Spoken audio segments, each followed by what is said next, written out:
Chapter 1. Hell on Earth.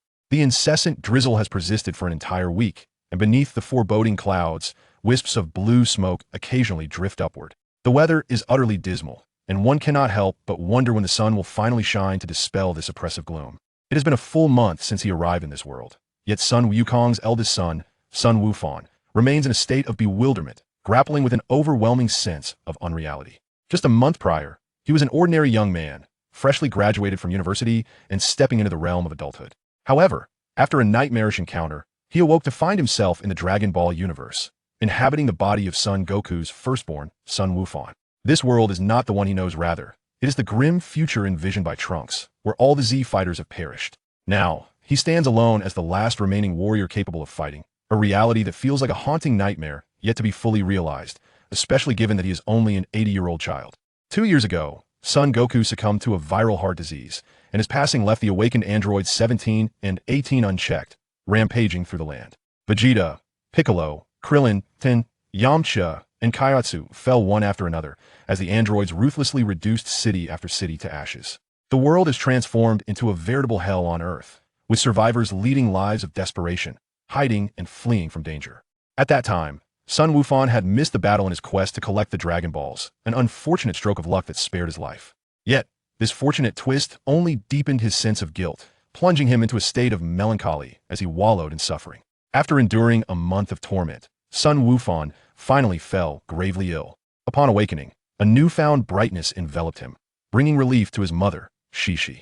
Yet, unbeknownst to her, his soul had been swapped with that of another. At such a tender age, you have borne such immense suffering, it is no wonder you could not endure, Sun Wukong murmured as he gazed at his now smaller hands. He then softly declared, from this moment forth, I shall live for you and strive to change this world. In a sense, this was both a farewell to the former Sun Wukong and a rallying cry to his present self, setting a goal to aspire to. Taking a deep breath, he rose, opened the door, and ventured out into the drizzle to pluck a few vegetables from the garden, returning with a quickened pace. Reaching the entrance, a surge of energy coursed through him, causing the droplets on his skin to evaporate instantly, and his clothes dried in an instant. He pushed open the door, carrying the vegetables into the kitchen. Mother, I brought back the vegetables, Sun Wukong announced to Shishi. Having inherited Sun Wukong's memories and bloodline, he genuinely regarded Shishi as his mother, and the term mom flowed from him with heartfelt sincerity. Shishi, though only in her late 20s, appeared considerably older than her years, having suffered greatly from the loss of Goku. If Sun Wukong were to perish as well, it would likely drive her to madness. When Goku was alive, Shishi radiated youthful exuberance, and although their life was not affluent, it was filled with happiness. In recent months, however, Shishi has borne the weight of fatigue, tirelessly comforting her sorrowful son, nearly succumbing to depression herself. Thankfully, with Sun Wukong appearing more cheerful lately, Shishi has found some solace. Wukong, you may place the vegetables there, I can wash them myself, Shishi smiled at him, gesturing to the table. Mother, let me help you wash them, it will be quicker with two of us, Sun Wukong insisted, rolling up his sleeves and promptly moving to the faucet to cleanse the tender green leaves. Shishi ceased her protests, feeling an indescribable comfort in her son's thoughtfulness. Due to the rampant destruction wrought by the androids, the Paoju Mountain had long since lost power. The electricity they were utilizing was a borrowed backup battery from Bulma, sufficient only for basic lighting, while cooking required the use of firewood.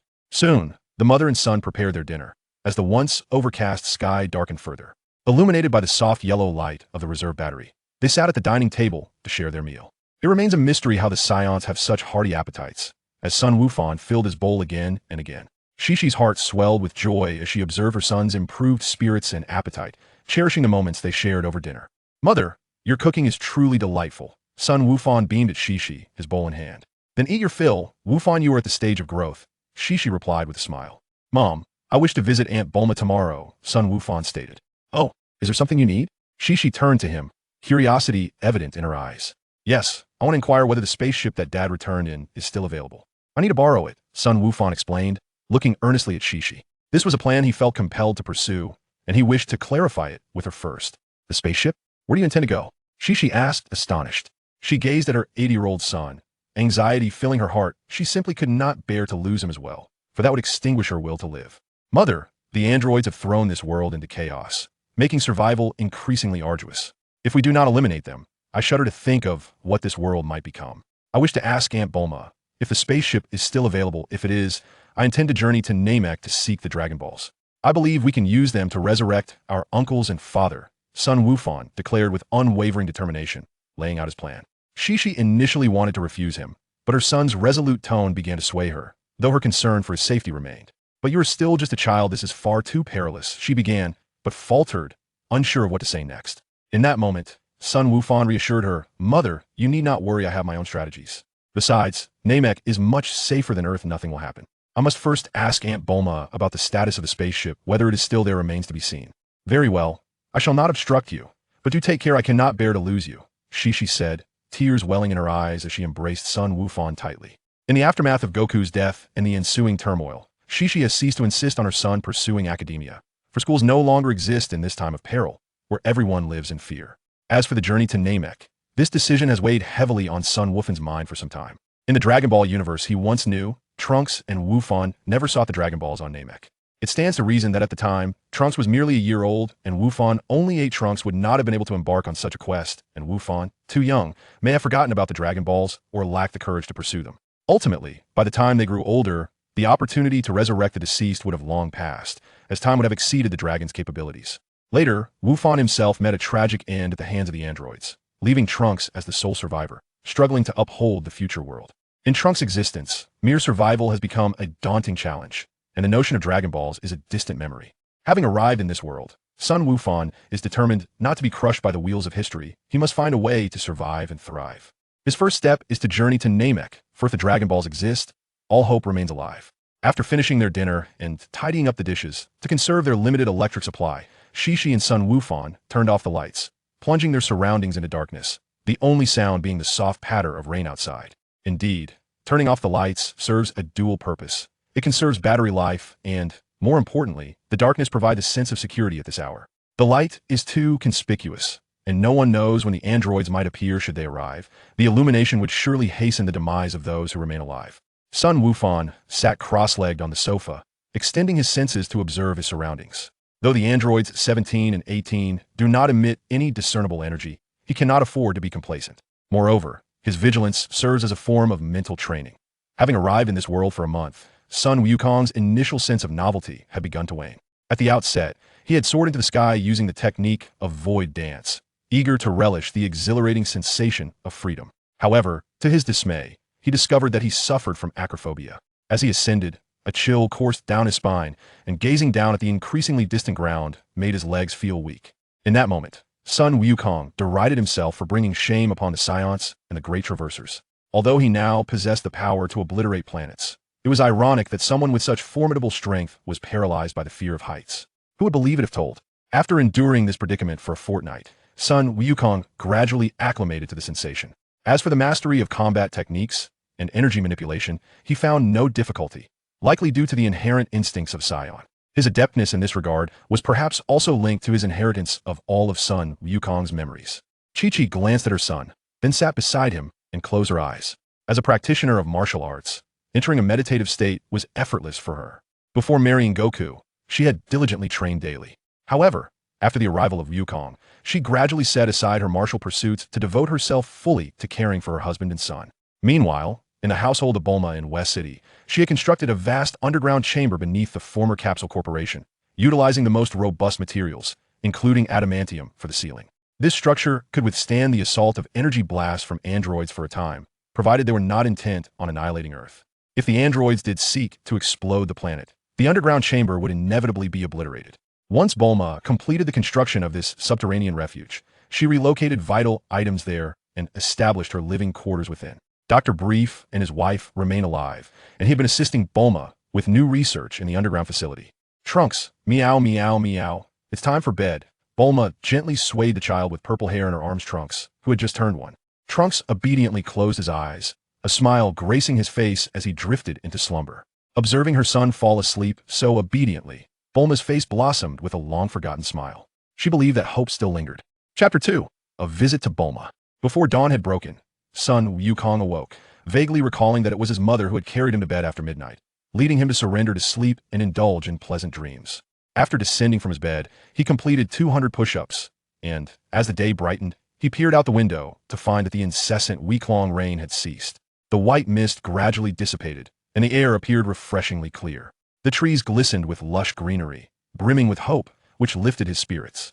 Dressed and ready, Sun Wukong entered the bathing area for a quick wash, emerging to find Chi-Chi had prepared breakfast. No matter the destination, a mother always rises earlier than her child. Breakfast consisted of a large pot of gazelle meat porridge accompanied by several poached eggs. The gazelle, captured by Wukong a few days prior on the mountain, was as large as a small dinosaur, sufficient to last the two of them for quite some time, with plenty remaining. The steaming porridge was a feast for the senses, and Sun Wukong cheerfully expressed his gratitude to his mother before diving in. The sounds of him slurping the porridge creating a delightful symphony. "Slow down, dear, no one is competing with you," Chi-Chi remarked as she served herself a bowl of porridge, watching Wukong eat. After finishing, Chi-Chi handed him a capsule, saying, "Wukong, this contains the remaining half of the gazelle. Please take it to Bulma. They don't have the same quality of food in the city as we do on the mountain. Make sure to convey my regards." Sun Wukong accepted the capsule, stowed it in his pocket, and zipped it shut before reassuring her, "Don't worry, Mom. They'll return as swiftly as I can." "Be cautious on your journey," Chi-Chi urged, her concern palpable. "I know," he replied. Once the exchange concluded, Chi-Chi watched her son depart before turning to tend to their vegetable garden. The distance from Baozi Mountain to Bulma's residence in West City was considerable. If Wukong flew at full speed, he could arrive in mere minutes. However, on foot, it would take him over 10 days, and traveling by jet would still require half a day. Yet, during this period, no one dared to fly jets, as it was too conspicuous and could attract the attention of the androids. Naturally, Wukong could not utilize a jet. Setting aside safety concerns, his family did not possess a jet, and even if they did, he was not proficient in piloting one. He opted for compromise, lowering his energy to the minimum and flying just above the ground. While this approach reduced his speed significantly, it was comparable to that of a jet, allowing him to reach West City in half a day, making it the most suitable method for someone with a slight fear of heights like Wukong. The nearest city to Baozi Mountain has yet to fall victim to the onslaught of the androids. However, it no longer thrives with the same vibrancy as in days gone by that a portion of the populace has fled to the depths of the mountains. While those who remain are predominantly individuals reluctant to leave, with a significant number being elderly. After traversing several mountains, a devastated city lay ahead, appearing eerily silent from a distance, with collapsed buildings occasionally releasing puffs of black smoke. At first glance, it resembled a vast wasteland, and from time to time, repugnant odors wafted through the air. Whether they originated from decaying corpses or other sources remained uncertain. Yet, amidst the ruin, a few survivors still sought refuge, clinging to the hope that the androids would not return to such a ravaged place. Or perhaps they simply had nowhere else to go. Sun Wukong chose not to enter, opting instead to circumvent the city from afar and plunge into the forest. Continuing his journey toward Shidu, he was unable to inform Bulma of his intention to head to Shidu in advance, as the communication devices had become inoperative. The tools once used for communication were now obsolete. During this visit, Sun Wukong hoped to persuade Bulma to create something akin to walkie-talkies for his relatives and friends, facilitating timely communication. His journey had been remarkably smooth until noon, when he finally arrived at Shidu. Relying on his memory, he effortlessly located Bulma's residence. Bulma was overjoyed at his arrival, leading him to the basement and pouring him a glass of juice. Her voice possessed a magnetic charm, and she would undoubtedly have a melodious singing voice. Cheerfully, she inquired, "Wukong, are you here to see Trunks, or is there something else on your mind? How is your mother?" After taking a sip of the juice, Wukong replied with a smile, "Aunt Bulma, my mother is doing well. You know, she was a martial artist in her youth, so her health is quite robust. That I have come to discuss something important with you. This is half of the antelope I caught the day before yesterday. I brought it for you to taste." In the next moment, Sun Wukong produced a capsule from his pants pocket and handed it to Bulma. "Thank you, Wukong. You mentioned you wanted to discuss something. What is it?" Bulma asked, taking the capsule.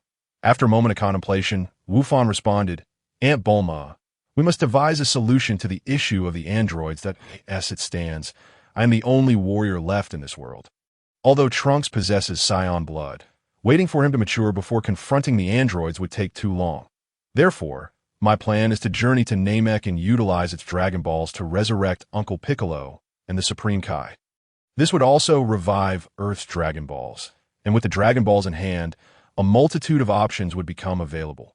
Pausing momentarily, Wukong continued, "So, Aunt Bulma, where is the spaceship my father returned in from Yardrats several years ago?" Bulma looked at Sun Wukong in astonishment, unable to fathom that a child of 8 or 9 years could articulate such thoughts. Indeed, I did put that spaceship away, but during my move, I misplaced it among my many belongings. So I can't recall where it is that I'll need to search thoroughly. However, Wufan, the Dragon Balls cannot resurrect anyone who has been dead for over a year. Time is of the essence. Can you go alone? Yes, it has already been 2 months, so I must complete this task within the next 10 months. As long as Uncle Piccolo is revived, the Dragon Balls will follow suit. And Earth's Dragon Balls should be usable, right? Wufan replied, "Duh-oh. What you say is indeed true. The Dragon Balls had already transformed from stone to Dragon Balls before Piccolo's demise. Therefore, once Piccolo is revived, the Dragon Balls can be immediately utilized. By the way, I've already gathered the 7 Dragon Balls, but they have since reverted to stone." As she spoke, Bulma pointed to a corner where several stone spheres lay, the very Dragon Balls that had transformed. "That's wonderful, Aunt Bulma. Let us find the spaceship," Wufan exclaimed. Although they agreed to search together, Wufan found himself at a loss, as the spaceship was packed away in a capsule among thousands of indistinguishable ones. Staring at the countless capsules, he felt a headache coming on. "Where did I put it before? This is frustrating," he muttered. Just then, Bulma began rummaging through the basement, scouring every corner, and soon the sound of chaos echoed through the room as she searched through drawers and shelves. After approximately half an hour, Bulma's melodious laughter rang out. "Ha! I finally found it." What a task it was! She approached Wufan, holding a capsule in her hand. With a press of a button, she tossed the capsule to the ground, producing a thudding sound as a round object materialized before them. It was a small spaceship, just large enough for an adult to sit comfortably inside, having been in this world for a month. And having seen similar capsule transformations in the Dragon Ball universe on television in his previous life, Wufan was nevertheless startled. "This is it. I had placed it away and then completely forgotten about it. I intended to study it, but lost track," Bulma explained. "Aunt Bulma, can you check if this thing is still operational? Does it have any energy left?" Wufan inquired. "Let me see," Bulma replied, crouching down to inspect the spherical spaceship. However, she could not find the button to open the hatch, so she gestured for Wufan to help flip the spaceship over, as she could not lift it herself. Wufan reached out, grasping both sides of the vessel, gently lifting it up before flipping it back down, revealing several buttons. Bulma pressed one of the buttons, and with a series of clicks, the hatch slowly opened. Once it was fully ajar, she climbed inside, with Wufan following closely behind. Inside, Bulma began to fumble around, and after pressing several buttons in rapid succession, she declared, "The spaceship is still functional, but the energy is nearly depleted. That I need to analyze what the energy source is composed of before I can recharge it and make it operational." Hearing that the spaceship was still usable brought joy to Wufan's heart. "That's wonderful. How long will that take?" he asked eagerly. After a moment, Bulma emerged from the spaceship and sat down on a nearby bench.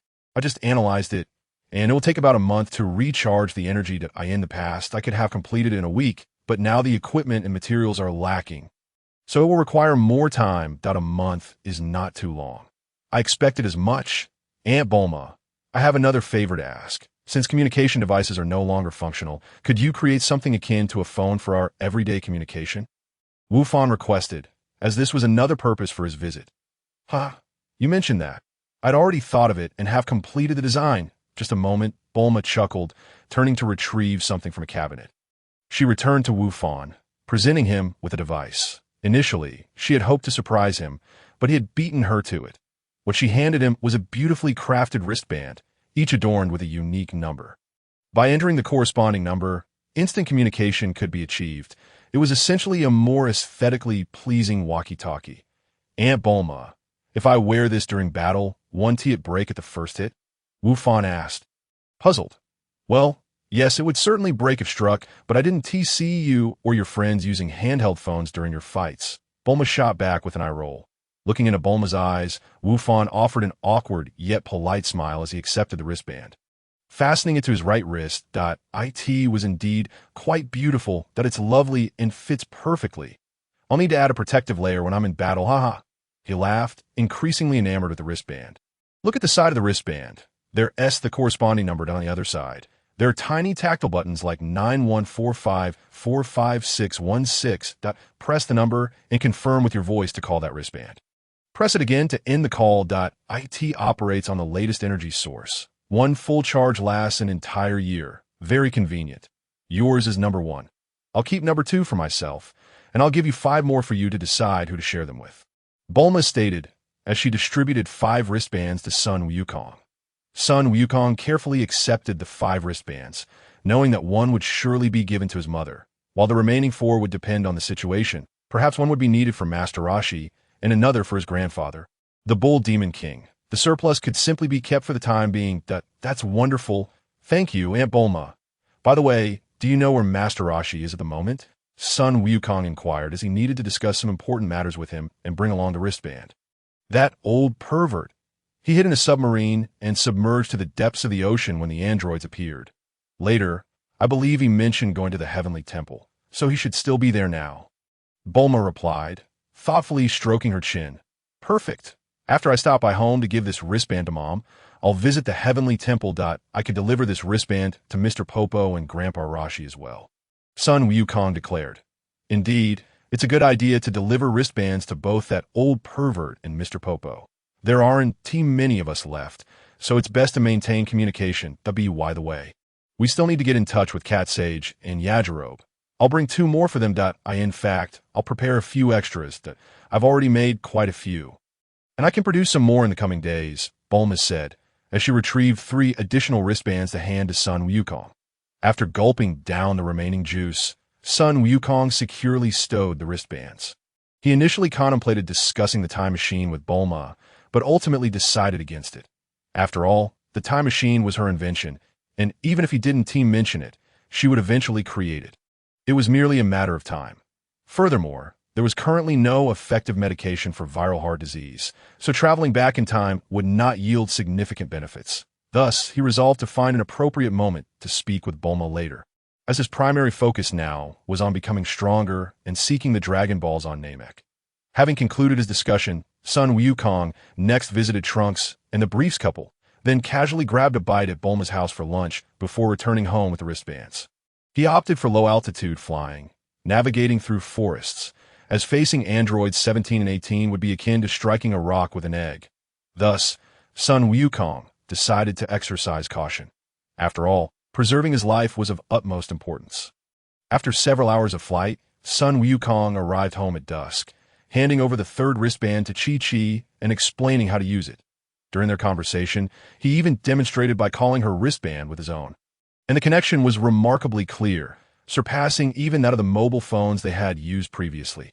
Regarding Chi-Chi's living situation, Sun Wukong had considered sending her to Bulma's for added safety. But she was unwilling to go. Upon reflection, he realized that Bulma's place was not necessarily secure either. Staying on the mountain seemed safer in comparison. From his memories of the Dragon Ball world, Android 17 and 18 were unaware of Goku's residence, while Android 16 did know. But in this future world, it appeared that 16 did not exist at this moment. Sun Wukong shared his plan to visit the Heavenly Temple with Chi-Chi. Although she was concerned, she did not vehemently oppose it, merely advising him to be cautious. With Chi-Chi's consent, Sun Wukong decided to set off after dinner rather than waiting until the next day. Mom, we could actually move to the Heavenly Temple, Sun Wukong suggested after some thought. Chi-Chi replied, I still have an attachment to Bunzai Mountain. If we were to go, we would need to prepare first. Let us wait a few days before heading to the Heavenly Temple. All right, Sun Wukong acquiesced. After dinner, Sun Wukong set off under the cover of night. The direction toward the Heavenly Temple was entirely opposite that of West City. Otherwise, he would have taken that route on his afternoon return. Thus, it appeared as though he was heading home before changing course for the Heavenly Temple. Despite the enveloping darkness, it posed no challenge to Sun Wukong. His vision was exceptionally keen, allowing him to see far even without using his energy for illumination. He kept his energy output minimal and flew close to the ground, akin to a bird.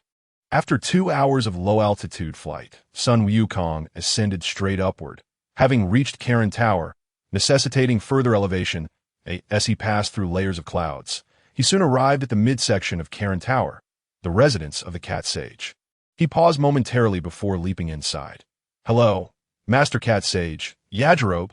Sun Wukong greeted, observing the cat-like figure of the cat sage gnawing on a fish alongside the stout Yajirobe, who bore a samurai sword at Ah. It's Gohan. What brings you here at such a late hour? The cat sage inquired. Are you perhaps avoiding the androids during the day? You've come for some sins of beans. Haven to you, Yajirobe bluntly stated. I brought 2 wristbands for you both. They function just like mobile phones, facilitating our communication, and I've also brought some fish from Master Cat Sage, Sun Wukong replied with a smile. Producing the wristbands and offering a large basket of fish he had prepared, as he had caught in abundance at home recently. Wow, Gohan is so considerate. When Goku came, he never brought me anything. Oh, my apologies, Gohan. I shouldn't have mentioned that. The cat sage exclaimed joyfully, flailing his arms in excitement before recalling the painful reality of Goku's passing. It's all right, Master Karen. I'll find a way to bring my father back to life. You needn't worry, Sun Wukong reassured him with a smile. You wish to revive your father? The Dragon Balls are no longer on Earth, and besides, your father passed away from natural causes due to illness. That might be quite difficult, Yajirobe remarked, puzzled. Well, I plan to visit Namek. Aunt Bulma is preparing a spaceship for me, and as for whether I can bring him back, I believe I will find a way. Sun Wukong responded confidently. Sigh, it's not easy for a child of 8 or 9 years to bear such burdens, the cat sage said, tenderly patting Sun Wukong's head. But as long as there is hope, you must strive for it. Moreover, there are still some sins of beans available. Take as many as you need. Last time, Krillin and the others rushed to confront the androids and didn't grab any beans. So you must ensure you take some with you. The cat sage genuinely felt for Sun Wukong, and his tone was gentle, especially since the boy had brought so many fish. Thank you, Master Karen. I want to be polite. I truly need some sins of beans for emergencies, Sun Wukong replied with a grin. The sins of beans were indeed one of the reasons for his visit to the cat sage. Having sins of beans at his disposal would make a significant difference in his resilience against foes. Sun Wukong approached the earthen pot where the sins of beans were stored. Originally, there had been a considerable quantity, but Yajirobe had taken many as snacks, and Goku had also consumed a fair share. Now, only a few remained. Sun Wukong peered into the pot, estimating about 20 beans still inside. He promptly tipped the pot over, allowing all the sins of beans to tumble out, swiftly gathering them into his pockets in one fluid motion. Master Karen, it seems there are none left now. You should start planting more, Sun Wukong remarked.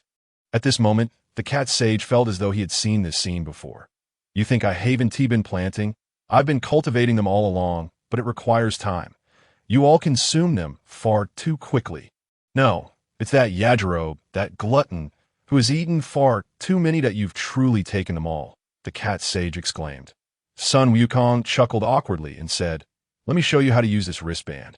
To shift the conversation, Sun Wukong briefly explained the usage of the wristbands, subsequently informing Karen and Yajirobe of the assigned numbers for the other individuals' wristbands. The operation was simple enough to grasp after just a single demonstration. After concluding his explanation, Sun Wukong took his leave as he needed to head to the heavenly temple above. Emerging from Karen's abode, Sun Wukong soared higher, following a brilliant red rod that pierced the sky. He recognized this as the Rui Bang, the magical staff once wielded by his father, which now stood here, establishing a connection between the heavenly temple and the Karen Tower. Glancing at the wristband, he dialed Bulma. Wukong, why are you calling so late? Bulma inquired. I'm en route to the heavenly temple and want to test if I can maintain a clear connection at this altitude. It seems there are no issues. The call is quite clear, Sun Wukong replied. Rest assured, communication is possible within the Earth's atmosphere. Bulma reassured him, That's fantastic. I'll hang up now. Aunt Bulma, I've arrived at the heavenly temple, he said, disconnecting the call. As he spoke. Sun Wukong landed upon the vast plaza of the heavenly temple. The area appeared expansive, akin to 6 or 7 football fields, with a semicircular structure beneath the plaza, featuring stairs that led downward to various rooms. Sun Wukong had never ventured into these spaces, speculating they were likely living quarters or kitchens, and perhaps even some extraordinary places, like the Room of Spirit and Time, where a year spent inside equated to merely a day passing outside. Nevertheless, he was aware that the Room of Spirit and Time was situated above the plaza, not below. Determined, Sun Wukong resolved to visit this remarkable room after meeting Master Roshi, knowing it held the key to altering his future destiny. Chapter 4. The Room of Spirit and Time. Around 8 or 9 in the evening, as darkness enveloped the sky, the plaza of the heavenly temple shimmered with a soft, ethereal glow. The tall pillars beside the buildings were adorned with luminous glass orbs, the nature of which remained a mystery. They emitted light only at night. While the illumination from these orbs did not render the plaza as bright as day, it sufficed to illuminate the surroundings, allowing for clear visibility. Mr. Popo sensed Sun Wukong's arrival and approached from the entrance to in the darkness. Mr. Popo appeared even more shadowy, prompting Sun Wukong to reminisce about his previous life in India. Mr. Popo had been the assistant to countless deities. His age remained an enigma, having outlasted several generations of gods in this Dragon Ball universe.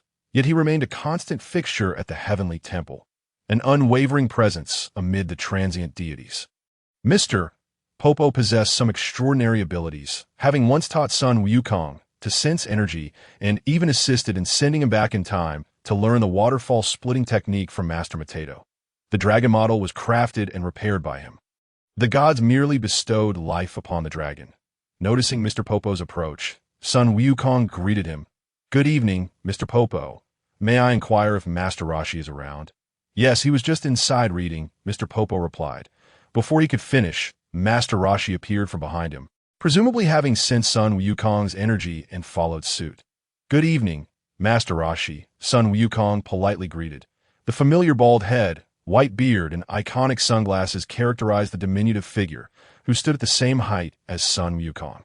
This was the legendary martial arts master, known as the god of martial arts. Sun Wukong pondered why Master Roshi always wore sunglasses. In his previous life, he had mischievously speculated it might be due to small eyes or perhaps to better observe beautiful women. Yet he understood that Master Roshi also possessed a battle form that transformed him into a muscular giant, significantly enhancing his strength, a manifestation of Qi. "Hello, little Wukong," Master Roshi said, stepping forward to ruffle Sun Wukong's hair. Noticing he wasn't tall enough, he stood on his tiptoes, clutching a book with his other hand. Sun Wukong glanced at the cover, which featured an alluring woman. So this was indeed the type of book befitting Master Roshi's character. Returning his focus, Sun Wukong retrieved the 2 wristbands, stating, "Grandpa, Mr. Popo, these are newly developed communication devices crafted by Aunt Bulma. They facilitate our communication, and the operation is quite straightforward that, in the future, we can contact each other whenever necessary." He handed the wristbands to both men, then instructed them on their usage, providing them with the assigned numbers for those who already possessed wristbands. After a moment's thought, Sun Wukong asked Master Roshi, "Grandpa, can you reach out to Fortune Teller Baba?" Fortune Teller Baba was Master Roshi's elder sister, possessing the ability to traverse the realms of the living and the dead, skilled in divination, and capable of bringing deceased individuals back to life. "Yes, we communicate regularly. I merely need to call out to her in my mind, and we can converse." "Are you looking for her?" Master Roshi responded that, "I'll make the call now, just a moment." "Hello? Can you hear me?" "Sister, are you there?" Master Roshi called out, not quite the silent summons as he had proclaimed. After a brief pause, a response came through, as if he had activated the speakerphone, allowing Sun Wukong and Mr. Popo to hear Baba's voice. "What do you want, you foolish brother?" Baba's voice echoed. "It's not me seeking you. It's Wukong's child, Sun Wukong, who has business with you." "Please speak with him," Master Roshi relayed. "Wukong, just say it directly. My sister can hear you," he encouraged. How enviable this method of communication. Sun Wukong recalled how his father and King Kai could converse in a similar manner, truly a convenient form of contact. This communication style likely required both King Kai and Baba to add one to their friends list, allowing for direct mental calls that if one wasn't added as a friend or lacked permission, they could not initiate contact. Otherwise, anyone could disturb them, leading to an incessant barrage of calls. "Greetings, Baba. I apologize for the inconvenience, but I would like to inquire about my father. You know where he currently is?" Sun Wukong asked. "I'm aware of that. Goku is currently training on King Kai's planet. Baba informed him that is there any way you can contact him?" Sun Wukong pressed. Unfortunately, I cannot. King Kai has not added me as a friend, and my permissions are insufficient. After a moment of contemplation, Sun Wukong proposed, in that case, could you transport me to the Underworld? I could take the snake way to King Kai's planet.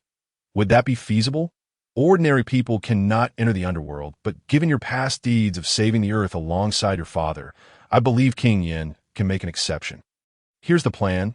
I've added you as a friend, and I've spoken to King Yin on your behalf. Call me tomorrow for further arrangements. Upon hearing he could go, Sun Wukong felt a surge of excitement. Yet he did not forget to express gratitude, saying, "Thank you, Baba, that I will reach out to you tomorrow." Indeed, a true child of Goku, polite and assertive to know, in fact, much smarter than Goku, Baba mused inwardly. After ending the call, Master Roshi inquired, "Wukong, what is your purpose in going to King Kai's planet?" Sun Wukong explained, "I intend to find my father to ask him a few questions, as well as to learn instant transmission and the Kaioken technique. Following that, I plan to journey to Namek to gather the Dragon Balls and revive everyone that I've already arranged for Aunt Bulma to prepare a spaceship, and we can set off in a month, which conveniently aligns with my visit to King Kai's planet." Both Master Roshi and Mr. Popo were left speechless, utterly astonished that an 8 or 9-year-old child could harbor such a grand plan. Even calculating the timeline, cursed androids, they've thrown this world into disarray. That I commend you, Wukong. It is truly burdensome for someone your age to shoulder such responsibilities. I often reminisce about my days when I was the strongest in the world. Master Roshi lamented, "It's all right. Some things simply need doing." Master Roshi, would you like to lend a hand? Sun Wukong offered. "What could I possibly do? I'm merely an old man now," Master Roshi replied. Sun Wukong, you are capable. Soon you'll be able to assist. Assist? Soon? Master Roshi gazed at Sun Wukong in astonishment. Sun Wukong. Indeed, I plan to enter the hyperbolic time chamber shortly for training, and you can accompany me inside. There are numerous things that require your guidance, and we can spar at any time. Don't you need to sleep at night? Master Roshi was naturally aware of the hyperbolic time chamber, but had never trained within it. He had heard that the air inside was thin, making breathing difficult. With extreme temperature variations, it could reach scorching heights of 50 to 60 degrees Celsius and plummet to freezing temperatures below zero. The gravity was 10 times that of Earth, making entry into the chamber an ordeal unless one was there to train. However, considering Sun Wukong's current lonely appearance, it would be difficult to refuse him. He found himself at a loss on how to decline Sun Wukong's request, so he acquiesced. Yet he inquired, "Wukong, how long do you intend to stay inside?" Although he had a general understanding, Sun Wukong still asked, "Mr. Bubbles, is it true that one can only enter the hyperbolic time chamber for 2 days in a lifetime?" Mr. Bubbles, yes, each person can only enter for 2 days in their lifetime, which equates to 2 years inside. If one exceeds this duration, the chamber's door will vanish, preventing any escape. To date, no one is trained for more than 2 days inside, so the mechanics of the door's disappearance remain unknown. However, Sun Wukong recalled that during the Buu saga in the main world, Piccolo had once destroyed the door of the hyperbolic time chamber, causing Buu to unleash a furious roar that tore through space, creating a hole that led to the human world. Yet, Sun Wukong at present lacked the strength for such feats. That Mr. Bubbles continued. Goku entered as a child. He could only endure 3 months inside before he could take no more. Sun Wukong replied, "I understand, Master Roshi, that I plan to stay for half a day, as I have an appointment with Baba the fortune teller tomorrow. Besides, since one can only enter the hyperbolic time chamber for 2 days, I may need to use it again in the future." Master Roshi chuckled. "Wukong, if you can train for 6 months inside, that would be remarkable. You heard Mr. Bubbles' words. Your father could only endure 3 months back then." Sun Wukong merely smiled, offering no further response. With the decision to enter the hyperbolic time chamber made, the group hesitated no longer. Master Roshi retrieved 2 books and followed Sun Wukong and Mr.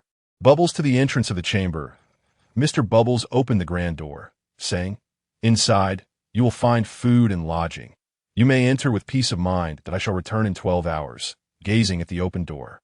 Sun Wukong's heart swelled with indescribable excitement, a longing that had long been anticipated, eager to unveil the mystery within. His yearning for the hyperbolic time chamber rivaled only that for the 7 Dragon Balls. Sun Wukong and Master Roshi entered in succession, while Mr. Bubbles closed the door behind them. Not far inside, they encountered a spacious room, its corners neatly occupied by 2 large cabinets. Upon opening one, Sun Wukong found it filled with flour and water. Too simple. If one desired delectable food, it could not be found unless one could craft a flour from flour and water. Master Roshi tossed the books onto the bed and followed Sun Wukong deeper inside. After walking 10 meters, they looked up to find an endless expanse of white. Nothingness surrounded them. Should one stray too far, they might never find their way back. Master Roshi descended the stairs, placing his foot onto the vast white ground, but almost stumbled as he felt the weight of the gravity. This gravity was quite formidable. Master Roshi nearly face-planted. Chapter 5. The original Wukong awakens. Oh dear, my old back. Master Roshi groaned. Clutching his waist, the sudden gravitational pressure had nearly caused him to injure himself. Sun Wukong followed closely behind, descending the stairs into the white expanse. Instantly, he felt the weight of gravity pressing down upon him. Bending him at the waist, it was as if every cell in his body were plummeting toward the ground, as though countless hooks were pulling him downwards. It was exceedingly uncomfortable. Each organ, including his brain, twitched, and his heart rate slowed momentarily. He gasped heavily, the air filling his lungs alternating between dry and icy, rendering him quite unwell.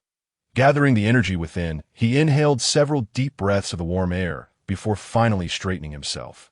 After a minute or two, he acclimated to the gravity and air. His combat prowess was not weak, and coupled with the Scion's exceptional physique, his adaptability was remarkable. Observing Sun Wukong quickly adjust to the environment, Master Roshi felt a twinge of envy. He chose to sit on the ground for half an hour before gradually standing and moving at a snail's pace, resembling a turtle with the shell on his back. Meanwhile, Sun Wukong was already joyfully running about. Excellent. I have swiftly adapted to this gravitational environment. However, this gravity is likely only about 10 times that of Earth. My body is already quite strong. With sheer effort, I could likely withstand 200 times the gravity. Yet there is no need to rush. I can acclimatize gradually. After all, this is my first encounter with such gravity training that in the future, I will have Bulma create a gravity chamber for me, allowing me to attempt even heavier training. One cannot expect to become a heavyweight overnight, Sun Wukong mused. During this half year, my goal is to become a Super Saiyan. I possess excellent Saiyan blood. Transforming should not pose a problem. I recall that in the main Dragon Ball world, Sun Wukong transformed into a Super Saiyan for the first time while training with his father in the hyperbolic time chamber. Later, he even transcended to Super Saiyan 2 during the battle with Cell due to overwhelming rage. However, my situation differs from that Sun Wukong's. Because of Trunks' return to the past, the Z fighters trained relentlessly during those 3 years, while my predecessor merely squandered time. Our starting points are entirely different. And with his combat genius father Goku's guidance, he made rapid progress. Now I must rely on myself, and hopefully, Master Roshi can provide some instruction as well. Anger is the key to transforming into a Super Saiyan. But how does one conjure that rage? Should I envision Goku's death or Piccolo's demise? Alas, although I have inherited all memories, I have not truly encountered the real individuals, resulting in a complete lack of emotional connection. What should I do? I am anxiously waiting for a solution. Never mind, I shall not dwell on this for now. First, I will train for 2 months to enhance my foundational combat abilities, and then I will focus on mastering the transformation into a Super Saiyan. Sun Wukong contemplated further and approached Master Roshi, saying, "Grandfather Roshi, would you spar with me?" Master Roshi removed his heavy shell, gasping for breath. "Wukong, wait a moment. Let me acclimate to this environment first. This place is truly unbearable. I finally understand why Goku could only endure 3 months." Sun Wukong replied. "All right then, I will practice on my own for now." With that, he began his training, executing set after set of punches. Various aerial maneuvers and a symphony of sounds filled the air. After half a day, Master Roshi finally adjusted to the gravity and began to spar with Sun Wukong. Time flew during their training, and a month passed in the blink of an eye on the vast white expanse. Sun Wukong suppressed his aura as he continuously sparred with Master Roshi. Throughout this month, he learned a great deal from Master Roshi, including the universal shockwave palm, and he also acquired the afterimage technique. The afterimage technique utilized high speed to create illusions, serving to confuse opponents. If executed well, it could yield unexpected results. The universal shockwave palm, however, was a skill that truly astonished Sun Wukong.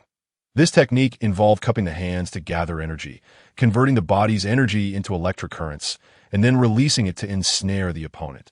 Theoretically, as long as the opponent's power level did not vastly exceed his own, they could be immobilized for several seconds. Truly a divine technique that he could not fathom why the original characters of Goku and Sun Wukong did not learn this skill.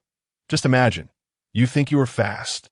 I unleash the universal shockwave palm to immobilize you, and then all that awaits you is my relentless barrage. Oh, you fear being outmatched. Well, go ahead and receive this earth-shattering move from the myriad nations.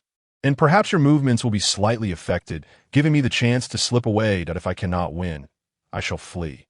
There is also a technique that proves equally effective in escaping, known as the Solar Fist, which happens to be within Sun Wukong's repertoire. With a loud crack, the air exploded as the two figures collided fiercely, only to separate in an instant. Master Roshi remarked, "Wukong, hold on a moment. Hold on. You've been training relentlessly this month, barely sleeping 4 hours a night. Are you made of iron? Take a break. Your body cannot withstand this." Sun Wukong paused and replied, "All right, Grandpa. Don't worry, I feel perfectly fine. If it gets too tough, I can always consume a senza bean, but I believe I can still endure." Master Roshi, somewhat exasperated, said, "You may feel fine, but I certainly do not. I can hardly keep up with the toll you're putting on your body." In truth, Master Roshi had experienced a significant enhancement in his own abilities over the past month. Previously, he felt his strength could no longer keep pace with the youth, leading him to forsake training and become complacent for quite some time. However, this month of training alongside Sun Wukong had rekindled the fighting spirit of his youth. Nevertheless, he was genuinely fatigued now. He found it challenging to endure the high-intensity exercises that Sun Wukong engaged in. Addressing Sun Wukong, he said, "Wukong, you continue your training that I shall take a moment to rest." With that, Master Roshi made his way back to the resting area. "All right then," Sun Wukong replied helplessly, planning to rest for a few minutes before resuming training. Time was of the essence, and he aimed to strive for a transformation within a month. That moment, he sensed a subtle change within his body, or more precisely, a shift in his mental state. He felt as if something new had suddenly emerged within him, though he could not quite discern what it was. Sun Wukong decided to sit cross-legged and close his eyes to concentrate, attempting to unravel what felt amidst. It hurts. Sun Wukong clutched his head and rolled on the ground, feeling as though his skull had been cleaved in two by an axe.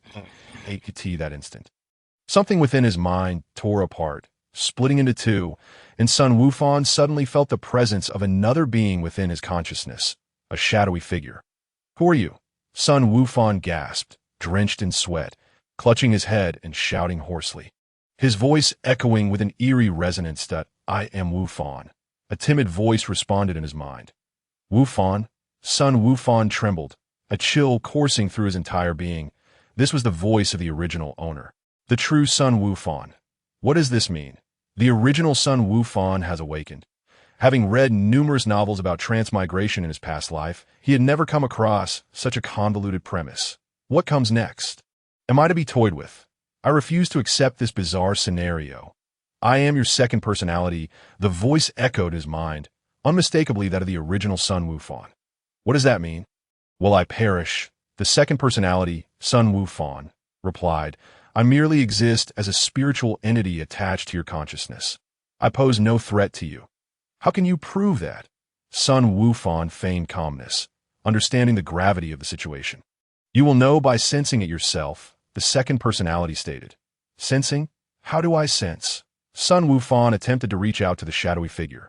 Suddenly, a wealth of information appeared in his mind, akin to a user manual. Second personality, clone, spiritual entity bound to the main body, must obey the main body, with the commands of the main body being the highest law. Otherwise, the second personality will be annihilated by the main body. The main body may command the second personality to control the physical form, enter a state of slumber, and even monitor the clone's actions during sleep. The second personality may reside within the main body's mind. Is this for real? Such capabilities exist? Sun Wukong immediately issued a command for the second personality to enter sleep. He then sensed again and confirmed that the second personality had indeed lost consciousness. Deeply entrenched in slumber, as long as the main body did not permit it to awaken, it would remain in eternal sleep. Wake up, Sun Wukong called out in his mind. In the next moment, he sensed the second personality had awakened, its thoughts and actions relayed back to him. He was fully aware of its state. Try controlling this body, Sun Wukong instructed the spiritual entity he trusted the entity. Possessing an unshakable belief that it would not deceive him, akin to an absolute command over a character in a game, an ineffable sensation. Upon receiving the main body's command, the spiritual entity instantly took control of the body and began to move around the square. At that moment, Sun Wukong felt as though he had gained a godlike perspective, watching his own body spring into action, throwing punches and kicking legs with remarkable fluidity. "All right, return to me," Sun Wukong commanded. And in the next instant, he regained control of his body as the spiritual entity returned his mind. "So, if I fall asleep and allow you to control the body, how do I keep track of your activities?" Sun Wukong inquired.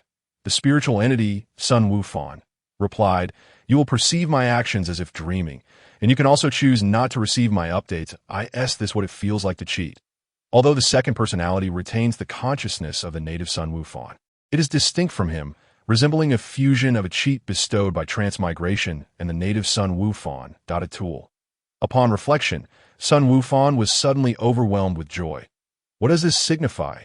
It signifies that his body can train without rest, tirelessly cultivating without sleep, akin to an infinite experience farming in a game.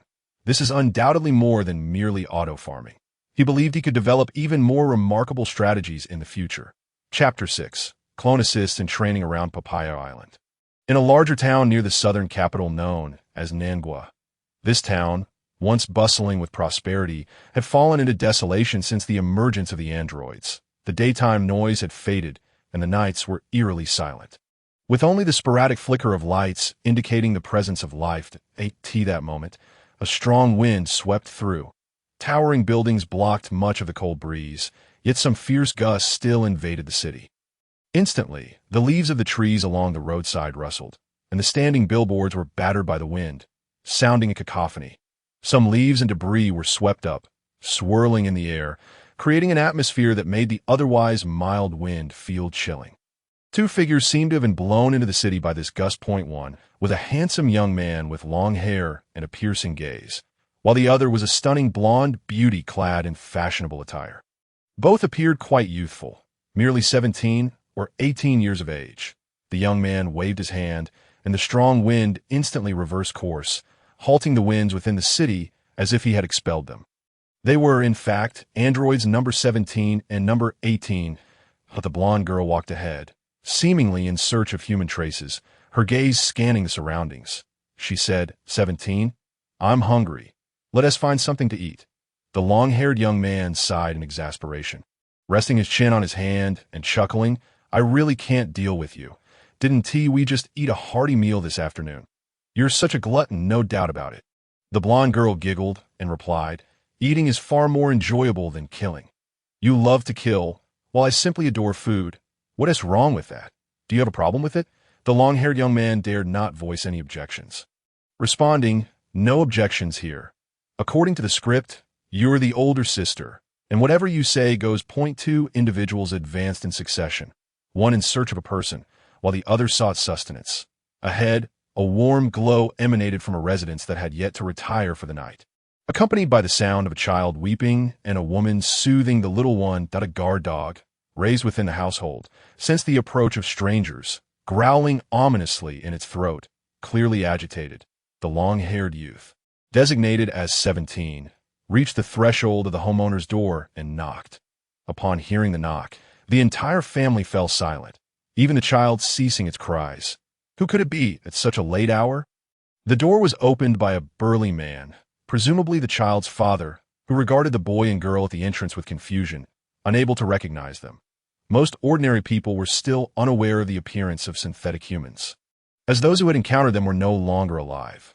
Thus, the man naturally could not identify the youth before him, assuming they were merely passers-by. "What do you want?" The man inquired. Point 18, quick to respond, said, "I am in need of food. Do you have anything to eat?" The man was perplexed. How had they come to seek food here, with the earlier cries of the child still ringing in his ears? His mood was far from pleasant, having just quarreled with his wife, and his expression was grim. Consequently, his tone was rather brusque as he replied, "No, go away."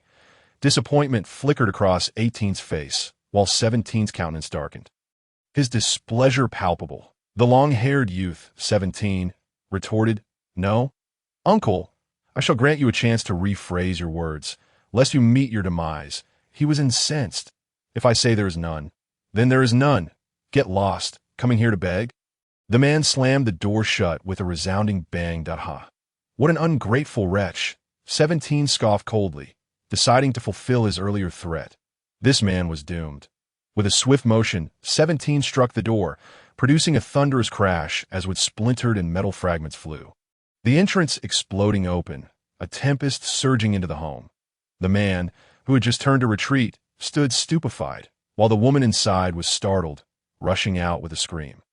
What in the world? How could opening a door create such a ruckus? "Do you want to bring calamity upon us?" Upon seeing the approaching boy and girl, she demanded, "Who are you?" 17, his face as impassive as stone, replied coldly, "Do not concern yourself with our identities. Prepare us something delectable. As for this man, I have informed him of his impending death, and so it shall be." Raising his right hand, a searing ray of light burst forth from his fingertip, piercing the man's chest. With a soft sound, the man was instantly slain, unable to utter a single cry. Witnessing the man's sudden demise, the woman was horrified, and the child wailed loudly. "Silence, or I shall end your life as well." 17 glared at the child. In contrast, 18 made a silly face, managing to coax a laugh from the infant, who, at barely a year old, was blissfully unaware of his father's tragic fate. The woman glanced at her deceased husband, trembling as she agreed to prepare food. Turning to retreat into the kitchen. 20 minutes later, she emerged with several platters of dishes, her culinary skills evident in the appetizing appearance of the food, which delighted 18. He had been eagerly anticipating this moment. 17. "You should eat as well," 18 encouraged, indulging happily. 17 partook of some, though most of it was consumed by 18. How satisfying it is to be full, 18 remarked, wiping his mouth. If only the dishes lacked poison, they would taste even better. The woman had harbored thoughts of vengeance while cooking, adding a lethal poison to the meal, but upon witnessing the two consume it with no ill effects, she cursed the merchant who sold her the poison, oblivious to the fact that these synthetic beings were impervious to any toxin. Realizing her treachery had been exposed, despair enveloped her. She knew she was beyond salvation. Indeed, 17 raised his hand once more, unleashing another energy wave, and the woman fell lifeless to the ground. "This little brat should be eliminated as well," 17 declared, lifting his hand to strike down the child, still laughing at 18's antics. "Wait, let the child live. We shall take her with us." 18, feeling a pang of reluctance upon seeing the child's laughter, spoke up, gathering the infant into his embrace. "How amusingly childish," 17 chuckled. "Let us depart." Having dined well, the two of them, along with the child, took to the skies. This city must be destroyed. The two figures ascended, and soon after, a colossal sphere of energy descended from the heavens, wreaking havoc as it radiated heat, igniting the very air with crackling sounds. Winds howled, and waves of heat rolled back. The earth trembled beneath the onslaught, resembling the catastrophic force of a magnitude 10 earthquake as it ravaged the entire town.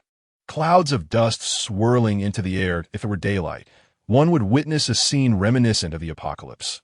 With a deafening roar, the earth quaked. Many felt the planet shudder, followed by the emergence of a massive mushroom cloud, debris scattering and waves of heat surging forth. The town of Pumpkin, within 100 kilometers, was utterly obliterated, leaving behind a gaping crater on the planet's surface. 17. You unleashed too much energy. Be cautious not to inadvertently annihilate the earth. I have no desire to perish, 18 complained, casting a glance at the long-haired youth. Haha, I am well aware, 17 replied dismissively. We could have rested here tonight, and yet you have ruined it. 18 continued to grumble. Why rush? We can simply move on to another location, 17 laughed. The two figures, along with the child, vanished into the void in the divine temple within the spirit time room. Gohan, why are you still training? Shouldn't you take a moment to rest? Upon awakening, Master Roshi found Gohan still immersed in his training and urged him to take a break. Master Roshi, I am not fatigued, Gohan replied, a hint of shyness in his demeanor as he scratched his head. Master Roshi pondered. Why do I sense that this Gohan is somewhat different from yesterday? He seems to have regressed into a childlike state. Under the influence of preconceived notions, he had overlooked the fact that Gohan's previous words and actions were anything but childish. Only now realizing that Gohan was indeed a child, as evidenced by his bashful expression, it was no wonder Master Roshi felt perplexed. In truth, Gohan was under the control of a spiritual entity. While the training-obsessed Gohan had taken the opportunity to rest, observing the obstinacy of the current Gohan, Master Roshi resigned himself and began to train as well. You may rest. I will take my leave. Gohan instructed the spiritual entity, and in the next moment he regained control of his body. After 6 hours of rest, Gohan took back command of his form, sensing a significant boost in his internal strength. With no discomfort whatsoever. The experiences gained during the spiritual entity's training were seamlessly relayed back to him, allowing him to effortlessly assimilate new skills learned during that time. Elated, Gohan turned to Master Roshi and smiled. Master Roshi, I have a question I wish to pose. Master Roshi looked over, responding, What is it? Gohan inquired, Grandfather, I've always been curious as to why you do not learn to fly. It seems like a simple application of key control for you. Master Roshi chuckled heartily. I simply have no desire to learn the crane school techniques. If I were to do so, that old crane would surely mock me. Come now, flying is not exclusive to the crane school. Have you not seen those extraterrestrials soaring through the skies? Are they also practitioners of the crane school? Sun Wukong's heart could not help but express his disdain, yet he finally understood the situation. The old man was worried that Master Roshi would harm him. Instantly, Sun Wukong burst into laughter, exclaiming, Ha ha ha. So it turns out that Master Roshi, you are quite childish too. Upon seeing Sun Wukong's hearty laughter, Master Roshi's anger flared. You cheeky little Wukong, are you mocking your grandfather? With that, Master Roshi leaped forward, arms and legs flailing towards Sun Wukong. This was a welcome challenge. Sun Wukong's eyes sparkled as he met the attack head-on, and the two became embroiled in a fierce tussle. During the skirmish, Sun Wukong earnestly remarked, However, Master Roshi, the Kikaho technique is not unique to Master Shun. Look at Uncle Piccolo and Vegeta. They can fly as well. Many extraterrestrials can too. Surely they did not learn from Master Shun. Master Roshi's eyes lit up, replying, You have a point there, Wukong. I must learn this technique. In the future, I can soar through the skies and gaze at lovely maidens from above. What a perspective! It was unclear what thoughts crossed Master Roshi's mind, as he became momentarily distracted and received a punch to the nose from Sun Wukong, causing blood to spurt forth. Whether the blood was from the punch or from his earlier thoughts about beautiful women remained a mystery. Chapter 7. Super Saiyan in the Hyperbolic Time Chamber. Yet another month had passed. Over this month, Sun Wukong had grown taller. Indeed, martial training accelerated the growth of a child in their adolescence, lacking a change of clothes and engaging in rigorous training that left him drenched in sweat.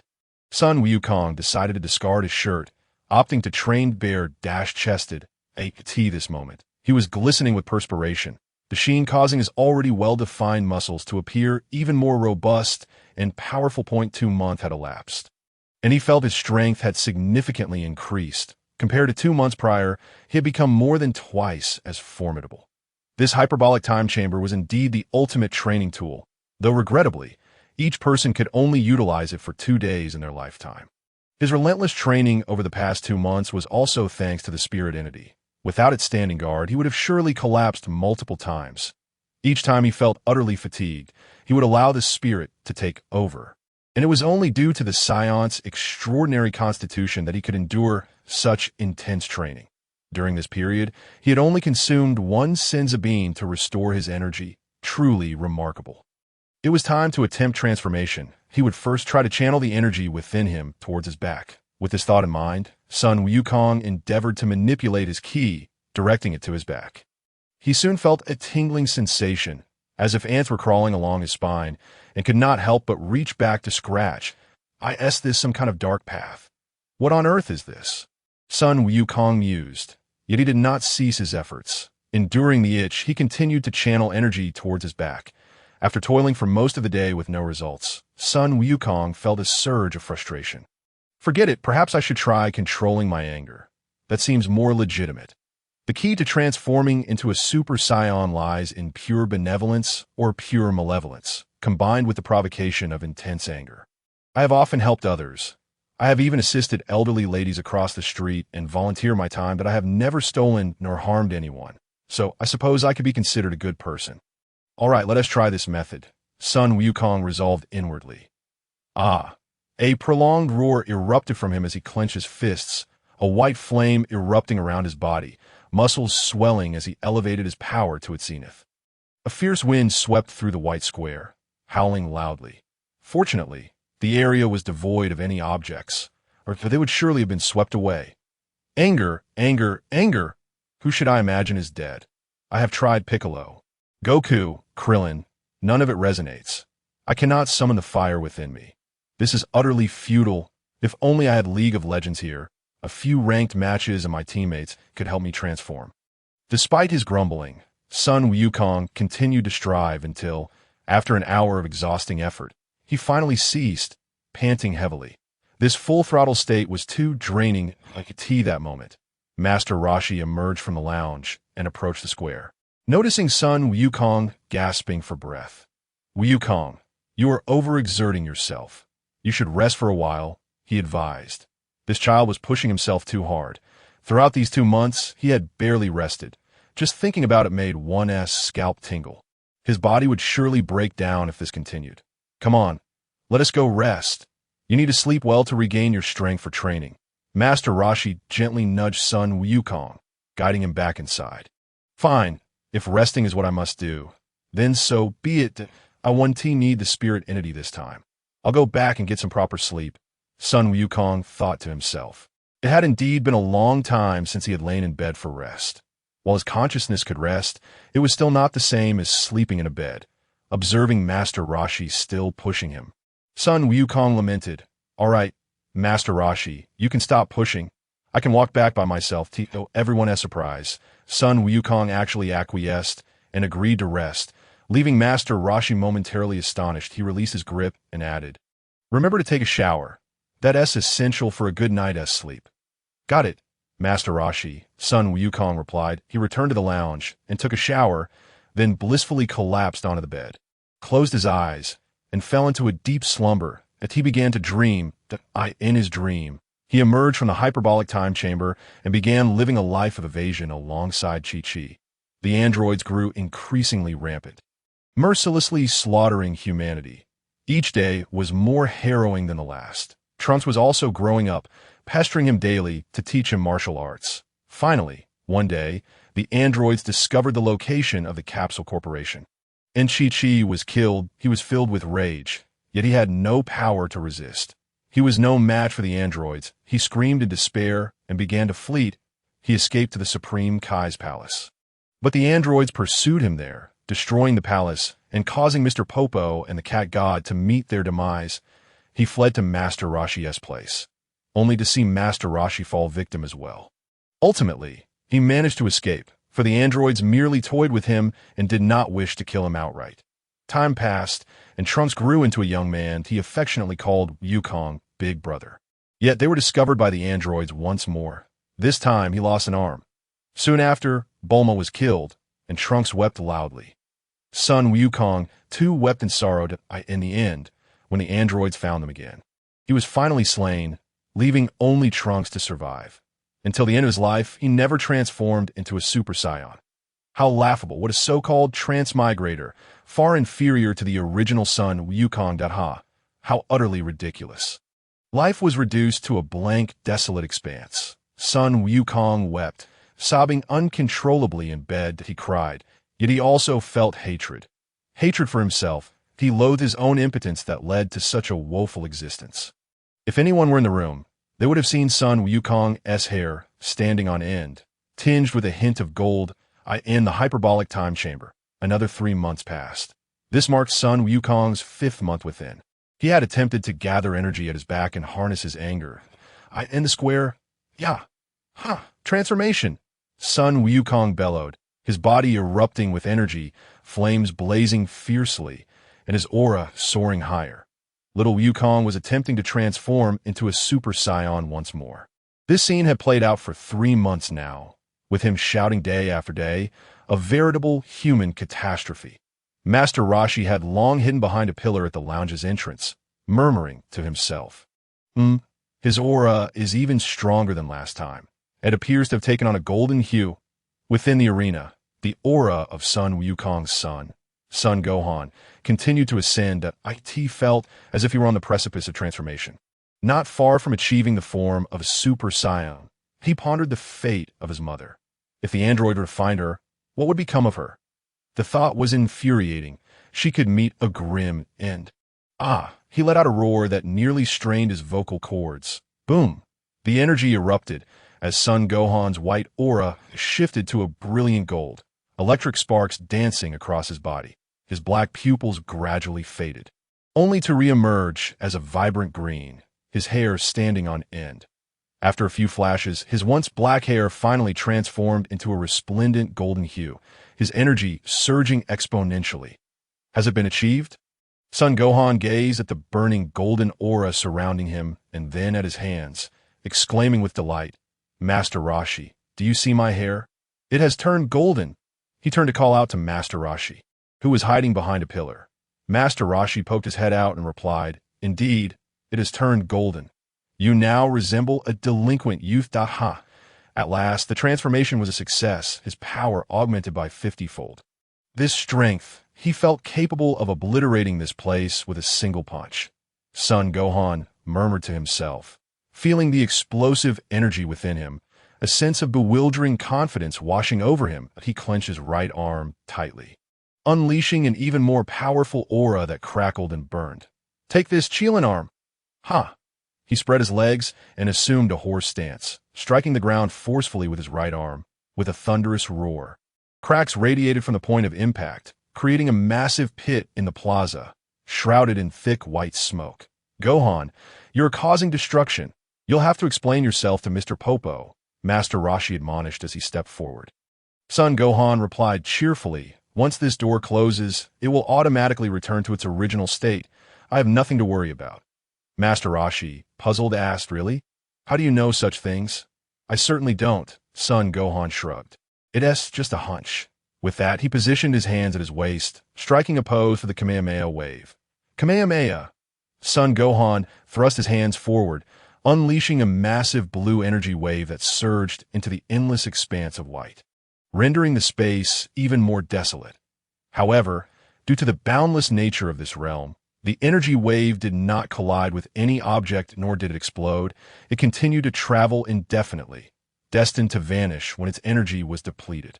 Master Roshi soared into the air, pursuing the energy wave, observing it fly farther away before eventually curving back. This space is truly infinite. I wonder where it leads. Could it connect to another world? He mused, Grandpa Roshi, don't frighten me. If it leads to another world, wouldn't my energy wave bring devastation? Sun Gohan responded anxiously. Master Roshi chuckled. I was merely speculating. By the way, Gohan, we have been here for 5 months. You mentioned training for 6 months when we arrived, so we have 1 more month before we leave. Now that you've achieved Super Saiyan status, what are your plans for further training? Sun Gohan contemplated for a moment before replying, I plan to spend this month getting accustomed to this transformation and maintaining the Super Saiyan form. That if I succeed, it should allow my body to expend less energy during explosive battles. He recalled the event from the main world during the Cell Saga, when Goku and he had trained in this very form with remarkable results. It was a viable method. Master Roshi, astonished, praised Gohan, you're truly a prodigy in training. Perhaps even surpassing Goku. Son Gohan scratched his head sheepishly, feeling uncharacteristically self-conscious. Oh, it's nothing special, just average, haha. Alas, what can I say? I'm a time traveler. Chapter 8. Has Android 18 given birth?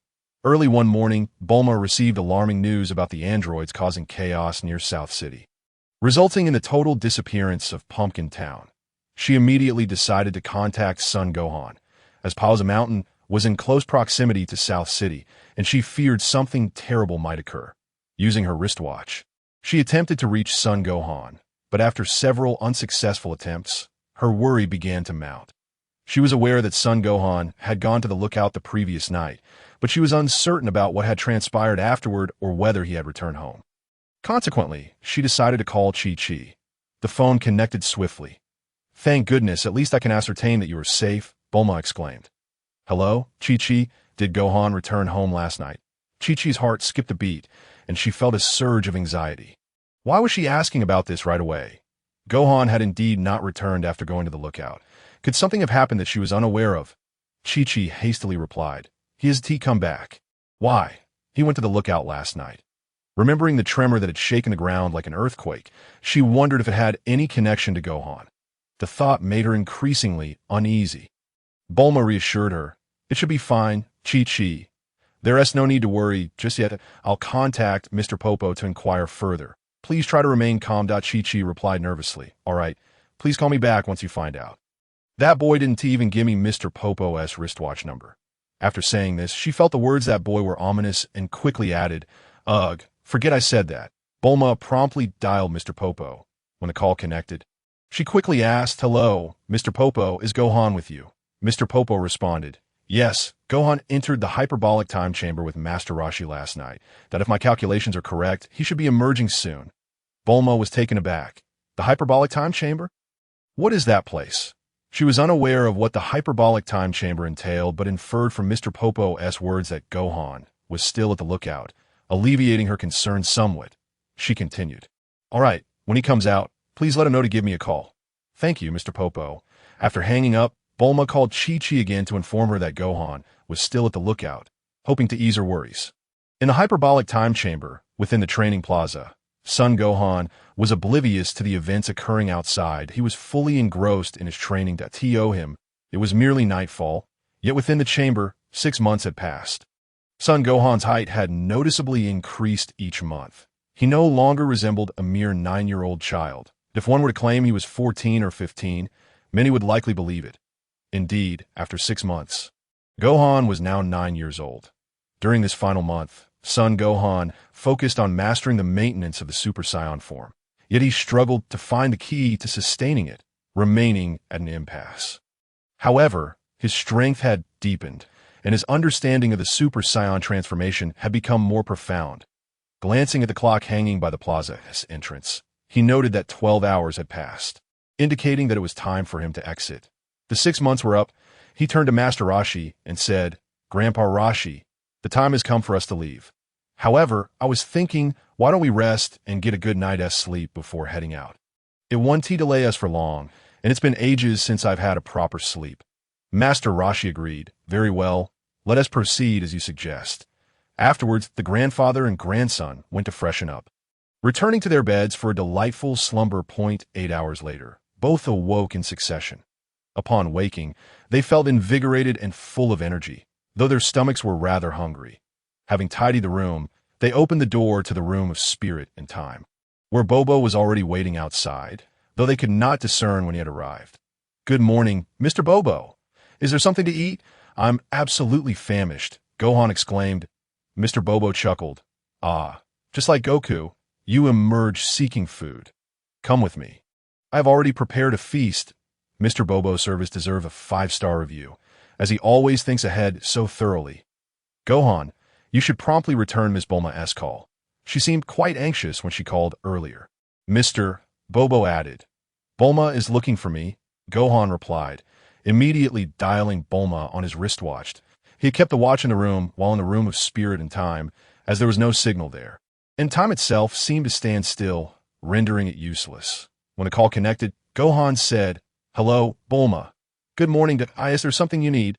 Bulma responded, "Gohan, Why didn't you inform me and your mother about your whereabouts in the sacred world last night? Your mother was quite worried and couldn't reach you on the phone. Feeling a twinge of guilt, Gohan replied, I'm terribly sorry. It was my oversight that I was so preoccupied with entering the room of spirit and time that I completely forgot to contact you. Moreover, there was no signal inside, which has delayed me until now that I sincerely apologize. But did you call me for anything else? Bulma replied, in the future, please inform us before doing anything, so we won't worry about you. Gohan felt a warm sensation in his heart at her concern. Bulma continued, there is another matter concerning the androids. Last night, they appeared near South City and destroyed an entire city. That region is quite close to Mount Pozu. So be extra cautious on your way back. As for your mother, rest assured, she is fine. I contacted her this morning. However, you should give her a call. Understood? Thank you, Aunt Bulma. Gohan said as their conversation continued. Mr. Bobo had already escorted Gohan and Master Roshi to the dining table. Laden with an abundance of delicious food that ignited their appetites, Gohan, curious yet perplexed, wondered where Mr. Bobo procured the food without ever leaving the sacred world. Perhaps it came from those mysterious chambers below? Yet, despite his curiosity, he refrained from asking further questions. While eating, he dialed Chi-Chi's number. With his mouth full, he spoke indistinctly, Mom. I'm at the sacred world, having breakfast. I'll be home shortly.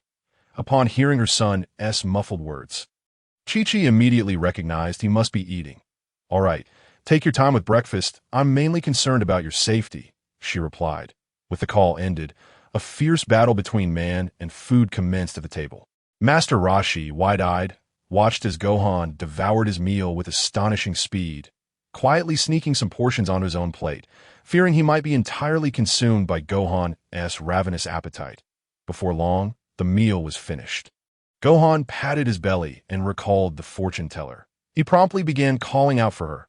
Grandma, Grandma, are you there? He thought, employing the same technique he used to summon his spirit.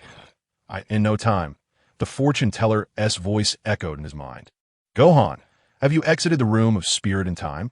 I have spoken with Lord Enma about your situation. He has graciously allowed you a chance to traverse Snake Way. When would be convenient for you? I can come to fetch you for the Underworld. Let us do this, Grandma. I need to return to Mount Pozu to bring Mom to the sacred world, and then I can accompany you to the Underworld. Shall we meet at the sacred world at 3 this afternoon? Gohan proposed. Very well. It is settled. We shall see each other this afternoon, the fortune teller affirmed. Next, Gohan called Chi-Chi to explain his intention to travel to King Kai's planet and to bring her to the sacred world. Chi-Chi, wishing not to worry her son, readily agreed while repeatedly reminding him to be cautious on his journey. Gohan then bid farewell to Master Roshi and Mr. Bobo, soaring into the sky as he descended from the sacred world. Gazing at the passing clouds, myriad thoughts flooded his mind. Bulma had mentioned the android's appearance near South City last night. He wondered where these two malevolent beings might be now to assess his current strength. Facing one should pose no issue, but taking on both simultaneously might prove challenging. Thus, it would be prudent to avoid direct confrontation until after returning from King Kai's planet. Resolute in his decision, Gohan reined in his energy and set his course towards Mount Po. However, as fate would have it, he unwittingly encountered the infamous Murphy's Law. Halfway through his journey, he collided head-on with two figures soaring towards him, two androids, devoid of any discernible energy yet brimming with infinite power. Their lack of presence had allowed them to approach unnoticed as he beheld the androids before him. Gohan was taken aback, accompanied by a bitter smile. It seemed that the more he wished to avoid them, the more inevitable their appearance became.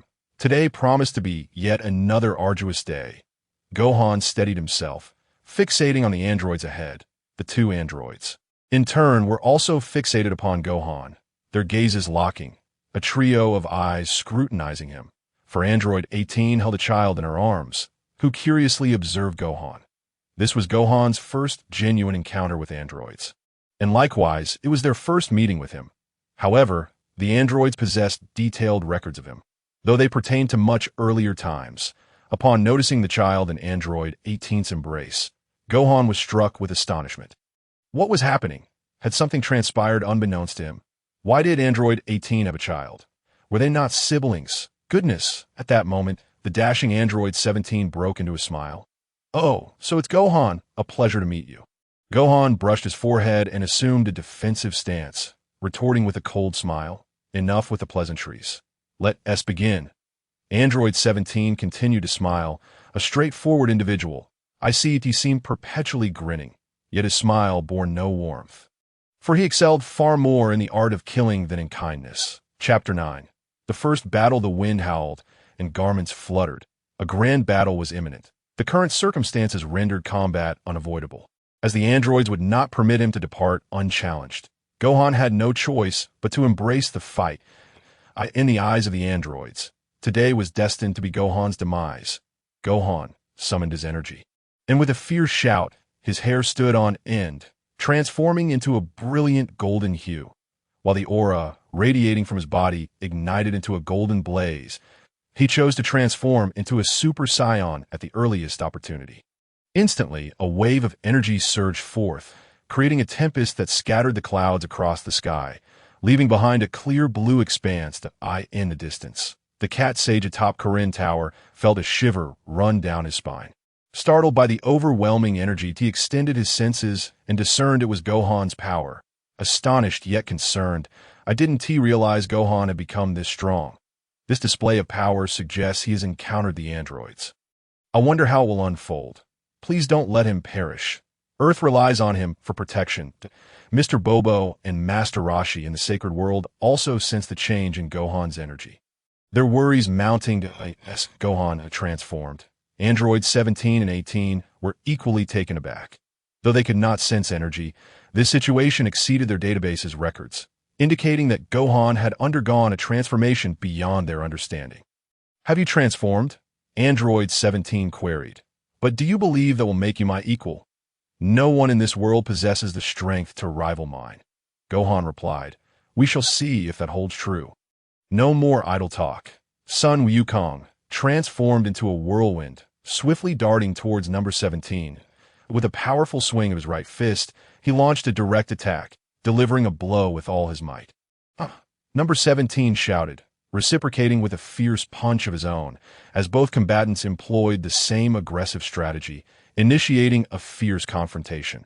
Their iron fists collided with a thunderous impact, sending ripples through the air, echoing with a cacophony of sound, as the immense force of their clash propelled both warriors backward. The explosive energy radiated outward, forcing number 18 to retreat to a safer distance. Sun Wukong, feeling the numbing sensation in his right hand, fixed his intense gaze upon number 17, silently acknowledging him as a formidable foe. Unbeknownst to him, number 17 was equally taken aback, unable to fathom the sheer magnitude of Sun Wukong's strength, which left his own hand throbbing with pain. Once more, they charged at each other again, engaging in a flurry of punches and kicks, creating a symphony of shockwaves and resounding strikes. Fortunately, they were not battling on solid ground. Otherwise, the devastation to the landscape would have been catastrophic. In this primal contest of strength, with each punch landing with bone-crushing force, number 17, relying on his boundless energy and stamina, remained unfazed. Meanwhile, Sun Wukong, equipped with an ample supply of senzu beans, was oblivious to the concept of fear. This was Sun Wukong's inaugural battle in its truest sense, marking the first encounter since his transformation. He yearned to savor the experience, to gauge the extent of his newfound power. After all, his training in the hyperbolic time chamber had only allowed him to spar with Master Roshi, requiring him to suppress his strength. The sensation of unleashing his full capabilities in combat was an entirely different affair.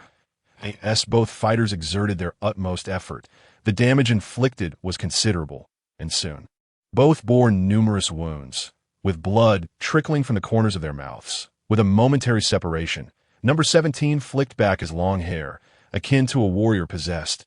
"Impressive, you wield strength comparable to my own."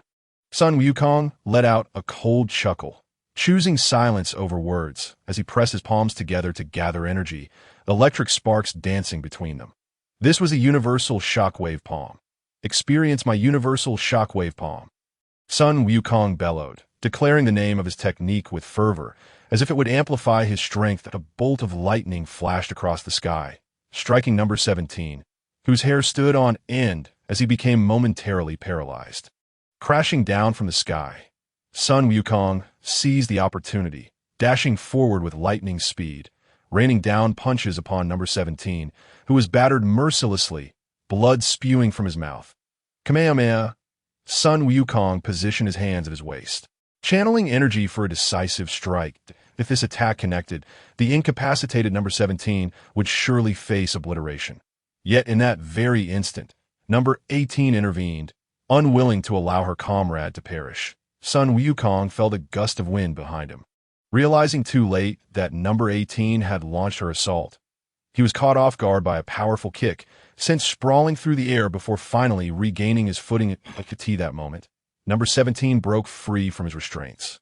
Flying back to join number 18, though he appeared somewhat pale, clearly injured from the brief entrapment, he wiped the blood from his mouth, looking quite disheveled. I was careless. I never anticipated his strength to be so formidable. Together, we can surely vanquish him, number 17 declared, his tone laced with anger, for he had just suffered an unprecedented humiliation at the hands of a mere child. Could you relinquish that child you're holding? Number 17 snapped at number 18, who clutched a small child protectively. I won't let go, she retorted, reinforcing the protective barrier around the child. Then let's finish him off, number 17 shouted, charging forward, with number 18 following closely behind. The two androids raced towards Sun Wukong like twin beams of light. Naturally, Sun Wukong could not afford to stand idly by. He swiftly dodged, unleashing two energy blasts towards them. However, the androids were as stubborn as gum on a shoe, deflecting the blasts and continuing their advance. Sun Wukong was left with no choice but to engage in a three-way battle.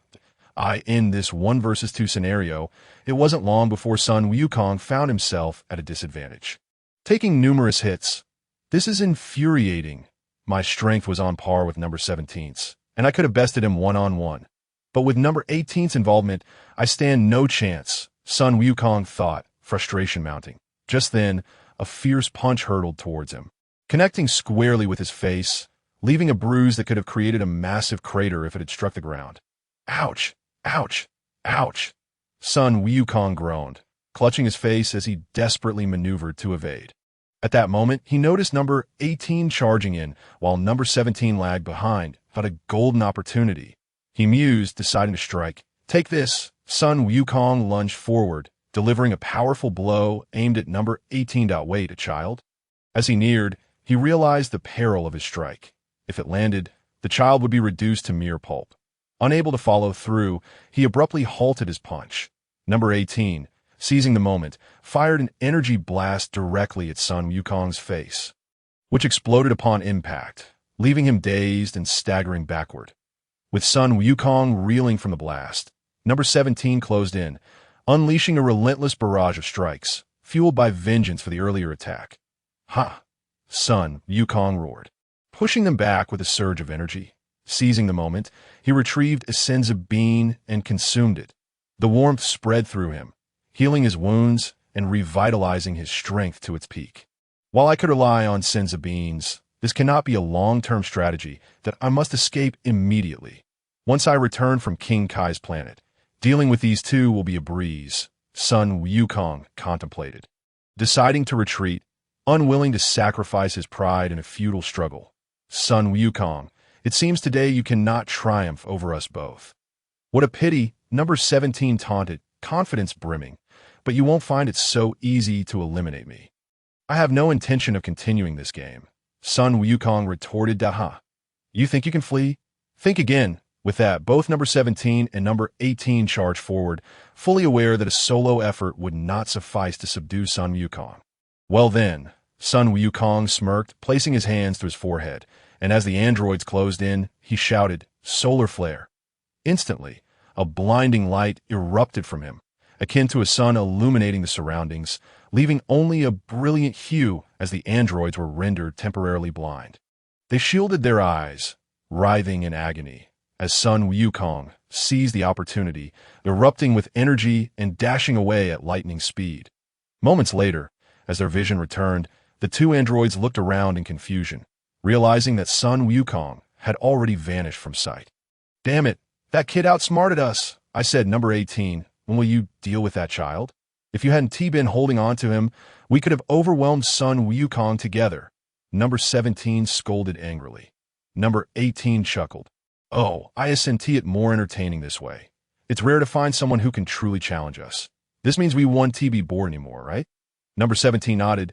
You have a point, but how is it that Sun Wukong is so powerful? He surpasses even Vegeta by several folds. Could it be that Goku is similarly formidable? It is fortunate that Sun Wukong succumbed to a heart ailment. Otherwise, the formidable duo of father and son would have posed a dire threat. One can only speculate about the nature of his transformation, that he recalled that a few months prior, Vegeta had been effortlessly dispatched by him in mere moments. And now, reflecting on the current state of Son Gohan, the disparity in their strengths was stark. Let us find a place to borrow some clothing. Look at my attire, it is utterly tattered, remarked number 18. Agreed, he replied, and the two transformed into shooting stars, departing in haste. Meanwhile, Son Gohan had escaped, propelling himself with all his might towards the Baozi Mountain. Although the battle was fleeting, it proved to be quite fruitful for him. Firstly, he had confirmed the extent of his own power. Secondly, and most importantly, he had ascertained that these androids could not sense energy signatures. Chapter 10. The Underworld and the Serpent Road. Before long, Son Gohan arrived home. Upon entering, he was met with a startled gasp from Chi-Chi, who was astonished by her son's newfound height. How could it be that in less than a day, you have grown to match my stature? She exclaimed, incredulous at such rapid growth, observing Chi-Chi's astonished expression. Son Gohan took it upon himself to recount the wonders of the hyperbolic time chamber. Leaving her utterly speechless, Chi-Chi had already prepared some daily necessities and accompanied her son to the sacred land of the Kais. Son Gohan was troubled by the thought of leaving Chi-Chi alone on Baozi Mountain for a month. Now that he knew the androids could not sense energy, he felt confident in safely escorting her to the sacred land. Even if misfortune befell him and he encountered the androids, he resolved to use every ounce of his vitality to ensure his mother's safety. After all, he had a considerable supply of senza beans. As long as there was a breath of life left in him, he could bounce back. With Chi-Chi on his back, Son Gohan first enveloped both himself and his mother in a protective barrier to shield them from the fierce winds during flight. Then he ascended into the sky, soaring higher and higher until, with a surge of energy, he sped towards the sacred land, creating sonic booms as he broke the sound barrier. Under the current velocity of Son Gohan's flight, coupled with an uninterrupted tailwind, he reached the vicinity of the sacred land in mere minutes, landing gracefully in the courtyard. Master Roshi and Mr. Popo had been eagerly awaiting the arrival of the mother and son duo. With all matters addressed, they patiently awaited the arrival of the fortune-telling old lady. With an hour still to spare before their appointed time, Son Gohan took the rare opportunity to engage in casual conversation with his mother. Chi-Chi was aware that they were headed to King Kai's planet and knew that Goku was currently training there. She spoke fondly of Goku, wishing that Son Gohan could take her along.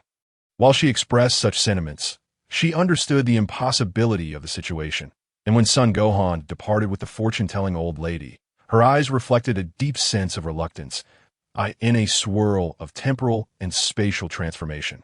Son Gohan found himself surrounded by a kaleidoscope of vibrant colors, feeling a gentle breeze caress him that he lost track of time, sensing that an eternity had passed, yet upon regaining clarity, he discovered himself standing in a vast hall.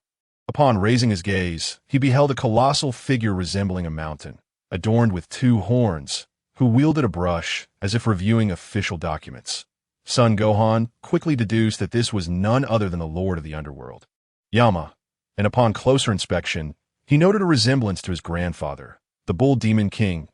And no matter how illustrious one's life may have been on Earth, upon death, one must enter the Underworld, where the fate of their soul, whether to ascend to heaven or descend into hell, rests solely in the hands of Yama. If one is wicked, then alas, hell is their destiny, and resistance is futile. Conversely, should one be a hero of exceptional merit, Yama may choose to preserve their corporeal form, granting them special privileges in the afterlife, akin to their existence on Earth, albeit with a celestial aura, and the caveat of being unable to intervene in earthly affairs thereafter, with exceptions. Sun Wukong and his companions enjoyed such a privilege, residing freely in the underworld, leading Sun Gohan to ponder the true distinction between resurrection and this state. Revive meant returning to a world fraught with the threat of androids, and in a few years, the menace of Majin Buu might reemerge, not to mention the potential for Zamasu-S involvement. That a peaceful life seemed implausible. Meanwhile, in the underworld, here there was joy, tranquility, delectable feasts, and ample time for cultivation, a life idyllic in every sense. Why would I wish for resurrection, my friends? As Sun Gohan mused, the imposing figure of Yama had taken notice of the arrival of the fortune-telling old lady and Sun Gohan. He immediately addressed them. Sun Gohan has arrived. Follow him. He will guide you to the Serpent Road. With a gesture, Yama indicated the green-faced ghostly attendant beside him. Thank you, Lord Yama. Sun Gohan bowed in gratitude. Old lady, I appreciate your efforts. I shall take my leave now. Farewell. He waved goodbye to the fortune-telling old lady before following the green-faced ghostly attendant. The attendant led Sun Gohan several meters before they came upon a small yellow car, which would take him to the Serpent Road. However, to Sun Gohan's surprise, the attendant was quite the chatterbox, incessantly sharing peculiar tales from the underworld, enriching Sun Gohan's knowledge considerably. He mentioned that a beautiful serpent princess resided beneath the Serpent Road, who had a penchant for capturing handsome young men like Sun Gohan, advising him to exercise caution. I fear not the serpent princess, Sun Gohan chuckled, confident that his current combat prowess could easily intimidate her into retreat. Are you acquainted with Sun Wukong? I heard he was a great hero while alive, that I transported him on his first journey through the Serpent Road several years ago, the green-faced attendant boasted, pride evident in his tone. Having heard many tales of Sun Wukong's exploits. Oh, is that so? Sun Gohan was astonished to learn that this attendant had once escorted his father. Indeed, he was an extraordinary individual. The attendant continued, his eyes filled with admiration. Listening to a stranger extolling his father's virtues filled Sun Gohan with an inexplicable sense of pride. Their conversation flowed, with the attendant doing most of the talking while Sun Gohan listened, occasionally responding with a nod or a sound of agreement. After about 10 minutes, the car came to a stop, signaling their arrival at the Serpent Road. Young man, we have arrived at the Serpent Road. I wish you a pleasant journey.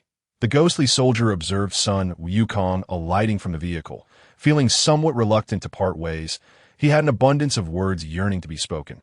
It had been ages since he had engaged in such lengthy discourse. In the realm of the underworld, there were few who could converse, as he spent his days attending to ethereal souls that resembled flickering flames, emitting only faint chirps without the ability to articulate. As he watched the ghostly driver depart, Sun Wukong began to scrutinize the serpent path before him. This path was akin to the gaping maw of a monstrous serpent. Nay, it was more accurate to describe it as the entrance of a house-sized serpent. For the gaping mouth was indeed as large as a dwelling. The serpent path wound its way through this cavernous orifice. Looking further into the distance, one could see the interminable length of the serpent's body, beneath which rolled yellow clouds, concealing whatever lay beneath. Sun Wukong's initial impression likened it to the ancient Great Wall, albeit without its elaborate embellishments. It was said that this serpentine route stretched over 1 million kilometers, with its terminus being the North King Star, the residence of Lord North King. Chapter 11. North King Star. As Sun Wukong gazed at the seemingly endless serpent path, he made up his mind and stepped into the colossal serpent's mouth. This journey of 1 million kilometers had taken the former Sun Wukong a full 3 months to traverse to King Star, yet for the current Sun Wukong, it would merely require a couple of hours. Naturally, he would not traverse it in the obedient manner of his predecessor. With a flourish of his technique, he soared into the air, transforming into a streak of light darting forward. The yellow clouds below possessed a peculiar allure.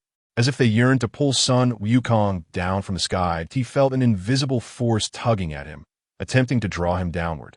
However, such a trivial force was easily disregarded by his current prowess. Yet he understood why the former Sun Wukong had refrained from utilizing his flight technique to reach King Star. For someone of his previous strength, resisting such a pulling force would have posed a considerable challenge. It was far more prudent to run along the serpent path, ensuring both safety and speed. As he gazed down upon the rolling clouds, curiosity flickered within him, but he did not pause, continuing his flight towards the North King Star. Meanwhile, the atmosphere on the North King Star was notably vibrant in days gone by. It had been home to a solitary plump king, a boisterous monkey, and a grasshopper resembling a bee, but now it was filled with the sounds of combat. Laughter, reprimands, and chaotic chatter. This lively scene was due to the presence of Sun Wukong and his companions, Piccolo, Krillin, Tien Shinhan, Kaiatsu, and Yamcha, 6 individuals in total, joined by the 3 who resided on King Star, making for a total of 9. The small expanse of King Star was suddenly bustling with activity.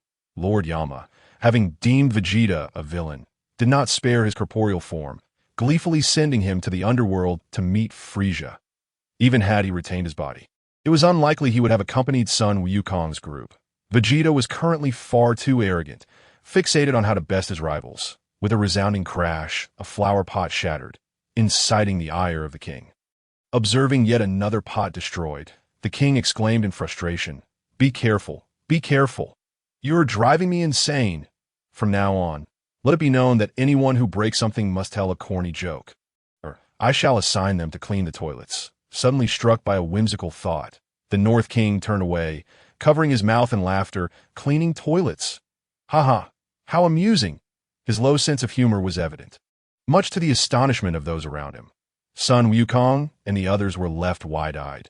Tell a corny joke? Oh no, that is far more torturous than coming up with a new technique.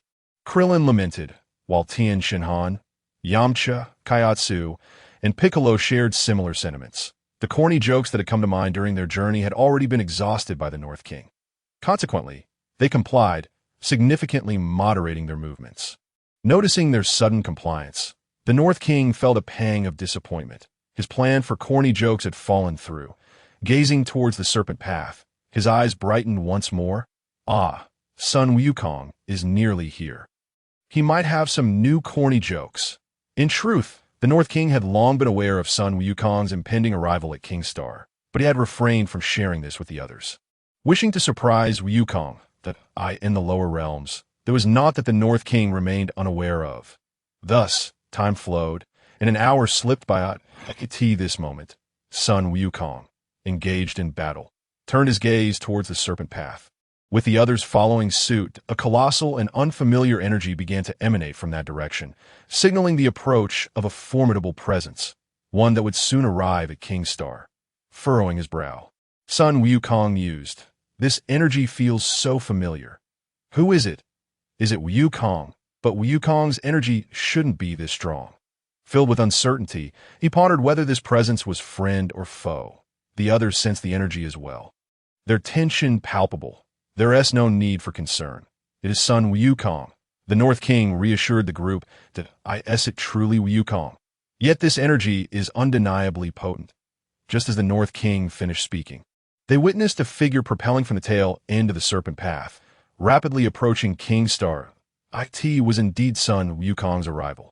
Upon sensing the myriad energies on King Star, Sun Wukong was momentarily taken aback. He had not anticipated such a gathering.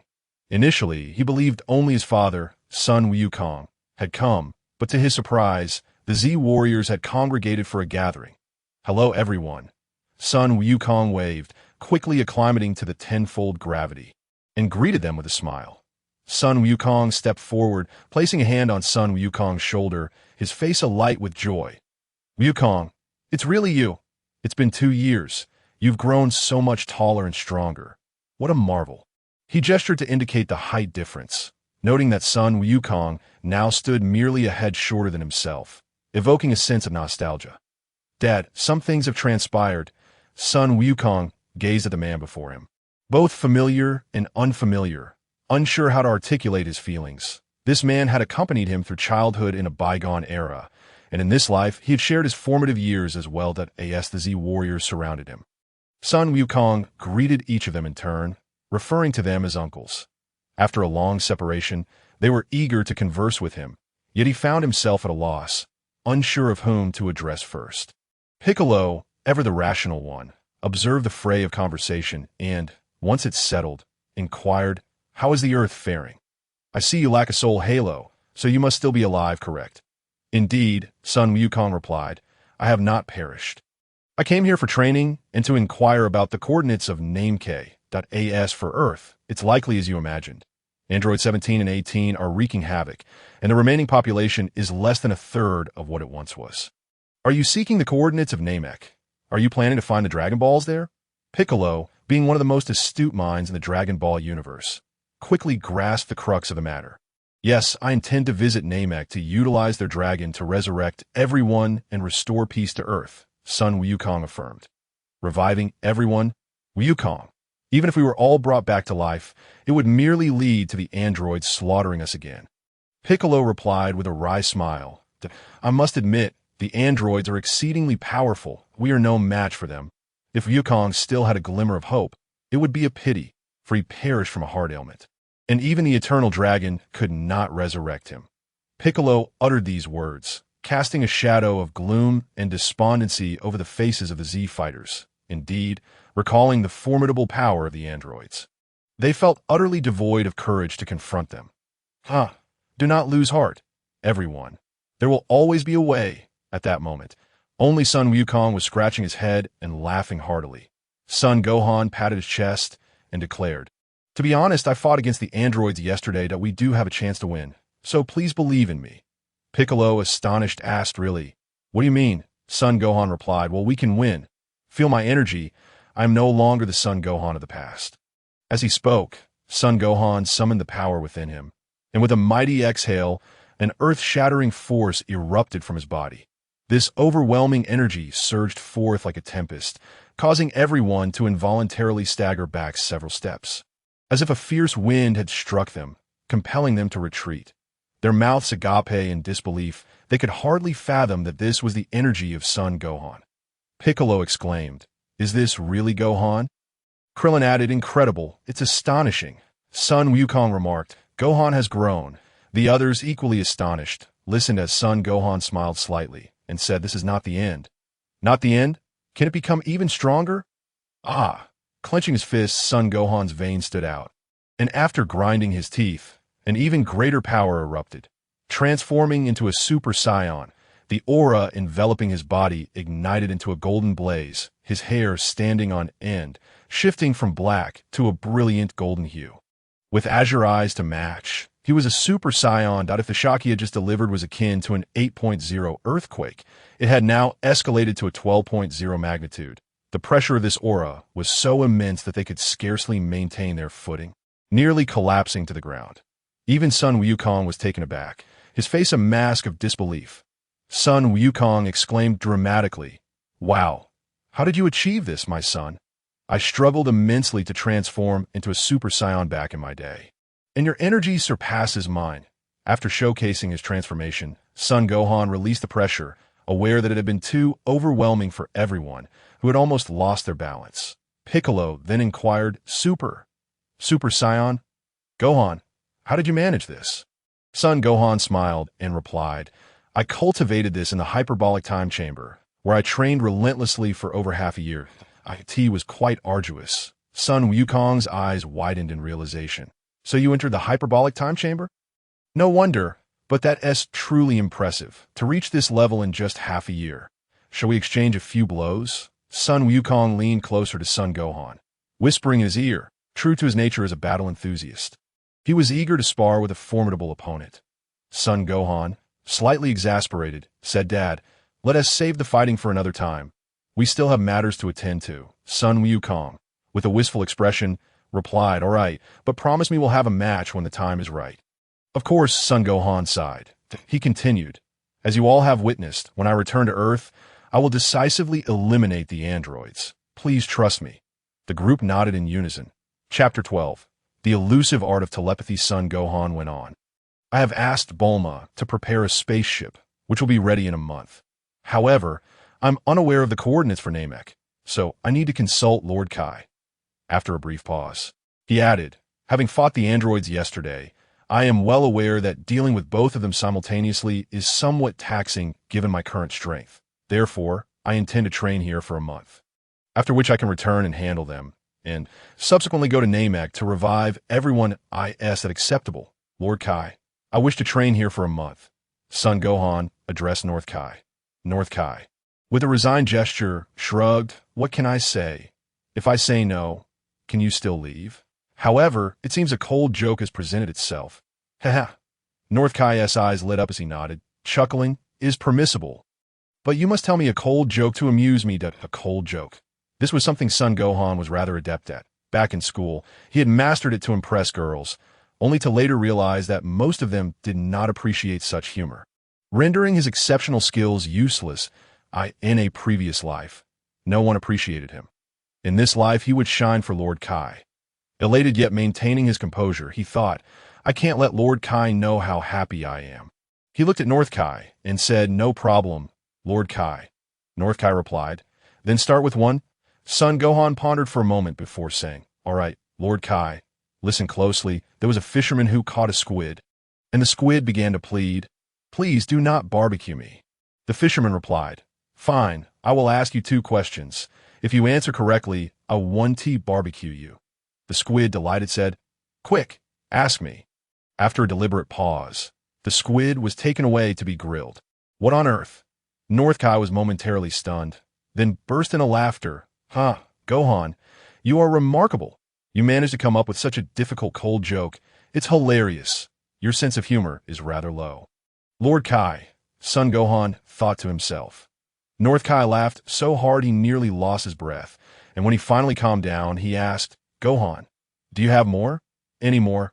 Sun Gohan, with a twinkle in his eye, replied, Lord Kai, I will tell you a joke every day, but I have a condition. What do you think? North Kai, puzzled, asked, what condition? Sun Gohan explained, I will share a cold joke, and you will teach me some martial arts.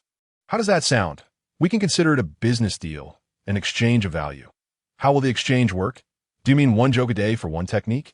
North Kai questioned, perplexed. That 1T work? I don't have enough techniques to offer you, North Kai lamented. Sun Gohan reassured him, Lord Kai, do not be so troubled. I wouldn't let you suffer a loss. Here's the deal. I'll tell you a joke every day, and you teach me a technique. Think about it. It's unlikely I can master a technique in a single day, so 1 technique could be exchanged for several days of jokes, until I master the technique. You can continue to teach me new ones. Why jokes will never run dry. How does that sound? It seems I might be gaining something here. North Kai contemplated, then nodded. All right, it's a deal. They shook hands. A harmonious agreement forged. Sun Gohan inquired, Lord Kai, what are the coordinates for Namek? North Kai replied, a cold joke. More cold jokes? I feel like I'm being swindled here, Sun Gohan thought, exasperated. Lord Kai, how can you demand a cold joke for this? All right, I'll share one. The cold joke session commenced, while those nearby watched in awe, secretly admiring Sun Gohan's wit and the plethora of cold jokes he possessed. They couldn't help but give him a thumbs up, pondering when they might learn a few jokes from him to exchange for something from Lord Kai. Sun Gohan announced, Lord Kai, the first technique I wish to learn is the Kaioken. Please teach me. The Kaioken, you could ask Wukong to teach you that. Why waste a cold joke? North Kai remarked that I have plenty of cold jokes. No, what I mean is that since you created this technique, I must seek your consent to learn it. Moreover, I believe your teaching will exceed that of my father. Alas, I inadvertently let slip a careless remark. I must swiftly rectify it, and, while I'm at it, flatter Lord North Kai as well. You make a valid point. Lord North Kai appears quite pleased and graciously overlooks my initial blunder. The Kaioken technique, to put it simply, is a method that allows one's power to surge dramatically in a short span of time. However, it places immense strain on the body. I see you're already on the verge of transforming into a Super Saiyan. Given that the Super Saiyan form inherently drains stamina, coupled with the Kaioken, your body would be unable to endure such stress in essence, it is impossible to utilize both the Kaioken and Super Saiyan forms simultaneously, hence I would not recommend you pursue the Kaioken. Lord North Kai continued. Sun Gohan replied, rest assured, I am somewhat familiar with this, yet I still wish to learn it. After all, who fears having an abundance of martial techniques? Don't you agree, Lord Kai? Since you insist, I shall teach you. But, Gohan, doesn't this leave me owed a joke? Lord North Kai mused, unable to shake off the thought of a cold joke. Sun Gohan responded, all right, I promise to share one with you tomorrow. I'll tell you too. Will that suffice? One cannot hear too many in a single day. Subsequently, Lord North Kai imparted his knowledge, and Sun Gohan diligently absorbed the teachings. Time, as it often does in such pursuits, flew by, and before long, 2 days had passed. After dedicating 2 days to mastering the Kaioken, he then commenced his studies on the Spirit Bomb. During this period, others who attempted to eavesdrop were shooed away by Lord North Kai, who insisted that if they wished to learn, they must exchange a cold joke. Thus, the onlookers gazed at Sun Gohan with expressions of envy, to which he could only respond with awkwardness. The Spirit Bomb took Sun Gohan 3 days to learn, with the primary challenge being the accumulation of energy from living beings. However, he swiftly grasped the target-locking aspect, as it bore similarities to his universal shock palm, which also requires precision in targeting. The Spirit Bomb. It siphons a portion of energy from all living beings in the world, converting it into an energy sphere, which is then launched at the designated target. The stronger the malevolence of the opponent's heart, the greater the destructive power. As long as the Spirit Bomb is sufficiently massive, no adversary can evade it, resulting in utter annihilation. Yet this technique possesses a critical flaw: its lengthy charging time, that if the opponent is not reckless, they can easily escape during this period. Upon witnessing Son Gohan accurately strike a rapidly flying brick with the Spirit Bomb, both Son Goku and Lord North Kai were astounded, unable to fathom how swiftly he had mastered the technique. Lord Kai, I have successfully learned this technique. Shall we proceed to new ones? Son Gohan declared this moment. Lord North Kai mused to himself. This lad's capacity for learning is remarkable. The cold jokes obtained through this method seem scant, and I feel rather cheated. Is there a particularly challenging technique I could introduce? What would you like to learn next? Lord North Kai inquired. After a moment's contemplation, Son Gohan replied, I wish to learn your telepathy technique. The one that allows direct communication with anyone. Is that possible? Lord North Kai stated, Telepathy? Gohan, that is not a martial technique. It is a form of magic, a spell, if you will. Many spend their entire lives unable to master it. Are you certain you wish to pursue this? After all, magic and martial arts belong to entirely different realms, and it is exceedingly difficult to learn. I must warn you, it is incredibly challenging. Son Gohan resolutely affirmed. Yes, I am certain I wish to learn this moment. Lord North Kai felt a surge of joy. To learn telepathy? Haha, it seems Son Gohan may be destined to regale me with jokes for a lifetime. Having spent over a century mastering this technique, he found it hard to believe that Son Gohan could acquire it in a mere 3 days, as it is profoundly intricate. IT involves complex calculations of various data, constructing a personal network of communication within one's inner world, analyzing the brainwaves of the conversant, and guiding their brainwaves into one's own communication network, thus enabling dialogue with the other party. This requires immense mental fortitude for the calculations and construction, with the intricate data breakdown potentially consuming years, if not decades, of time. Moreover, those lacking the requisite aptitude would find it impossible to learn in a lifetime. Gohan, come here and take a look at this book, Lord North Kai said, producing a tome from seemingly nowhere and handing it to Son Gohan. With a puzzled expression, Son Gohan accepted the book and glanced at its contents. What? Fundamentals of Software Engineering. Upon turning the first page, he realized it was knowledge he had previously acquired as a programmer in his past life. Is this some sort of jest? Undeterred, he flipped through several more pages and discovered that he understood the material, albeit with some discrepancies. Nevertheless, the core principles remained unchanged, and with a shift in perspective, he could comprehend the content. Is this truly the first lesson in learning telepathy? Observing Son Gohan's bewildered expression, Lord North Kai chuckled and asked, Do you have any questions? Son Gohan inquired. I just want to confirm, is this indeed the knowledge required for mastering telepathy? Lord North Kai replied affirmatively. Indeed, Son Gohan responded. Then there are no issues. Son Gohan read at an astonishing pace, finishing the book in half a day, after which Lord North Kai produced another volume. Upon seeing the title, Big Data Analysis, he thought, well, I am now desensitized. If you were to present me with a book on the Dragon Balls, I would accept it without hesitation. Chapter 13. The 10-second real man Lord Kai.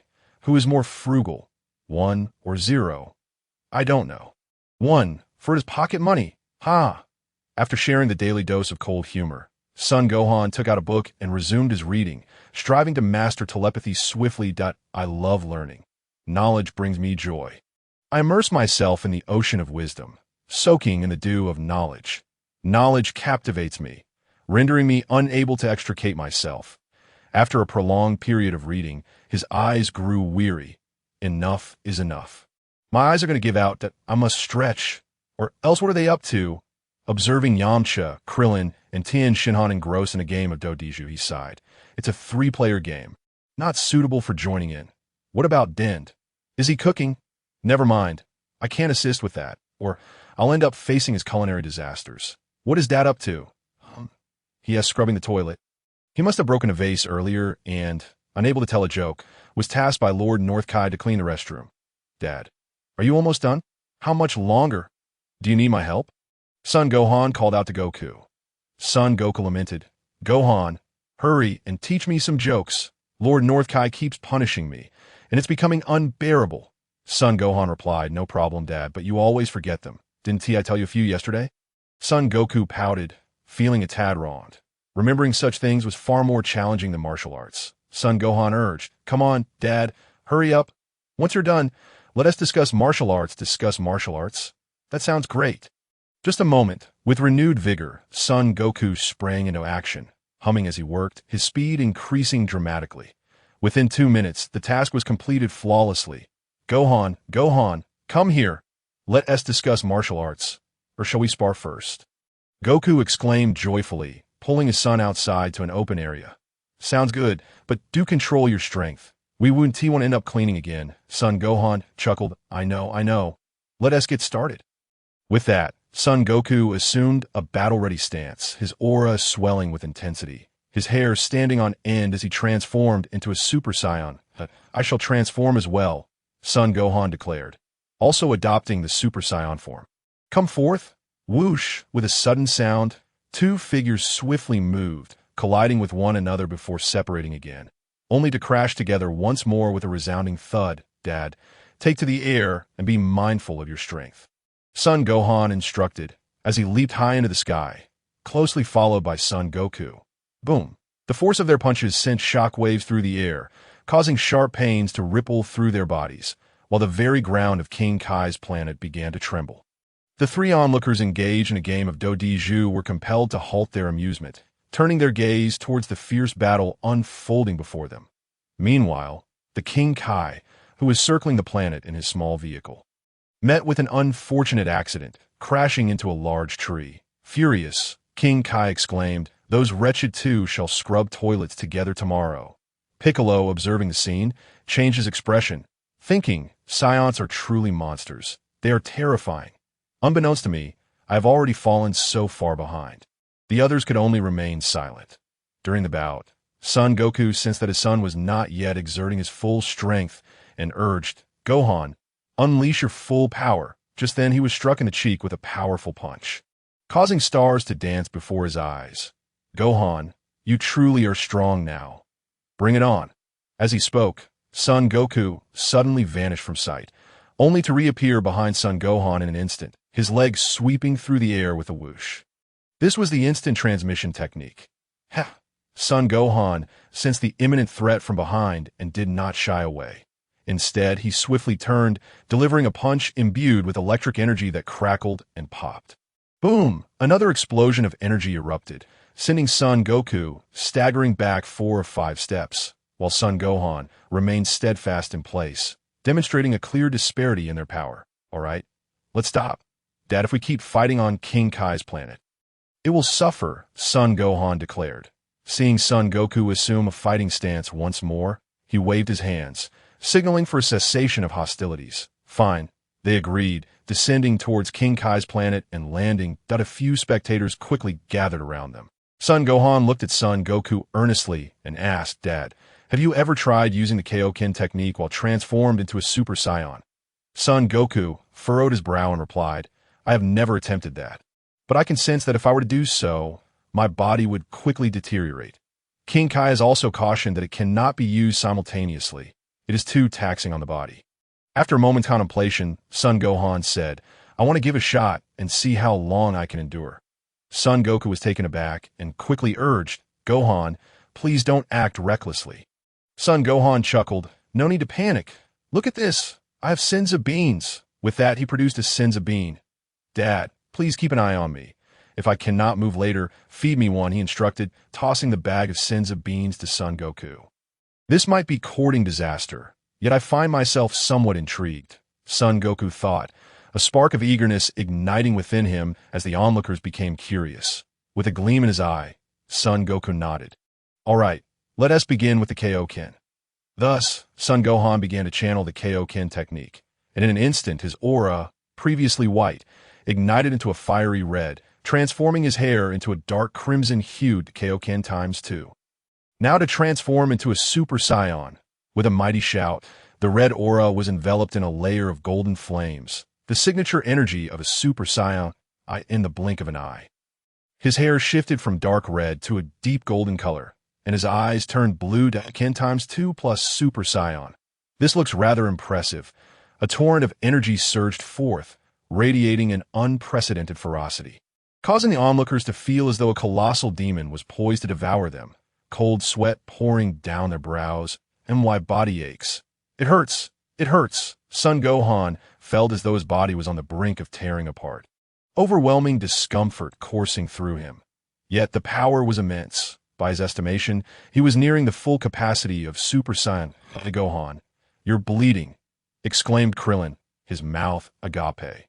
With a deep breath, Son Gohan quickly dissipated both the Kaioken and Super Saiyan forms. Looking down, he saw blood pouring from his body, the vessel having burst 0.5 seconds. I can only withstand 5 seconds. If it exceeds that, I'll start bleeding, Gohan thought grimly. Gohan, Senzu bean. Son Goku swiftly tossed one over. Trembling, Son Gohan caught it and swallowed it whole as the Senzu bean entered his system. A warm energy coursed through his limbs and head, healing his wounds in an instant. I want to try again. Son Gohan stated, eager to explore different methods. Try again. You've already bled profusely. The others lamented, exasperated. All right, first, I'll transform into a Super Saiyan, Son Gohan decided, preparing to employ the Kaioken afterward. Once transformed, the Kaioken was immediately activated. Indeed, this time, there was a difference. A red aura enveloped the golden flames, yet the intensity of energy was comparable to his previous transformation, lacking the same level of ferocity. Son Gohan silently counted the seconds. 7, 8, 9, 10. At the count of 10, blood began to flow once more. Gohan, Senzu bean. Son Goku expertly tossed another Senzu bean. Son Gohan caught it and swallowed it, but he did not revert from his transformed state. With a hissing sound, the blood abruptly ceased, only to burst forth again. Ugh! Son Gohan rolled his eyes and collapsed, his transformation dissipating automatically. Gohan! Son Goku shouted, realizing something was amiss. He quickly leaped forward to catch the falling Gohan and immediately produced another Senzu bean, feeding it to him. That was close. I thought I was a goner, Son Gohan exclaimed, getting back on his feet, his face reflecting his near brush with death. You actually know fear, the others thought, relieved yet impressed by Gohan's determination. Taking a deep breath, Son Gohan smiled and said, even though I used 3 Senzu beans, it was worth it. I believe I figured out. Son Goku, puzzled, asked, what do you mean? The others were equally curious. Son Gohan summarized, in both transformation methods, the increase in power is the same. If I use the Kaioken first, I can only hold it for 5 seconds, but if I transform into a Super Saiyan first and then use the Kaioken, I can last for 10 seconds. As long as I revert before the time is up, I'll be fine. Otherwise, well, you all saw what happened at T that moment. King Kai chimed in, so you're a 10-second man. After saying this, he erupted into laughter, as if he had gone mad. Son Gohan. Looks puzzled Son Goku. Chuckles Piccolo. Raises an eyebrow Krillin. Smirks Tianjin Han. Shakes head Chaos. Wide-eyed Yamcha. 10-second man. That seems about right. I believe my physique is not yet robust enough. If it were stronger, I could sustain it longer. However, at present, I only dare to employ the Kaioken at 2 times its standard level. If I were to push it to 3 times, I fear I would meet my demise, Son Gohan contemplated. Son Goku cautioned, Gohan, this should be a last resort. Do not use it recklessly. Son Gohan nodded, replying, yes, I understand. Dad, your situation must be similar, so be careful when using it yourself. Son Goku laughed. Ha! In the afterlife, I won't have the opportunity to use it. As he spoke, everyone could discern the sense of despondency emanating from Sun Wukong. Indeed, for such a combative individual, having met his demise and found no worthy opponent in the afterlife, while being unable to return to the mortal realm, it was only natural for him to feel disheartened. Son Gohan, sensing his father's melancholic disposition, reassured him, Dad, there will be a way, as you often say. There will always be a solution that I will find a way to bring you back, along with everyone else. Just wait for me. Chuckling, Sun Wukong replied, let's not dwell on that for now. Gohan, are you still studying? Would you like me to teach you instant transmission? Sun Wukong laughed heartily. He was indeed a person whose emotions shifted rapidly. Sadness never weighed upon him for more than 5 seconds. Absolutely, I want to learn, exclaimed Gohan, his voice brimming with excitement. Mastering instant transmission was imperative, as his initial purpose for coming to King Kai's planet was to learn the Kaioken technique and instant transmission. His original plan had been to complete his training in telepathy with King Kai before delving into instant transmission. However, he faced obstacles in mastering the telepathic skill, which could not be resolved in a mere day or two. During these past few days, he had devoted most of his time to reading and reinforcing his foundational knowledge, making the timing of learning instant transmission quite opportune and without conflict. Thus, he attentively listened as Sun Wukong explained the usage techniques of instant transmission multiple times, asking questions about any uncertainties he encountered. This was a complex method of manipulating energy. Nevertheless, many of the challenges would only become clear after commencing his training. After absorbing Sun Wukong's teachings, Gohan earnestly began to practice on his own. After some time, he murmured to himself, how could I have forgotten about you? He then awakened his spiritual form that it was time to showcase true skill.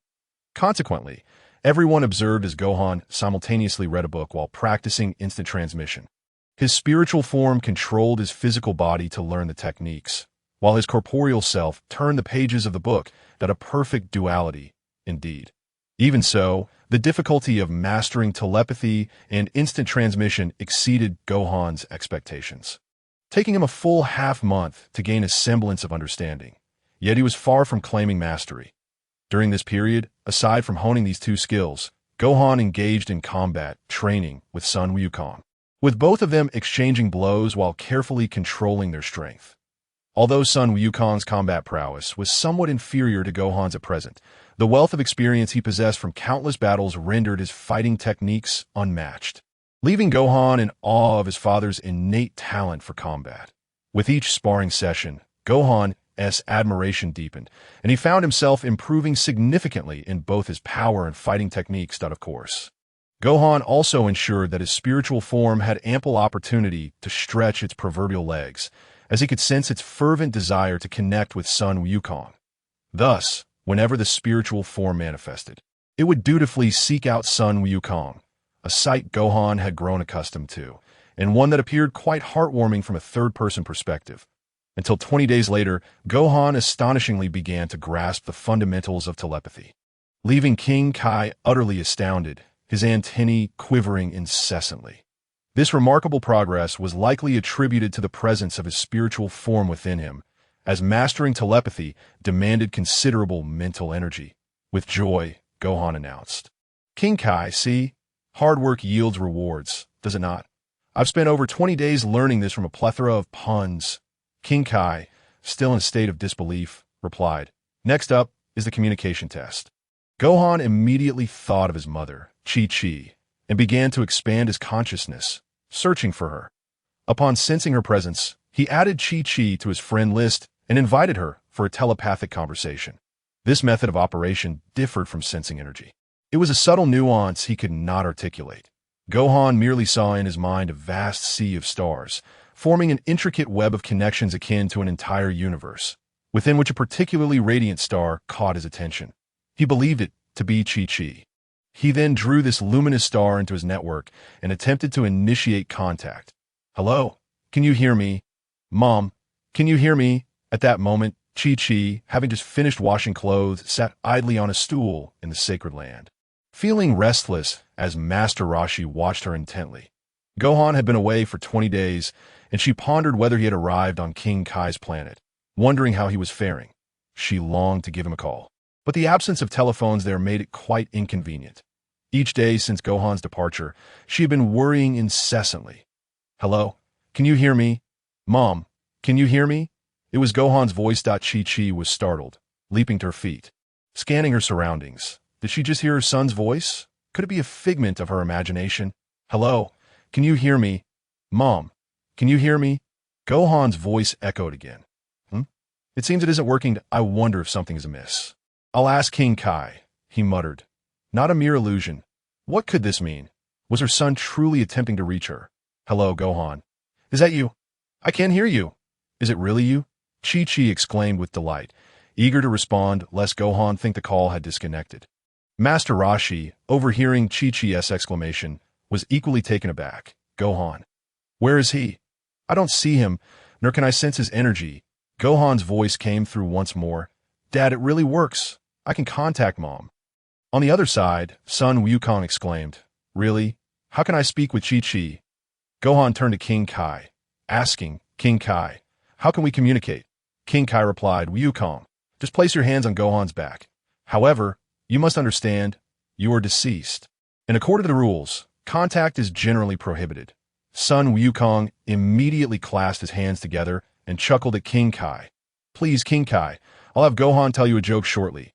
Wukong then placed his hands on Gohan's back and said, "Hello, Chi-Chi, it's me, Wukong. Wukong, it's really your voice," Chi-Chi said, overwhelmed with joy, tears welling in her eyes. "Wukong, are you eating well on King Kai's planet?"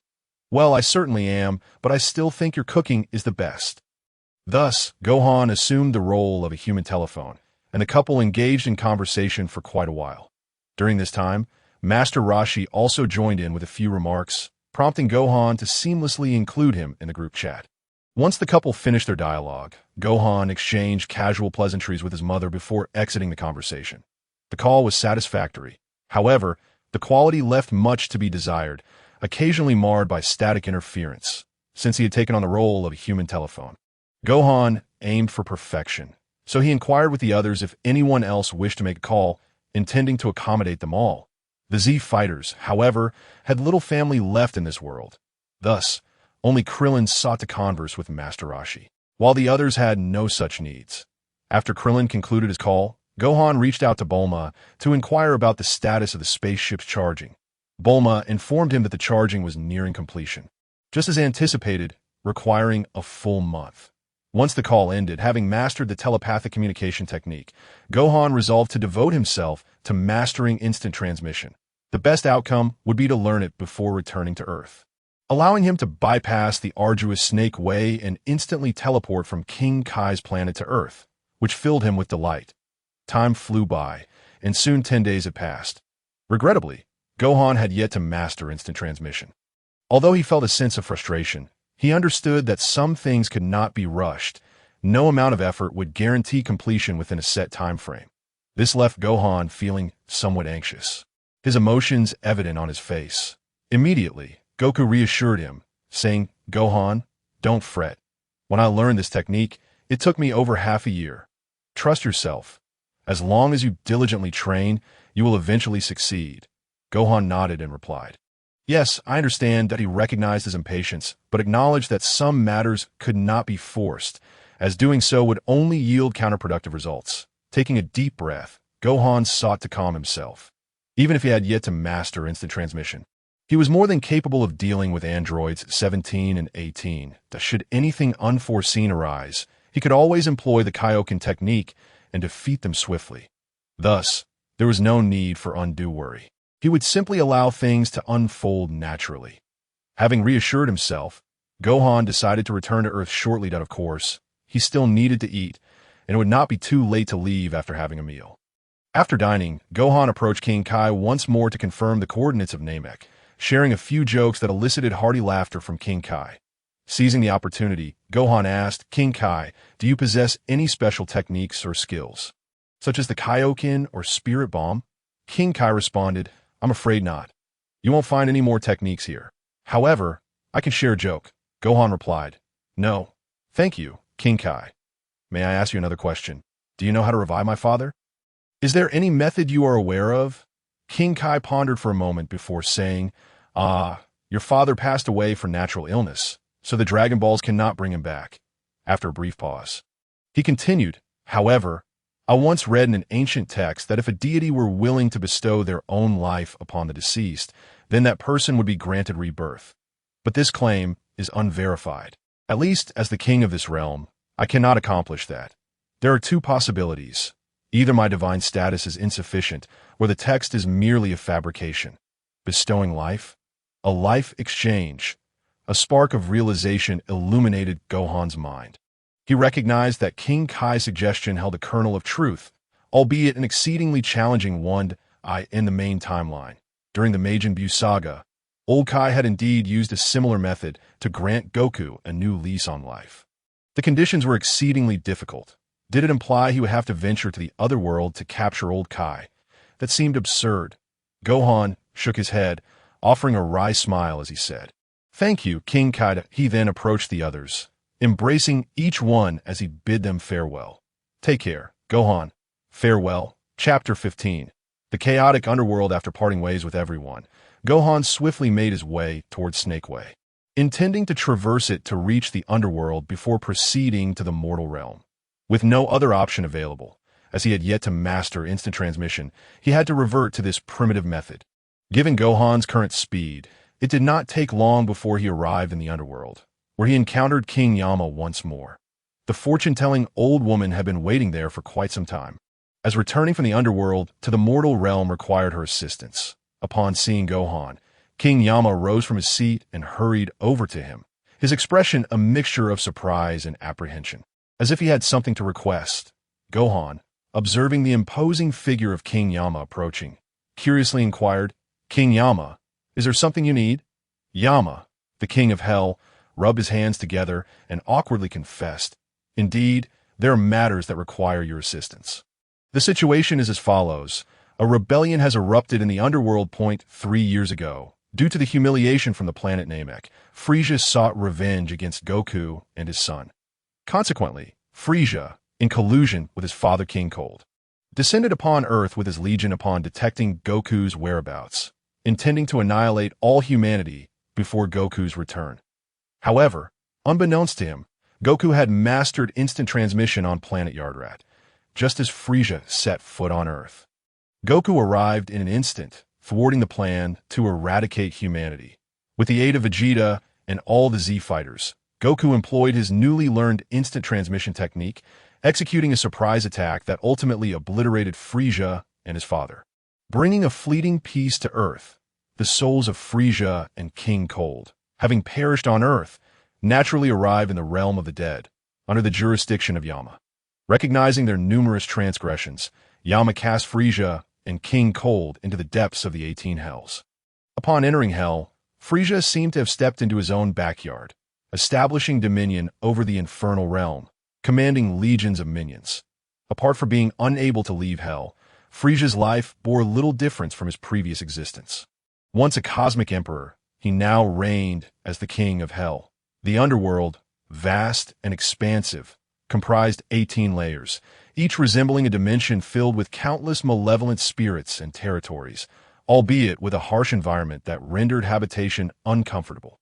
The chaos and incessant battles of Hell found unexpected unity with Frieza's arrival, as he single-handedly governed the tumultuous realm, while King Cold assumed a role akin to that of a supreme ruler.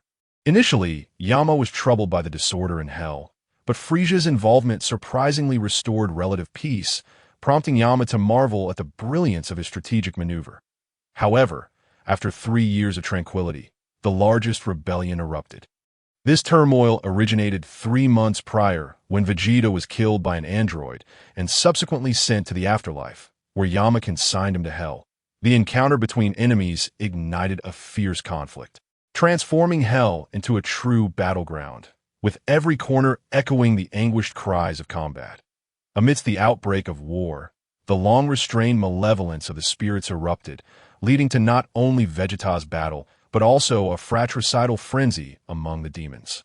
Yama's frustration reached its peak as he faced the most significant uprising in Hell's history. 2 years earlier, Goku succumbed to a virus, leaving Vegeta without a target to pursue, sapping his once indomitable fighting spirit and diminishing his rigorous training. This culmination of events led to his defeat by the androids, despite Vegeta's self-proclaimed prowess as the strongest warrior. Upon his demise, he encountered Frieza in Hell, where his anger at his own weakness drove him to transform into a Super Saiyan. Although Vegeta's power now slightly surpassed Frieza's, the duo's combined strength created a stalemate that in the Underworld. Yama explained, "This is the crux of the matter. The conflict between Vegeta and Frieza has incited a massive upheaval in Hell, spiraling into an uncontrollable situation. Thus, I seek your assistance." Gohan replied, "Do you wish for me to directly eliminate Frieza and his father? Would that not impact Hell in some manner?" Yama affirmed, "Indeed, I have observed your battles against the androids. With your current strength, dealing with Frieza and his father should pose no challenge as for any repercussions. Do not concern yourself. At worst, we may revert to the previous state." Gohan nodded, "Very well," with Gohan's agreement. Yama expressed his delight. "Then let us not delay. Gohan, descend into Hell." That a smile graced Gohan's face, though he felt an unsettling sense of discord in the phrasing. Neither the fortune teller nor Yama accompanied them. Yama assigned a spirit soldier to escort Gohan to Hell. With curiosity in his eyes, Gohan followed the spirit soldier into an elevator, where the soldier pressed a button and the elevator began its slow descent into the Underworld. Meanwhile, in the depths of Hell, Vegeta, battered and bruised, cowered behind a massive boulder, looking rather disheveled.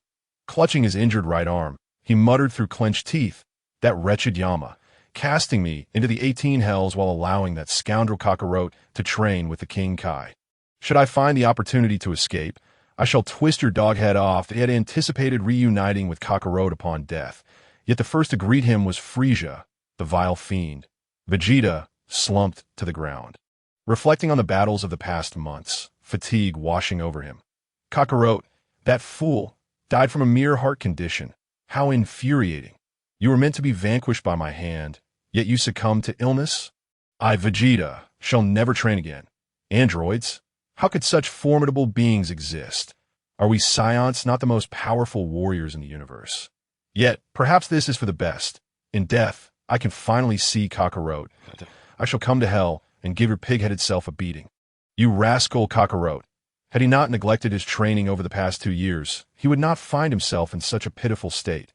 Nevertheless, Frieza was equally wounded. He needed to devise a plan, for continuing the stalemate would only lead to mutual destruction. If only there were a way to divert King Cold's attention. If he could focus solely on Frieza, he was confident he could defeat him with a 90% certainty. Contemplating this, Vegeta closed his eyes, seeking to recover from his injuries. The faster he healed, the more advantageous it would be for him. On the other side, Frieza was in a state of frantic agitation. His right eye swollen shut and his body marred with countless wounds. Each jolt sent waves of pain coursing through him. Gritting his teeth in agony, his hatred for the Saiyans intensified. Damn monkeys. Damn Vegeta. Father, next time, you must intervene and help me capture him. I want to torment him to death. Frieza seethed. Indeed, King Cold replied coldly. Sensing the palpable malice emanating from Frieza, the nearby spirits trembled in fear. Lord Frieza is terrifying. As the elevator continued its descent, the spirit soldier cautiously observed the boy beside him. Too frightened to breathe audibly, he had heard many colleagues speak of the terror that Frieza and his father instilled in Hell. Rumored to be the most fearsome demons with incomprehensible strength. Were it not for the barrier between Hell and the afterlife that prevented the spirits from leaving, Yama himself might have fallen victim to Frieza. Just moments ago, Yama had implied that this boy possessed the power to easily vanquish Frieza and his father, and now this boy was right beside him, leaving the spirit soldier in a state of heightened anxiety. Noticing the spirit soldier's furtive glances, Gohan felt a bit awkward. Clearing his throat to break the tension, he asked, "Excuse me, does this elevator lead directly to Hell? Aren't you worried about demons using it to access the afterlife?" The spirit soldier, responding nervously, stammered, "My lord, This elevator is warded. The malevolent spirits of hell cannot approach. His speech was somewhat disjointed. Gohan smiled reassuringly. You need not be so anxious. I'm not a villain. Why, yes, of course. The soldier replied, still visibly tense. Before long, the elevator came to a halt, evidently having reached hell. Gohan stepped out and inquired, will I be able to use this elevator to return to the afterlife later? Why, yes, indeed. The living can use this elevator, the soldier confirmed. The ghostly soldier spoke anxiously. All right, you should return to avoid any repercussions here. Thank you for your efforts, Sun Wukong replied, waving his hand to signal the soldier to leave. Okay. The soldier, visibly relieved, hurriedly made his way to the elevator. Sun Wukong stroked his chin, a bitter smile creeping onto his face as he pondered when he had become so fearsome. Let me sense where they are now. Sun Wukong concentrated, assessing the fluctuations in energy to gain a brief understanding of their condition. Both Vegeta and Frieza had sustained various degrees of injury. It appeared they had just emerged from a fierce battle.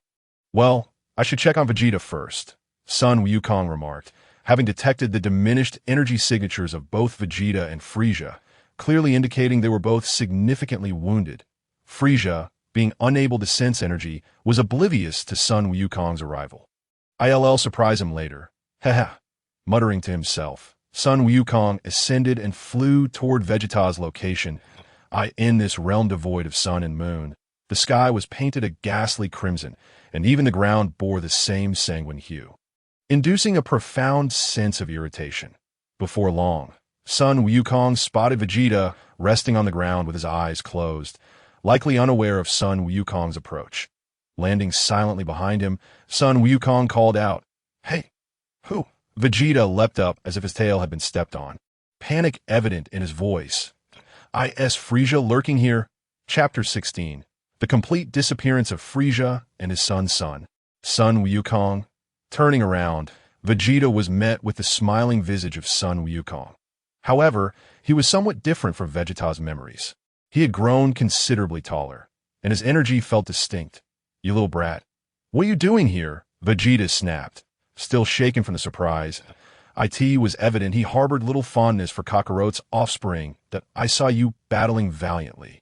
Uncle Vegeta, so I came to assist you, Sun Wukong replied, producing a senzu bean to offer to Vegeta. That I don't need your help. I can handle this alone. So get lost. Vegeta barked at you really think the prince of all Saiyans, require the assistance of a mere child? Ridiculous. Sun Wukong's outstretched hand faltered. It was clear Vegeta was ungrateful. Despite his good intentions to help, Vegeta's words were infuriating, igniting an impulse to strike him. Take the senzu bean. Whether you eat it or not is up to you. Ultimately, Sun Wukong tossed the bean aside, where it landed with a soft thud at Vegeta's feet. Vegeta, would rather die today than consume your senzu bean. Feel free to enjoy your meal at your leisure. I'm off to see Frieza. Without further ado, Sun Wukong ascended and sped away toward Frieza's direction, quickly disappearing from view. What's this about, Emil? He just left like that. Shouldn't he have tried to convince me further? Vegeta stood stunned, gazing at the senzu bean at his feet, ultimately picking it up with a pained expression. Does this kid not realize Frieza's strength? Is he rushing to his own demise? Sun Wukong, however, paid no mind to such thoughts, fixated instead on swiftly dealing with Frieza before returning to Earth, as he had pressing matters to attend to there. In a matter of moments, Sun Wukong located Frieza's lair, slowly descending from the sky and stepping inside. Before long, a demonic figure spotted the unfamiliar Sun Wukong and shouted, Who are you? Halt! He approached, brandishing a pitchfork to block Sun Wukong's path. Upon hearing the demon's command, more of Frieza's minions surged forward like a tide, an intruder on Frieza's territory. Kill without mercy. Get out of my way. Sun Wukong's body trembled as a wave of energy rippled outward, scattering the demons like leaves caught in a tempest, sending them flying away, unsure of where they would land. Witnessing such a display of power, the remaining demons dared not approach. They turned tail and fled in terror.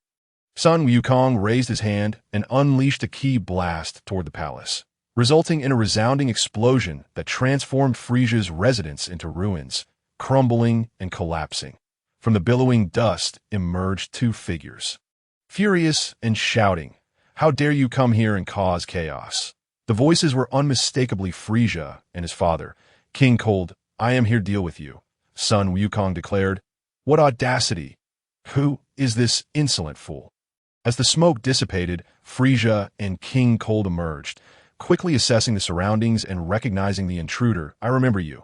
You're that saiyan child from Namek, Sun Wukong's offspring, right? Where's your father? Have you come to die alone?" Frisia exclaimed, anger radiating from him. Sun Wukong surveyed Frisia and King Cold. Chuckling, "Frisia, one of me is more than enough to handle you, though it seems you've just had a rough time with Vegeta. Judging by those swollen eyes, feeling a bit aggrieved. Are we? Humph. Is Vegeta here as well?" "Vegeta, show yourself." Frisia glanced around, expecting Vegeta to spring in ambush from the shadows. I could see that moment. Vegeta was en route, having just consumed a senzu bean. Vegeta, consumed this senzu bean to save this little brat. "Frisia, I assure you, one of me is sufficient to take you down. Care to test that?" Sun Wukong chuckled, his aura swelling as he transformed into a Super Saiyan. "You can also become a Super Saiyan." Frisia gasped in astonishment, his eyes betraying a flicker of fear. The golden hair and azure eyes were all too familiar. He had first tasted defeat at Goku's hands.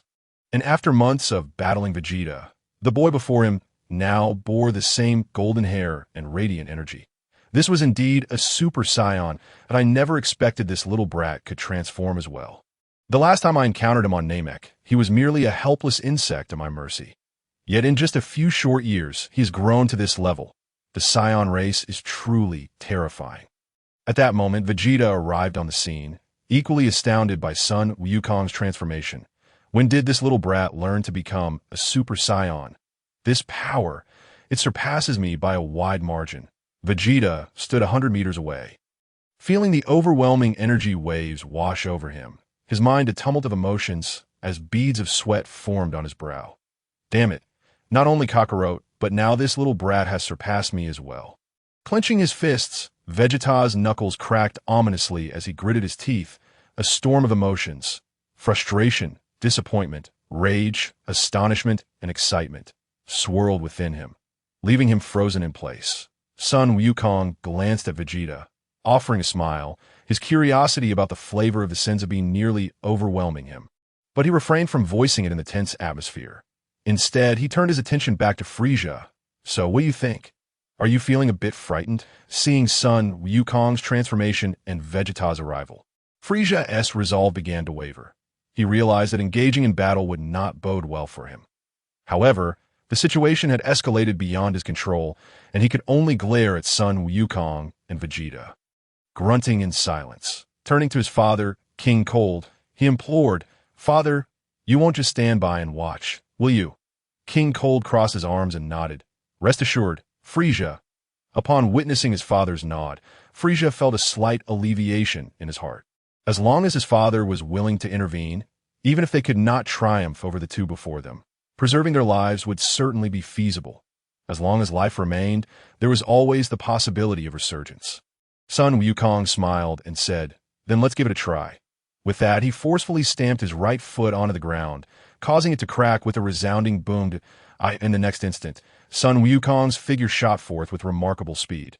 Leaving behind only an afterimage, in the blink of an eye, he suddenly materialized right in front of Frisia, his right fist raised high, delivering a powerful blow aimed squarely at Frisia's face, the wind from his punch howling and the afterimages multiplying. Bang! Frisia was utterly unprepared. The punch connected squarely, and a mouthful of blood erupted from his lips as he was propelled backward like lightning, crashing into a distant boulder, which shattered to pieces, dust and debris scattering everywhere. As the dust settled, Frisia lay sprawled on the ground, still spewing blood bubbles, his body trembling incessantly, muscles twitching uncontrollably, clearly in excruciating agony. Such speed, I barely saw it. Vegeta marveled, astonished in his eyes. Sun Wukong had barely moved. Yet Frisia had been sent flying. He couldn't comprehend the astonishing speed. After a long moment, Frisia struggled to rise, his face now a grotesque mask of injury, bloodied and swollen, resembling a pig's head. "Frisia, King Cold shouted, rushing forward to assess Frisia's wounds. However, as soon as he moved, Sun Wukong appeared before him, blocking his path. King Cold seethed with rage, his fists raining down upon Sun Wukong like a torrential downpour. Sun Wukong deftly parried each blow, retaliating swiftly, their combat creating a cacophony of strikes that rippled through the air like waves.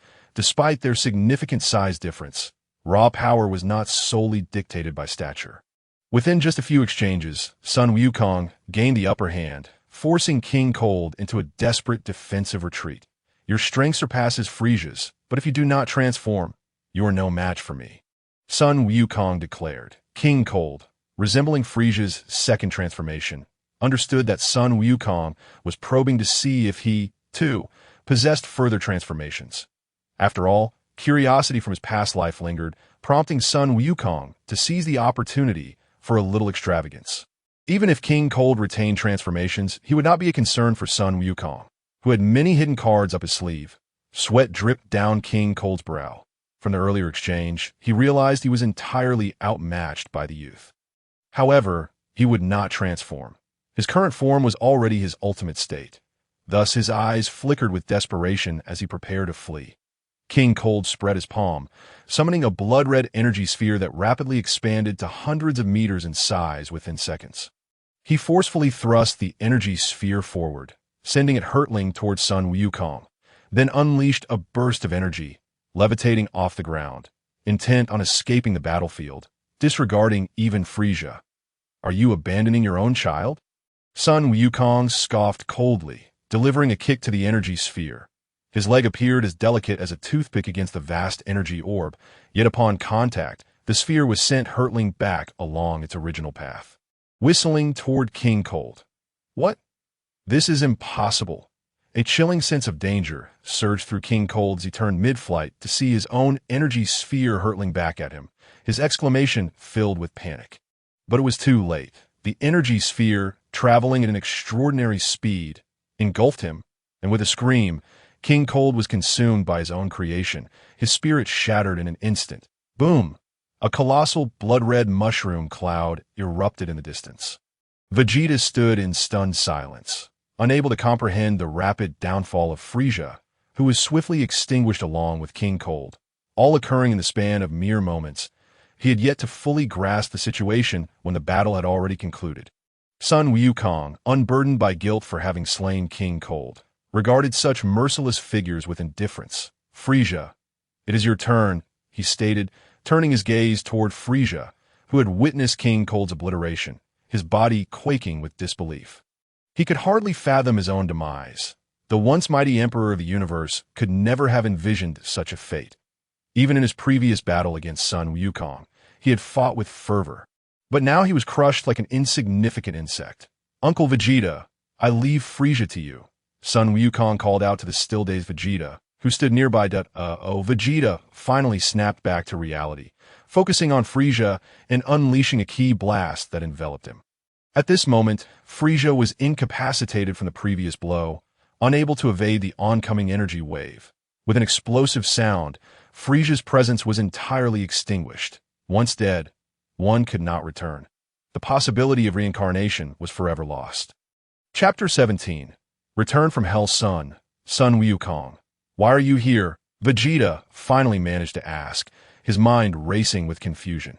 Everything had transpired too swiftly, leaving many questions in its wake.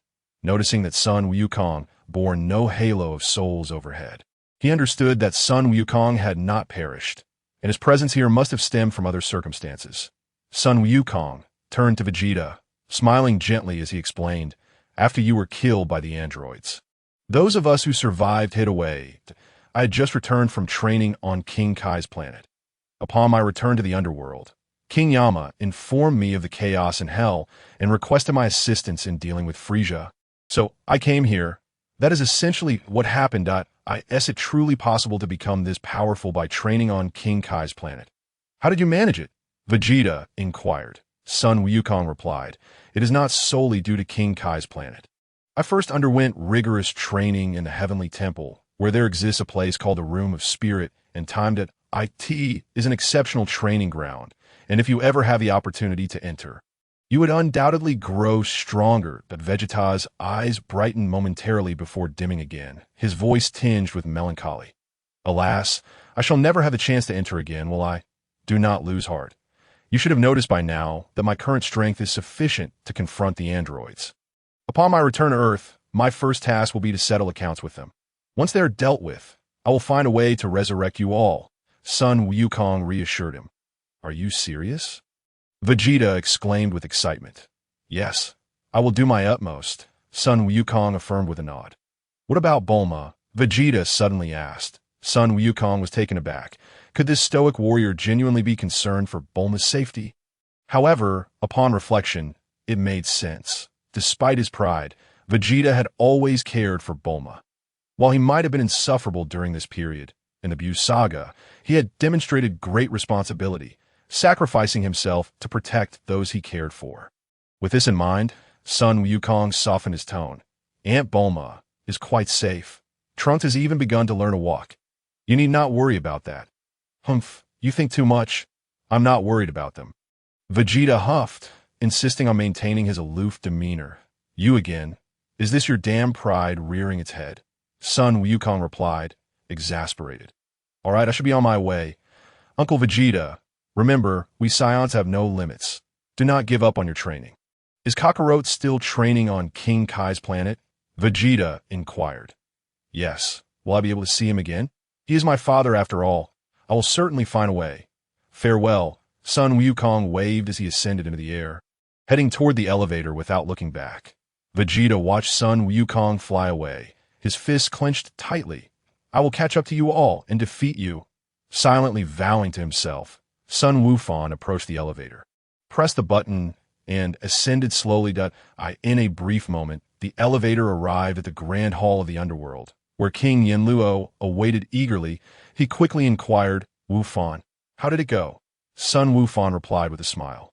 I have fulfilled my mission. King Yanluo exclaimed, That's wonderful. I truly appreciate it. Would you care to stay for a few days of leisure? To which Wufan responded, What is there to enjoy here? It is merely a realm of departed souls. He promptly declined the offer and bid farewell. Grandma, let us depart. Indeed, with that their figures vanished. The fortune-telling grandmother escorted Sun Wufan to the heavenly temple before taking her leave. Mother, Sun Wufan called out as he descended from the skies above the temple and rushed inside. Wufan, upon hearing her son's voice, Chi-Chi rushed out joyfully to embrace him. You rascal, you've grown taller, she exclaimed with a laugh. Haha, I suddenly shot up.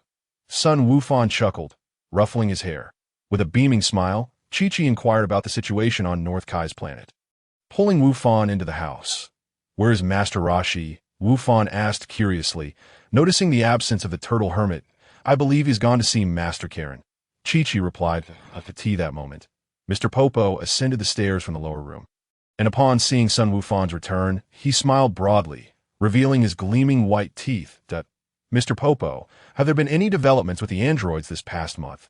Sun Wufan asked, clearly concerned that IT would be best to reach out to Miss Bulma. She is more informed than I am, Mr. Popo advised. That works. I was just planning to find her, Sun Wufan replied. Immediately, Sun Wufan utilized his telepathic communication to contact Bulma, informing her of his impending visit. Many matters are more effectively discussed face-to-face rather than over the phone, and he also wished to see Trunks. Mother, may I visit Aunt Bulma? Would you like to accompany me? Sun Wufan inquired, remembering that Chi-Chi had been at the heavenly temple all month. He realized that even if she hadn't voiced it, she might feel confined. Taking her out for a stroll would be a delightful way to lift her spirits. After all, he now possessed sufficient strength to not fear the two androids. He could ensure his mother's safety. Can I really go? What if we encounter the androids? Chi-Chi hesitated, worried about being a burden to her son. Of course. Didn't you mention wanting to meet Aunt Bulma? It's perfect. As for the androids, fret not. Your son can easily defeat them now. I even hope to cross paths with them. Sun Wufan reassured her with a comforting smile. Then I shall go, Chi-Chi exclaimed joyfully. This outing not only meant a change of scenery, but also the assurance that her son could handle the androids, allowing her to finally relax after months of anxiety. Regarding Wufan's strength, Chi-Chi had never doubted him. If he said he could, Then indeed he could. Seeing his mother so happy, Wu Fan felt a surge of joy as well. "Mother, allow me to carry you. Let us be on our way," he offered, bending down to lift Chi-Chi onto his back. "Goodbye, Mr. Popo," he called out as they departed. With that, a surge of energy enveloped Sun Wukong, forming a protective shield as he soared into the air, heading towards West City. After surviving for so long, he could now boldly venture out, and his spirits soared as he delighted in the freedom of flight, feeling like a child again. Previously, flying had been about escaping danger, but now it was a source of joy. While flying, Sun Wukong attempted to activate his telepathic abilities to connect with the androids for a bit of long-range interaction, but due to their lack of presence and energy signatures, he found it impossible to pull them into his telepathic network, forcing him to abandon the plan. After some time, Sun Wukong finally arrived over West City and descended near the Capsule Corporation. He gently set Chi-Chi down, and together they knocked on Bulma's door. Upon opening it, Bulma was taken aback by Sun Wukong's height. "Come in, Wufan, your height startled me," she said with a smile, welcoming them into her home. I've spent quite some time in the hyperbolic time chamber and visited King Kai's planet, so I've grown quite a bit," Sun Wukong explained with a grin. "What a handsome young man. Chi-Chi, it's about time you find Wufan a girlfriend," Bulma teased, winking at Chi-Chi. Bulma, do you have any young ladies in mind for my Wufan? Let us have a good chat," Chi-Chi said, pulling Bulma into conversation, leaving Sun Wukong somewhat sidelined. He chuckled awkwardly, feeling a bit neglected. Trunks, he muttered to himself as he searched for Trunks. "Wufan. If you're looking for Trunks, he's back there learning to walk with my father." Bulma pointed to a spacious area filled with numerous plants, crafted to resemble a garden despite being a basement. Illuminated by bright lights, Sun Wukong walked around to enter. "Hello, Dr. Brief," he greeted upon spotting Bulma's father. "Trunks, over here," Sun Wukong called out. Little Trunks, with wide eyes, spotted Sun Wukong and scampered over, but in his haste he lost control and tumbled to the ground with a thud. "Trunks!" Dr. Brief exclaimed, rushing to assist the little one. Humph. Little Trunks wriggled free from his grandfather's grasp, determinedly getting back on his feet and running towards Sun Wukong. Just like your father, so stubborn," Wufan chuckled as he scooped up Trunks, pinching his chubby cheek, which was undeniably adorable. "Wow." Sun Wukong stuck out his tongue and made a silly face, eliciting peals of laughter from little Trunks. Sun Wukong twirled Trunks around before stepping outside, where Chi-Chi and Bulma were still deep in conversation, sharing laughter. "It seems Trunks really likes you, Wufan," Bulma remarked. "Indeed. The last time I visited he couldn't walk, and now he's running around. This little guy is so strong," Sun Wukong replied with a smile. Once more, he made a silly face, prompting Trunks to erupt in laughter. "Aunt Bulma, during my visit to the Underworld, I encountered Uncle Vegeta. He even inquired about you and Trunks," Sun Wukong shared. Bulma, grinning broadly, responded, "Really? I never thought Vegeta would show concern for anyone." "Yes, and I've learned a fascinating new skill that allows you to communicate directly with him. Would you like to try?" Sun Wukong offered with a smile. "Telepathic communication, at your command. Sure. How does it work?" Bulma asked enthusiastically. "Just place your palm on my back and call out to him, similar to making a phone call," Sun Wukong explained. "Like this? Just place it on?" "Let me give it a try," Bulma said as she moved behind Sun Wukong and pressed her palm against his back. Hello, Vegeta, can you hear me?" Bulma called out. "Who is this, Bulma?" The voice of Vegeta resonated, clearly indicating a successful connection. The call was encrypted, preventing eavesdropping. After a brief exchange of pleasantries, Bulma and Vegeta fell silent. Gohan shrugged, stretched his limbs, and inquired of Bulma. "Aunt Bulma, have there been any recent movements from the androids?" Bulma replied. "They appeared at the beginning of the month, devastating several cities, but they have since vanished without a trace." The beginning of the month. Wasn't that after my encounter with them? Could it be that my blows incited them to wreak havoc on those cities? What a temper, Gohan remarked. Kiki interjected. "These two androids are capricious. Destruction is merely a pastime for them. Even if they hadn't crossed paths with you, I believe chaos would still ensue." Bulma nodded in agreement, stating, "Kiki is right that we cannot fathom their motives, nor can we anticipate their movements, that we only learn of their whereabouts after they've caused destruction."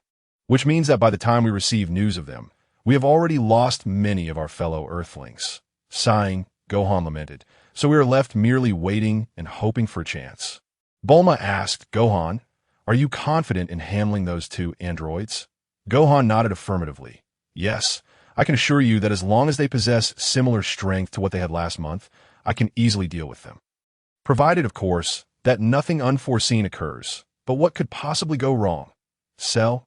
Lightning Cell? No, such a being does not exist in this world. Cell is still in his larval stage. Gohan shook his head, dismissing the thought. However, he then recalled that at this moment, Cell was still in Dr. Gero's underground laboratory, being cultivated by the advanced computer of Dr. Gero, developing insidiously with the intent of absorbing androids 17 and 18 to achieve his perfect form. In simpler terms, it was a small larva aspiring to become a high-flying elite, harboring ambitions of cosmic domination. But I, Gohan, will certainly not grant you that opportunity. It is impossible for you to become handsome. And I shall crush your dreams of universal supremacy in their infancy. After pondering, Gohan asked, Aunt Bulma, do you know where Dr. Gero's laboratory is located? Bulma replied, Dr. Gero's laboratory. I'm not sure. Why do you ask? Gohan suddenly remembered that even Trunks had been unaware of Dr. Gero's underground facility. It was only thanks to Krillin that they had eventually located it. Never mind. It's nothing, Gohan shrugged off, deciding to handle the matter himself.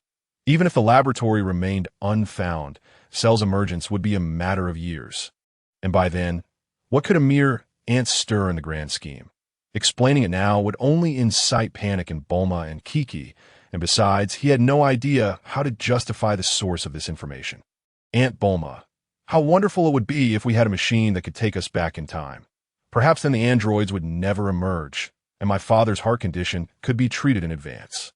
That would be splendid, Gohan mused, as if casually voicing a whimsical thought akin to idle chatter among friends. Yet it served as a preemptive warning for Bulma, a time-traveling machine. Bulma fell into contemplation, a spark igniting in her mind. As if she had stumbled upon a new continent. Gohan, that's an excellent idea. Absolutely brilliant, she exclaimed, suddenly animated. Huh. Gohan feigned ignorance. Let us set that aside for now. Gohan, I suggest you check out E-City. I've heard that survivors there have formed a resistance against the apocalypse, and their numbers are quite substantial. They have been closely monitoring the androids' activities.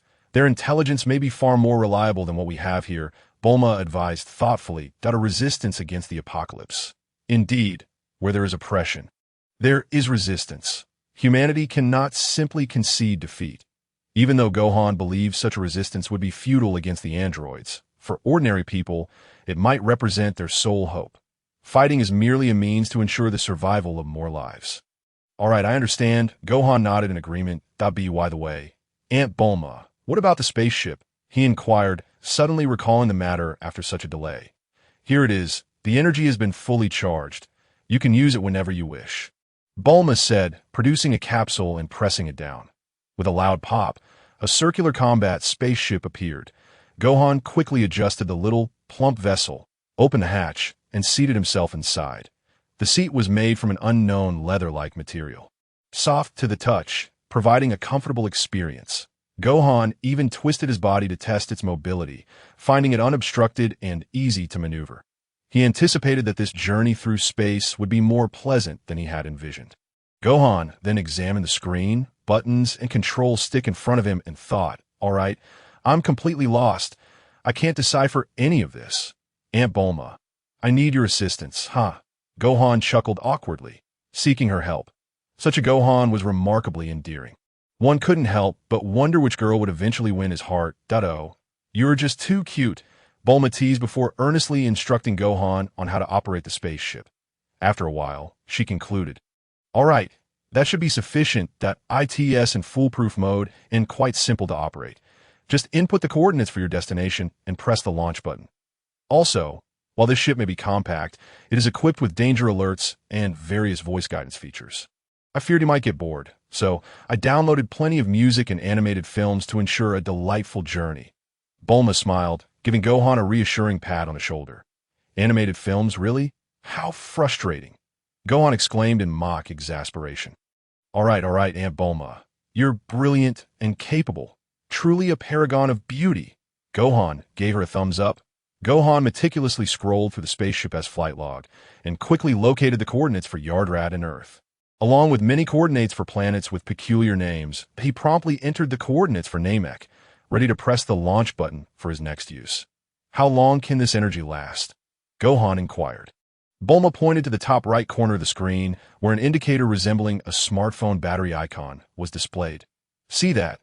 That represents the ship's energy. It's currently full that I can't tell you how long it will last. But just keep an eye on that indicator. Gohan replied with a resigned tone. All right.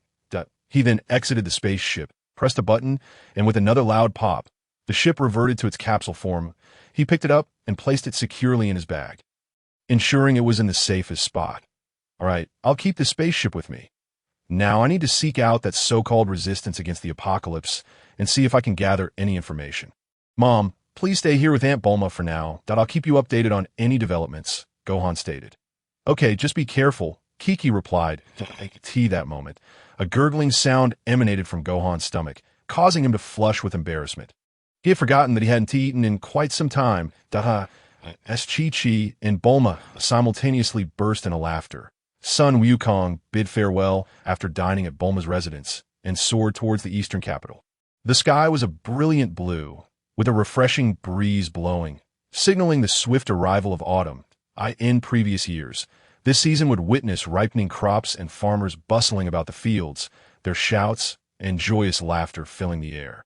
However, this year, vast expanses of land lay barren, devoid of crops and farmers alike, the cracked earth painting a picture of desolation. As Sun Wukong traversed this desolate landscape, a weight of melancholy settled upon him. Upon crossing a towering mountain and rounding a bend, a vast plain unfolded before him, with the eastern capital nestled upon it. With a graceful somersault, he descended from the skies, landing on a main thoroughfare near the city, and strolled into the renowned metropolis. This city, which soon would be rebranded as a familiar name, Satan City, was still untouched by the invasion of androids. It boasted the largest population among all cities, and was home to the elite survivors who formed a resistance, safeguarding the peace of ordinary citizens. Indeed, it could very well be humanity's final bastion. Whispers suggested that the current king resided within this eastern capital, with rumors circulating that the leader of the resistance was none other than His Majesty the King. That dog of a king truly here. Sun Wukong mused that, of course, his words were not a critique of the king, but rather a reflection of the king's canine-like appearance. In the world of Dragon Ball, humanity was replete with fantastical beings. There were no limits to the creativity of the creator. Humans and animals could intermarry, producing hybrid races, a notion that often sent shivers down Sun Wukong's spine. The world of Dragon Ball possessed tastes far too rich for a mere mortal to comprehend. Chapter 19. Bidalai as Sun Wukong approached the city gates. He was halted by several soldiers. This checkpoint had not existed previously, but with the emergence of androids and the resistance, a rigorous inspection was instituted for those entering the city, observing the long queue of people. Sun Wukong couldn't help but chuckle. This checkpoint was utterly futile against androids. However, upon further reflection, he realized that while ineffective against androids, it served to impose some regulations on ordinary humans in this apocalyptic age. Not only were there the chaotic androids, but also numerous malevolent individuals revealing their true colors, committing heinous acts. Without such checkpoints, the entry of armed wrongdoers into the city would spell disaster for ordinary humans. Perhaps the threat posed by nefarious individuals was not lesser than that of androids. An android could end your life swiftly with a key blast before you even felt pain, whereas a human would resort to knives, guns, or fists, ensuring a death filled with agony. Moreover, if the king indeed resided here, the stringent checks by the resistance were entirely justified. As the lines progressed, Sun Wukong was soon summoned for inspection. A soldier waved a device over him a few times before signaling that he could proceed, reminiscent of the security checks one would encounter while taking the subway. Extra, fresh newspapers. A young vendor's voice rang out as Sun Wukong entered the city. In this era of turmoil, communication had faltered, and humanity seemed to regress, leading to a resurgence of newspapers and letters once deemed obsolete. How much? Sun Wukong inquired, noticing the vendor approaching $0.5 apiece. Interested? The young vendor, no older than 15 or 16, smiled, noticing that Sun Wukong appeared to be of a similar age. Despite the apocalypse, the eastern capital, under the governance of the resistance, maintained a semblance of normal currency circulation. Sun Wukong rummaged through his pockets and produced a crumpled $5 bill. Unsure of when he had acquired it, smoothing it out, he handed it to the vendor in exchange for a newspaper. Instead of walking away immediately, he raised the newspaper and began to read. The articles primarily discussed the androids and various recent events in the eastern capital. But like Bulma had mentioned, the information regarding the androids had not progressed beyond the beginning of the month, leaving Sun Wukong with little new insight. However, an advertisement in the bottom right corner caught his attention. Satan Martial Art Academy now enrolling apprentices.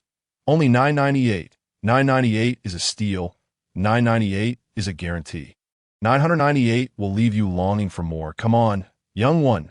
What on earth is this? Could it be that Satan himself is involved? How should I even begin to comment on this? Hey, what is the deal with this Satan character? Sun Wukong turned to ask the still yelling newspaper vendor. It's Satan? Not silly egg. The vendor promptly corrected him. All right, Satan it is, Sun Wukong conceded.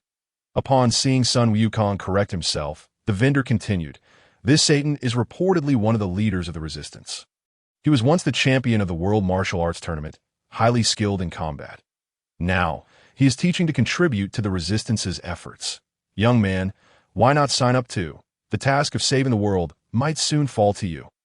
Did you receive an advertising fee for this? Sun Wukong teased that don't be ridiculous. There's no such fee. There's no escaping it. It's definitely that Satan. By the way, how do I get to this Satan Martial Arts Academy? Sun Wukong asked, suddenly intrigued, wishing to see this Satan's daughter.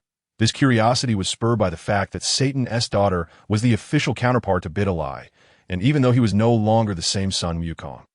Such thoughts were inevitable. I'll just take a look. I swear it's only a glance. Just keep walking straight until the end of the street, then turn right for about 50 meters. The vendor instructed, pointing the way. Indeed, he had successfully convinced himself. What a promising young man he was, the vendor thought with a hint of pride. Thanks, Sun Wukong waved goodbye and followed the vendor's directions. Upon reaching the street corner and turning right, a courtyard in the traditional Sahiwan style came into view, with a sign above the entrance boldly displaying the words Satan Martial Arts Academy. Indeed, he had arrived at his destination. Sun Wukong took a moment to observe. At the entrance stood a welcoming attendant who listened intently, and from within the courtyard emanated the sounds of training. How should I approach this? Is there a fee of $9.98? I have no money. Perhaps I should just walk. Yes, Sun Wukong drew closer. The robust young attendant greeted him with a smile. Good day, sir. Are you here to enroll in martial arts training? Not quite. I'm here to see Satan, Sun Wukong replied. Looking for Satan? What brings you here? The robust young man at the entrance inquired with a hint of confusion. Indeed, it is a matter of great importance.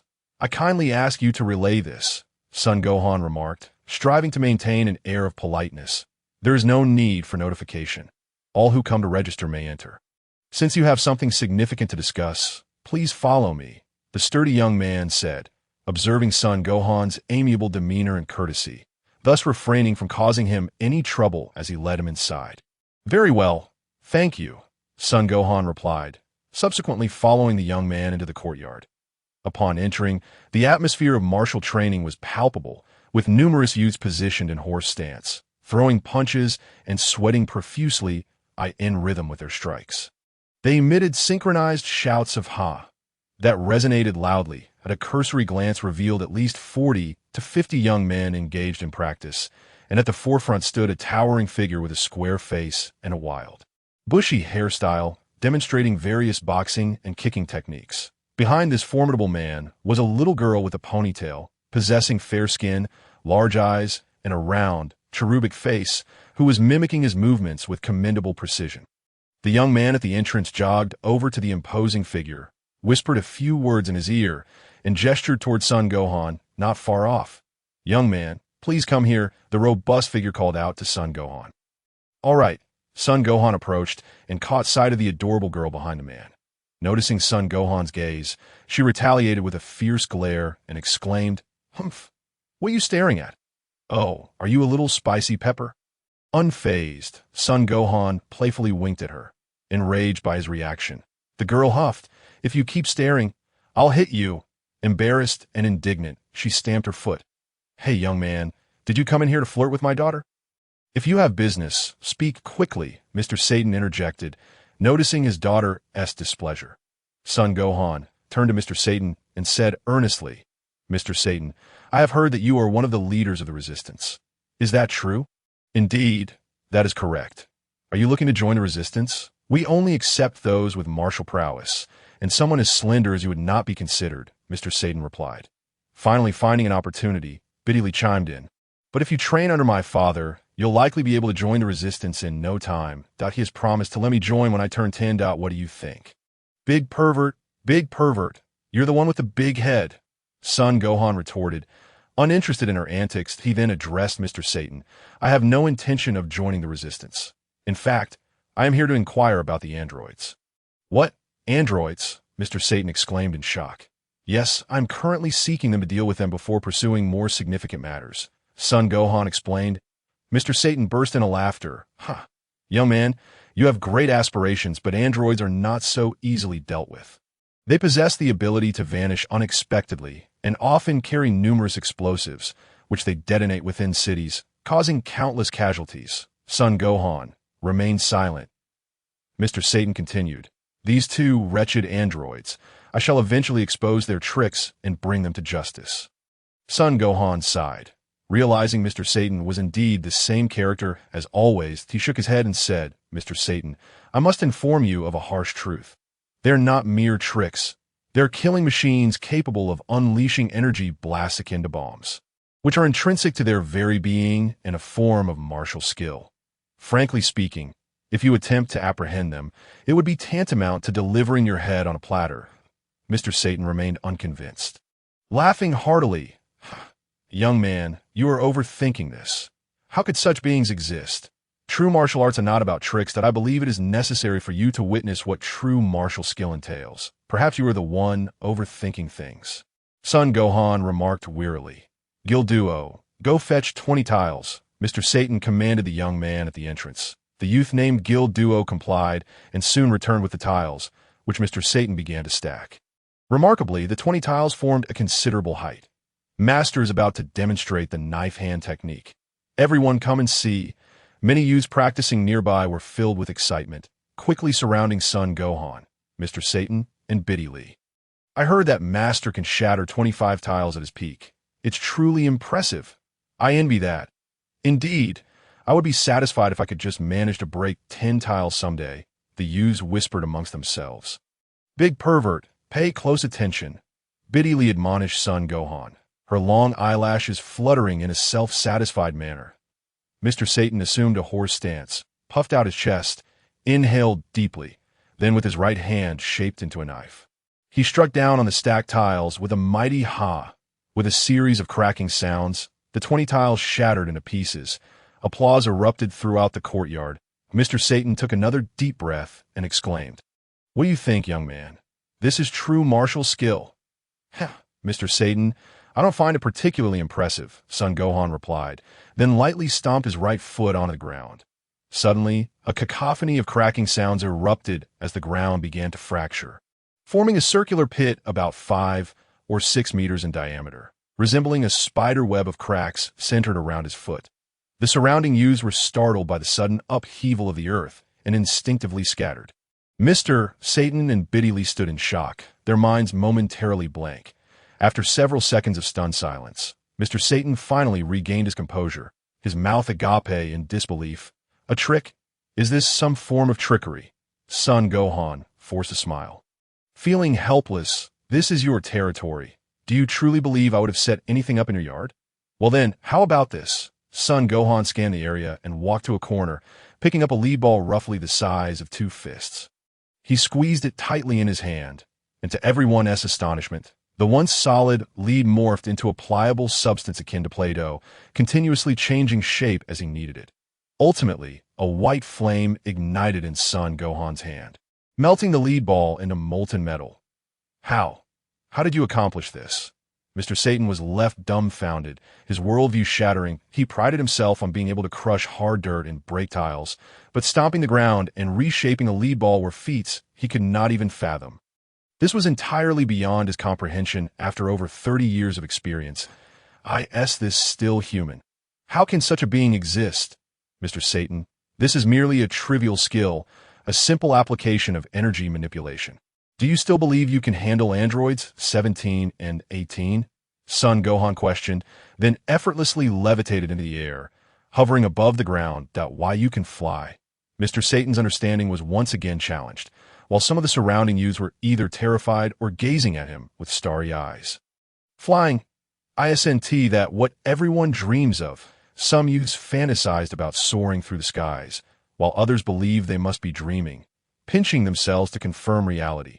Biddy Lee, with her sparkling eyes, was particularly envious, wishing she could also fly and behold the scenery below. Are you suggesting that androids 17 and 18 are the same kind as you? Are you also an android? Satan was taken aback, cold sweat beading on his forehead. No, I am undeniably a normal human being. However, such trivial matters can be effortlessly handled by androids in any case, the terror of androids surpasses your imagination, Sun Gohan remarked. My master once mentioned that there exists a class of extraordinary humans capable of unleashing power akin to that of a rocket launcher with merely a flick of their wrist. I had always thought he was spinning tales to deceive me, yet it appears that this is indeed true. Satan recalled, reflecting on the words spoken by his master during his youth, words he had dismissed as mere fabrications aimed at a naive child. Subsequently, his master had ventured far and never returned, prompting him to embark on his own journey of cultivation. Eventually, he participated in the World Martial Arts Tournament, easily claiming victory, leading him to believe himself invincible. Today, however, his worldview shattered, revealing the insignificance of his own strength. Unbeknownst to Satan, his master's disappearance was due to an encounter with Tao Bai Bai, the former world's top assassin, resulting in his demise at Tao Bai Bai's hands. You just mentioned wanting to know the whereabouts of the androids. Are you planning to confront them? After regaining his composure, Satan inquired. Indeed, Sun Gohan nodded affirmatively. Are you alone in this endeavor? What are the elders from your faction? Satan observed Sun Gohan, appearing merely a youth, estimating him to be around 14 or 15, presuming he was sent by the elders to inquire. Little did he know, Sun Gohan was merely 9 years old. Only a year older than his daughter, Biddy. There are no elders. I stand alone, Sun Gohan replied. May I ask how you are addressed, sir? I apologize for my earlier rudeness. Recalling the earlier exchange, Satan no longer dared to be disrespectful, his tone shifting to one of reverence. There is no need for such formality, Mr. Satan. My name is Sun Gohan. Feel free to call me Gohan if you wish, Sun Gohan smiled. Very well, Gohan. While I am unaware of the android's whereabouts, there is someone who surely knows that I can take you to him. Satan's mindset had transformed upon realizing the truth. He now wished to cling to Sun Gohan's coattails, flattering him in hopes of assistance.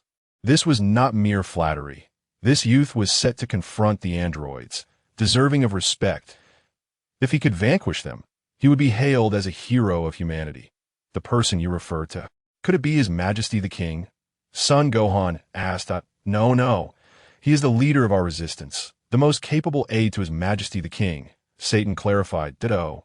Then may we depart immediately to find him? Sun Gohan urged. Certainly, I will prepare a jet, Satan replied. A jet? Why must we prepare a jet? Is your leader not in the city? Sun Gohan inquired curiously. Indeed he is not in the city. Our resistance headquarters is located atop that mountain, overlooking the eastern capital, allowing for mutual assistance, Satan explained, gesturing towards a distant mountain near the eastern capital. The distance would require a jet, taking nearly half an hour to traverse. Dad, are we going to see the old man? I want to come too, Biddy chimed in from her quiet position. All right, you can go with your father. I truly do not understand your fascination with that old stick in the mud, Satan chuckled, ruffling Biddy's hair. Gohan, please hold on a moment while I arrange for a jet, Satan said, recognizing that he would need to request a jet from the city's resistance base. Sun Gohan frowned, feeling pressed for time and questioning the necessity of waiting for a jet. "Mr. Satan, there's no need. I can fly you there myself. Why wait for a jet? That would be superfluous," he asserted. "Is that truly acceptable?" Satan asked, astonished. Biddy's eyes sparkled with excitement. "Of course, it is no problem at all." Sun Gohan affirmed, "In that case, Biddy, come right on my back that I will carry you, and I will hold Mr. Satan with both hands." Sun Gohan turned to the girl with long eyelashes. "How do you know my name? Do you have some ulterior motive?" Biddy questioned, perplexed that, "It was your classmates who called you earlier. What motive could I possibly have?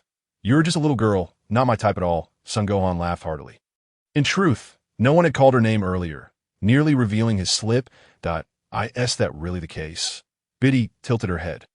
"Hey, who are you calling a little girl? I'm already a grown-up. I don't need you to carry me." She pouted, annoyed at his teasing. "You two should cease your bickering. How about this? Gohan, you carry me and embrace Biddy. Wouldn't that be more convenient? I fear that holding me up with your hands may be uncomfortable for me." "Ha," Satan suggested, chuckling. "That does sound reasonable, that if I must choose to hold someone, it would certainly be more comfortable to hold Biddy than Mr. Satan," Sun Gohan conceded. "Biddy? What? You seem rather put out about this." Since Mr. Satan had suggested it, Sun Gohan quickly hoisted Satan onto his back and then stepped before Biddy, wrapping her in his arms. The scent unique to young girls enveloped Sun Gohan, nearly distracting him. "Ahem, Mr. Satan, please hold on tight to my shoulders. I cannot spare a hand to support you at the moment," Sun Gohan instructed. Biddy squirmed uncomfortably, feeling enveloped in a warm and broad embrace, while the annoying boy's breath brushed against her face, causing her cheeks to tingle slightly. "What's wrong?" Sun Gohan asked. "Nothing," Biddy stammered, her face flushing a rosy hue as she buried her head into his embrace, momentarily forgetting that it was Sun Gohan's arms around her. Meanwhile, her oblivious father, engrossed in his own thoughts, confirmed with Sun Gohan, "Is it truly possible?" He resembled someone embarking on their first flight. Sun Gohan smiled slightly, gradually lifting off the ground, mindful of the two ordinary individuals' experience on their maiden flight. "Wow, we're really flying," Satan exclaimed in awe. Hearing her father's exclamation, Biddy peeked out, witnessing the ground receding beneath them, the courtyard shrinking until the entire eastern capital lay within their view, a breathtaking sight. "We're truly flying." Sun Gohan turned to the girl in his arms, grinning. "What do you think? Is it beautiful?" "Aha," Biddy nodded, her thoughts drifting to how handsome he appeared when he was gentle. Blushing, she couldn't help but admire him. Sun Gohan, with the emotional maturity of a 22-year-old, remained unaffected, treating Biddy merely as a neighbor's little sister. However, the moment also stirred memories of his past life. What is he thinking about? Biddy wondered. Noticing Sun Gohan lost in contemplation, is he reminiscing about his family? Could it be that seeing me and my dad reminds him of his loved ones? "By the way, how old are you?" Biddy asked, breaking the silence. "Well, I'm already 9 years old," Sun Gohan replied, considering his time spent in the hyperbolic time chamber. "Then you're only a year older than me. I thought you were 15. Biddy exclaimed, astonished. "At your height, shouldn't you be 15? Sun Gohan glanced at Biddy's bewildered expression, finding it unexpectedly endearing. With a smile, he remarked, "I'm growing quite rapidly, aren't I?" The figure on his back, Mr. Satan, expressed a hint of surprise, for he had not anticipated that Sun Wukong was merely 9 years old. "Have you been raised on feed, young lad?" During their conversation, Satan gestured for Sun Wukong to descend, indicating they had arrived. Following his directive, Sun Wukong gradually descended from the heights, only to find rows of ominous black gun barrels aimed at him. Wait, it's me." At that moment, Mr. Satan leaned out from behind Sun Wukong. "Mr. Satan? What is going on? How did you get here?" A young officer, resembling a small leader, stepped forward, waving his hand to signal the soldiers to lower their weapons before inquiring further. "I'll make a long story short. I have an urgent matter to discuss with General Kid. Would you kindly guide us?" Satan said as he leapt off Sun Wukong's back and addressed the young officer. "All right, follow me," the young officer replied. Recognizing Satan and understanding the urgency of the situation, he promptly led the way to search for General Kid. "Let me down, please," Biddy exclaimed, her face flushed. This fellow, even upon reaching the ground, still hadn't released her. Was he planning to carry her all the way to meet the leader? Oh, very well. Sun Wukong laughed awkwardly, finally setting Bidalai down. He truly hadn't meant to hold her for so long. She was so small and light that he had scarcely felt her weight, and her warmth had been quite comforting, causing him to momentarily forget to let her go. The resistance forces had fortified the mountain by hollowing it out, deploying heavy troops outside, transforming the excavated mountain into a military base that was surprisingly bustling, leaving Sun Wukong in awe. Bidalai and Satan, however, appeared unfazed, clearly accustomed to the scene. "Hey, do you come here often?" Sun Wukong asked Bidalai beside him. "Occasionally with my father, and please refrain from calling me Hey. I have a name," Bidalai replied. "All right then, Lily," Sun Wukong retorted. "Lily, what on earth is that?" Bidalai protested. "T.S. Bidalai," she clarified, after turning left and right for over 10 minutes. They finally spotted General Kid. "Grandpa Kid!" Bidalai exclaimed joyfully as she dashed toward the general, leaping into his embrace. General Kid, his face aglow with warmth, gently patted Bidalai on the head before, as if by magic, producing a lollipop to offer to the little girl. General Kid was surprisingly more imposing than even Satan, being a tall and robust elder, his hair entirely white, with sparse white stubble adorning his chin. Nevertheless, his physique was remarkably strong, with muscles that bulged like granite, exuding an aura of power that instantly reminded Sun Wukong of the turtle sage in his battle form. Satan stepped forward and whispered a few words into General Kid's ear before introducing him to Sun Wukong.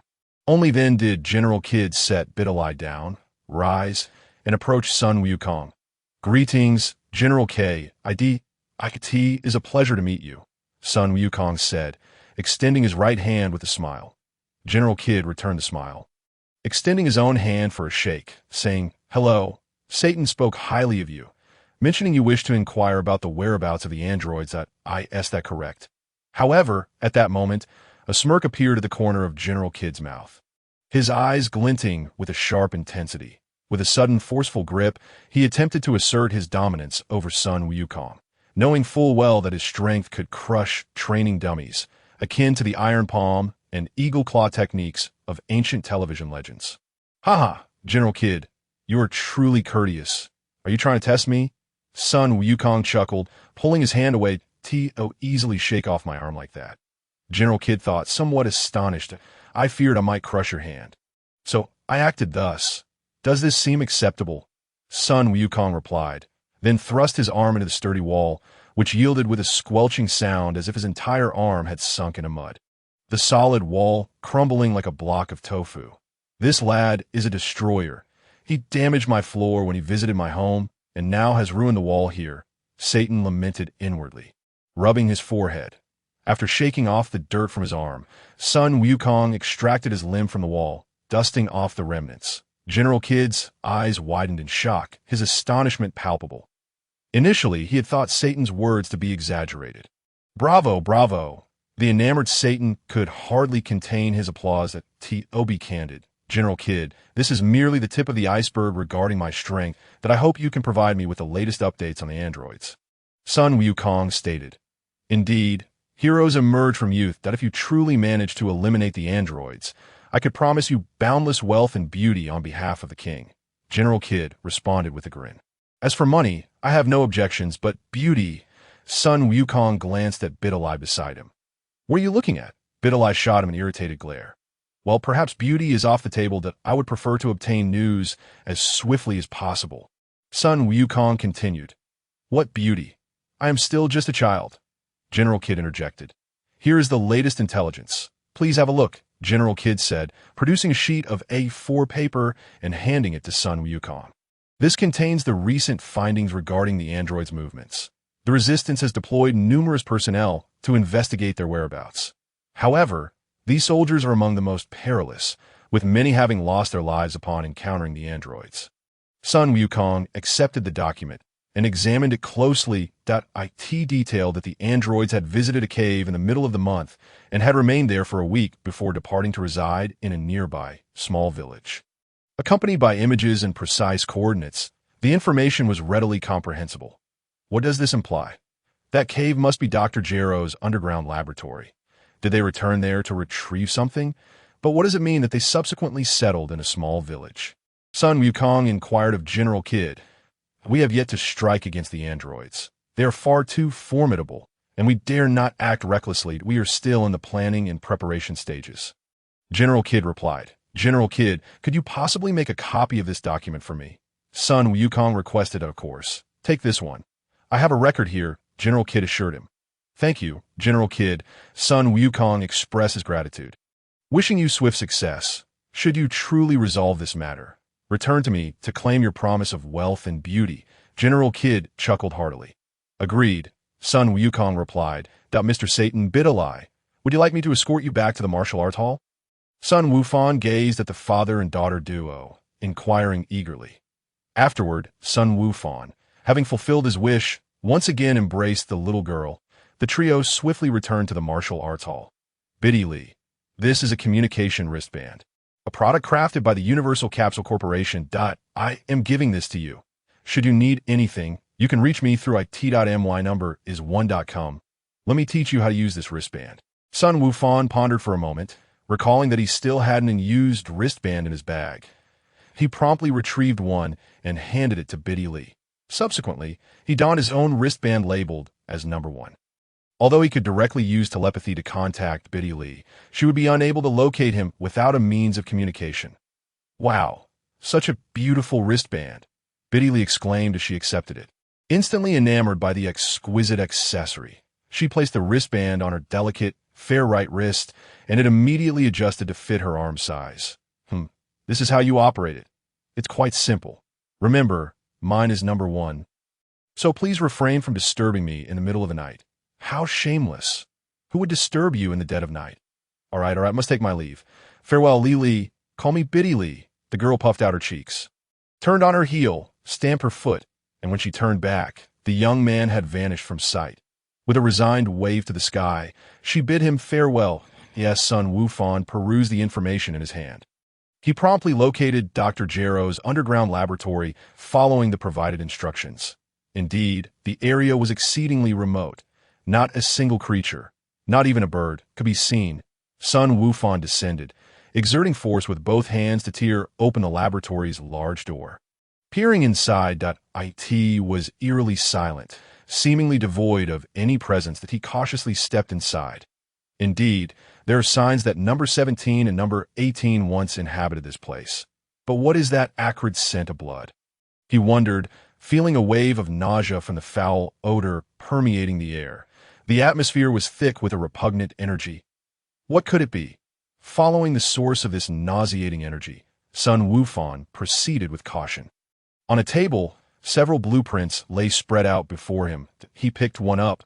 Were these the designs for androids? Unable to comprehend them, he decided to take them back to Bulma for her insight. He carefully stowed the blueprints away. Further into the laboratory, he encountered several white pods. Recognizing them as the dormant capsules for the androids that Dr. Jero had preserved the dormant androids within, allowing them to conserve energy while awaiting reactivation by their master. Upon inspection, he noted 2 capsules labeled 17 and 18, yet the capsule for 16 was conspicuously absent. Perhaps, in this world, the android number 16 truly did not exist. Strange, the deeper I go, the stronger the stench of blood becomes. Sun Wukong muttered, continuing to press forward. What is this? Ahead of him, marks began to appear on the floor, becoming increasingly pronounced as he ventured further. The dark brown stains, reeking of decay, were unmistakably the remnants of dried blood. Sun Wukong tiptoed cautiously, his body hunched over, and after passing through another door, he was met with an overwhelming stench of decay. The sight before him, drenched in crimson, left him astounded. Chapter 22. The horrifying transformation of Jero's laboratory UG. Wow, Sun Wukong nearly retched. The odor was unbearable, and bloodstains covered the ground, the walls, and all the machinery. Everything in the room was tainted with dried blood, casting a dark red hue across the scene. What on earth had transpired?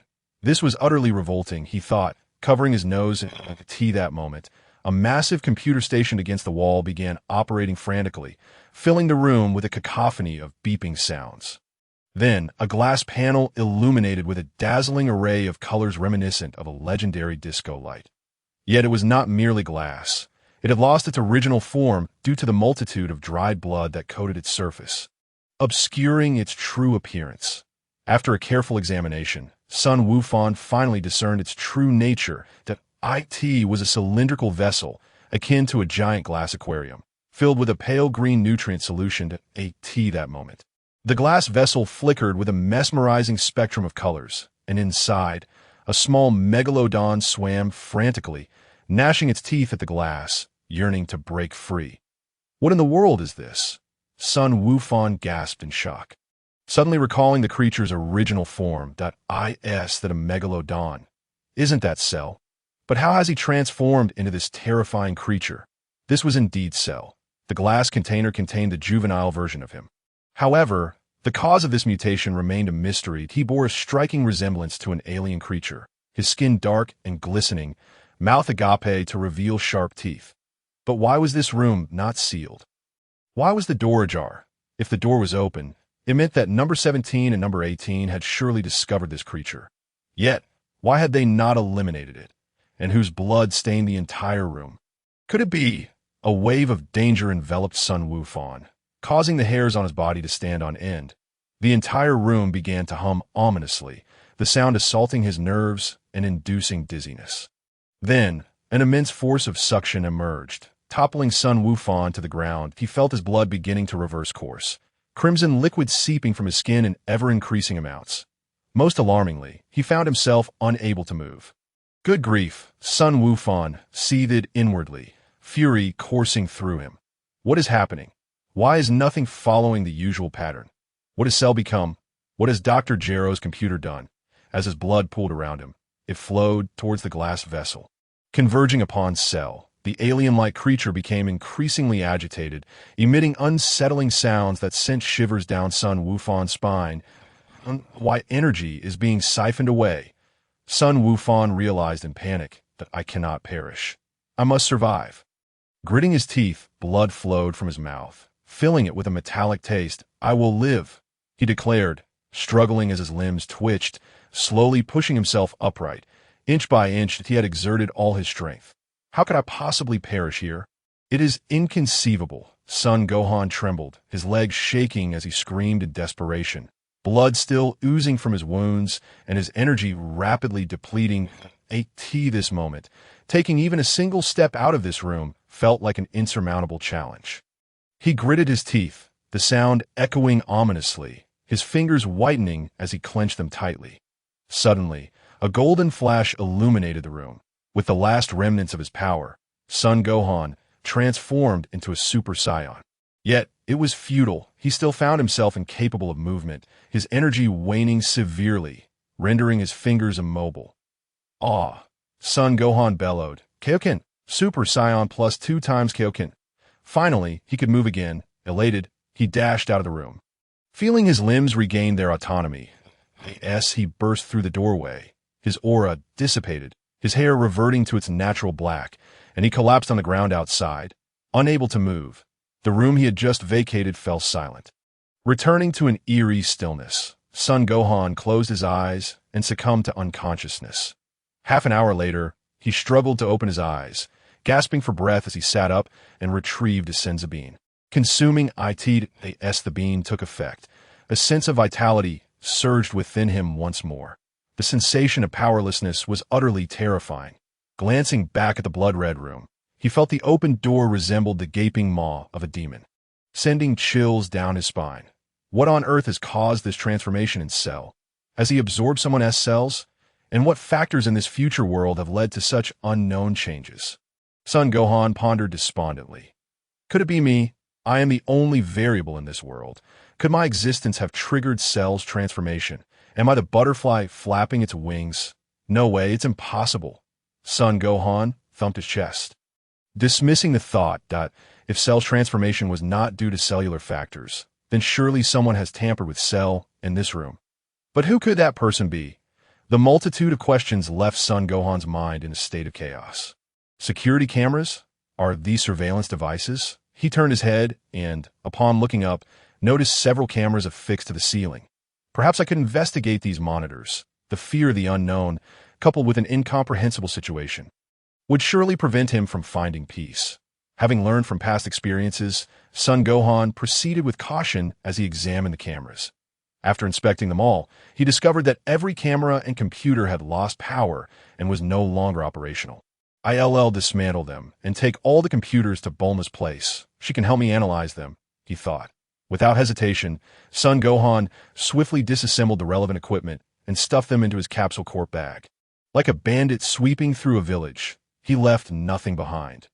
Once finished, he soared into the sky, realizing that both Cell and this advanced computer were ticking time bombs that could not remain here.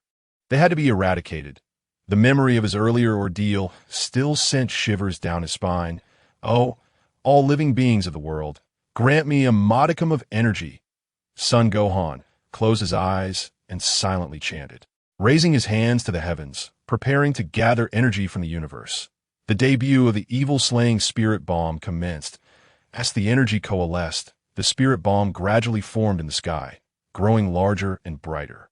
That should suffice, he murmured as he felt the energy swell to an adequate size. Here it goes. With a sweeping motion of his hands, the massive spirit bomb descended from the clouds, tearing through the air with a thunderous roar as it crashed into Dr. Gero's laboratory, a blinding flash illuminating the surroundings. The deep crater, spanning 5 to 6 kilometers, emerged, obliterating everything within Dr. Gero's lab. With a triumphant laugh, Sun Gohan declared, "There's no way you can survive this. Not a trace remains. First, I should find a place to wash off the excessive blood that clings to me. It feels utterly repulsive." He descended gradually, soon spotting a river. With a joyful shout, he leaped into the water. Creating a splash that sent droplets flying, he emerged refreshed, his clothes cleansed, and then set his course toward West City. He intended to share the findings from Dr. Gero's laboratory with Bulma before seeking out the two androids. Given what he had observed in the lab, Sun Gohan surmised that androids 17 and 18 must have also suffered at Cell's hands, barely escaping the laboratory with their lives and retreating into the mountains to recuperate. No wonder there has been no activity. It seems they have become casualties of circumstance. After soaring through the skies, traversing countless mountains and oceans, and flying for another 2 hours, Sun Gohan finally located the small village where androids 17 and 18 were said to reside. It was a secluded hamlet, surrounded by picturesque landscapes. Nestled among towering mountains, a gentle stream cascaded down from the heights, nurturing generations of villagers. This crystalline river meandered through the village, ensuring a bountiful water supply, creating an idyllic paradise. That moment, fishermen cast their nets by the riverbank, farmers tended to their fields, and children herded sheep on the hills. Wisps of smoke began to curl from the chimneys of scattered homes, indicating that preparations for dinner were underway. This tranquil scene left Sun Gohan perplexed. Could the androids truly be residing in such a serene and picturesque village? Chapter 23. Androids 17 and 18, Part 1. This is wonderful. It is indeed a hidden paradise. Sun Gohan hesitated to disrupt the idyllic tableau. Finding a soft patch of grass beside the village, he sat down, reclined, and gazed at the sky, watching the twilight hues painted across the horizon as the sun dipped below the mountains. Lost in thought, memories of his past life flooded back. Recollections of his childhood, spent herding cattle in his hometown, and the night spent gazing at the stars from the school soccer field. Was this scene strikingly similar? At this moment, two villagers engaged in fishing whispered to each other, thoroughly enjoying their conversation. The dark-skinned youth pulled up the fishing net cast out at noon, and upon discovering it teeming with plump river fish leaping and thrashing about, splashing droplets of water, a broad smile stretched across his face, nearly reaching his ears. The fair-skinned young man beside him rolled up his trousers and dashed into the water to assist in lifting the net, laughingly exclaiming, "Wucha, today's catch is quite impressive. I see there are even 2 tender catfish in there. You're in for a treat tonight." The youth named Wucha chuckled in response. He indeed. Come to my home tonight, and we shall have a few drinks together. The fair-skinned youth replied, "Are we going to cook those 2 catfish? Then I must join you." Wucha shook his head and said, "Rooter, don't set your sights on those catfish. They were meant for someone else. We can prepare other fish instead. Look, These two chubby-mouthed fish are quite substantial and will be enough for us, Ruta remarked. That's fair enough. They're all quite similar. But Wucha, whom do you intend to give those catfish to? To Lotzi Li, Wucha's dark complexion suddenly flushed with warmth, a hint of bashfulness creeping into his voice. You see, the two siblings look rather pale. They must not be in good health. I thought I would bring them a couple of fish to help restore their strength. Ruta laughed. Ah, I see you have taken a liking to Lotzi Li. But look at her. She resembles a fairy. Do you think she would fancy someone like us? I advise you to let go of that thought. Wucha scratched his head, feeling a bit embarrassed. I'm merely trying to help. I didn't think too much of it. Ruta inquired. Wucha, what do you reckon is the situation with Lotzi Li and her brother? How did they end up in our village? From their attire, they appear to be city dwellers, and I wonder how it came to be that they are now residing in Granny Wu's home. It seems she is kind-hearted, and since her children are no longer around, she took them in. But who would have thought they would stay for half a month without any indication of leaving? Wucha replied, why should we concern ourselves with their affairs? I've heard Lotzi Li has been paying Granny Wu for their stay. Ruta responded, what good is that? I've heard that the cities outside have been ravaged by artificial beings. Even with money, one cannot spend it. Look at our village. We've been experiencing power outages and can't even watch television. Wucha pondered. Do you think those siblings might have escaped from the artificial beings? Perhaps their family was murdered? Ruta nodded, finding Wucha's speculation quite plausible. Yes, that could be a possibility. Wucha gathered the fishing net, placing the caught fish into a bucket, and lifted it up, saying, Ruta, I'm heading home now. Remember to come by tonight for a few drinks. Sure thing, no problem. Ruta laughed, with the bucket of fish in hand. Wucha slung the net and fishing rod over his shoulder and ambled toward the village, cheerfully humming a tune at la la la la la la la la la halulu halulu. How are you halulu? What is that? Who is singing? Sun Wukong opened his eyes to see a young man approaching with something in hand. But am I supposed to serenade him? He thought, no, that's completely off. What am I thinking? My mind must be muddled. Hey, young man, what are you doing lying here? Wucha called out, noticing someone sprawled on the lawn. You're not from our village, are you? Sun Wukong replied with a smile. Excuse me, I'm a traveler passing through your village. May I inquire about something? Wucha, unfazed, smiled back, of course. What would you like to know? Sun Wukong asked. About half a month ago, did a boy and a girl arrive in your village? The girl has golden hair, and the boy has long black hair. The girl is as beautiful as a fairy. Wucha exclaimed. Oh, you know Lotzi Li? Are you a relative of hers? I can take you to find her. Wait a moment, Sun Wukong thought, sensing something was amiss. Was he the girl named Lotzi Li? The boy was, what was his name? But how do you know about them? Yes, they indeed came here, Wucha confirmed. That is wonderful. Lotzi Li finally has a relative come to visit.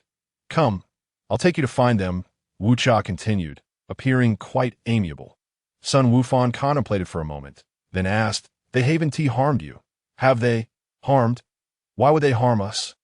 Wucha replied, no, they seem to have arrived here quite injured. Strange, Sun Wukong mused. I'll go find them later. By the way, please don't mention to Lotzi Li that someone came looking for her. All right, why not? Isn't it natural to meet one's relatives? Wucha asked, puzzled. Sun Wukong chuckled. My friend, to be frank, Lotzi Li is my childhood friend. I want to prepare a surprise for her, a childhood friend. Wucha's enthusiasm waned. All right, I understand. Thank you. Sun Wukong clasped his hands together in gratitude. Goodbye, Wucha said, his spirits somewhat dampened as he walked away, secretly thinking to himself, if you don't want me to tell her, then I shall certainly tell her. Watching Wucha depart, Sun Wukong contemplated moving to a more discreet location, as that patch of grass was too conspicuous. Passers-by would surely notice him there. He needed to find a hidden spot to observe what the two artificial beings were up to. As soon as they left the village, he would intercept them. Meanwhile, Wucha returned home, stowed away the fishing net and bucket, then threaded the mouths of the two catfish with a string and took them in hand. Heading towards Granny Wu's house, it was not far from his home, and in about 4 or 5 minutes, he arrived. Upon entering the yard, he spotted Lotzi Li by the faucet, scrubbing potatoes with a brush, evidently preparing dinner. Granny Wu sat by the door, and as soon as she saw Wucha, she smiled and said, Wucha, what brings you here? Wucha glanced at Lotzi Li and cheerfully responded to Granny Wu. Granny Wu, I've come to bring you 2 catfish. Just now, Rooter and I went to retrieve the nets and caught these 2 plump catfish. I thought they would be good for Lotzi Li, considering her health. Oh, is that so? Lotzi Li is right there. You can just hand them to her, Granny Wu chuckled. Wucha approached and handed the 2 catfish to Lotzi Li. She looked up at Wucha, then at the fish in his hands, and, after a moment, said, "Thank you. Wait a moment. I'll get some money for you." She took the catfish from Wucha and placed them in a nearby basin, then stood up to shake off the water from her hands, preparing to head inside for the money. No, it's unnecessary. You don't need to pay, Wucha quickly interjected. That one tea do, Lotzi Li replied firmly, not waiting for his refusal, and went directly inside to get the money. Inside, the boy numbered 17 was carving something with a small knife. Upon seeing Lotzi Li enter, he looked up and asked, "Sister, what is up?" Lotzi Li smiled and said, "I bought 2 catfish. I'm getting the money." After retrieving the money, Lotzi Li emerged from the house and thrust $200 bills into Wucha's hand before turning back to wash the potatoes. "Wucha, I can't possibly accept money for this. It's truly," he stammered, growing increasingly flustered. He had come to gift her fish, not to sell them. On the 17th, he stepped out of the house, his complexion appearing somewhat more pallid than before. With a smile, he remarked, "I told you, Wucha, my sister is not easily won over. You think bringing a few fish will suffice to win her heart?" Huh. Wucha rubbed his hands together, stamping his feet in a fluster, beads of sweat forming on his forehead. Who said I wanted to pursue your sister? I merely wish to bring you both some fish to nourish you. I know your sister already has a boyfriend. I saw him just a moment ago." 18 and 17 were taken aback for a couple of seconds, then simultaneously turned to Wucha, asking in unison, "What did you say?" "A boyfriend." Wucha wiped the sweat from his brow and explained, "Indeed, I just saw him at the village entrance. He mentioned wanting to surprise you and instructed me not to reveal anything. He should return tomorrow, so you'll be able to see him then." Lazili furrowed her brow and inquired, "What does he look like?" Wucha pondered briefly before responding. "He is a young man with black hair, likely around 16 or 17 years old, quite fair-skinned, dressed in a set of dark brown attire. Yes, he has short hair and is rather handsome." Wucha, observing Sun Wukong's stature and demeanor, automatically assumed him to be of that age, believing Lazili was approximately the same age as well. Lazili asked, "Did he happen to wear a beautiful bracelet?" Wucha thought for a moment and replied, Yes. He wore a particularly exquisite bracelet on his right hand." 17 and 18 exchanged glances, each recognizing the alarm reflected in the other's eyes, based on Wucha's description. It was highly likely that the individual in question was indeed Sun Wukong, that I in this world. Who else would seek them out if not Sun Wukong? What should they do? With their bodies injured and strength greatly diminished, they were certainly no match for Sun Wukong. Chapter 24, 17 and 18. Part 2, 18 recalled the events that transpired half a month ago, following a fierce battle with Sun Wukong. 17, having been severely beaten and feeling aggrieved, threw a tantrum, leading the pair to wreak havoc upon several cities, taking many lives in the process. Once they had regained their composure, they meticulously analyzed Sun Wukong's strength at that time, concluding that he could easily overpower them in a one-on-one confrontation. Thus, their mindset began to waver, and they resolved to maintain a low profile from then on. As long as Sun Wukong did not provoke them, they would refrain from causing trouble. They reasoned that as long as they stayed together, Sun Wukong would find it challenging to confront them individually, so they did not feel overly fearful, merely deciding to be more discreet.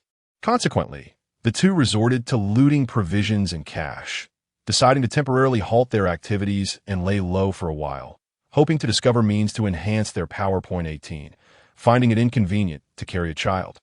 And after some deliberation, they agreed to return to Dr. Burrow's laboratory to take temporary refuge, while also researching ways to augment their combat abilities, as all their data resided in Dr. Jarrow's lab. That if they were to find a breakthrough, Dr. Burrow's laboratory would be the primary option.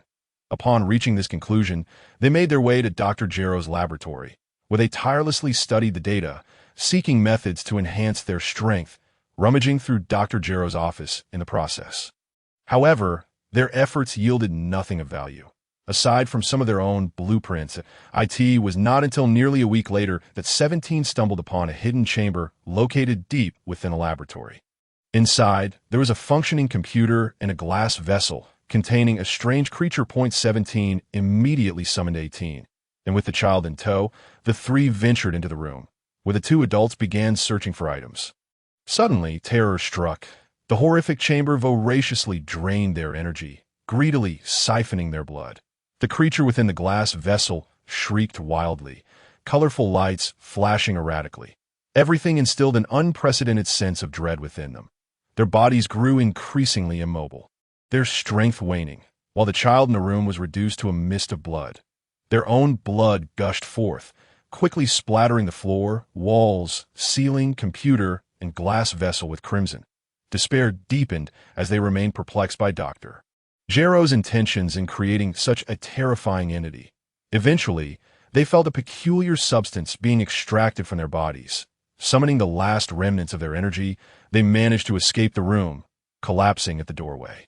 Hours later, the siblings gradually regained consciousness, only to be horrified by the scene before them.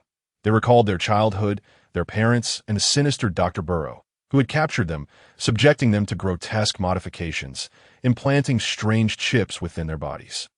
During that dark period, countless companions perished. It was impossible to tally the hundreds or thousands of lives lost. Failed experiments resulted in death, their corpses discarded like refuse, rumored to be turned into fertilizer by Dr.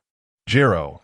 That was the most terrifying and bleak chapter of their existence. Fortunately, amidst the multitude of test subjects, the two siblings had survived, emerging from the thousands of living specimens. However, after their modifications were deemed successful, the memories that rightfully belonged to them began to be suppressed, gradually fading away as they fell under the control of the chips implanted within them, leading them to destruction and slaughter. Their lives devolved into madness, bloodlust, and ruthlessness. They became the Terminators known as Android 17 and Android 18 now. They recalled that the sister was named Lazili, and the brother was called Lapis. The terrifying chamber not only drained most of their blood and strength, but also the control chips that governed them. Glancing at the blood-soaked room, they found themselves devoid of the courage to turn back. Their physical power had been nearly depleted, rendering them incapable of wreaking havoc upon Dr. Gero's laboratory. Their internal energies were all but exhausted, leaving them with little despair. The chamber was overwhelmingly terrifying. They could not fathom what kind of power and rules could suppress them. Within its confines, they were at its mercy, yet stepping outside the door granted them safety, leaving them with a perplexing enigma regarding Dr. Gero's true machinations. The siblings managed to cleanse themselves of some blood and supported each other as they exited the dreadful laboratory. Eventually, they arrived at a small village. Taking shelter in the home of Granny Wu, they had lost too much strength and blood, requiring a prolonged period of recuperation. With an infinite energy perpetual motion machine within their bodies, they believed their strength would gradually return. As anticipated, their power grew stronger each day, and the blood they had lost began to replenish. Yet now, Sun Wukong had suddenly appeared. Although they had regained their personas as ordinary individuals, they still remembered the heinous deeds they had committed while known as 17 and 18. Sun Wukong bore a profound grudge against them. Lapis turned to his sister, whispering, "Sister, what shall we do? If we confront Sun Wukong directly, we are doomed." Lazili frowned, unsure of how to proceed. "Perhaps we should surrender and explain our situation?" Lapis suggested. Lazili glanced at her brother, shaking her head. "Do you truly believe you would trust our words? Let us not forget, we have taken many lives, including several of Sun Wukong's friends and family. If you were in his position, would you spare the androids?" Lapis proposed. "Is there not a thing called the Dragon Balls? We can wish upon the Shenlong to resurrect everyone." Lazili shook her head and replied. "The records indicate in detail that the Dragon Balls are the creations of the Celestial God. Once the Celestial God perishes, the Dragon Balls will turn to stone and can never be used again. Moreover, the Celestial God and Piccolo are essentially one. By eliminating Piccolo, we have effectively slain the Celestial God, thus rendering the Dragon Balls unusable." L.A.C., with a bitter smile, remarked, "Does this mean we are essentially shooting ourselves in the foot?" Lazili pondered for a moment and made a decision. Yucha mentioned that Sun Wukong will return tomorrow, that we must escape under the cover of night, for by dawn it will be too late. La Bai Si nodded in agreement, saying, "Yes, we must flee tonight." Resolute, the siblings decided to depart that very night. Then, La Zili, maintaining her composure, prepared dinner. The three of them, La Zili, La Bai Si, and Grandma Wu, shared a meal. Perhaps for the last time, La Zili scooped rice from her bowl. Thoughts of their imminent departure and Grandma Wu's care over the past month flooded her mind, causing tears to stream down her cheeks. "Dear, what troubles you?" Grandma Wu inquired, noticing La Zili's tears. "Grandma, thank you for sheltering us these past weeks. We have decided to leave tonight," La Zili replied, quickly wiping her tears and regaining her calm. "Are you in such a hurry? Is it because of what Yucha said about your boyfriend coming to find you?" Grandma Wu asked. La Zili nodded. "Pretty much, so we must leave shortly. Please keep these things." With that, she pulled out provisions, some cash, and a gold bar from her bag. She was somewhat of a treasure enthusiast, a trait she could not shed even as an android. During that time, she had amassed quite a collection of paper currency and gold. Initially, she intended to offer more, but fearing Grandma Wu might be overly astonished, she only presented a single gold bar. "What are you doing? I did not shelter you for any form of repayment." Grandma Wu said, La Zili, with unwavering resolve, insisted, "Grandma, please accept it. These are mere material possessions, and I have plenty." La Bai Si interjected, "Sister, are you serious about calling these material possessions?" Grandma Wu remarked, "Very well, I will keep the provisions. But I truly cannot accept the money and gold." La Zili, undeterred, placed the cash and gold bar on the table and urged La Bai Si, "Let's go." La Bai Si. La Bai Si, astonished, asked, "Sister, are we leaving now? Shouldn't we wait a bit longer?" La Zili pulled La Bai Si along, disregarding Grandma's pleas that we cannot remain here. It is far too perilous. The sooner we leave, the better. They could not linger, uncertain if Sun Wukong awaited them in some hidden thicket. However, if they did not depart now, and Sun Wukong were to approach them directly, they would have no chance to escape. Thus, they decided to take a gamble, stealthily slipping away from the village under the cloak of night. The siblings quietly followed a narrow path, keeping low to the ground, cautiously advancing through the shadows, planning to fly away from a secluded spot to avoid drawing attention. If they were discovered, it would spell disaster. La Bai Si felt his sister's anxiety through her sweaty palm as she held his hand. In that moment, he couldn't help but smile wryly. This was likely how Sun Wukong felt while evading them in the past. Only now, their roles had reversed. The prey had become the hunter, and the former hunters were now the prey. They dared not speak, fearful that even a whisper might betray their presence, reminiscent of their childhood games of hide and seek. Chapter 25. The final confrontation. Sun Wukong, of course, had no intention of leaving the village tonight to return the following day. His conversation with Yucha had not been without purpose. If Yucha did not divulge his information to the androids, and they remained inactive, he was content to bide his time. However, if Yucha revealed his whereabouts, the androids, realizing they were injured, might attempt to escape. Although he had implored Yucha to keep his information confidential, some individuals couldn't be relied upon to keep secrets, especially when asked to maintain silence. There was also the possibility that after Yucha leaked the information, the androids might not flee but confront him directly. However, this seemed unlikely as injured androids would not act recklessly. Yucha's account confirmed the androids were indeed gravely wounded, likely suffering the consequences from Dr. Jero's laboratory. Having endured such dire straits in that concealed chamber, the two androids must have sustained significant injuries, evidenced by the dry blood that filled the room. Lacking the sense of beings he possessed, their injuries would require time to heal. He was uncertain why the androids were recuperating in this village while coexisting peacefully with the villagers. Yet he knew their cunning nature well. Darkness enveloped the sky. Sun Wukong still sensed no disturbances, although his stomach began to grumble in hunger. Remembering the rations in his bag, he retrieved a pack of biscuits and began to eat slowly, all the while keeping a vigilant eye on the village, unwilling to relax his guard. Simultaneously, he used telepathy to contact Bulma, seeking to gather more information. "Bulma, how is it going? Have you assembled the computers? Have you found anything?" he inquired. IT took quite some time to assemble all these computers, and I'm still sorting through the data on an empty stomach. Your mother has already gone to prepare dinner. By the way, we didn't take the Dragon Ball radar, so remember to grab it when you come back, Bulma replied. Right, I completely forgot about the Dragon Ball radar. Thank you for the reminder, Bulma, Sun Wukong said. Bulma then asked, by the way, Wukong, what is the situation on your end? Have you located the androids? Yes, I've pinpointed their location, but they are currently mingling with ordinary villagers, making it impossible for me to act directly. I'm waiting for them to be alone or venture out. As far as I understand, they are injured, which is advantageous for me, Sun Wukong explained. What happened? Is there anyone else who can harm them besides you?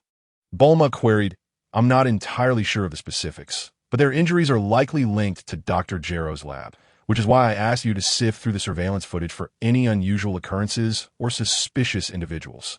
At that moment, Sun Wukong sensed two figures slowly ascending into the sky behind the village, gradually flying away. Finally, they couldn't contain their urge to emerge, he thought with delight. Bulma, I have to go. I suspect the androids are on the move. I'll investigate. He informed her. Be careful, Bulma cautioned. Instantly, Sun Wukong took flight, concealing his presence and energy, low-flying to follow them quietly. The two figures ahead flew cautiously and slowly, unaware that someone was tailing them. Intent on claiming their lives, as they gradually left the village behind. Having crossed over two mountains, La Zili exhaled in relief, realizing that Sun Wukong had not been tracking the village, and they had successfully escaped. The pair quickened their pace, eager to leave the area and find a concealed place to start anew, wishing to sever all ties with their past. However, at that moment, a disturbance arose behind them. La Zili and La Bai Si turned in surprise, their spirits plummeting to despair. Somehow, someone had been following them, drawing nearer until they could clearly discern the figure. Sun Wukong had caught up. Damn it. We've been discovered, La Zili exclaimed, urging them to fly at full speed to escape. In an instant, they shot forward, covering several dozen miles in mere moments. Yet Sun Wukong's speed surged as well, golden energy erupting from him as he swiftly intercepted them, blocking their path. Excuse me, where are you two headed? He inquired. Are you not planning to meet with your old friends? Sun Gohan inquired, gazing at the two androids. What do you want? Lazili halted in midair, her eyes fixated on Sun Gohan, brimming with suspicion. You dare ask me what I desire? What do you think? You have slain so many of my friends, and now you question my intentions. I am aware that you have been wounded. Yet I shall show no mercy. Prepare yourselves mentally. Sun Gohan declared with fury. Lapis shielded his sister from harm. Explaining, Sun Gohan, it is not as you perceive. Lazili interjected, gripping his arm softly. Do not say another word. Come, let's engage in combat. Should we lose, then take our lives? With that, Lazili assumed a defensive stance. Sister, what more do you wish to say? Lapis was silenced by a stern look from her. Very well. Let us be forthright. This time, it is not I who bullies you. Both of you. Come at me together. Sun Gohan laughed heartily, his aura swelling as he transformed into a Super Saiyan, his gaze locked on the two as he prepared to strike. He conjured two energy blasts, hurling them at the androids, then darted forward, unleashing a torrent of relentless attacks. At this juncture, the siblings could not afford to remain passive. They swiftly evaded Sun Gohan's energy blasts, steeling themselves to confront the oncoming storm. With a fierce motion, Sun Gohan's fists crackled with lightning, creating a myriad of shadowy punches that rained down upon the androids with thunderous reverberations. The two androids raised their arms above their heads, reluctantly activating their shields, as the punches fell like a torrential downpour upon their defenses. This is dire. Sun Gohan's strength has increased once more, and this shield will not withstand for long, Lazili thought. Astonished in truth, their powers had nearly fully recovered, yet against Sun Gohan's tempestuous onslaught, they found themselves unable to counterattack, desperately clinging to their fragile defense, which was fated to shatter within moments. Cracked, the shield, under the weight of countless strikes, splintered after only a few seconds, shattering like glass, as the punches landed squarely on their bodies.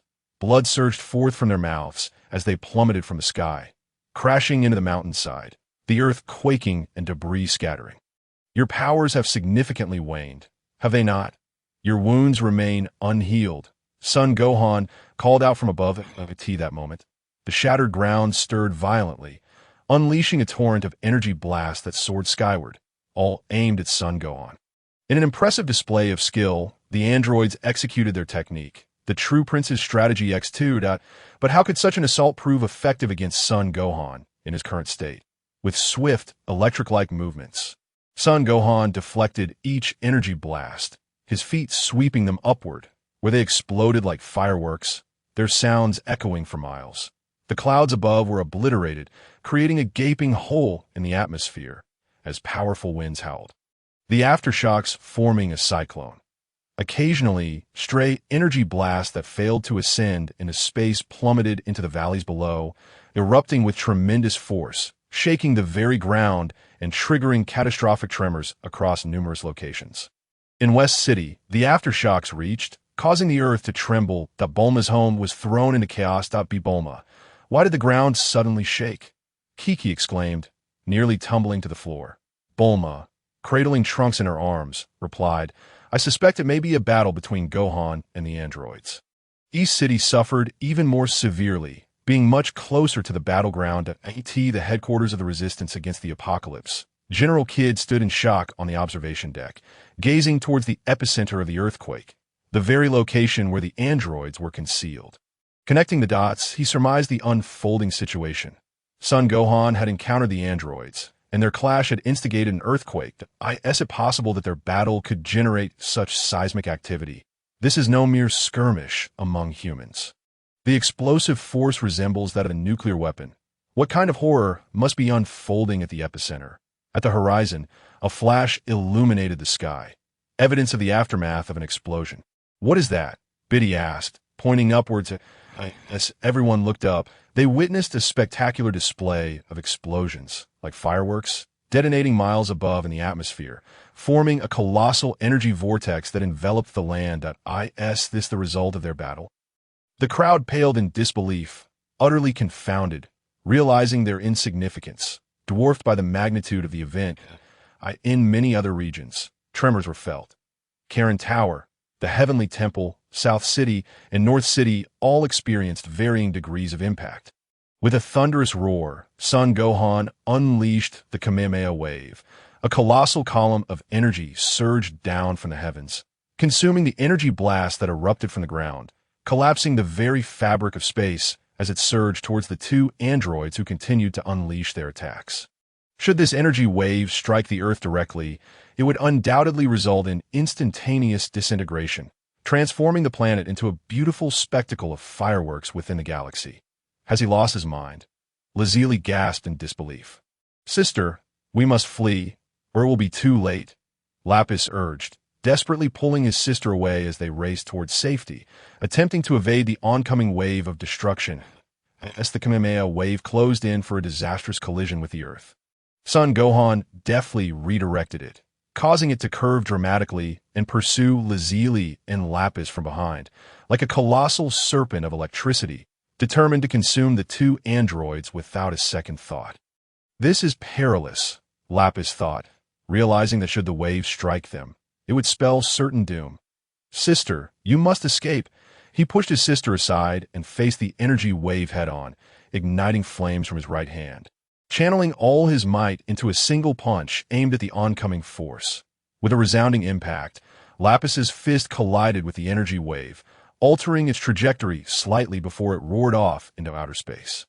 Moments later, the wave detonated in the cosmos, illuminating the Earth, which had been shrouded in darkness, as bright as day. As the blinding light began to fade, Lapis's form vanished from sight, indicating he had been struck directly by the energy wave. His body obliterated, Lazuli stood frozen, her spirit shattered. Number 17 is dead. Sun Gohan was taken aback, yet the absence of Lapis was undeniable, confirming his demise in the recent Kamehameha wave.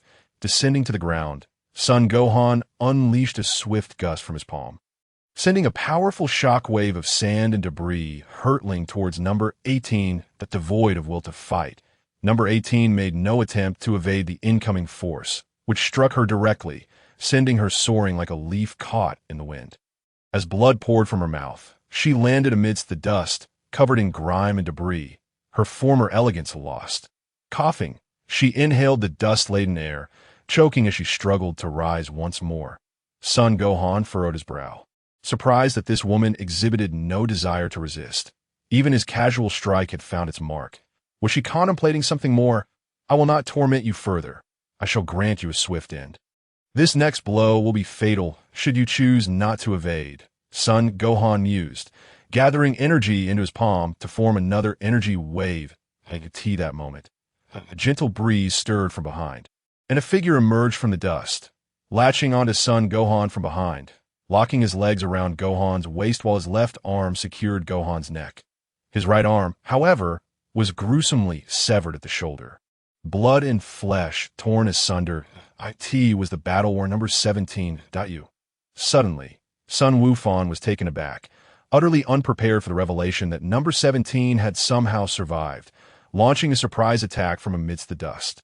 Enraged, Sun Wukong sought to thrust number 17 away from his back, yet despite being violently shaken, 17 continued to cling tightly to him, blood gushing forth and staining Sun Wukong's shoulder, refusing to be dislodged. "Sister, run, survive!" Number 17 bellowed, his voice reverberating in Sun Wukong's ears like a thunderous echo. "Pull! Pull!" Number 18 exclaimed in shock, her gaze wide as she witnessed the unfolding scene, her previously vacant expression now clouded with panic. Is he going to self-destruct? She sensed something within number 17 beginning to disintegrate. No. Number 18 cried out, her voice hoarse and strained, the final syllables dwindling into a whisper, tinged with tears, as if she were imploring herself. "Survive! Hurry and run!" Number 17 shouted again, as the bomb within him began its countdown, mere seconds away from detonation. "You, let go of Sun Wukong." In a fit of wrath, Sun Wukong elbowed backward, striking number 17 in the abdomen, inadvertently triggering the explosive device prematurely. Boom! Boom! In an instant, blinding light erupted, the very earth trembling once more, leaving only a blinding white radiance in its wake. Everything around them was obliterated, devoured by the explosive shockwave. The roar of the explosion echoing relentlessly. In the fleeting moment of number 17's explosion, Sun Wukong could only muster the strength to activate the Kaioken technique, desperately attempting to escape the heart of the blast. However, a searing pain shot through his back, and ultimately, he was caught in the explosion's aftermath, spewing blood as he was hurled into the sky, crashing down miles away. Coughing up more blood, he gingerly touched his back, feeling a fiery agony radiate from the area. Sun Wukong gasped. Though he could not see the wounds, he surmised they were grievous. He checked the satchel resting against his chest and was relieved to find it unscathed. Had the explosion occurred there, not only would his belongings have been ruined, but he too would have suffered far greater injuries. Fortune smiled upon him. He retrieved a senza bean and consumed it, then immediately soared back to the site of the explosion. But a massive crater, stretching for miles, marred the landscape, as surrounding waters rushed in with a cacophony of splashes. The scene was chaotic, dust still drifting down from the sky. Yet number 18's presence was conspicuously absent. It remained uncertain whether she had escaped or had been reduced to ash. Throughout this battle, Sun Wukong had made numerous errors, recognizing many of his inadequacies. These were the bitter fruits of his inexperience. He still had a long journey ahead of him. With a bitter smile, he reflected on the fight, feeling as though he were the true antagonist. The two protagonists had valiantly battled, sacrificing themselves to protect the Earth, yet they had failed to vanquish him. The ultimate villain. He attempted to reach out telepathically to number 18, but there was no response, leading him to abandon the effort. If you are dead, then so be it. But if you live, you had better behave, or next time, you shall be reduced to nothingness, Sun Wukong roared, his voice resonating across the land. He intended to leave Earth for a time, so if number 18 were alive, he needed to instill some fear in her, lest she recover and create further turmoil. Afterward, Sun Wukong made his way to a small village, only to find that it had suffered greatly from the battle. Reduced to a mere ruin, he pondered what wish he could make to resurrect its inhabitants. Those slain by the androids? or perhaps those he had himself dispatched. The thought left a sour taste in his heart. Suddenly, weariness washed over him. Akati had been but a day since his return from the afterlife, yet so much had transpired. Time to go home, he mused. With that, he soared toward West City, the brisk wind chilling his bones. After an hour of flight, he arrived at Bulma's home. Upon entering, he discovered that Bulma and Chi-Chi had prepared dinner, while Dr. Brief and his wife were seated on the sofa, seemingly waiting for him to return for the meal. A smile crept across Sun Wukong's face. This sensation. It was the warmth of home. Wufan, go wash your hands. Dinner's ready, Chi-Chi instructed. All right, Sun Wufan nodded, hastily making his way to the washroom. After dining, he took a hot shower and was then shown to a room next to Trunks's by Bulma. Exhausted, he collapsed onto the bed and fell into a deep slumber. He slept soundly until midday the following day, awakening with an insatiable hunger, as if he could devour an entire cow. Quietly, he slipped out and ventured into the woods, returning with a purple-haired wild boar. He skinned it, eviscerated it, and washed it clean. Then he found 2 sturdy wooden posts to drive into the ground, securing the stainless steel frame to hold the entire boar before setting a fire between the posts to roast it in the backyard of the Capsule Corporation. Bulma, witnessing Sun Wufan's antics, was both amused and exasperated, cautioning him not to create a mess of smoke in the yard. Sun Wufan laughed heartily, replying, "Ha, Aunt Bulma, you've all moved to the basement. The yard has long been in disarray, cluttered with debris. Just look at that stone table and that stone stool, both cracked. This cannot be blamed on me." Bulma retorted, "As for those cracks, weren't they just made last night? It is not yet your fault." Sun Wukong admitted helplessly, All right. It is indeed my doing that I will help you clean the yard shortly. Bulma, do you have any spices? Please bring some, as roasting without them renders the flavor quite unpalatable." Bulma responded with a smile. Yes, upon seeing you grilling, Chi-Chi has already gone to fetch the spices. Just wait a moment." Speaking of Chi-Chi, she arrived carrying an assortment of spices, which she handed to Sun Wukong, and then scurried off to fetch dry twigs to stoke the fire. Sun Wukong harnessed his energy to carefully roast the wild boar meat, which ordinarily would require 1 to 2 hours to cook, but with his efforts, it was ready in less than half an hour. Golden brown, fragrant and glistening with oil, the others then brought over tables and chairs, along with various beverages and snacks, creating an atmosphere reminiscent of a delightful outdoor feast. Sun Wukong took a slender, sharp knife and sliced a palm-sized piece of tender hind leg meat into Chi-Chi's bowl. Then cut a piece for Bulma and the Briefs couple, before indulging in an entire hind leg himself, savoring every bite with grease dripping from his mouth, a stark contrast to the others at the table. As they watched Sun Wukong devour his meal ravenously, they couldn't help but burst into laughter. While eating, Sun Wukong recounted the events of the previous night's battle, ultimately revealing that Android 17 was confirmed dead, while the fate of Android 18 remained unknown. "Mom, one of the androids is dead, but the other is still at large. For now, you should stay with Aunt Bulma and the others in this basement. I will head to Namek to search for the Dragon Balls. If all goes well, I shall return shortly, and then everyone could be revived," he stated.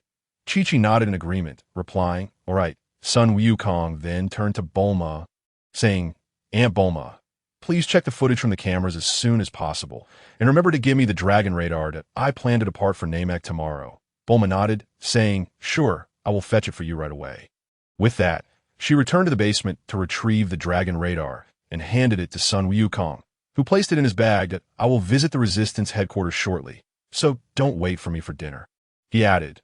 During their conversation, the wild boar was quickly consumed, with 2/3 of it having found its way into Sun Wukong's stomach. After all, the scion's appetite was well known, likely due to his excessive energy expenditure. Once satiated, Sun Wukong assisted Bulma in tidying up the disordered yard, straightening various items and discarding the broken stones, for he was the only one capable of such labor at the moment. With everything in order, he then flew off to the Resistance headquarters.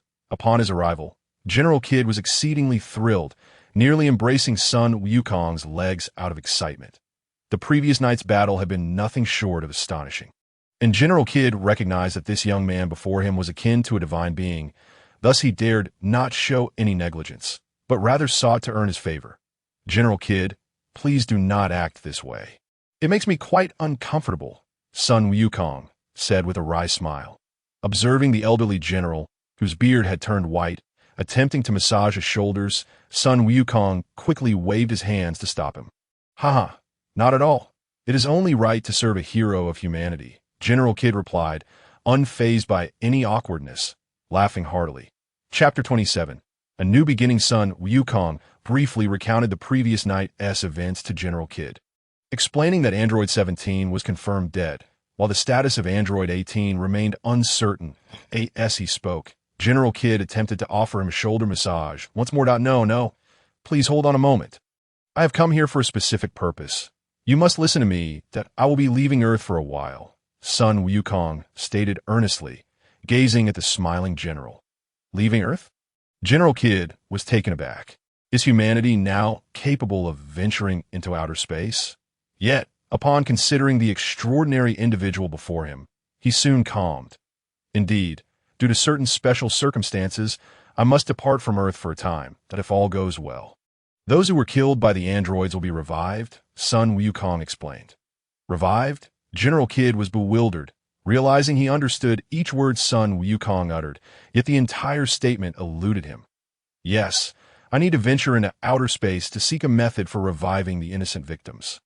This may take several months at most, or just a few weeks at the least. During this time, please remain vigilant regarding the androids, for I'm still uncertain about the status of that female android. Sun Wukong continued that moment. General Kid suddenly stood up and bowed deeply before Sun Wukong, earnestly declaring, Mr. Sun, on behalf of all humanity, I extend my heartfelt gratitude for your intervention in defeating the androids. You have also mentioned seeking a way to revive the innocent souls lost. I sincerely thank you. Sun Wukong quickly stepped back, declining the gesture. There is no need for such formalities, General Kid. After pondering for a moment, General Kid added, Mr. Sun, would you accompany me to meet His Majesty the King? I have yet to report the reward I promised you. Without hesitation, Sun Wukong shook his head. No, General Kid, I am currently preoccupied. We can discuss the reward another time. That he was no saint. The prospect of wealth was too enticing to dismiss, ensuring a more comfortable life for his mother. Yet, he had no intention of meeting the king at present, as he wished to avoid additional complications. Thus, he did not linger at the Resistance headquarters for long before departing, flying towards East City to meet with Videl and Mr. Satan. After amusing Videl for a while, he discreetly borrowed several $1,000s from Mr. Satan, taking Videl on a leisurely outing. That Mr. Satan was left utterly bewildered, pondering, wait, did that kid come over just to borrow money? And he took my Videl with him? Sun Wukong and Videl first stopped to buy 2 ice creams. Here, your ice cream, Sun Wukong said as he handed it to Videl, who gleefully accepted it and took a delightful lick. Her father typically forbade her from indulging in such treats, yet she relished them, making her exceedingly happy at that moment. After finishing their ice creams, Sun Wukong took Videl shopping for a few outfits. He wished to buy her several, but she adamantly refused until Sun Wukong insisted, prompting her to shyly select a light yellow dress. Upon seeing Videl in the dress, Sun Wukong's eyes lit up, his mind flooded with thoughts of her natural beauty, grace, and charm. Suddenly, he felt an urge to buy her a sailor suit, but ultimately abandoned that reckless idea, reminding himself, I am a respectable person, Sun Wukong. After a long overdue trim to his unruly hair, he felt revitalized. He also stocked up on ample food supplies for his upcoming journey to Namek. Noticing Sun Wukong's numerous purchases, Videl curiously inquired, Big Brother Gohan, are you going on a long journey? Sun Wukong smiled, yes indeed. Why? Would you like to join me? Biddy Lee suddenly felt a surge of anxiety. Her cheeks flushed as she stammered. And no, that's not it. I was just asking. Sun Wukong let out a hearty laugh, affectionately ruffling Biddy Lee's hair as he chuckled. But this time I can't take you with me. I'm heading to a distant place. And he playfully tousled her hair. Biddy Lee swatted Sun Wukong's hand away, her embarrassment turning into annoyance. I've already said it's not like that. How annoying. After escorting Biddy Lee home, Sun Wukong made another trip to Baozi Mountain, gathering Chi-Chi's change of clothes along with a substantial supply of food, and even caught 2 wild boars before returning to Bulma's residence. That evening, Wukong spent the entire night tinkering with Bulma's computer, sifting through surveillance footage. However, there was an overwhelming amount of video, and after hours of viewing, he found nothing of significance, just mundane activities of Dr. Jarrow, devoid of any unusual occurrences. The following day, with everything prepared, Sun Wukong climbed aboard the spaceship, pressed the launch button, and the vessel's underside erupted in flames, propelling it skyward, breaking free from Earth's atmosphere. The destination was Namek, with an estimated arrival in 10 days. As the spaceship entered its maximum speed mode, the voice announced, "The Master may now enter hibernation. We will notify you upon arrival. Wishing you a pleasant journey." The ship expelled a plume of white vapor, soaring into the vast, starry expanse, commencing an unknown adventure. Meanwhile, in the Amazonian forest of Earth, a charming young deer trotted towards a nearby river, greeting the morning sun.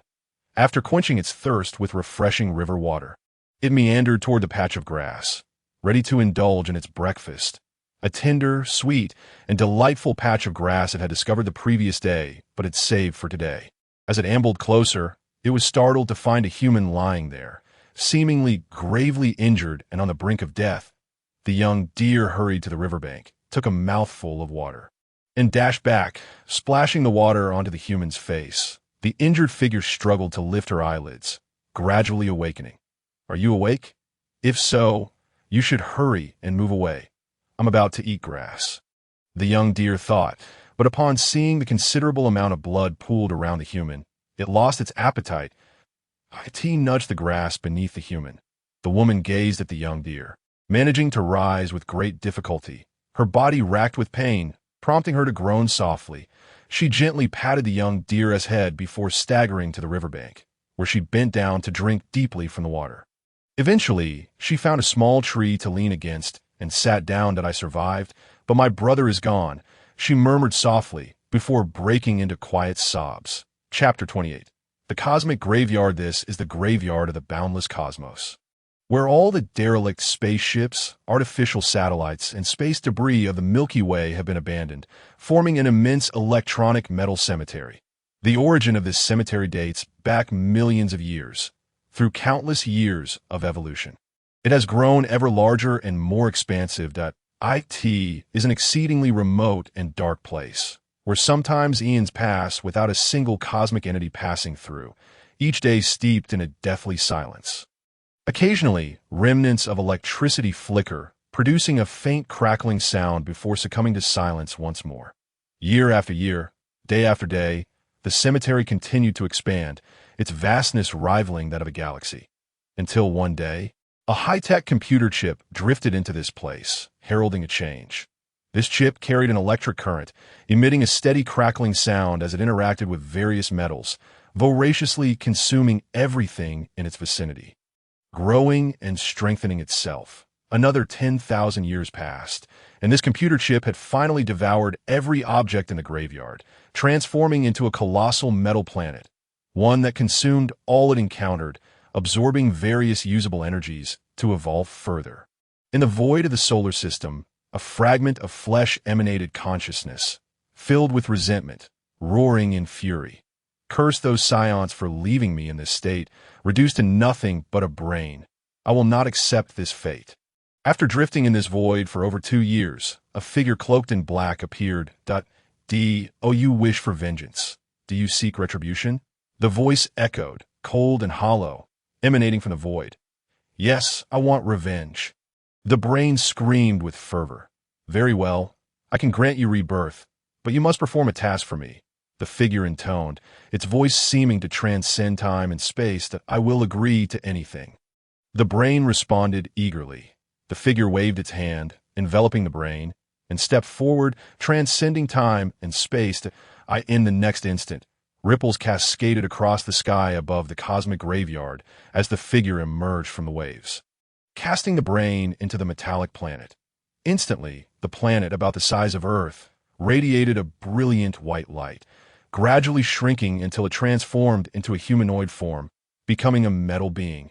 The metallic entity emitted a mechanical voice, bursting into laughter. "Ha ha ha! This power, this sensation, I am several times stronger than before. Ha ha. The metal being had once held great prominence, and it would not easily submit to another. Its prior agreement with the figure was merely a tactical maneuver. Now that it had regained corporeality, its first target was the very figure that had summoned it. You think I will obey you? I shall eliminate you first. The metal being charged at the figure, its iron fists crackling with lightning. The figure merely chuckled coldly, raising a finger to point at the metal being. Instantly, the metal being found itself immobilized, collapsing to its knees in the void as a tempest of dread surged within the metal being. The figure before was far too terrifying, a being it could not hope to challenge, capable of obliterating it with but a single finger point. 6 months from now, you will journey to Namek and eliminate a certain individual, ensuring that their physical form remains intact. Bring them to me, the figure commanded, not wasting words. However, it seemed unable to utter the name directly, instead conveying it as a thought into the metal being's mind, along with the coordinates of Namek. Understood, the metal being nodded. Yet when it looked up, the figure had vanished without a trace. Perfect. I heard from Frisia that Namek possesses a wondrous Dragon Ball that can grant a wish. This journey will not be in vain. The metal being mused, and then transformed back into a metallic planet, but on the 5th day, aboard the diminutive spaceship, Sun Wukong found the monotony unbearable. He envied his father, Goku, who had once spent 6 days on a journey to Namek, training in the gravity chamber, a truly blissful existence. Unfortunately, that ship had been destroyed, leaving him confined to this egg-like vessel. Unable to move about freely, oh wonder, the voice prompted him to enter hibernation. Remaining awake in this state was sheer torment. He plugged in his earbuds to listen to music, but after a few minutes, he reluctantly discarded them, realizing that the music in the Dragon Ball universe was quite lackluster and unpleasant. I can't stand it. Clone, how goes your mastery of instant transmission? Sun Wukong inquired, seeking conversation with a mental entity in his mind to alleviate his boredom.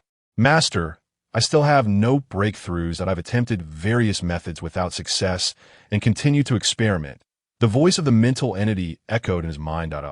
It seems I'll have to visit Yardrat after Namek as well. Sun Wukong sighed. Yardrat, is that where Father learned instant transmission?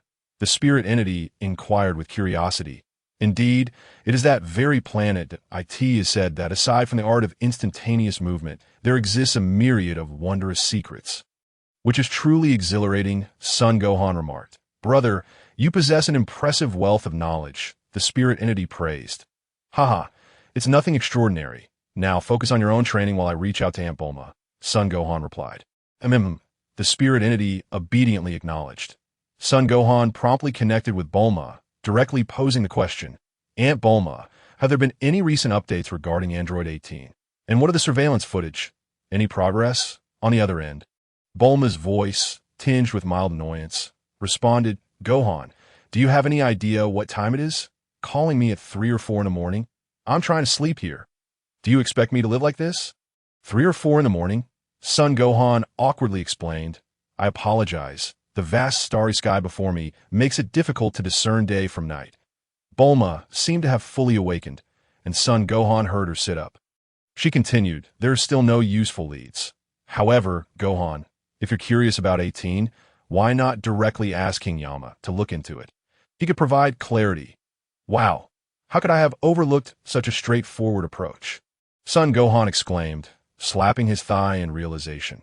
Feeling elated, Son Gohan quickly told Bulma, then, please get some rest, or else you'll have dark circles under your eyes tomorrow, and I don't want to be blamed for that. Goodbye, you little rascal. He then called out, hello, King Yama, this is Son Gohan. Can you hear me? Please respond if you can. The ever-available King Yama replied immediately, Gohan, what brings you here? I was just revising the Book of Life and Death. Son Gohan stated plainly, I'd like your assistance in locating 2 individuals, specifically androids 17 and 18, that their names may also be recorded as Lazuli and Robbie, respectively. Could you check if they have reported to the Underworld in recent days? King Yama's voice responded, no need to search extensively. I've been particularly vigilant regarding their information. Android 17 reported to me a few days ago and was sent straight to hell, while 18 has yet to arrive, indicating she's still alive on Earth. Thank you, King Yama, Son Gohan replied, before ending their mental connection. As he pondered, Sun Gohan murmured to himself, "Indeed, 18 is still alive, though it appears she has sustained significant injuries. It must be quite severe, and she will likely require an extended period of recovery that I hope she doesn't cause any trouble before I return from Namek. Once I gather the Dragon Balls there, Uncle Piccolo and the others, including Vegeta, will be revived, alleviating my burdens considerably. However, my father's situation remains a conundrum. I may have to consult the Eternal Dragon for alternative methods of bringing him back." Meanwhile, a calamity was unfolding on the distant planet of Namek. A colossal metallic sphere descended from the heavens, transforming into a monstrous octopus-like entity, firmly grasping the surface of Namek, decimating half of its population and landmass. The sudden arrival of this metallic sphere evoked memories of the devastation wrought by Frieza 3 years prior, yet this time felt even more terrifying. The villains had come bearing an entire planet. Following the arrival of the metallic sphere, the Namekians discovered that legions of robotic armies had begun to infiltrate their world, armed with energy cannons that a mere shot from these ordinary combat robots could severely injure the typical Namekian warrior, instilling fear throughout the populace. With their already limited numbers halved, despair engulfed the Namekian people. At this moment, the newly appointed elder of Namek was concealed within a hidden cavern, wearing a distressed expression. Beside him stood several combat-ready Namekian warriors, a young Namekian child skilled in healing, and a few elders.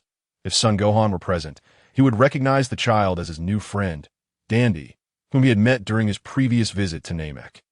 The elder glanced at the few remaining individuals and, with a furrowed brow, implored, "Let us share our thoughts. Is there any way to escape this calamity?" A square-faced warrior named Baron, with a tragic countenance, declared, "Regardless, we would never surrender the Dragon Balls. Let them kill us, these wretched robots." The elder shook his head, exasperated. "Baron, your recklessness persists. We are here to discuss methods of seeking refuge." Baron crossed his arms defiantly. Choosing not to respond, the older elder, Mulin, pondered for a moment before suggesting, "Elder, these robots are not only searching for the Dragon Balls, but are also seeking a saiyan named Sun Gohan. Should we not consider reaching out to the Saiyans on Earth? It was that Saiyan named Goku who defeated Frieza, and I presume they're searching for Sun Gohan, who is likely Goku's child." Upon hearing Sun Gohan's name, Dandy eagerly interjected, "Elder Mulin, Sun Gohan is my friend. 3 years ago, he fought against Frieza, but he is still merely a young boy, much like myself, so he may not be able to help us this time." After listening to Mulin and Dandy, the elder shook his head. "What you may not realize, Elder Mulin, is that 3 months ago, Earth also faced a great disaster. The warriors were nearly all wiped out by monsters, and even the Goku you mentioned has perished. Earth is likely in a predicament similar to ours and cannot provide assistance." Refusing to give up, Elder Mulin pressed, "But what of Son Gohan? Is he still alive? We must remember that these monsters are specifically searching for him." The elder replied helplessly, "Elder Mulin, you heard Dandy mention that Son Gohan is just a young boy of similar age to him and has previously aided our Namek. If we're captured by these monsters, we must present a united front and claim ignorance regarding the Son Gohan's whereabouts that we all understand."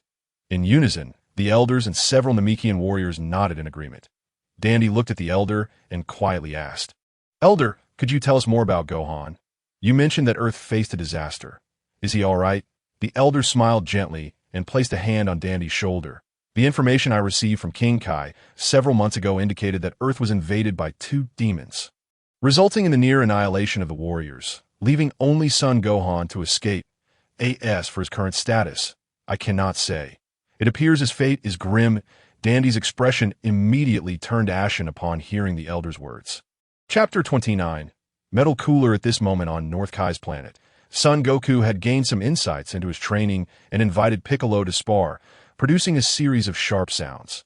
The trio of card players felt embarrassed and decided to join the training group. "Gohan, hurry and revive these individuals. I simply cannot accommodate so many people at home. Their constant noise is unbearable, and our food supply is depleting far too quickly." King Kai lamented as he drove his small red car around North Kai's planet. Observing the brawl, he offered his complaints. "Now, where is Gohan? King Kai's antennae quivered as he sent out two beams of gray light into the cosmos to sense the dynamics of the northern galaxy. Namek, Namek. Ah, I found it. His consciousness descended upon Namek. A massive metallic mechanical octopus loomed over Namek, occupying a significant portion of its surface area. What on earth is that? King Kai's expression shifted dramatically, and he inwardly sensed impending doom. At that moment, Son Goku leaned in curiously and asked, King Kai, what are you doing? King Kai sneezed, his antennae quaking as he stammered, Goku, do you recall the cooler that you defeated years ago? Son Goku scratched his head. Deep in thought. Since he wasn't particularly adept at recalling such matters, it took him a while before he finally responded. Is he Frisia's brother? The one who came to Earth to avenge Frisia over 2 years ago. I sent him hurtling into the sun with a Kamehameha. So why are you bringing him up now? The King of the North trembled as he swiftly replied, Indeed, it is this fellow, yet he has not truly perished. Rather, his strength has multiplied severalfold. He is currently on Namek, seeking to seize the Dragon Balls. What? Sun Wukong gasped, nearly leaping from his seat. Are you implying that? The King of the North continued, Gohan is unaware of this predicament. He is en route to Namek and will arrive in 3 days. A wave of anxiety washed over Sun Wukong as he worried for his son, urgently asking, Do you believe Gohan stand a chance against Cooler? The King of the North pondered for a moment before responding. That is difficult to ascertain. I have yet to witness Cooler unleash his full power. However, his energy is nearly limitless, as he is backed by an entire planet supplying him with an unending flow of energy. While Gohan is currently pitting his solitary strength against the energy of an entire planet. You grasp my meaning? Sun Wukong fell silent, wishing he could rush to Namek and assist Gohan. At that moment, Piccolo and the others gathered around, inquiring about the situation. Upon learning that Son Gohan was on his way to Namek, they were elated, but when they heard of the formidable adversary awaiting him, they were left speechless. The turn of events was astonishingly swift. You must contact Gohan at once and advise him not to go. Piccolo urged, in comparison to reviving their comrades. Piccolo was far more concerned about Gohan facing danger alone on Namek. The others echoed his sentiment, while Sun Wukong anxiously paced the ground. I shall reach out to Gohan first. Whether he chooses to proceed is ultimately his decision, the King of the North stated. With a flick of his antenna, he instantly connected to Gohan, who was aboard his spaceship contemplating how to master instant transmission. King, what a surprise! Are my father and the others still on North Kai's planet? Gohan inquired curiously upon receiving the unexpected communication. Yes, they're still there. However, I have contacted you regarding an urgent matter. Namek is currently under attack by a villain, and the situation is dire. Your journey there may be perilous. Do you remember Cooler? He is the one wreaking havoc on Namek, the King of the North explained. Cooler. Gohan furrowed his brow, searching his memories until he finally recalled the name. Cooler was Frisia's brother, who had stormed to Earth 2 years prior to exact revenge for Frisia, only to be sent hurtling into the sun by Sun Wukong's Kamehameha. To his astonishment, he had survived and now thrived on Namek. Furthermore, it was after that fierce battle that his father had succumbed to heart disease, leaving the world. But how had Cooler made his way to Namek? The Dragon Balls. He must have learned of their existence on Namek through Frisia. But how did he acquire the new coordinates for Namek? It had only recently undergone a relocation. King, I now remember him. You have any estimate of his current strength? Has Namek already fallen? Have the Dragon Balls been collected by him? Gohan bombarded the king with questions. Gohan, Cooler's strength is formidable. He resides upon a metallic planet, drawing upon infinite energy, likely several times stronger than he was 2 years ago. As for Namek, while the situation is precarious, the Grand Elder and several key elders remain unseized. Thus the Dragon Balls have not yet been fully gathered. The King of the North replied that that's a relief. Gohan exhaled, patting his chest. By the way, could you please relay a message to the Grand Elder on Namek? They must find a way to hold out for the next 3 days until I arrive. It would be wise for them to conceal at least one of the Dragon Balls to prevent Cooler from gathering all 7, that if they are captured, they should inform Cooler that the Dragon Balls only activate if the Grand Elder is alive. They must dissuade him from acting recklessly.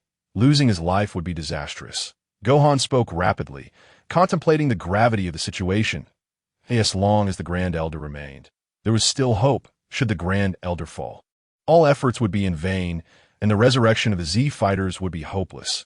Gohan refrained from contacting them directly, as he lacked the means to reach the Grand Elder. His telepathic abilities differed from those of the king, who possessed divine enhancements, allowing him to communicate freely with anyone. Gohan's version was merely a simplified form, requiring the other party to be drawn into his mental web for communication, highlighting the disparity. Understood. I shall contact the Grand Elder shortly. The King of the North affirmed with a nod. Gohan exhibited no inclination to abandon his mission to Namek, leaving the king feeling reassured. King, what did Gohan say? Sun Wukong inquired as the king appeared to conclude his conversation. Wukong, if it were you, would you choose to go to Namek as well? The King of the North asked with a smile. Of course. Namek is in need of assistance, and I have my own compelling reasons to seek the Dragon Balls, Sun Wukong replied without hesitation. Precisely. Gohan feels the same way, the King of the North stated, attempting to pat Wukong on the shoulder, only to find his height inadequate, ultimately opting to pat Wukong's thigh instead. Without further ado, the King of the North promptly connected with the Grand Elder of Namek, relaying Gohan's urgent message.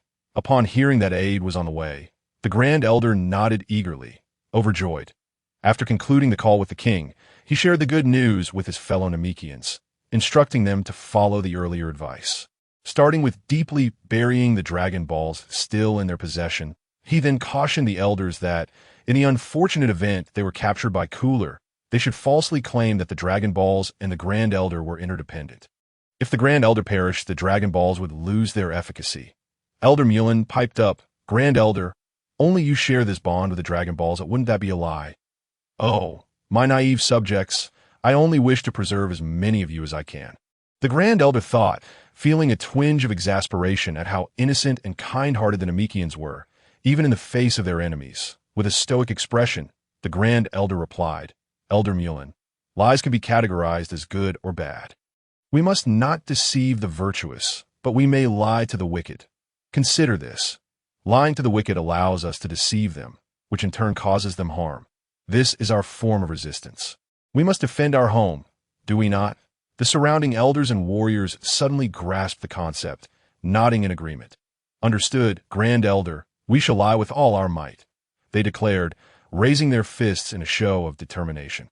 Very well, the Grand Elder expressed his approval. Grand Elder, are you saying that Gohan will come to aid us? Dondi, having held back his curiosity, finally managed to ask. Indeed, the King of the North just conveyed that Gohan will arrive on our planet in 3 days. The Grand Elder confirmed with a nod.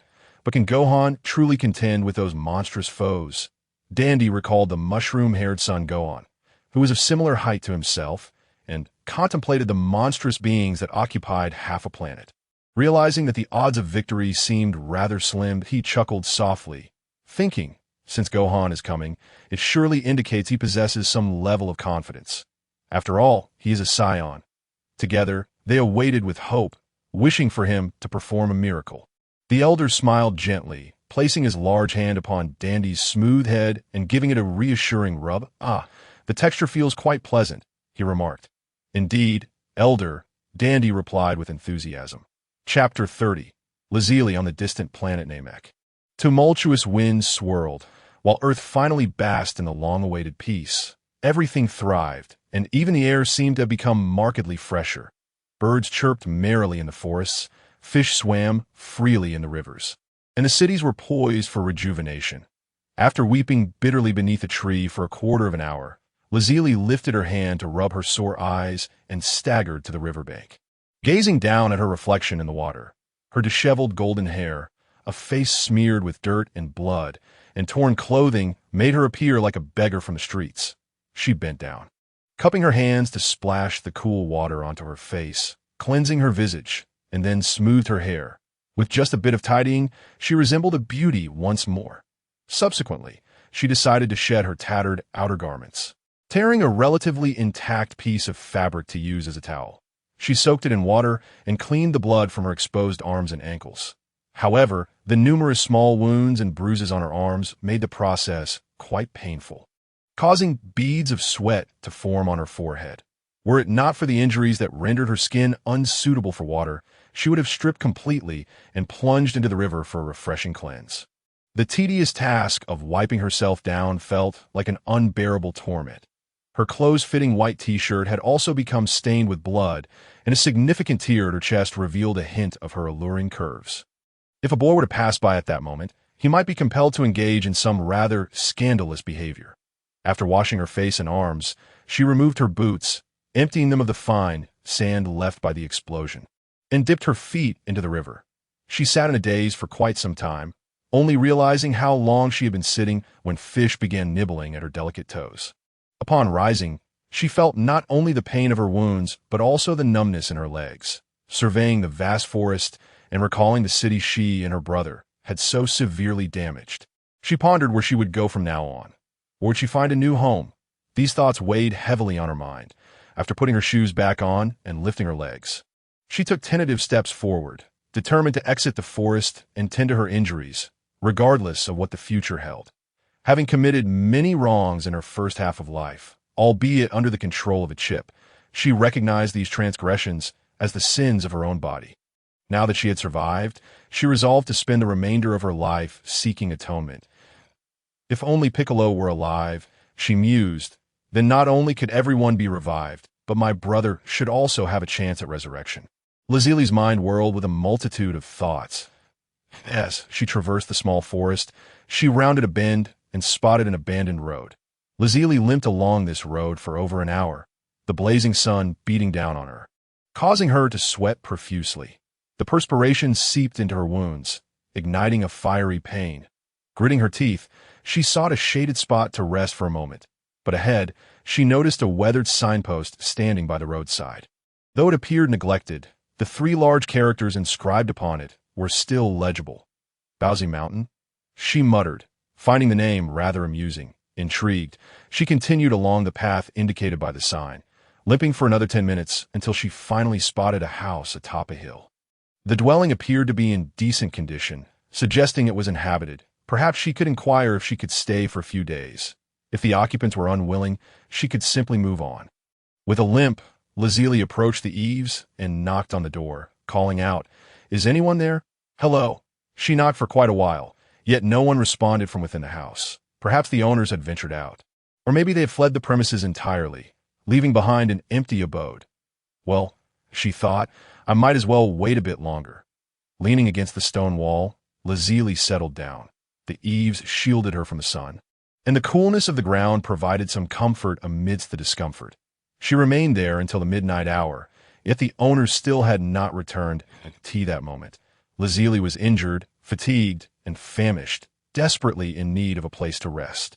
Silently apologizing for the intrusion, she vaulted over the wall and into the house. Inside, it was pitch dark, rendering her unable to see anything. Lazili had no choice but to concentrate her energy into her hand, using it as a makeshift lantern. Under the glow of her light, the interior became clearly visible. Although the house was orderly, dust had settled in numerous places, indicating that it had been neglected for a month or 2. Clearly, the owners had been away for quite some time.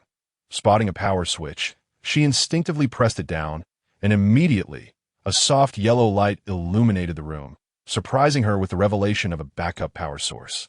As the electric light flickered to life, Lazili dissipated the energy in her hand and wandered through the house.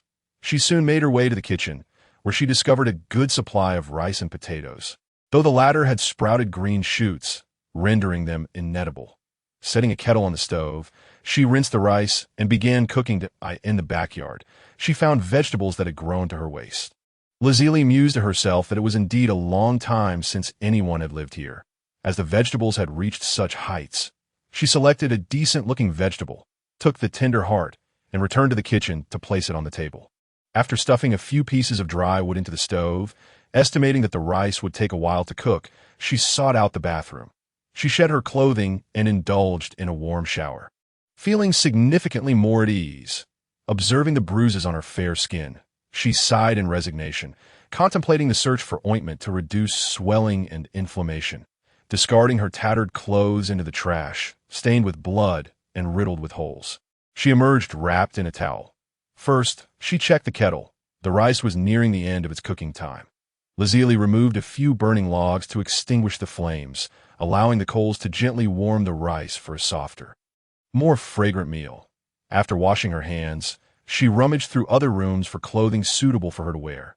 After exploring 2 rooms, she found only boys' clothing. Resigned, she picked out a rather cute outfit and was pleasantly surprised to find it fit her perfectly, as if the boy shared a similar stature to her own. Dressed in the boy's attire, Lazili appeared transformed. The once alluring and glamorous woman now exuded a spirited vigor. Clad in slippers, she made her way to the kitchen, lifted the pot of rice from the stove, and replaced it with a frying pan.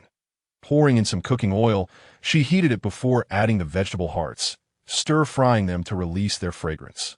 After seasoning with salt and MSG, she plated her creation.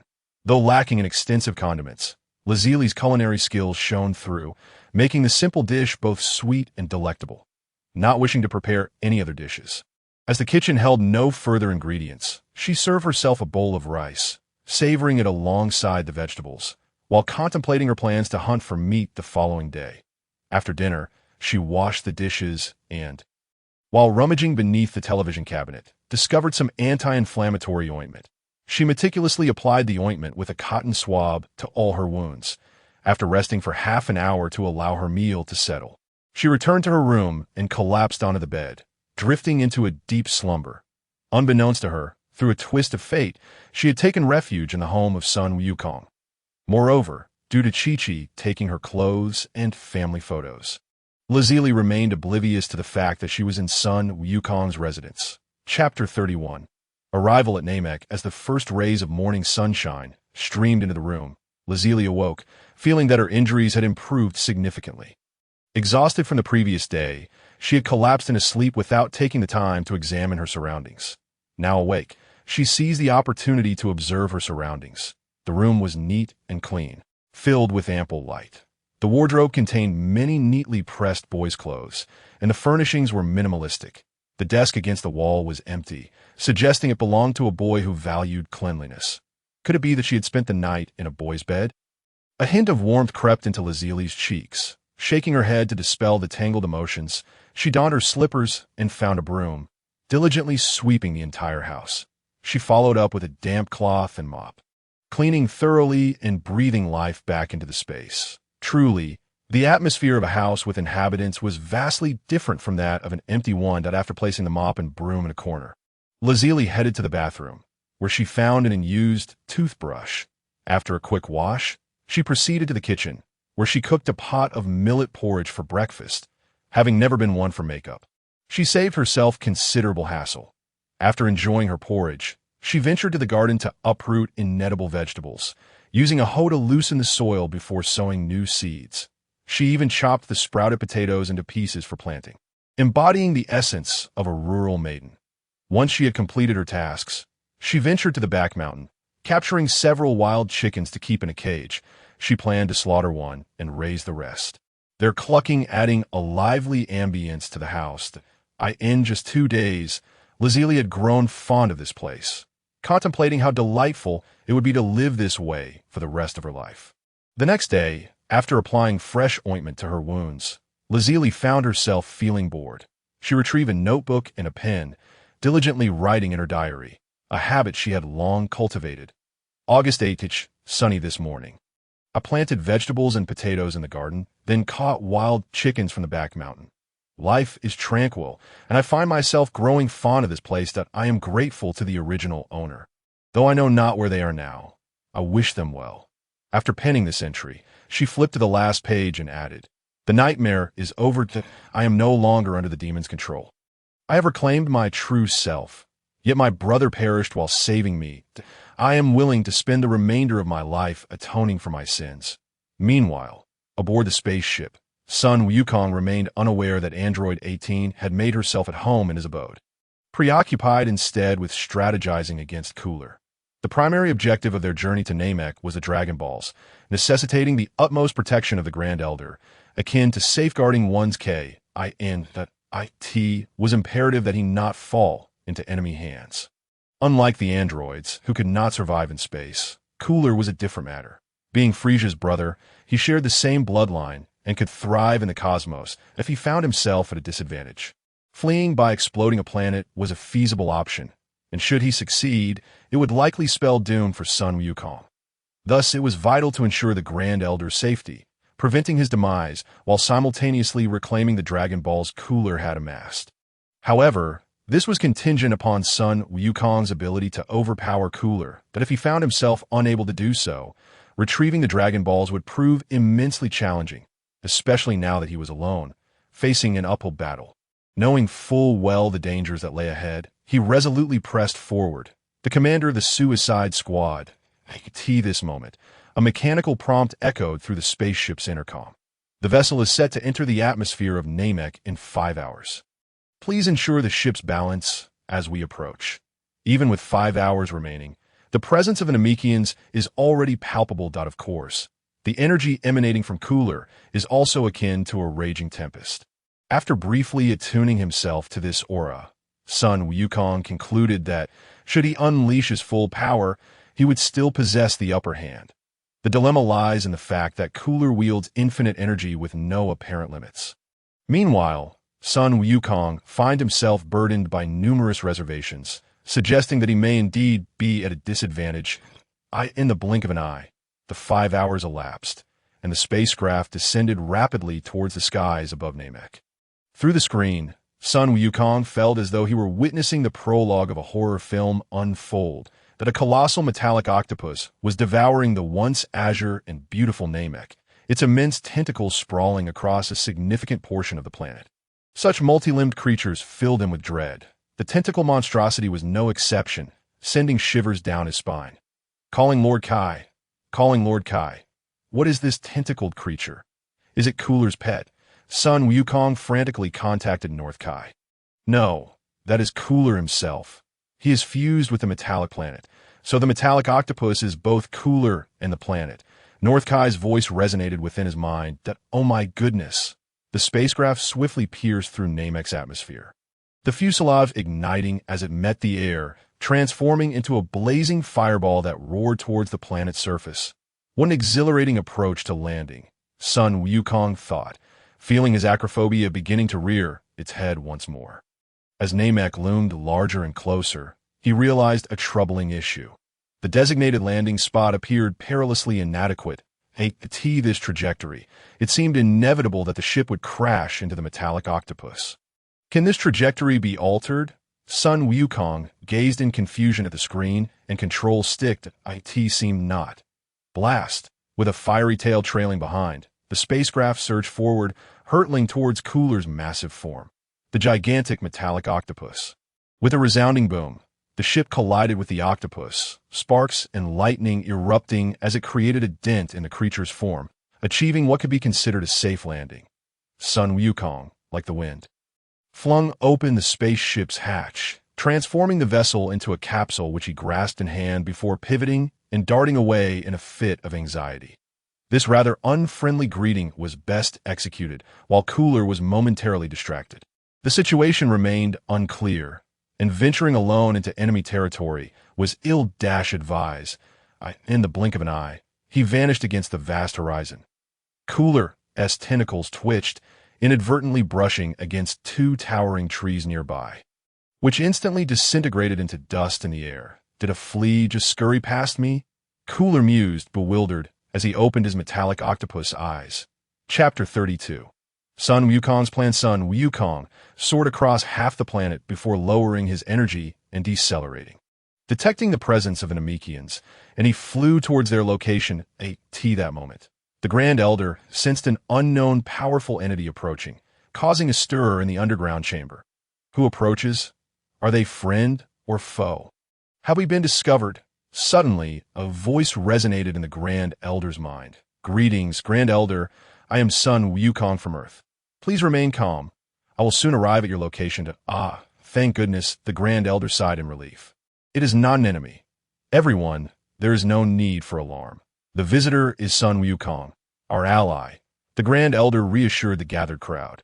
Upon hearing the Grand Elder's words, the assembly gradually calmed, though whispers of speculation regarding Sun Wukong's prowess began to circulate. Before long, Sun Wukong located their hidden refuge and emerged into view. Grand Elder, Dandy, Sun Wukong landed and entered the chamber, greeting the two Namekians he vaguely remembered. Dandy stared in astonishment at the youth before him, struggling to reconcile the mushroom-headed boy of his memories with the present figure, who seemed to have grown significantly. Indeed, Dandy, I've grown taller over the years. Sun Wukong laughed heartily. Oh.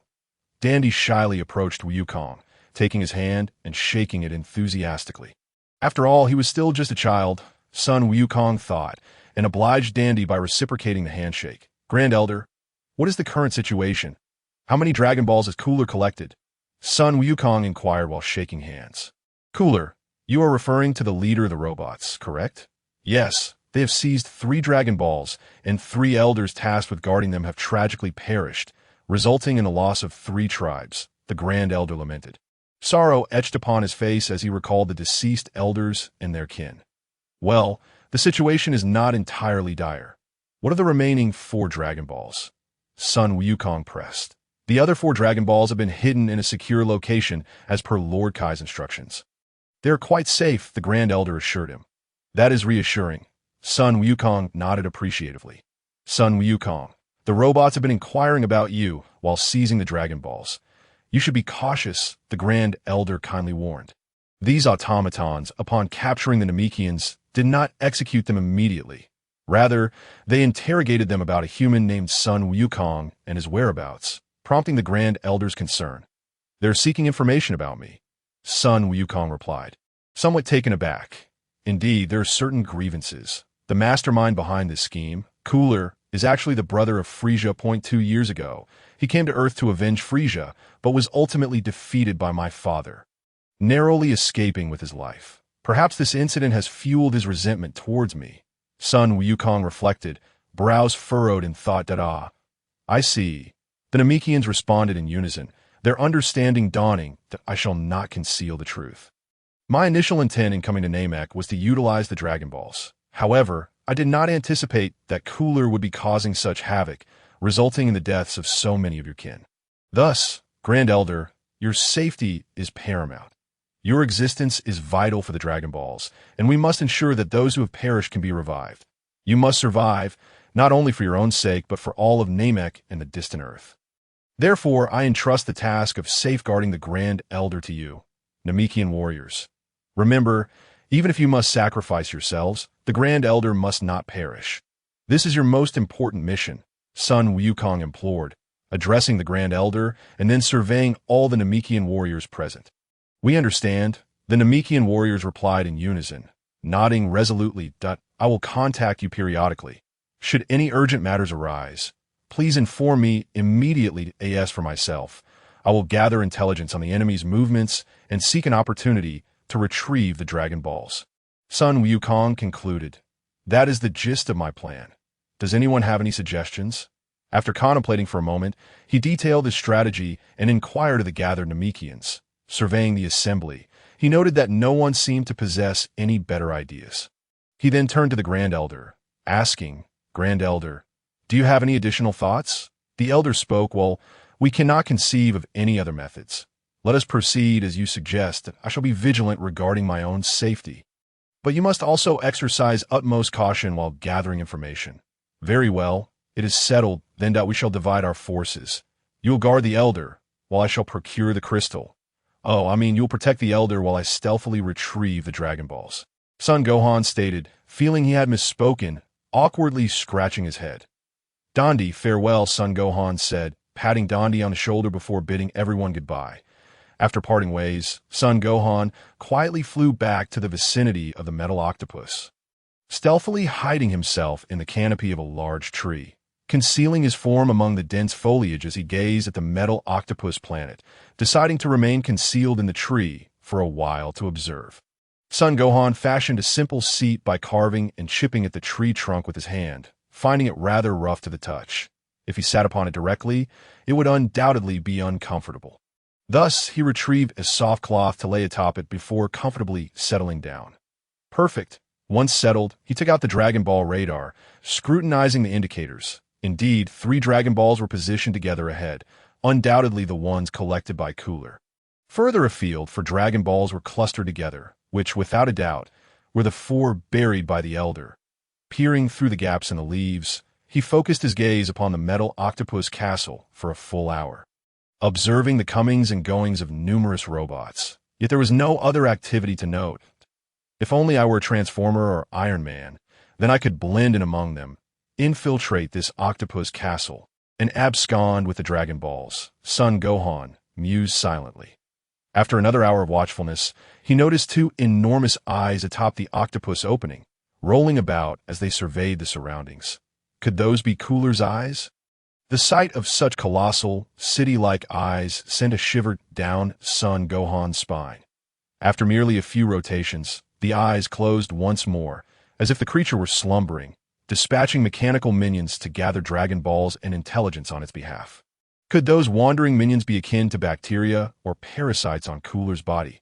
Sun Gohan speculated maliciously. Once it shuts its eyes, I shall stealthily slip in and swipe the 3 Dragon Balls. My size is now comparable to a hair on its body. It likely won't notice me. Although on second thought, it seems to lack hair altogether. After a moment's contemplation, Sun Gohan resolved to take the risk. Otherwise, remaining here indefinitely would lead nowhere. Chapter 33. Encountering Cooler after surveilling from the tree for a while longer, Sun Gohan finally seized an opportunity. The mechanical soldiers had seemingly vanished, leaving his line of sight clear of any obstructions. While the metal octopus castle remained motionless, Sun Gohan leaped from the tree, dashing toward the metallic planet with lightning speed, yet without a whisper of sound. This remarkable silence was a product of his recent training in instantaneous movement. Although he had yet to master the technique, he had gleaned the secret of moving without causing a breeze. While others flaunted their presence with gusts of wind, he had discovered a way to traverse silently. And with further practice, he might achieve a flight as smooth as silk, devoid of even the slightest disturbance. Sun Gohan swiftly reached the base of the metal castle, only to find himself taken aback. There were no doors or windows. How was he to gain entry? The Dragon Ball radar indicated that the Dragon Balls lay within the metal octopus's body, which posed quite the dilemma. How do these robots emerge? What shall I do now? What if Cooler awakens? Sun Gohan lamented, caught in a predicament. The surface of Namek was rather inhospitable. It was uneven and populated solely by towering trees, devoid of any bushes or undergrowth for him to conceal himself. Am I to bury myself in the ground? Just then he spotted a small mound of earth nearby and swiftly crawled over, finding it suitable for hiding his form. And no sooner had he concealed himself than Sun Gohan witnessed a squad of robotic soldiers emerging from the metal octopus. As if surfacing from water, ripples forming in the walls of the octopus as approximately 30 robots stepped out. The robots moved with a cacophony of clattering sounds, creating an incessant noise. Suddenly, he heard a similar clattering behind him. A robot was approaching, and Sun Gohan felt a mechanical gun pressed against his back. Whoa, I've been discovered so soon, Sun Gohan thought, cursing his luck for not having remained in the tree.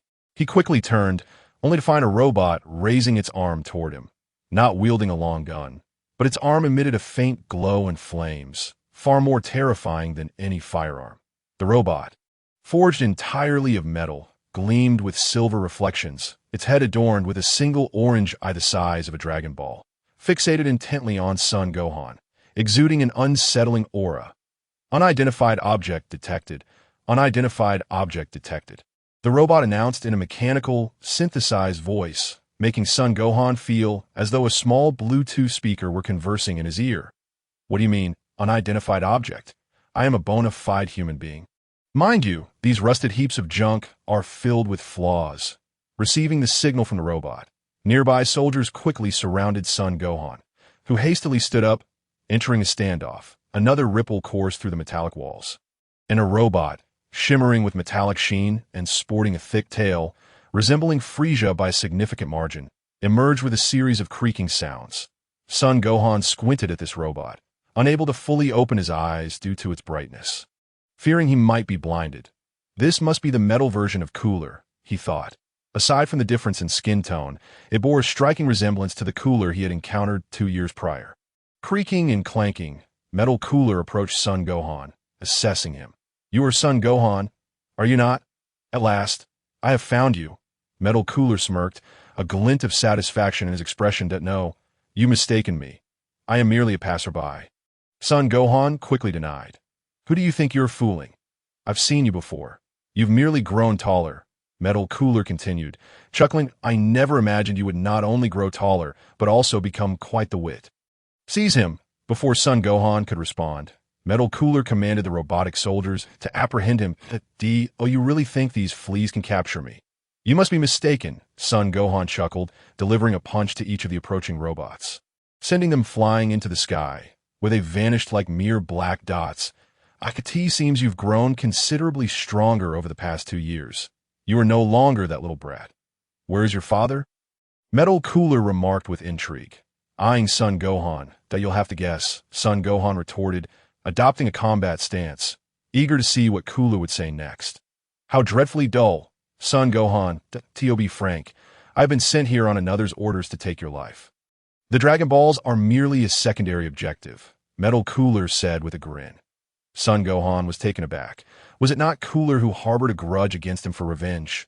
Was there someone else involved? Just as Sun Gohan was grappling with this revelation, Metal Cooler seized the opportunity to strike, vanishing from sight only to reappear behind Sun Gohan, delivering a powerful kick that propelled him like a cannonball into the metallic wall of the octopus. A dull metallic clang reverberated through the in a treacherous ambush. Sun Wukong raised his hand and tore through the steel that had ensnared his body, leaping out from the metallic wall, his aura swelling dramatically as he transformed into a Super Saiyan. The surrounding atmosphere was charged with his overwhelming power. Small whirlwinds began to form, and debris along with dust from the ground was lifted, swirling in the air. Super Saiyan? Metal Cooler seethed with fury upon witnessing Sun Wukong's transformation, as it reminded him of 2 years prior when he had been vanquished by this very form of Sun Wukong, sent hurtling towards the sun, resulting in the mere preservation of his brain. Had it not been for that enigmatic figure clad in black, he would have languished aimlessly in the cosmos, awaiting the desiccation of his brain and eventual demise. Die, Super Saiyan! Metal Cooler bellowed, his form exploding in emotion as he dashed towards Sun Wukong like a phantom, consumed by a savage rage, determined to obliterate this detestable Saiyan. In his fury, he completely overlooked the black-clad figure's directive to spare Sun Wukong's body. Not daring to be complacent in the face of Cooler's ferocity, Sun Wukong summoned his own energy, generating 2 energy blasts in his hands, and with a swift motion, hurled them towards the approaching Cooler. The high-speed assault of Cooler was momentarily thwarted as he was compelled to halt and defend against the energy blasts targeting him. He conjured 2 energy spheres of his own, retaliating fiercely against Sun Wukong's projectiles.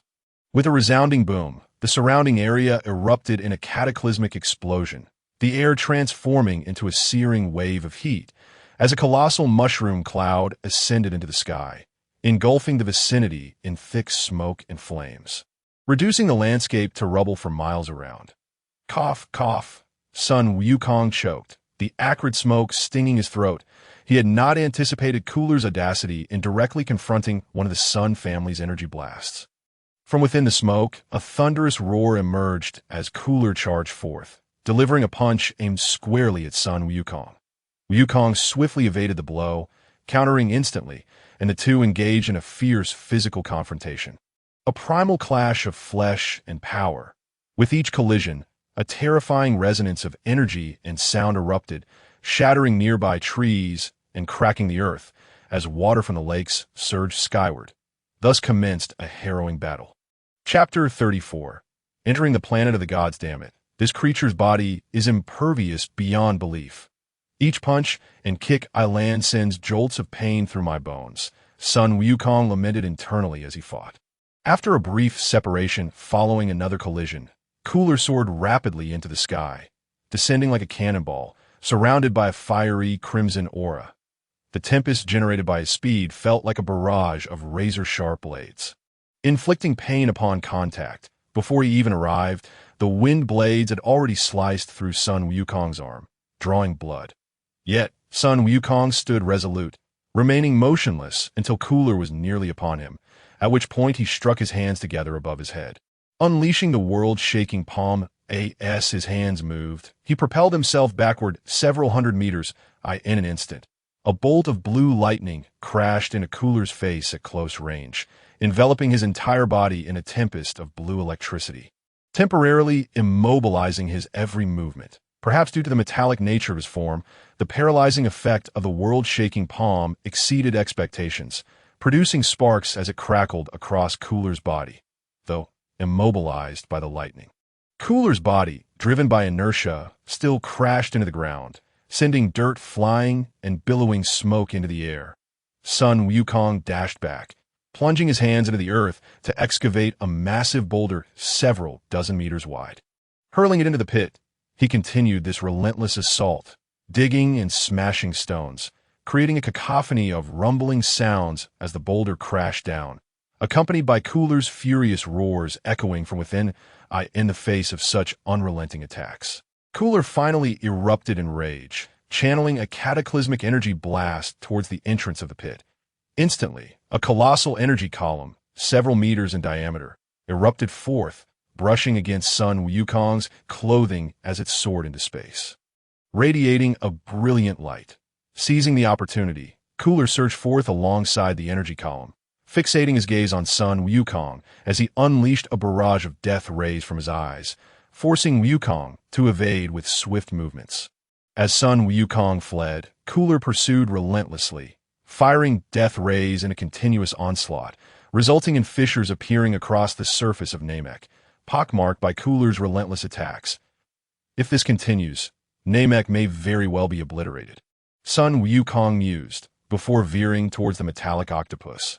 Running along the metallic walls, he felt the pressure of Cooler's death rays and energy blasts raining down upon him. This must be your true form, isn't it? Give it your all.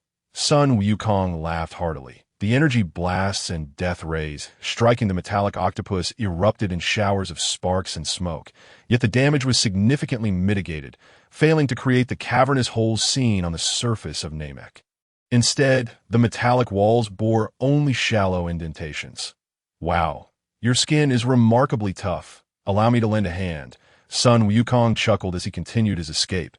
Then, with both hands continuously unleashing waves of energy, he bombarded the metallic octopus.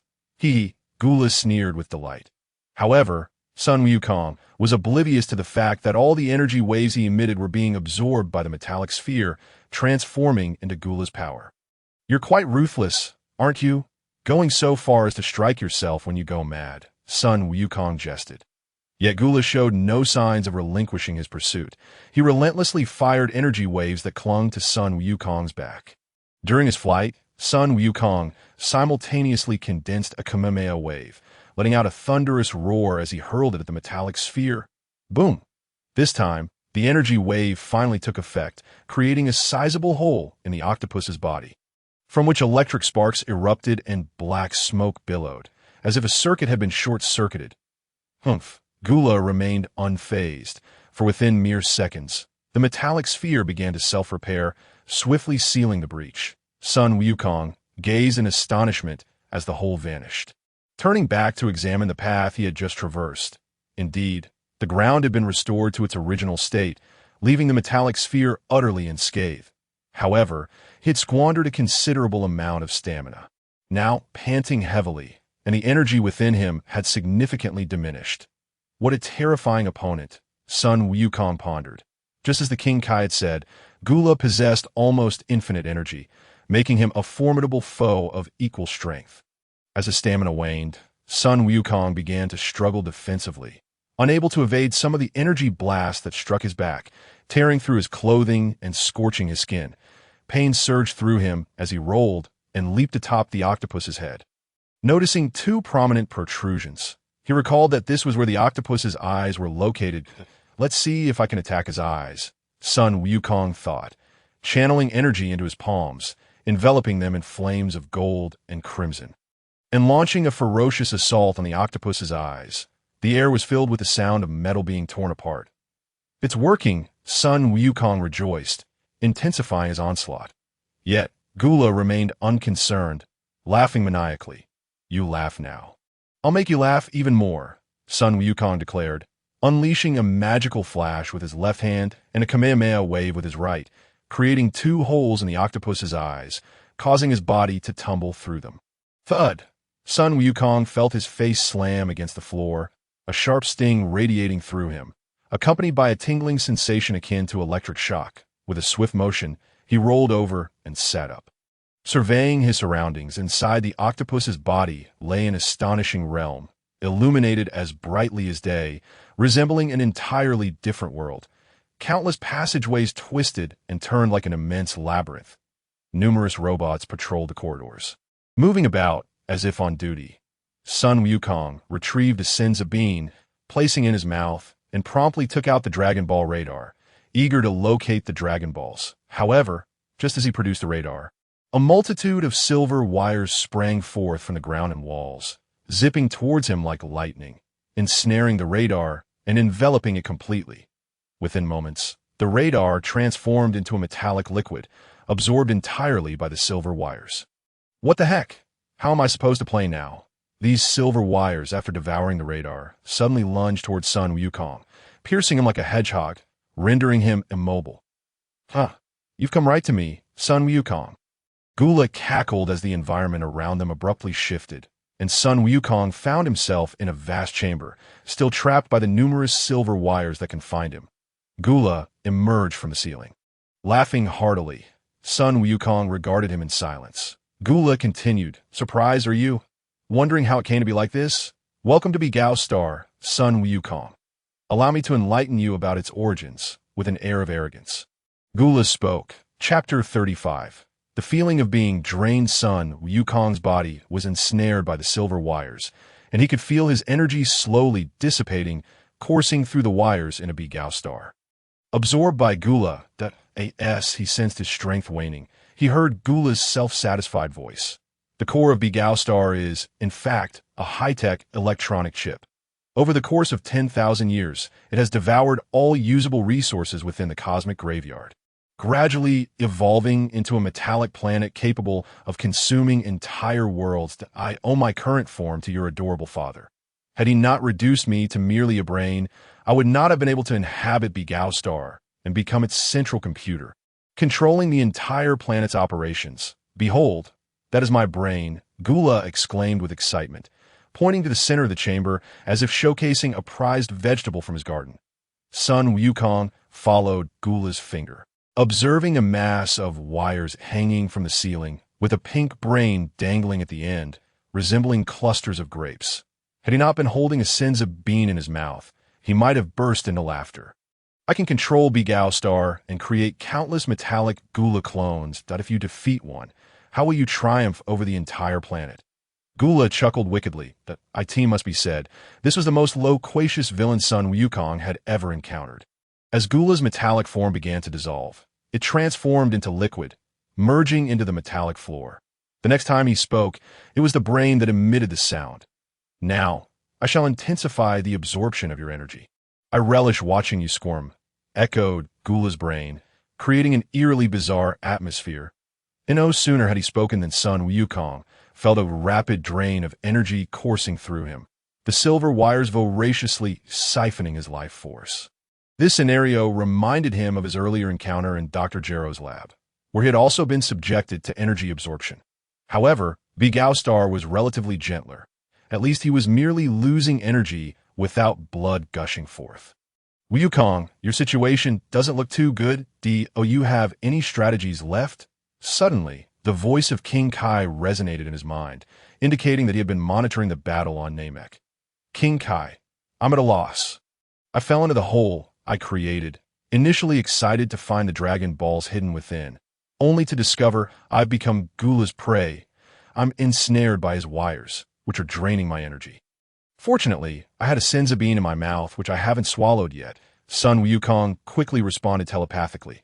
Can you continuously consume senza beans to outlast him? King Kai inquired. No. King Kai, my hands can barely move.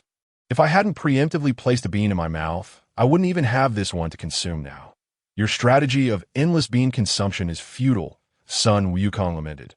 Wukong, Find an opportunity to swallow the sins of being in your mouth. Then activate the Kaioken to break through your limits. Perhaps it will allow you to escape. Give it a try, King Kai suggested. All right, I have no other choice, Sun Wukong replied. King Kai's advice resonated with his thoughts. It was worth the risk. The worst outcome would merely mirror his current predicament. But if successful, he could escape and devise a new plan as the energy within Sun Wukong continued to diminish. He felt not only immobilized, but also increasingly weak, as if he had pulled an all-nighter gaming, feeling utterly drained. The Scion's energy is truly excessive. Even after hours of absorption, I still haven't had my fill. Gula's brain remarked, followed by a belch. Does that mean you're getting full? Sun Wukong's heart leapt with joy. It seemed there was hope, so he decided to continue absorbing energy. Due to the excessive loss of power, Sun Wukong could no longer maintain his Super Saiyan form, and his hair had reverted to black. Summoning the remnants of his strength, a radiant glow enveloped him, and he transformed once again into a Super Saiyan. Instantly, the silver tendrils accelerated their energy absorption as the energy flowed like liquid gold, continuously siphoned away by Begao Star. He can still transform. Truly tenacious, Gula muttered. First, I shall drain your energy entirely. Then I'll blast your head off with a gun. And afterward, I can hand you over to him, Gula contemplated, recalling the terrifying figure cloaked in black. After all, that figure only desired Sun Wukong's corpse. Gula was more than willing to accept the Saiyan energy for himself. With a burp, Gula noted that the energy absorbed by Begao Star was nearing its limit. It needed to digest before it could absorb more, lest something unfortunate occur, akin to someone overeating to the point of discomfort. Observing Sun Wukong dissipate from his Super Saiyan form once more, Gula estimated that his energy had nearly been drained. Suddenly, he coalesced into a metallic figure, clanking his way towards Sun Wukong, pointing a finger at his head, where a beam of energy began to form. Poised to pierce Sun Wukong's skull, in a flash, Gula witnessed Sun Wukong's aura surge once again, transforming back into a Super Saiyan, and a red flame ignited, enveloping the golden aura surrounding him. The explosive energy radiated outward, catching Gula off guard and sending him reeling. Sun Wukong, with a flurry of movement, managed to break free from the silver tendrils, propelling himself towards Gula's head. Gula, taken aback, swiftly shielded his brain behind him. Sun Wukong was relentless, akin to a drawn sword, ablaze with hundreds of dazzling effects, and he pierced through Gula's metallic form, traversing the entirety of Begao Star. Ignited by a furious blaze of golden-red flames, bursting forth and vanishing beyond the horizon, Gula's shattered metallic body fell to the ground only after Sun Wukong had disappeared, scattering parts everywhere. Though it seemed prolonged, it had merely transpired in a matter of seconds. The scattered components liquefied into metal, vanishing into the ground, while Gula's brain, grazed by the force of Sun Wukong's strike, dripped a few drops of blood onto the floor. Damn! Echoed Gula's furious roar, rising to the heavens. Begao Star had been pierced by Sun Wukong, leaving a gaping hole with a diameter of 5 or 6 meters, extending for hundreds of miles, through which the light of Namek shone. With a rumble, the colossal metallic octopus, reminiscent of a planet, began to shrink and morph, ultimately transforming into the form of Metal Gula. Chapter 36. Counterattack as Begao Star shrank into the form of Gula. Sun Wukong could no longer maintain his shape and plunged into the lake, creating towering waves. The forms of Super Saiyan and Kaioken simultaneously dissipated, and Sun Wukong struggled to swim out of the water. Collapsing on the shore, gasping for breath, that he coughed, tasting blood in his mouth, and spat out a mouthful of blood. Although he had activated the Kaioken at double strength for just a few seconds, he had not anticipated the severe toll it would take on his body. He had previously tested it on North Kaio's planet, managing to endure for 10 seconds before reaching his limit. Now, after only 5 seconds, he was already spitting blood. Such injuries directly harmed the essence of his being.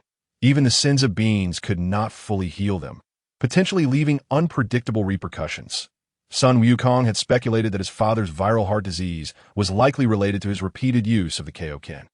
Emerging from water, Sun Wukong sensed Gula's aura had once again intensified, causing him to frown. The situation was decidedly unfavorable for him. He might have to resort to using the Kaioken again in their next encounter. First, I should regroup with Elder Namek, Sun Wukong thought, and in the next instant, he vanished from his spot, reappearing within the hidden cave of Elder Namek. The Namekians were startled by Sun Wukong's sudden appearance, creating a moment of chaos. Sun Wukong himself was taken aback, then filled with elation. He had successfully executed the instant transmission technique. This was the first time he had accomplished it. Thrilled, he attempted the technique again, trying to teleport to another group of Namekians on the opposite side of the planet.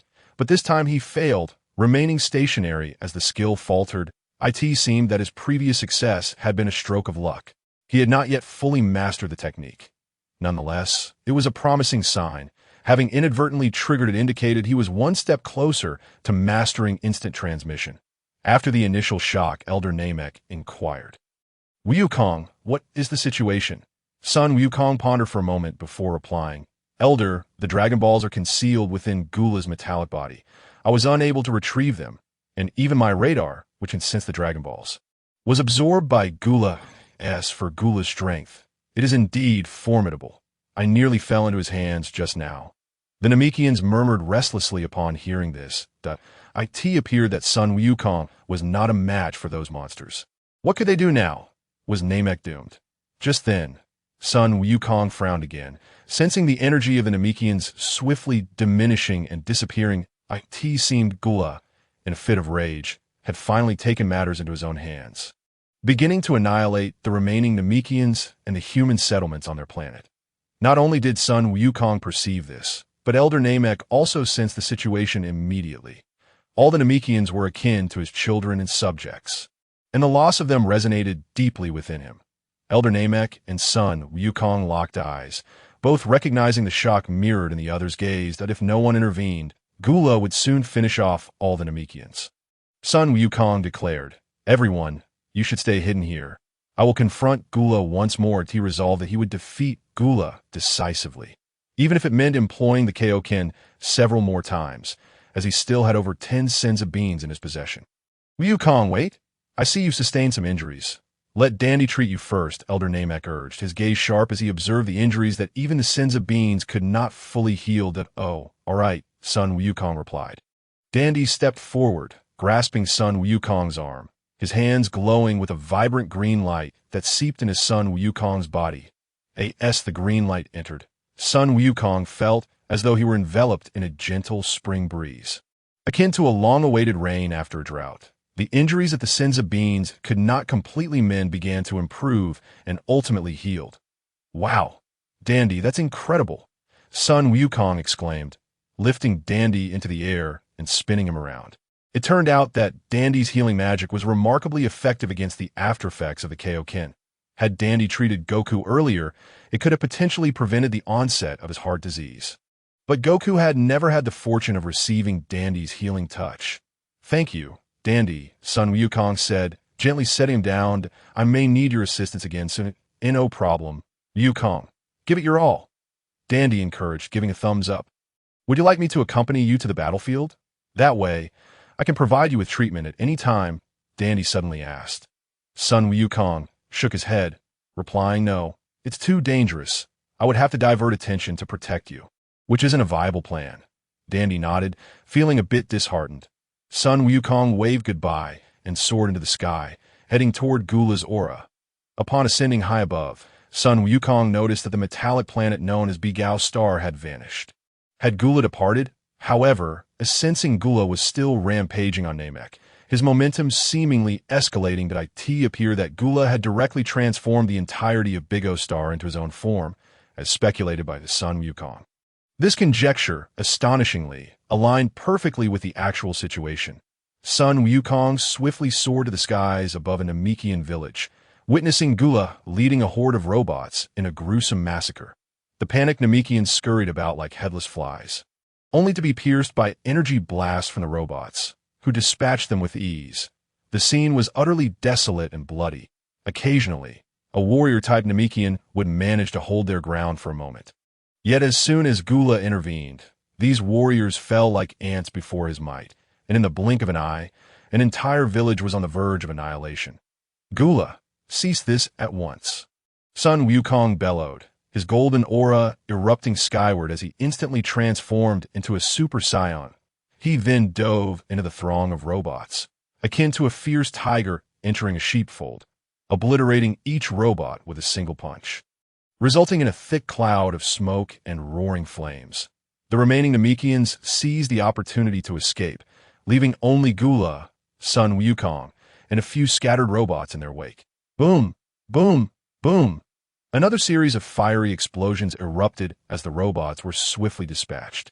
Leaving just the two combatants, Gula and Sun Wukong exchanged a long, tense gaze. The battle poised to ignite, a cyclone stirred the ground, flinging debris into the air, while the surrounding waters surged into a tsunami. Both warriors summoned their ki to its zenith in that fleeting moment. Their figures vanished, only to reappear high in the sky. The sounds of explosive clashes reverberated, sending shockwaves that shattered floating debris and caused the surface of Namek to sink rapidly as seawater rushed in. Bang! Another tremendous sound echoed as Sun Wukong was struck from the sky, plunging into the water with a resounding splash that sent waves soaring several meters high. He quickly emerged from the water, wiping the blood from his lips, and ascended once more to hover near Gula, wary of landing on the ground lest Gula unleash a devastating energy wave upon it. You are no match for me now. I am no mere doppelganger of Gula, but rather my essence encompasses the entirety of Big O Star. Gula laughed maniacally, taunting Sun Wukong. Sun Wukong fixed his gaze upon Gula, resolute in his decision to fight with all his might. Ko Ken, he shouted, as crimson flames enveloped his super saiyan form, a tempest of energy swirling forth, causing the very ground of Namek to tremble.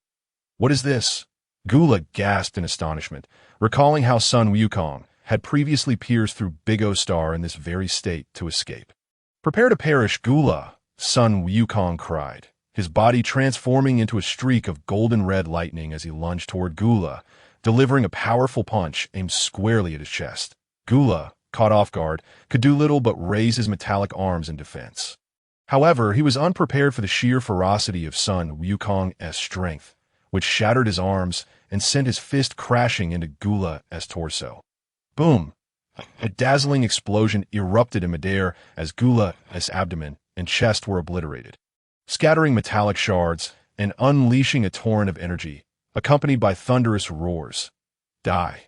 Sun Wukong pressed on, delivering a fierce kick that shattered Gula's legs, scattering fragments of metal throughout the sky as the crimson energy surrounding Sun Wukong dissipated.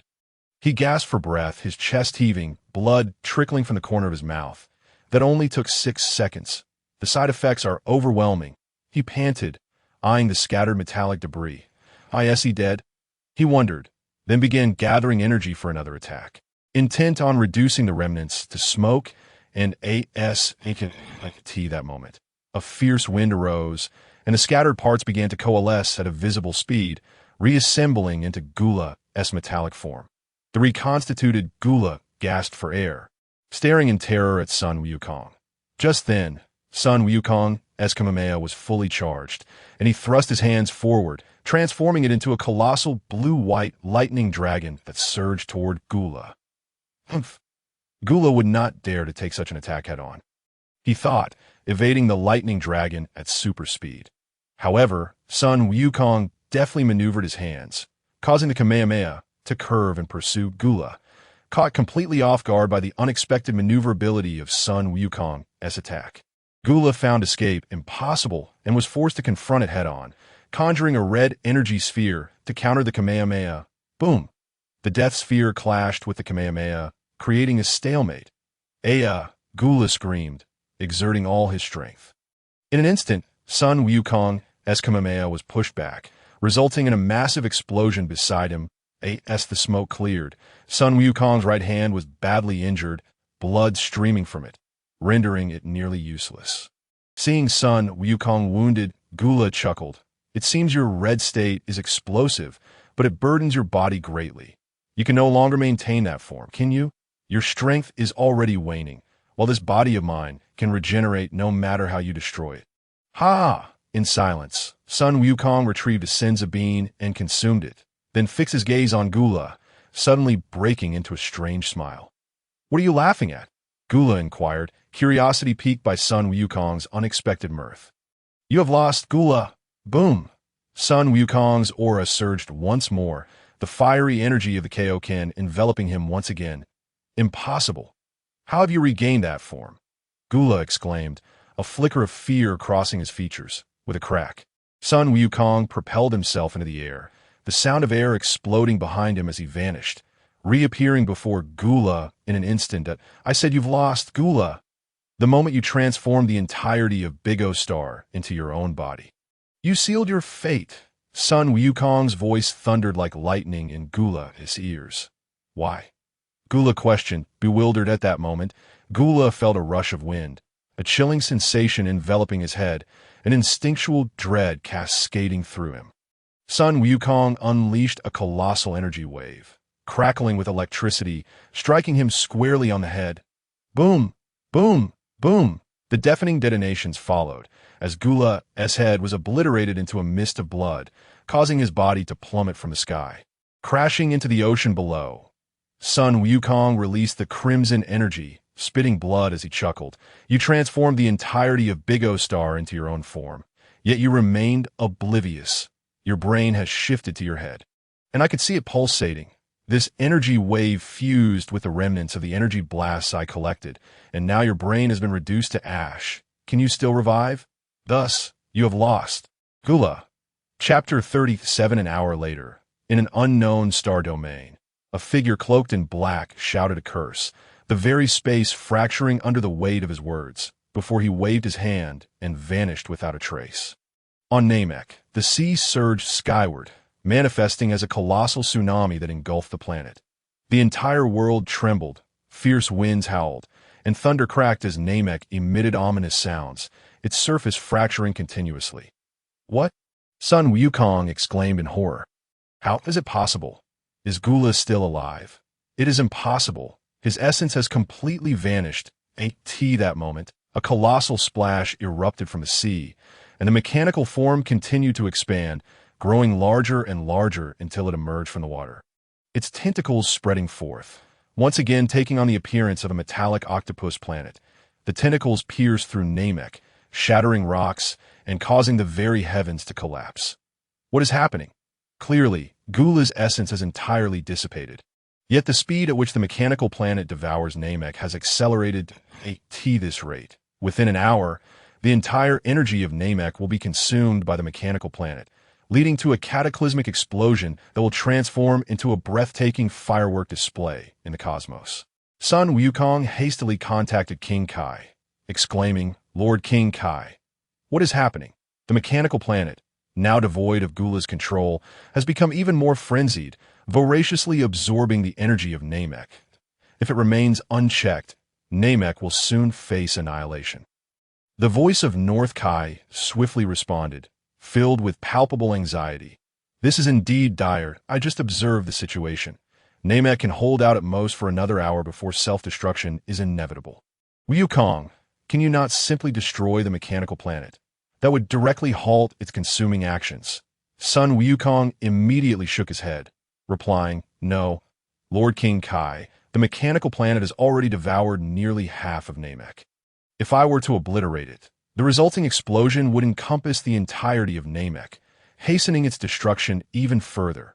Meanwhile, the location where the Grand Elder of Namek had taken refuge was submerged by the waves, forcing the remaining Namekians to evacuate the cave and ascend to the skies for temporary sanctuary.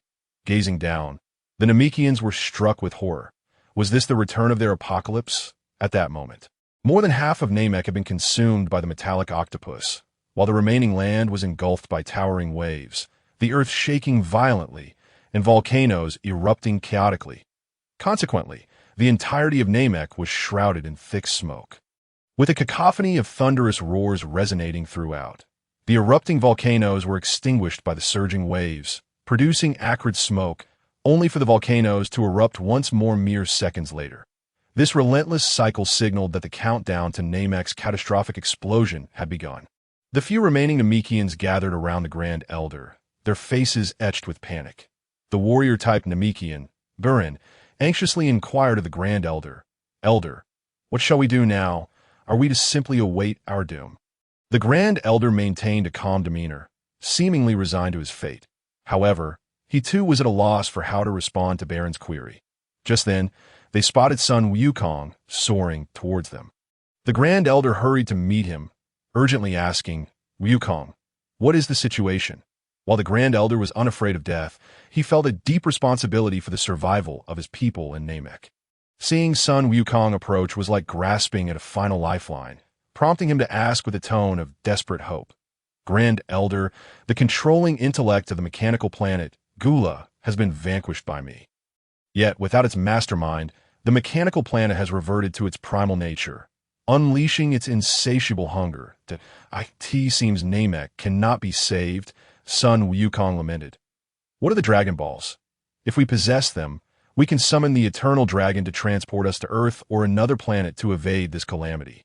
The Grand Elder suggested, "I regret to inform you, Grand Elder, that the 3 Dragon Balls remain within the mechanical planet. I was unable to retrieve them. Now, without the Dragon Ball radar, I cannot even ascertain their location." Sun Wukong replied. Hearing this, the Grand Elder's gaze dimmed. That moment, the voice of North Kai echoed in their minds.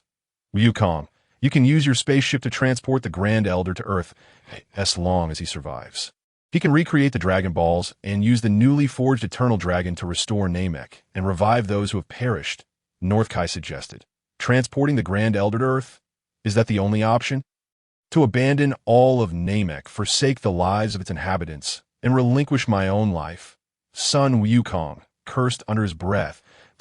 If only I could use instant transmission with greater agility. He gritted his teeth. "It seems I have no choice." Glancing at the Namekians and the Grand Elder, Sun Wukong retrieved his spaceship and handed it to the Grand Elder, saying, "Grand Elder, this is my spaceship. Take it out if I have not returned in half an hour. You must use this ship to flee to Earth. You must survive. I implore you." It was unfathomable that merely 6 months after reincarnating into the Dragon Ball world, he would be faced with such a harrowing choice. Exchanging his own life for another's. Such a dilemma had never crossed his mind before. Yet, what else could be done? The Grand Elder, and he could only choose one to survive. After passing the spaceship to the Grand Elder, Sun Wukong turned and, filled with righteous fury, soared towards the mechanical planet. "Grand Elder, you must revive me. I have unfinished business," Sun Wukong murmured.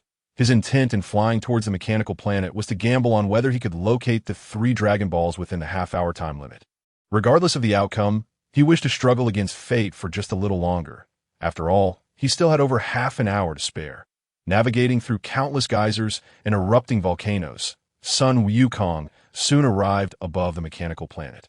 This terrifying metallic monstrosity had grown significantly larger than before, likely due to its previous absorption of all of Sun Wukong's energy and the remaining half of Namek.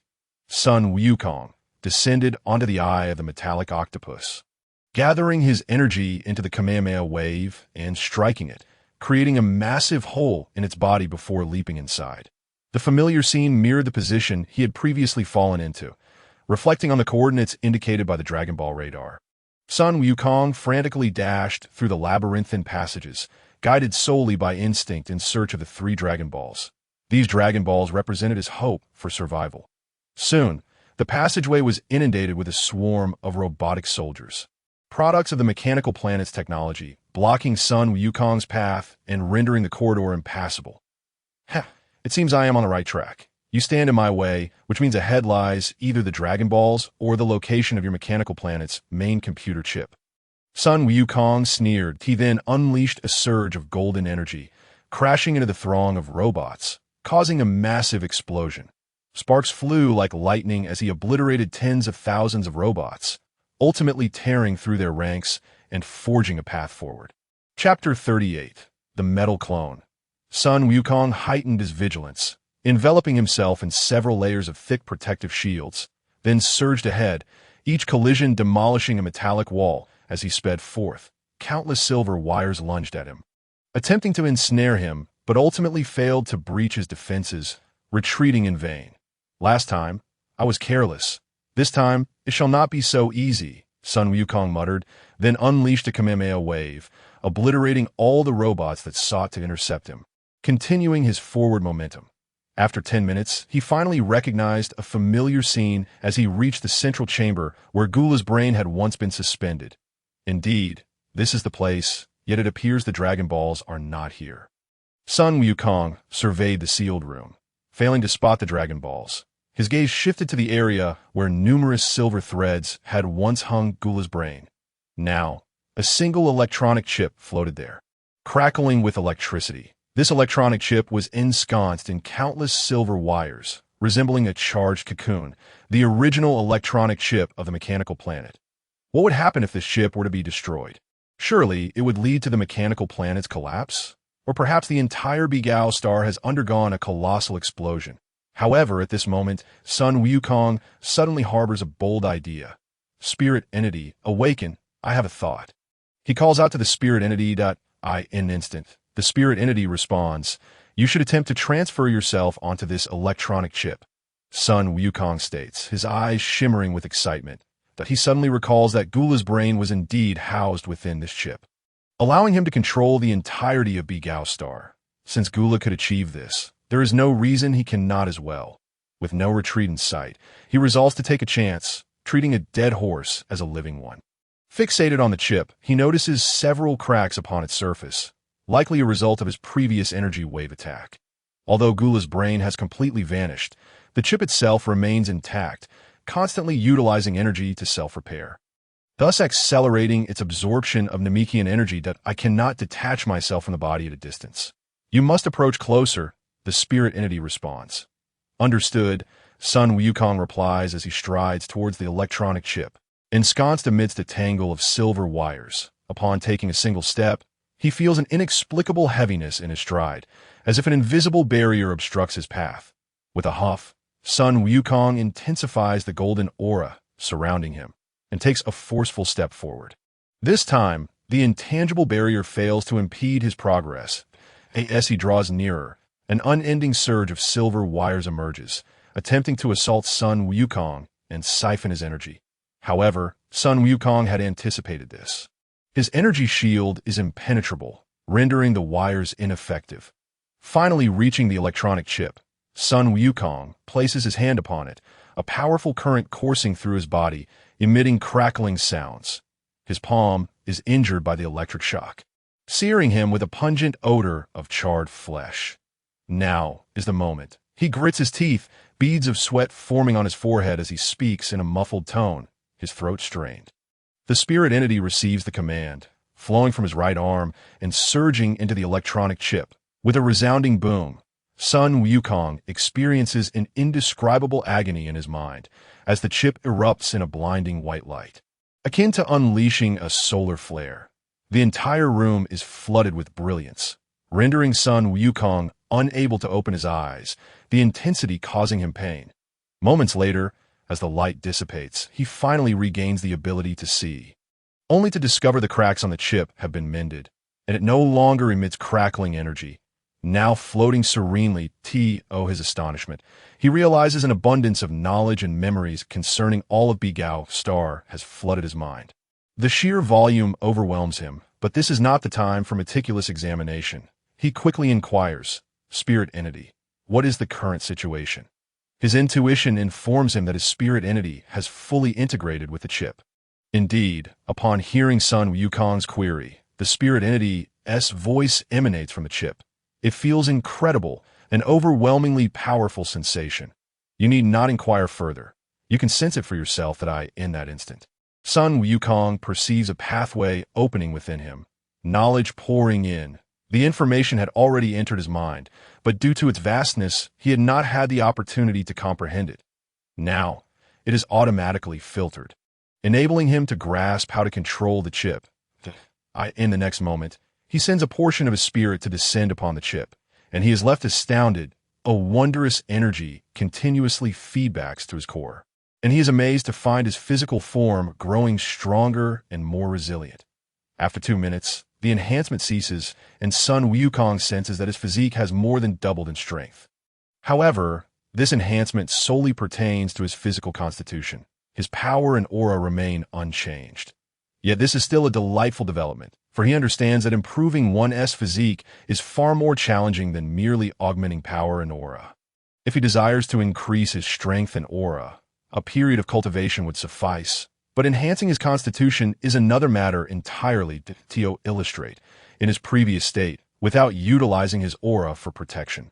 He could be harmed by ordinary energy blasts and laser guns, but now they would likely only tickle him. However, this is not the time for such thoughts. He must swiftly halt Begao Star's consumption of Namek. Sun Wukong contemplates that he has effectively become Begao Star. As this thought crosses his mind, the tendrils of Begao Star begin to retract, ceasing their consumption of Namek. It would be best to revert to humanoid form. This large size is quite cumbersome, he muses. Then, the octopus-like form of Begao Star rapidly diminishes, transforming in the next moment. Sun Wukong finds himself standing upon the surface of Namek, with Begao Star beside him, now taking on a humanoid shape, identical to his own, save for his golden sheen and the silver-hued, mercury-like liquid flowing over the surface of the transformed Begao Star doppelganger, radiating a metallic brilliance. From this moment forth, let us call him the metal doppelganger. He can no longer be referred to as the Begao Star doppelganger. Sun Wukong decides. Cool and stylish, this appearance surpasses even that of Transformers and Iron Man. It is simply magnificent, he exclaims inwardly, a smile spreading across his face. I wonder if I could transform into other objects? He ponders. Following the thoughts in his mind, the metal doppelganger begins to morph into various forms. Cars, long swords, large blades, rockets, cannons, airplanes, bowling balls, lead balls, and so forth, an array of objects. However, Sun Wukong feels a twinge of disappointment as the transformations only alter the exterior appearance and do not fundamentally become those objects. For instance, while the metal doppelganger can take on the shape of a car, it is not an actual car. It can move, but instead of utilizing an engine, it simply floats away without the wheels turning. Akin to his flight technique. Suddenly, a peculiar battle scenario unfolds in his mind. One day, while engaging in a fierce battle with a formidable foe, he releases the metal doppelganger, transforming it into a bicycle to strike his opponent. Then he shouts, "Old Iron, you're doing great, 666. I'm launching a rocket for you." Subsequently, his metal doppelganger transforms into a rocket, soaring into the sky. This won't do. The battle scene is utterly ruined. I cannot engage in combat like this. After all, style is a lifelong pursuit. The scene should unfold as follows. One day, during an intense clash with a strong adversary, he bellows, "Transform." First, he becomes a Super Saiyan. Then his silver watch disassembles, transforming into a striking silver battle suit draped over him, or perhaps into a silver spear, poised ominously at the enemy, exuding an air of majesty. This is the combat style I desire. He concludes that he could also command the doppelganger to transform into a sleek transformer, battling his foes. Yes, this is the combat style I envision.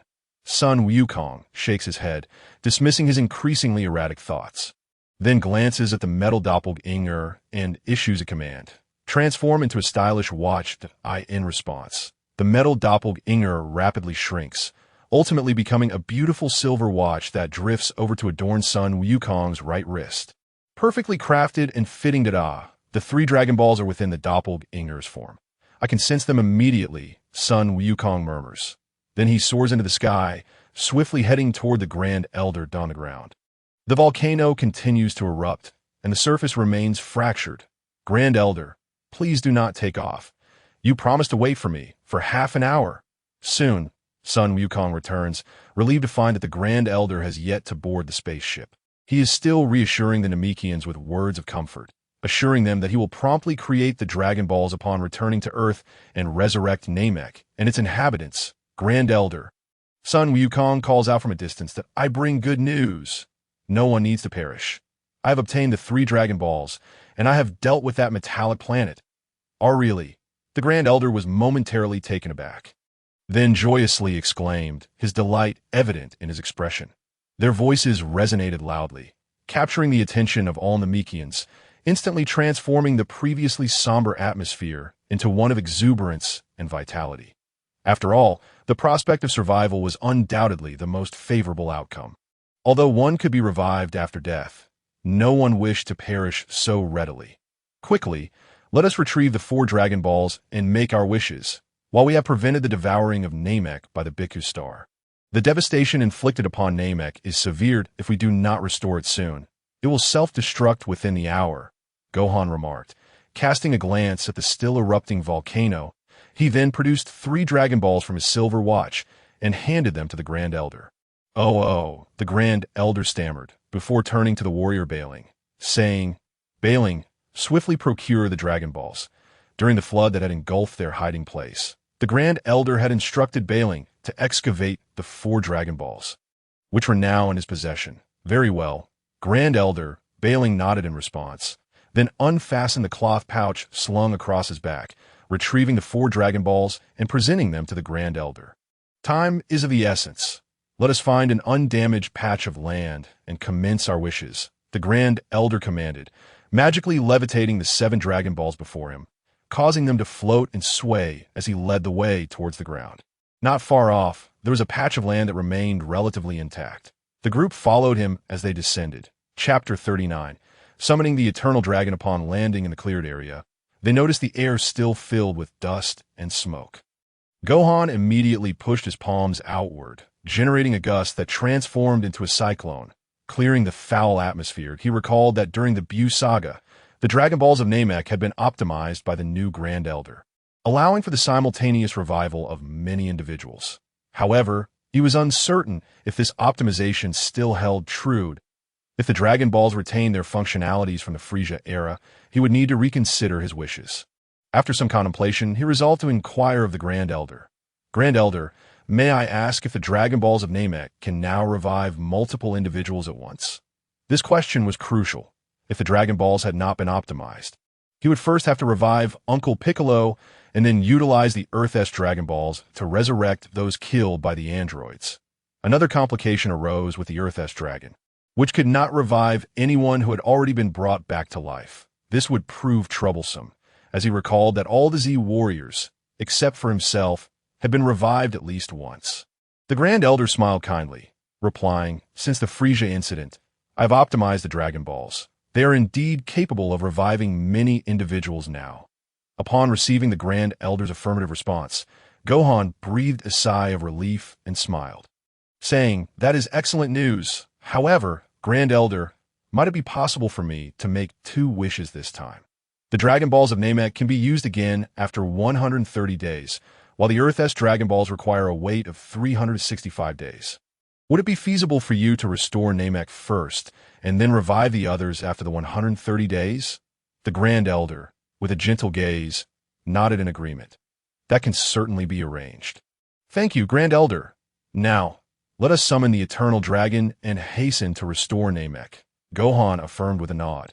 The Grand Elder signaled for Dandy to call forth the dragon, while Gohan reached out telepathically to Goku, the Z warriors, and King Kai on North Kai's planet, pulling them into a mental conversation. Father, uncles, and King Kai, I have subdued Bhikkhu Star here on Namek, and am now preparing to summon the Eternal Dragon for our wishes. Informing the concerned parties was a fundamental courtesy, allowing them to brace themselves for the news. Piccolo, Krillin, Tin, Yamcha, and Kaiatsu were all filled with overwhelming joy upon hearing this news, though Goku's spirits were somewhat dampened. He understood that he could not be revived by Namek's dragon. Although typically indifferent, he was not foolish. The others noticed Goku's melancholy. Krillin patted Goku's shoulder, offering consolation. Goku, we're only ahead of you in the revival queue. You continue your training with King Kai, and we and Gohan will find a way. Indeed, Piccolo, Yamcha, Tin, and Kaiatsu nodded in agreement. King Kai added, they are all departing now. Goku, do you not find it tiresome to stay with me on King Kai's planet? Not at all. Haha. However, King Kai, I seem to recall you whispering about wanting to send us away due to insufficient food. Did I ask that true? Goku paused, then burst into laughter. Seeing Goku laugh, the others joined in merriment. Father, I will soon make a wish to inquire about your revival method. Gohan communicated, feeling a pang of sadness at their conversation through their mental link. That moment, Dandy had successfully summoned the Eternal Dragon. Noticing Gohan lost in thought, he called out several times with no response, then approached and tugged at Gohan's sleeve. Gohan, Gohan? Oh, ah. Gohan snapped back to reality, observing that the sky over Namek had darkened, with a colossal green creature spiraling above. Its blood-red eyes fixated on the group, its breathing resonating loudly. Gohan recognized this as Namek's eternal dragon, significantly larger and markedly different in appearance from the Earth-S dragon. Moreover, it was referred to as Purunga, meaning the dragon of dreams by the Namekians. Dandy, quickly wish for the restoration of Namek, Gohan urged, realizing that the little fellow was still waiting for his cue to make the wish. Very well. Dandy nodded. Purunga, please restore Namek to its former state. In Namekian, Dandy clasped his hands together, addressing Purunga with his wish. Very well. This is quite simple. Purunga's voice resonated like thunder from the heavens. As Purunga's voice faded, the landscape of Namek transformed, seemingly reversing time to its previous state from months ago. The floods receded into the sea, the volcanoes sank back into the earth, and everything was restored in the blink of an eye. The imminent explosion of Namek had been averted. With the first wish granted, Dandy turned to Gohan, awaiting his second wish. The second wish was to revive all humans killed by Android 17 and Android 18. While the third wish would be to inquire about his father, Goku's revival method. Gohan spoke without hesitation. Dandy nodded in understanding and then looked up at Purunga, reciting Gohan's wishes in the Namekian language. Upon hearing Dandy's words, the eternal dragon Purunga's crimson eyes gleamed, and he buzzed. The second wish has been granted. All humans slain by the androids have been revived. As for the third wish, I regret to inform you that it exceeds my capabilities and cannot be fulfilled. Please present a new wish. What? Even the dragon does not know the method of revival. Gohan felt a wave of disappointment wash over him. He had held great hope for the dragon's response, only to be met with an answer that exceeded its powers. The sensation was akin to a punch to the heart, rendering him breathless. Gohan, what shall we replace the wish with? Dandy inquired. Ask if the dragon can directly revive my father. Gohan replied, unwilling to give up. Although he understood this was largely impossible, he felt compelled to try. Very well, Dandy nodded, once more addressing Purunga in the Namekian tongue. That wish cannot be realized either, the eternal dragon Purunga stated. Gohan sighed, his spirits dampening, feeling as though everything had become devoid of meaning. Gohan, this one is still unfeasible. What shall we wish for instead? Dandy inquired once more. With a bittersweet smile, Sun Wukong replied, Dandy, let us resurrect the fallen Namekian. Dandy nodded in agreement and raised his head to make a wish like Purunga. Meanwhile, on North Kai's planet, the soul auras of Piccolo, Krillin, Tin, Yamcha, and Katsu gradually faded away, ultimately vanishing completely, signifying their revival. Congratulations to you all, exclaimed Sun Wukong. When you return, please look after Gohan and Chi-Chi for me, he added with a grin. Krillin chuckled. Wukong, Gohan no longer needs our protection. He's the one looking after us now. Ha. As his laughter diminished. He nodded solemnly to Sun Wukong, stating, we understand, Wukong. You can rest assured. Krillin then approached and embraced Sun Wukong tightly, his eyes slightly reddening. The others followed suit, each giving Sun Wukong a hug, except for Piccolo, who stood awkwardly to the side, torn between the desire to embrace and the discomfort of the situation. In the end, it was Sun Wukong who stepped forward, grasped Piccolo's hand, and said, Piccolo, Gohan cherishes you the most. Please watch over him. Take care. Laughing heartily, Sun Wukong waved goodbye. Farewell, my friends. Goodbye, Wukong. Farewell, North Kai.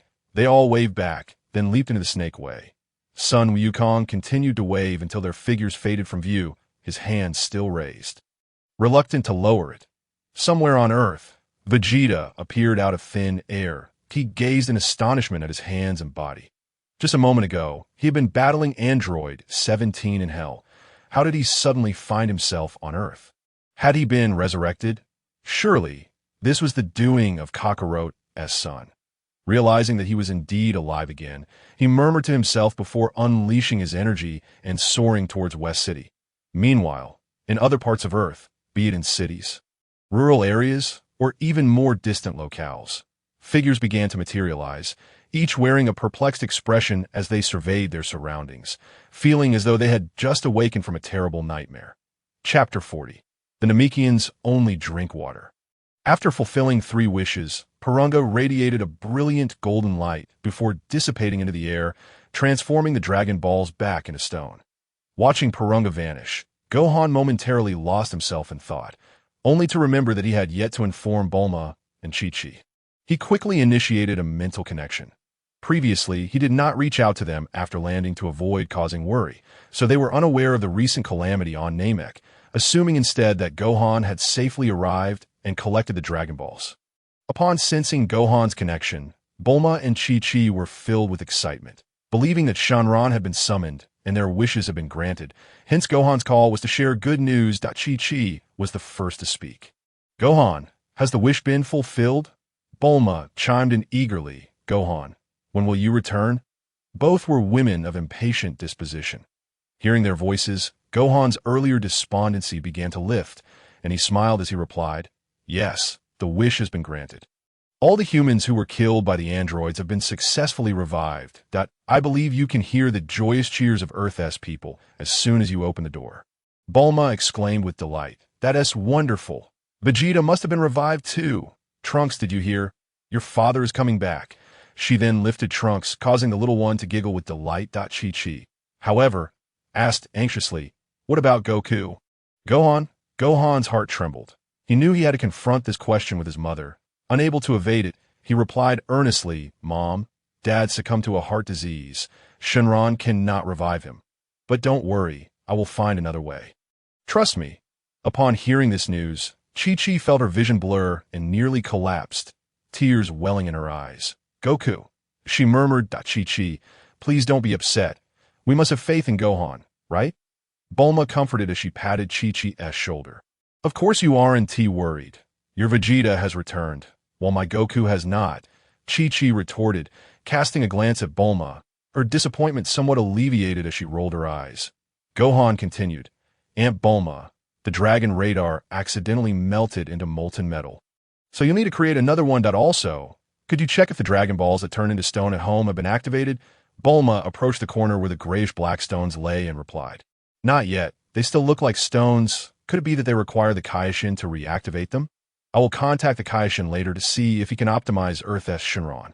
Gohan stated, "By the way, Gohan, about the videos you asked me to look into, I've made some progress. A few months ago, a vague shadow appeared suddenly in Dr. Gero's laboratory." Bulma suddenly mentioned that, "Oh, could it be Dr. Gero himself?" Gohan asked, intrigued. "I can't say for sure.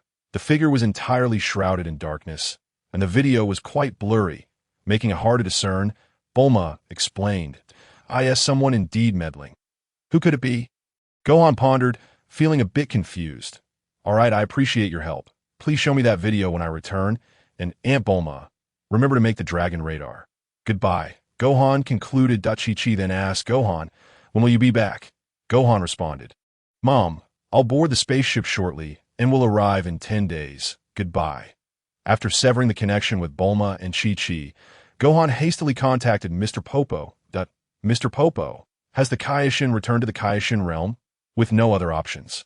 As the Kaioshin was not his friend's circle, Gohan had to go through Mr. Popo for the connection. Mr. Popo replied, "Yes, he has returned." He said, "Thank you, Gohan."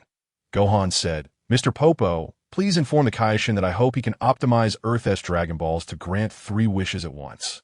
Like Namek's Shenron." Mr. Popo replied, "Understood. I will relay the message to the Kaioshin."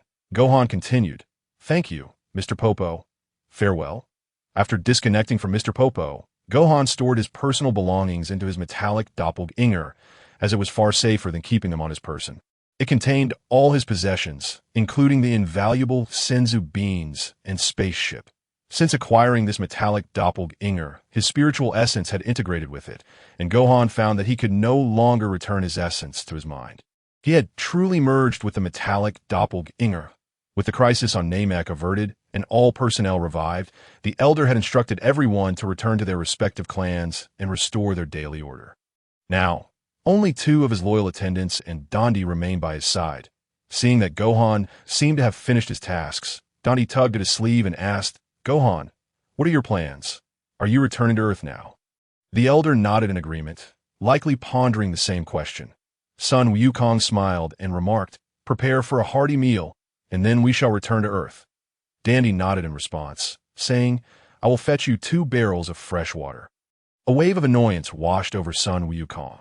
Fresh water? I crave meat. However, this did remind him that Namekians typically subsist on water and photosynthesis, making them quite an easy species to sustain, completely unacquainted with the notion of meat. "Wait, Dandy, there's no need to prepare water. I desire meat, and I can handle it myself," Sun Wukong hastily interjected, stopping Dandy. Then, with a glint in his eye, he retrieved 5 bottles of orange juice from his clone. Distributing one to the elder, Dandy, and the 2 guards, saying, "Give this a try." Curious, Dandy inquired, "What is this?" "It is a type of beverage, quite delightful. Just twist off the cap and take a sip," Sun Wukong instructed, demonstrating the action. The Namekians followed suit, twisting off the caps and taking a sip, only to spit it out in disgust. "What is this? It tastes terrible," the elder exclaimed, nearly retching. The other Namekians also turned pale. "Are you a devil for offering us such foul drink?" Sun Wukong, feeling a twinge of regret for wasting 4 bottles of orange juice, merely shrugged it off. Without further ado, Sun Wukong leaped into the nearby lake. And moments later, he emerged with a large fish, gutted and cleaned with the lake water, and set it on a wooden stake to roast over a fire. Half an hour later, the fish was charred and golden. But the taste left much to be desired.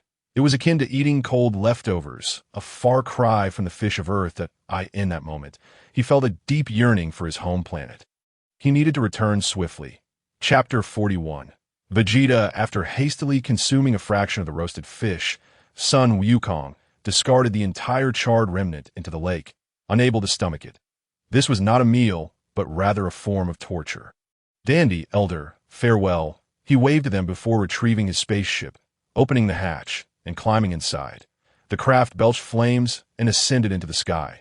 Originally, the plan was to visit Yardrat after the Namekian journey, but upon receiving a message from Bulma, Sun Wukong resolved to return to Earth first before heading to Yardrat. On Earth, Vegeta soared through the skies, traversing several cities, and soon noticed the chaos that enveloped the planet. The Earthlings, resurrected after being slain by the androids, found their cities in ruins and unrebuilt. It was easy to imagine the bewildered resurrected individuals awakening to various states of disarray. Arguing, fighting, and even looting were rampant. A faction of these individuals formed small groups to seek solace in numbers, attempting to contact nearby governmental institutions for aid. It was a veritable cacophony. "Humph! Ignorant Earthlings," Vegeta scoffed, ignoring the turmoil as he continued his flight toward West City. "Bulma! Bulma!"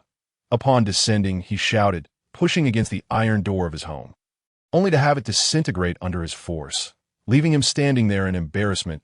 That moment, Bulma emerged from the basement stairs, cradling Trunks, and happened to witness Vegeta's mishap.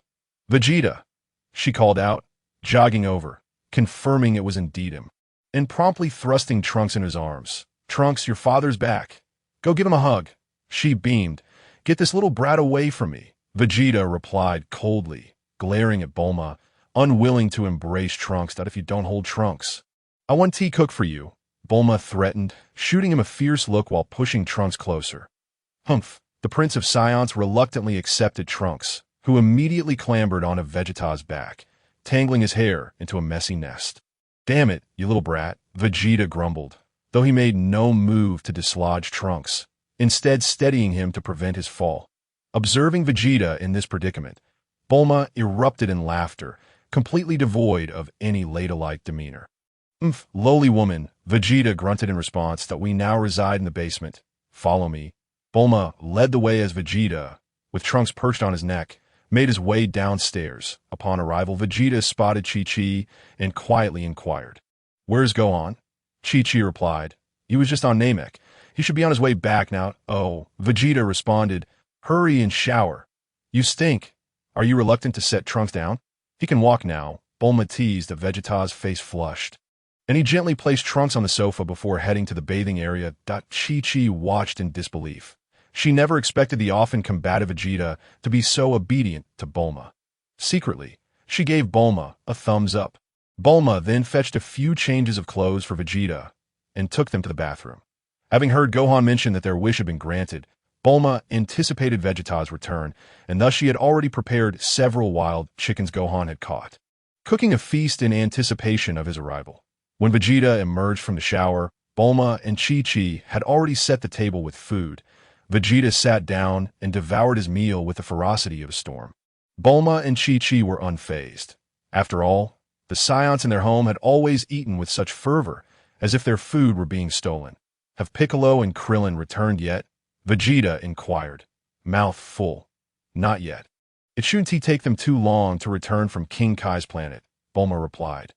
What about Kakarot? Vegeta pressed further. Goku died of a viral heart disease. It was a natural death, and the Dragon Balls cannot revive him. Gohan is still searching for a solution, Bulma explained. Upon hearing Bulma's words, Vegeta's eyelids twitched, and his eating slowed. You still couldn't bring him back? No, I believe he will return, and when he does, he will be immensely powerful. Of course, in the end, it will be I, the Prince of Science, who defeats you, Kakarot. Just wait. After a moment of silence, Vegeta made a decision. Bulma, I'm going to the sacred world of the Kais to train for a while. I heard from Gohan that there's an exceptional training facility called the Hyperbolic Time Chamber. Are you going now? Bulma furrowed her brow, puzzled. You just returned. Why rush off to train again? Is a Saiyan's life solely about training? Yes, I'm going now. When that little brat Gohan returns, I must challenge him to a duel, Vegeta declared resolutely, his eyes ablaze with fervor. With Kakarot absent, defeating his son would be quite satisfying, aside from training. Fighting was the only other label Chi-Chi and Bulma had assigned to Saiyans. Given the circumstances, it seemed futile to try and stop them. That I truly cannot comprehend you Saiyans. All you think about is training and fighting. Bulma sighed, then continued, Very well, go ahead, I know, I cannot stop you. Perhaps you should wait until tomorrow. After a moment's hesitation, Bulma suggested. Why wait until tomorrow? I want to go now. Vegeta shook his head in confusion. Get lost, go away. Bulma huffed in annoyance. What an impudent woman, Vegeta scoffed, then soared out the door, heading towards the sacred world of the Kais. It wasn't long before he arrived at the sacred world, where he inquired about the hyperbolic time chamber from Mr. Popo and the Supreme Kai, expressing his determination to enter for training. That I want to stay in there for a week until Gohan returns. You cannot stop me, Vegeta declared with unwavering conviction, intent on forcing his way inside. Mr. Vegeta, please listen to me. Each person can only enter the hyperbolic time chamber for 2 days. That if you stay longer, you won't be able to come out, Mr. Popo interjected, gesturing to stop Vegeta. 2 days? Really? What can be achieved in that time? Vegeta replied incredulously that Mr. Vegeta, I assure you it's true. 1 day outside equals a year inside. So, if you enter for 2 days, that's equivalent to 2 years of training, Mr. Popo explained. Such a miraculous room exists. Vegeta was taken aback. Gohan had merely mentioned the existence of the hyperbolic time chamber, but had not elaborated on its astonishing properties. How long did Gohan stay in there last time? Vegeta inquired further. He only spent half a day inside, which translates to 6 months in that realm, Mr. Popo responded. Fine, 2 days it is, Vegeta chuckled. I refuse to believe that I can't surpass your 6 months of training in 2 years. When you return, I shall challenge you. Little boy. Mr. Vegeta, follow me, Mr. Popo said helplessly, raising his hands in a gesture of surrender to the Supreme Kai before leading Vegeta towards the hyperbolic time chamber. Chapter 42. The calm before the storm at Baozi Mountain. The sun shone brightly today, with birds chirping melodiously atop the trees, and the air was fragrant with the scent of wildflowers and fresh grass. Taking a deep breath, Lazili felt invigorated as a beautiful day unfolded. After rising early, she tended to the chickens and watered the newly planted potatoes and seeds. Observing the budding vegetables and potatoes lifted her spirits. Once finished, she returned to the kitchen to prepare breakfast, only to discover that the rice supply was nearly depleted. She resolved to venture out shortly to procure some rice and perhaps treat herself to a new outfit, as she had been wearing boys' clothing lately, which made her movements feel somewhat coarse. Although the garments were loose and comfortable, she preferred feminine attire. After a quick tidy-up, Lazili locked the door securely and took to the skies, flying towards the nearest city. To her surprise, She noticed an unusual bustle today. Passing by various places, she glimpsed the long-forgotten presence of humans. Upon entering the city, she was met with a throng of people, lively and animated. Is it because the androids have ceased their destruction that the hidden humans have emerged? She pondered, stepping into a store dedicated to selling rice. She requested 50 pounds of rice, causing the shopkeeper to raise an eyebrow in astonishment at the sight of a young girl making such a substantial purchase. He wondered how she would manage to carry it home, as he certainly wouldn't deliver it if the distance was too great. After weighing the rice and settling the payment, the shopkeeper watched in disbelief as Lazili effortlessly lifted the 50-pound bag with one hand. As if it were a mere cabbage, he silently marveled, relieved that he hadn't short-changed her. Otherwise, she would have been quite formidable. "Excuse me, shopkeeper, may I ask you something?" Lazili hesitated before turning back to inquire. The shopkeeper jumped slightly, stammering, "Why, yes. What is it?" Noticing his startled reaction, Lazili offered a gentle smile, attempting to soften her tone. "Why are there so many people today? I heard it's because those who were killed by the androids have come back to life, which is why so many are entering the city," the shopkeeper replied earnestly. "Humans have been resurrected? What on earth happened? If they've returned, why aren't they going home? Why are they here?" Lazili furrowed her brow, continuing to question. After exchanging a few more words, the shopkeeper felt reassured that Lazili was not as fierce as her strength suggested, and he relaxed, responding with a smile. "That's because, although they came back in a strange manner, their cities have vanished, leaving them homeless. They come to nearby cities in search of shelter or supplies. Young lady, you should be cautious. Things are quite chaotic now." "Thank you for the warning, shopkeeper," Lazili replied, hoisting the bag of rice and stepping outside. She soon spotted a clothing store and placed the bag of rice in a corner with a thud, attracting the attention of onlookers. She selected 2 pairs of 3/4 denim pants, a white t-shirt, and a beige t-shirt, opting to wear one outfit immediately while stowing away her original boy's attire. In an instant, the tomboy transformed into a beautiful swan, drawing admiration from those around her. The checkout. The cashier couldn't help but compliment her, even offering a discount. Afterward, she returned to the corner, lifted the bag of rice, and exited the store. Now clad in her new outfit, she made a striking impression. No one could fathom how her delicate arms possessed such strength. It was truly remarkable. Not far from the store, a group of young men began to take notice of her, encircling her with lecherous intent. However, before they could utter a word, Lazili elegantly swept her leg, sending them crashing to the ground, bloodied and bruised. The few who remained unscathed dared not utter a sound, quickly fleeing the scene, while those on the ground scrambled to their feet, brushing off dirt and darting away like frightened rabbits. With this brief encounter, no one dared to approach Lazili again. She safely made her way out of the city and ascended into the sky, flying back toward Baozi Mountain. Throughout her journey, she reflected on the shopkeeper's words. Those who had perished had returned to life. Surely this was Gohan's doing. After all, he was likely the only one on Earth capable of such a feat. Although she was uncertain how Gohan accomplished it, the knowledge that those she had killed were resurrected alleviated her feelings of guilt, bringing her a sense of relief. If ordinary humans had been revived, it stood to reason that Krillin, Piccolo, and Yamcha and Goku had likely returned as well. Lazili mused. Since they had all come back, she decided to be more discreet and cautious, aiming to avoid any encounters with them, lest conflicts arise once more. For the Z fighters, she and Lapis had indeed taken their lives, and such enmity might linger for a lifetime. After setting down the rice, Lazili suddenly realized that with the resurrection of the deceased, the original occupants of her home would likely return soon. It was time for her to leave this place. Despite her reluctance, she knew it was unavoidable.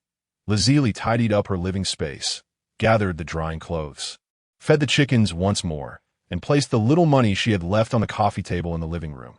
After a moment's thought, she added a gold bar atop the coins, secured the doors and windows, and left, glancing back with a heavy heart. She looked back at the place she had called home for over 10 days. A wave of uncertainty washed over her. Now, where was she to go? Half a day after departing from the planet of the Kais, Piccolo, Krillin, Yamcha, and Kaiatsu, the valiant Z fighters, arrived back on Earth. Upon their return, Krillin resolved to visit Master Rashi's place first. Yamcha, with nowhere else to go, accompanied Krillin to the Turtle Hermit's abode. Meanwhile, Tin, having gained some clarity after his resurrection, decided to search for Launch and Kairatu, who had always been by Tin's side since childhood, reluctantly followed him, while Piccolo, feeling somewhat awkward with no destination in mind, opted to venture into the vast wasteland near West City, reminiscing about the months he had trained there with Gohan, longing to revisit the environment. Perhaps to meditate in solitude for a while. Into the celestial realm above. The heavenly temple stood as the old Kai and Mr. Popo gazed down upon Earth from the edge of the temple's plaza, their eyes sweeping over every corner of the planet, scrutinizing the actions of humanity, an authority bestowed upon them as deities and a daily chore they must fulfill, observing the Z fighter's safe return and subsequent dispersal. The old Kai turned his gaze toward the direction of the hyperbolic time chamber, a smile gracing his lips. Their presence provided him with a profound sense of reassurance. He continued to survey the earth, witnessing the chaos among humanity, who, having lost their homes, descended into uproar and conflict. He shook his head in resignation. His attention was then drawn to Lazuli, who had just departed from the Delhi Mountain, her expression a mixture of curiosity and concern. Where was she headed? Would she resume her path of destruction? His gaze shifted to the remnants of Dr. Gero's laboratory, now reduced to a mere crater, filled with rubble and debris. That moment, the old Kai noticed a figure rising from the dust. He squinted, stepping back in alarm. Just a glance at the individual revealed a heart brimming with vengeance. Chapter 43. Dr. Gero from the ashes of the destroyed laboratory. A figure emerged, thin and wiry, adorned with a black hat and flowing white hair, his hawkish nose accentuated by a tuft of white beard. His eyes alight with malice, he examined his hands in disbelief, brushed off the dust, and let out a chilling laugh. I never expected Dr. Gero to be resurrected. It seems those two treacherous traitors must have met their demise. And rightfully so. Indeed, this man was Dr. Gero, the last of the Red Ribbon Army's malevolent scientists, the creator of all androids. In his final moments, he had utilized a computer to transform himself into an android. Designated as number 20 after unleashing androids 17 and 18, he was ambushed by 17, who struck before he could defend himself, reducing him to mere fragments. Following his death, he was cast into hell by King Enma. But he operated under the radar, evading Frisia and his son, causing the denizens of the Underworld to nearly forget his existence. It was only when 17 was also cast into hell that Dr. Gero realized significant turmoil had befallen Earth. Someone had defeated 17 and 18, yet he remained hidden, with 17 unaware of Gero's presence in the afterlife. It was not until Gohan made a wish on Namek to resurrect all humans who had perished at the hands of the androids that Dr. Gero found himself brought back to life. Although transformed into an android, his intellect remained intact, his consciousness still residing within this new body. Thus, the Supreme Kai categorized him among the living, resulting in his inexplicable resurrection. Who would have imagined my laboratory would be reduced to such ruins? Cursed 17 and 18. Dr. Gero seethed with rage, convinced that they were responsible for the destruction, unaware that the true culprit still slumbered aboard a spaceship. Fortunately, I had a backup plan. Constructing 2 laboratories was indeed a stroke of genius. He smirked coldly. My son, it is time for you to emerge and greet these earthlings, he murmured, lifting off the ground and soaring towards the adjacent plateau. After a brief flight of 2 to 3 minutes, Dr. Gero landed and began his search. The highland terrain, perpetually battered by fierce winds, bore witness to numerous mushroom-shaped stone columns, shaped by the relentless gales over the years.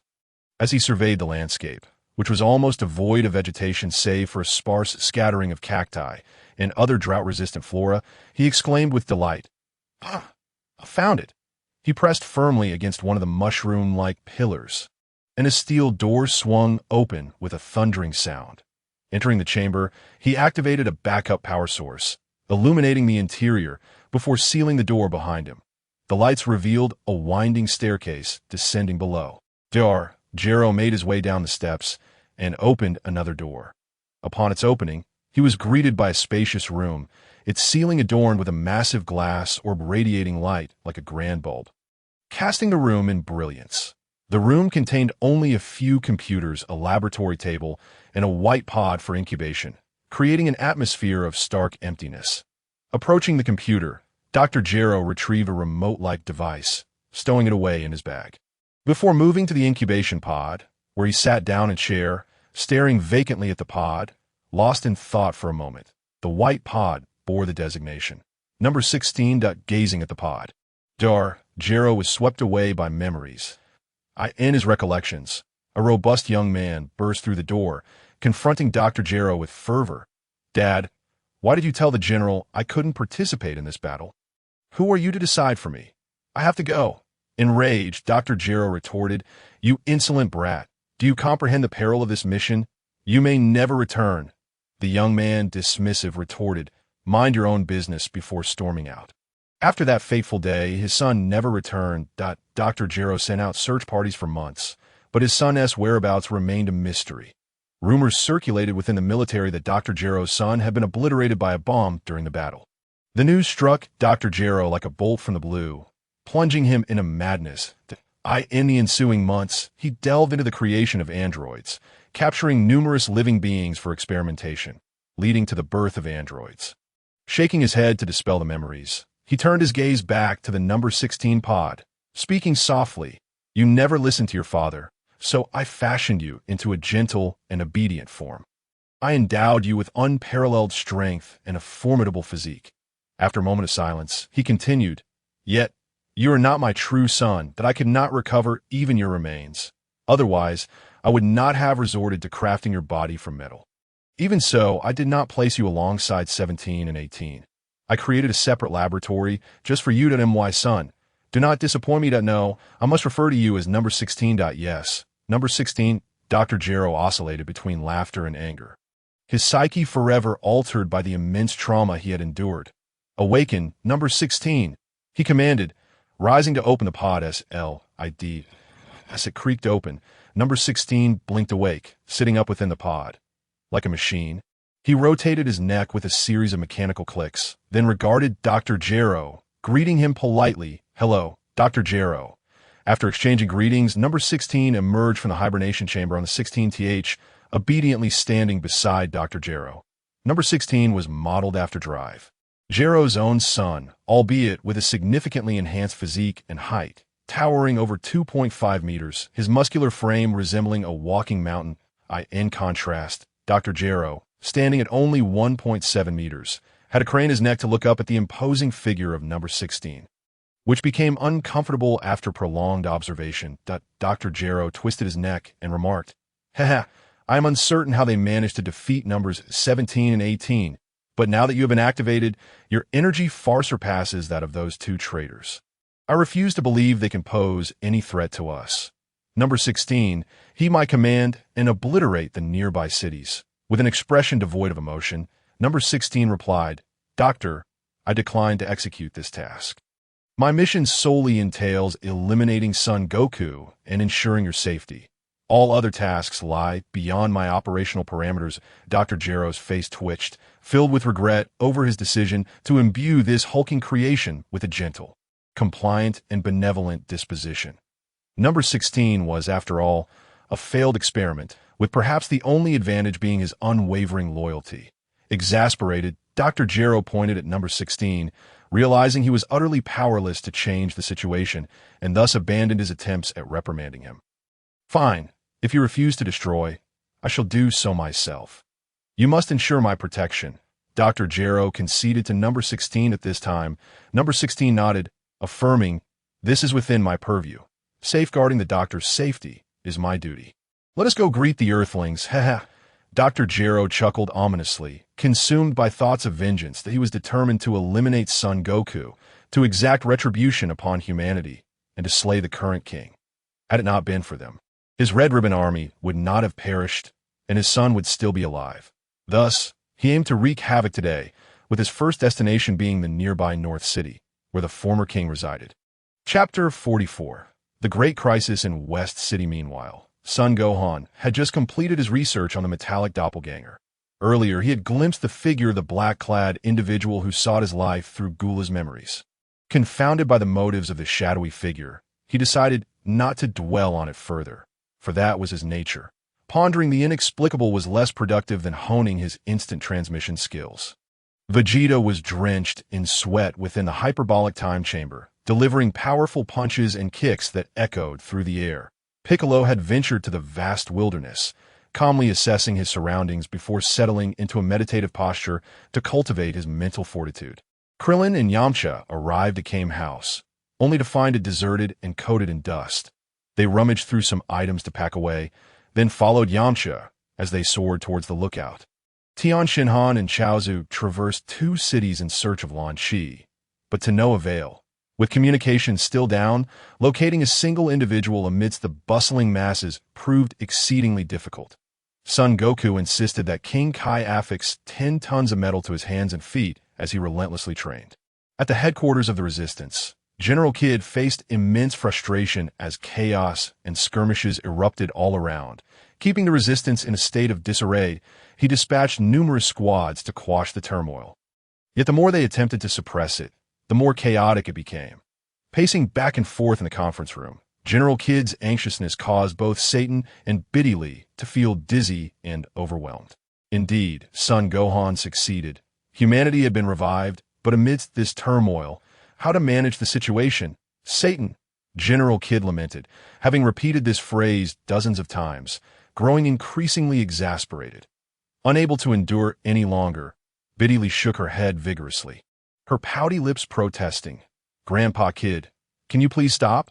My eyes are getting dizzy from your pacing. If I go blind, who will honor you? Upon hearing his daughter's words, Satan quickly chimed in. Yes, General, perhaps you should pause for a moment. If you cannot manage this, just report it to His Majesty the King and let him deal with it. Haha. General Kid approached Satan, giving him a reprimanding tap on his forehead. You, Satan, should be ashamed. If I cannot alleviate the king's burdens, what use is there in my being a general? Satan, with an innocent expression, gazed up at General Kid. Suddenly, a spark of inspiration seemed to strike him, and he leaned closer to whisper into General Kid's ear. General, this chaos is difficult to control unless... Unless what? General Kid inquired, puzzled. Unless a new android emerges to intimidate them. This way, the Earthlings would rally together. Wouldn't you agree, General? Satan suggested, winking mischievously. You might have a point there. Satan, are you suggesting we disguise our people as androids to quell the unrest? General Kid's eyes brightened, giving Satan a thumbs dash up. At that moment, the ground trembled, and a rumble echoed through the space. Dust cascaded down from above, settling on the foreheads of the group as Satan dove beneath the table, clasping his hands atop his head and lifting his rear end in a rather comical manner. General Kid stared in disbelief. Despite his considerable size, Satan possessed an oddly timid disposition, always the first to hide during crises, yet somehow the last one standing. Biddy Lee, stronger in demeanor, simply rushed over to grasp General Kid's hand. Sharing an equally dumbfounded look at the comical sight of Satan beneath the table, a rosy hue creeping onto her cheeks. Father, this is so embarrassing. The tremor subsided after a few seconds, and General Kid, unable to contain his exasperation, called out, All right, Satan, are you really frightened by such a minor quake? Aren't you ashamed? Come out now, Satan crawled out, dusting himself off with a hearty laugh, seemingly unfazed. What a pitiful display of courage. General Kid rolled his eyes. General, we have urgent news. A new enemy has appeared. North City has been destroyed. A soldier burst into the room, panting, and saluted General Kid with urgency. What did you say? General Kid exclaimed in shock, nearly doubting his own ears. New enemies have emerged in North City. 2 strange males suspected to be new androids, the soldier reported. The Resistance had its own intelligence network, ensuring that such significant events reached headquarters swiftly for General Kid to devise a response. Fortunately, the king remained in East City and had yet to return to North City. General Kid muttered to himself, then turned to the reporting soldier. More communications soldiers entered, and General Kid commanded loudly. Relay my orders. Continue monitoring the movements of these new enemies while reinforcing the defensive forces in East City. Ensure the king's safety, and any anomalies must be reported immediately. Delays will result in execution. Move! With that, General Kid distributed tokens to each soldier, signifying his commands, and ushered them out. The soldiers, eager to obey, hurried off as if wings sprouted from their feet. General Kidd turned to Satan, giving a wry smile. Satan, you truly have a knack for uttering misfortune. From the time the soldier entered to when he left, Satan remained in a state of confusion. General Kidd then addressed Biddy Lee, saying, Biddy Lee, didn't Sun Gohan give you a communication bracelet? Try contacting him.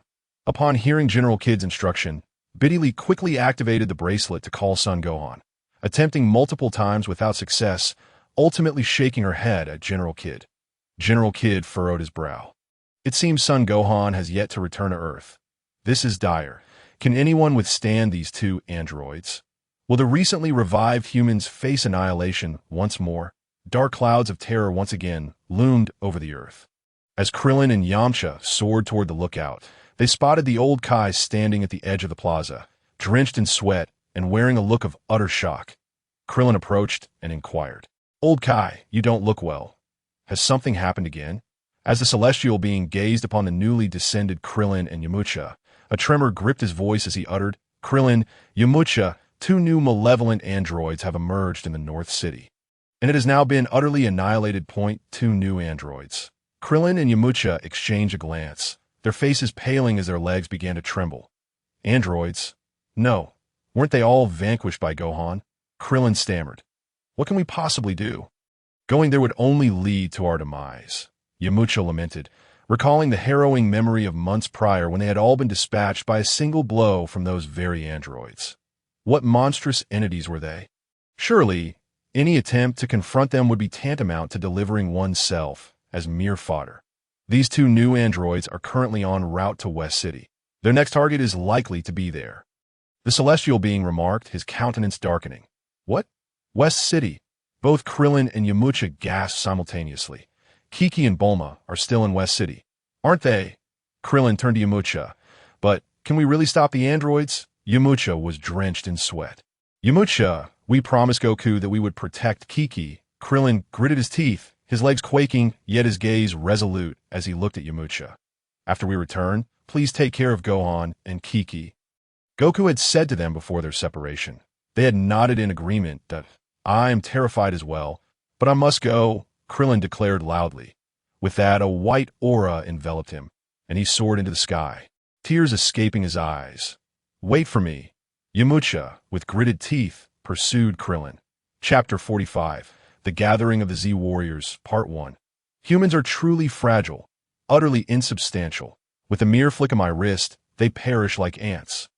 Jero remarked darkly, articulating the most horrifying of events in the simplest of terms, as though discussing a recently completed masterpiece. Most prized creation has been destroyed by those two wretched traitors. It is time to pay a visit to Dr. Brief. If he agrees to collaborate with me, we shall undoubtedly produce even more perfect androids. Then we can conquer the entire Earth, and perhaps even gaze upon the cosmos. Jero mused to himself as he flew, the stoic 16 following without uttering a word, resembling a mere automaton. However, Dr. Brief, with his obstinate pride, would likely prove difficult to persuade if he refuses to cooperate. Then he shall meet his end. Those who cannot become allies must vanish. Against the fierce winds, Dr. Jero and 16 headed toward West City to instill fear.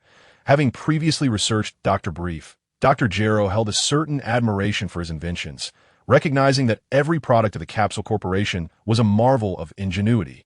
With sales spanning the globe, Dr. Jero himself had utilized numerous products from the Capsule Corporation. He respected Dr. Brief's intellect and innovations. It was a sentiment of camaraderie among heroes. Few individuals on this earth garnered Dr. Jero's esteem, and Dr. Brief was one of them, a super scientist of comparable stature. The Capsule Corporation stood as a premier global enterprise, prominently located in West City. The towering edifice not only symbolized the Capsule Corporation, but also West City itself, making Dr. Jero's quest for the corporation effortless. Before long, Dr. Jero and 16 descended from the sky, landing upon the lawn of the Capsule Corporation headquarters. Since the emergence of the androids, the corporation had ceased operations, leaving it desolate save for Dr. Brief and his wife. Along with their only daughter, Bulma, they had remained hidden in the underground laboratory, clandestinely engaged in special research. Dr. Jero surveyed the surroundings, finding no sign of life within the Capsule Corporation. He then called out loudly, "Dr. Brief, I am Dr. Jero. I have come to propose a collaboration. I hope you will emerge to discuss this matter." The vastness of the area amplified his voice, sending echoes through the building. Yet silence reigned without a response. Meanwhile, in the underground laboratory of the Capsule Corporation, Dr. Brief, his wife, Bulma, and Kiki were huddled together, their expressions grim. Bulma, cradling Trunks, spoke hurriedly. "Dr. Jero, Dad, isn't he the creator of the androids? Why has he suddenly appeared? Wasn't there a rumor that he was killed by his own creations?" Dr. Brief pondered for a moment before replying, "I suspect this has something to do with Gohan's wish. His wish likely resurrected the humans killed by the androids, thus bringing Dr. Jero back. Since he is now here, he must have come prepared. We must remain calm and listen to what he has to say." Though Dr. Brief attempted to reassure everyone, he himself was filled with trepidation, cold sweat beading on his brow. After hearing Dr. Brief's words, the others swallowed hard, fists clenched, silently awaiting any further pronouncements from Dr. Jero. After a lengthy pause with no reply, Dr. Jero grew impatient, raising his voice. "Dr. Brief, I have shown you considerable leniency. I have never commanded my androids to annihilate West City. Otherwise, this place would have long since been reduced to rubble. Are you still hiding away? If I am not mistaken, you have constructed an underground hideout, cowering like a rat." Yes, Dr. Jero, known for his keen intellect, had accurately deduced Dr. Brief's location, though part of this was a ruse to intimidate him. "It seems you doubt my capabilities. Very well, I shall destroy the rest of West City to demonstrate my sincerity." He laughed maniacally, then ascended into the air, his hands gesturing vigorously. With each wave of his hands, energy blasts were unleashed, resulting in a cacophony of explosions, screams echoing in succession.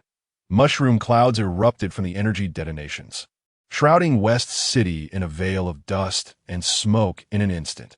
Within mere moments, apart from the Capsule Corporation's building, West City lay in ruins, flattened to the ground, accompanied by piercing laughter. Dr. Jero descended once more, declaring, "Dr. Brief, aside from the Capsule Corporation, I have utterly destroyed all of West City. If you do not emerge now, I shall unleash a colossal energy cannon right here." As the ground trembled and explosions reverberated above, the contents of the underground laboratory were thrown into disarray. Kiki steadied a computer that was on the verge of toppling, urgently saying, "Bulma, why don't you contact Mr. Popo and see if he has any solutions?" "What about Vegeta? You should search for Vegeta." Bulma composed herself and dialed Mr. Popo's communicator. With a trembling voice, Bulma implored, "Mr. Popo, where is Vegeta? Where is he? If he doesn't come soon, his beautiful wife may perish today."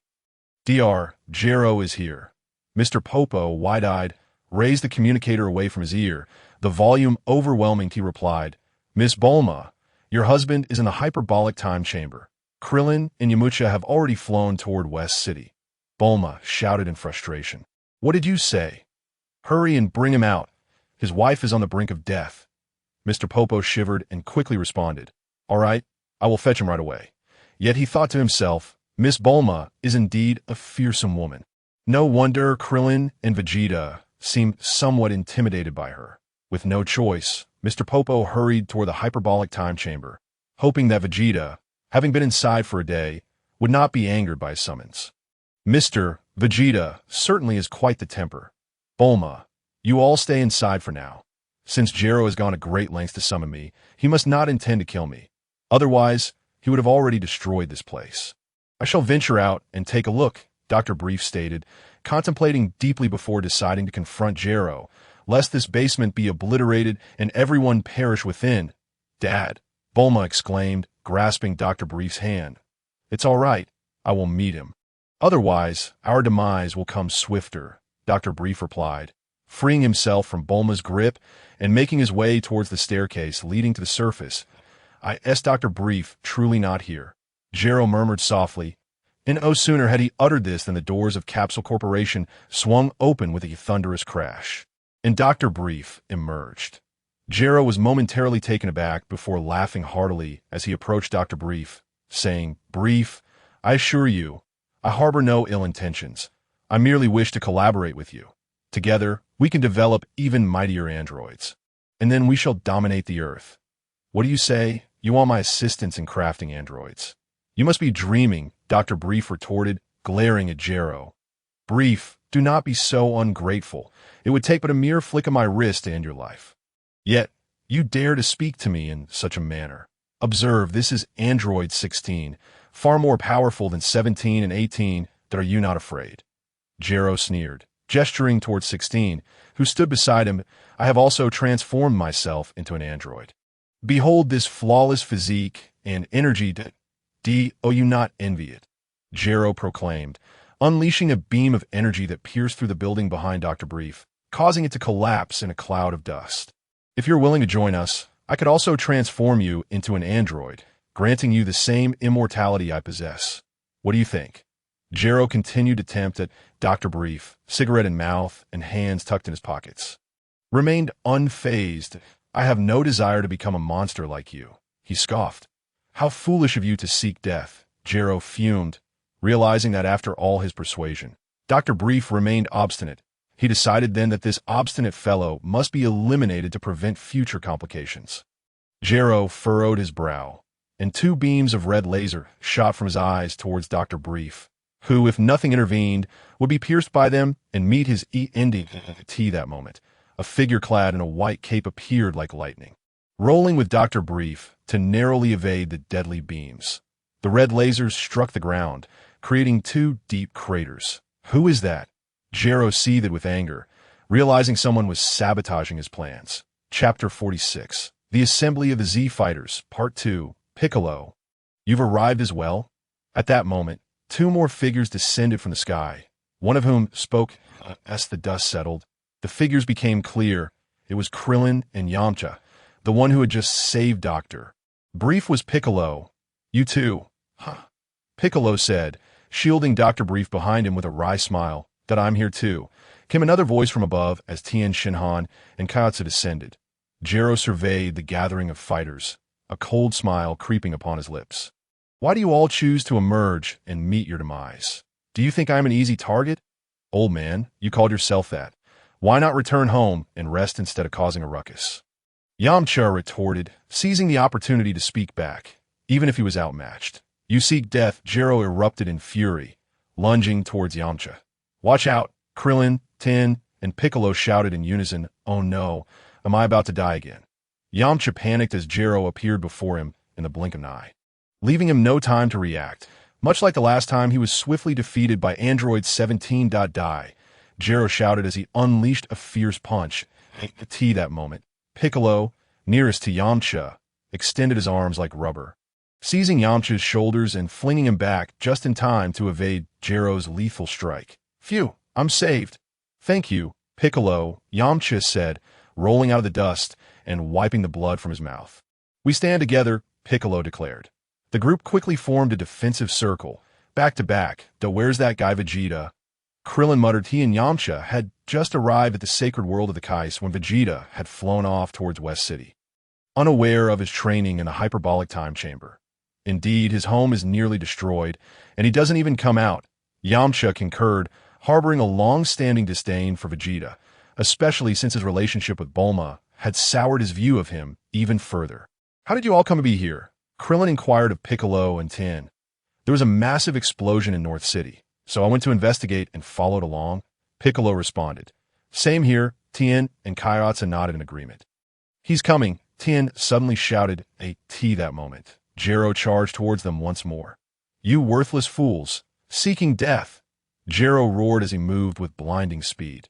With a swift motion, he unleashed a barrage of strikes upon the five fighters. Bang! Kaiotsu was sent flying, the weakest link shattered. Bang! Bang! Krillin and Yamcha were also struck, crashing into the dust, blood trickling from their mouths. Solar flare, Tien shouted, placing his hands on his forehead, unleashing a blinding flash of light that left anyone who had not closed their eyes temporarily blinded. Piccolo, having communicated telepathically with Tien beforehand, had shut his eyes and was thus able to see. Jero clutched his eyes in agony. Piccolo and Tien seized the opportunity to unleash a relentless barrage of strikes upon him.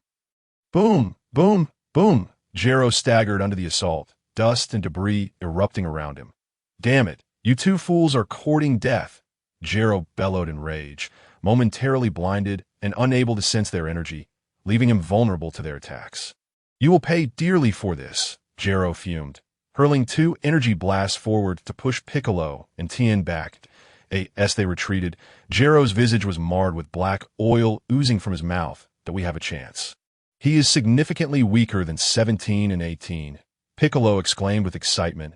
This moment, as everyone's vision returned and they beheld the injured Jero, a glimmer of hope ignited within them that I will not let you escape. Jero seethed, wiping the oil from his lips. He then stomped his feet heavily upon the ground, cracking it like a spider's web, and propelled himself towards the five once more. Kamehameha.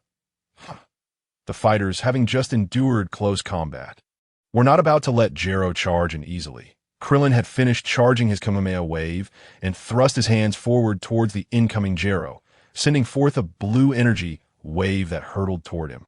Just what I needed, Jero thought with a cold smile, having lost considerable energy in the earlier skirmish. The small, bald man's Kamehameha wave felt like a gift to him, but he halted, spreading his fingers wide to meet Krillin's energy wave head-on. What is he doing? Bick expressed his confusion to that moment. Dr. Glow's hands had already made contact with the Kamehameha wave, and a gentle breeze arose as the energy wave was entirely absorbed by Dr. Glow's palms, flowing into his body. The energy wave was completely consumed by Dr. Glow, resulting in nothing more than a slight breeze, causing no harm whatsoever. After absorbing the energy wave, Dr. Glow appeared revitalized, as if he had taken a potent tonic.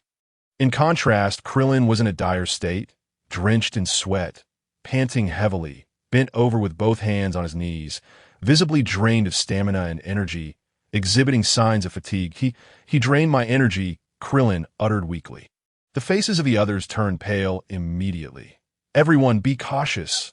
Do not attack him with energy waves again. Bick warned loudly. Dr. Glow sneered, charging forward once more, this time moving even faster than before, that will lead him away. We cannot engage in battle here. Bick communicated telepathically to the other four. They acknowledged his message with nods, then unleashed their energy, soaring into the sky at their utmost speed, fleeing West City.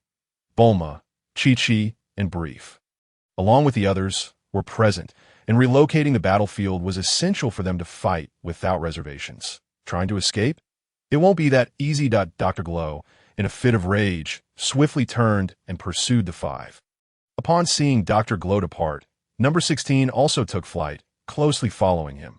With their combined strength, they quickly flew out of West City's vicinity. However, due to Krillin's significant loss of energy, he struggled to keep pace, falling far behind the group. Krillin, I'll help you. Yamcha glanced back and turned to assist Krillin, but just then, a gust of wind surged from the side. Dr. Glow had caught up to them.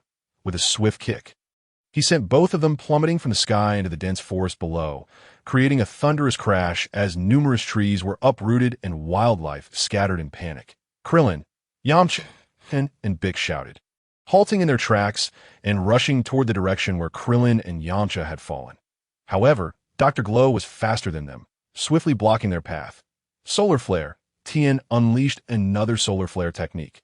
Fool, do you think I would fall for the same trick twice?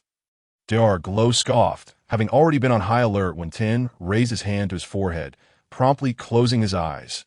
Next is you, Tien. Dr. Glow evaded the Solar Flare and swiftly appeared behind Tien, gripping his arms tightly to render him immobile. In that moment, Tien was horrified to discover that his energy was rapidly depleting, being siphoned away by Dr. Glow. His life was once again in peril. I have received a message for those who have not yet invested. Hurry up. By the way, I seek a wave of collections, recommendation votes, and book lists that I rarely say such things. You understand. Chapter 47. Vegeta arrives. Tien, Katsu cried, extending his hands to activate his psychic abilities in an attempt to restrain Dr. Glow's movements. However, the gap in their strengths was insurmountable, and his powers had no effect, resulting in him being knocked back, blood seeping from the corner of his mouth. Dr. Glow immobilized Tien in midair, allowing Bick the opportunity to close in. With a powerful kick, Bick struck Dr. Glow's head, causing his black hat to fall away, revealing his writhing brain beneath. Dr. Glow's brain was merely encased in a layer of hard glass, clearly visible within. No wonder he wore such a hat. Without its cover, the already gaunt old man appeared grotesquely repulsive. After receiving Bik's powerful kick, Dr. Glow reluctantly released Tin, who fell from the sky. Kaiatsu, go check on everyone. Bik called out.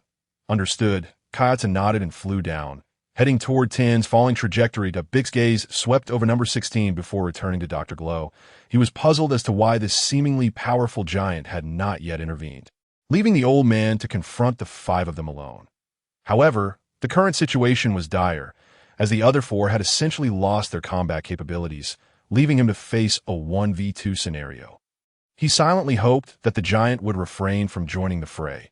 Bik deftly removed the heavy cloak and hat that had been imbued with gravitational magic, weighing several hundred pounds and hampering his speed. After discarding these burdensome items from the air, Bik charged at Dr. Glow. I cannot afford to use energy waves. It must be a close-quarters battle. Seeking death. Dr. Glow contemptuously replied, advancing toward Bik. The clash of their fists generated shockwave, with Dr. Glow remaining steadfast while Bik was sent staggering back several dozen steps, the outcome of their initial exchange evident. Although fear gripped Bik's heart, he had no choice but to charge in again. This time, however, Dr. Glow seized Bik's hands, and he felt his energy being rapidly drained away, while Dr. Glow chuckled sinisterly. This is bad. Bik decisively broke free, retreating from Dr. Glow's range of attack. Sweat beaded on Bik's forehead as he gasped for breath. Then shouted ha. His severed arms reformed, identical to their previous state, but this regeneration also drained his stamina and energy, leaving him noticeably weakened. Bik cannot contend with Dr. Glow. If Dr. Glow were incapable of absorbing others' energy, Bik could potentially engage him in a prolonged battle. But now Bik's energy had significantly dwindled, revealing signs of defeat, especially with number 16 lurking nearby. Bik pressed 2 fingers to his forehead, beginning to gather energy. This would be his final strike, a desperate gamble.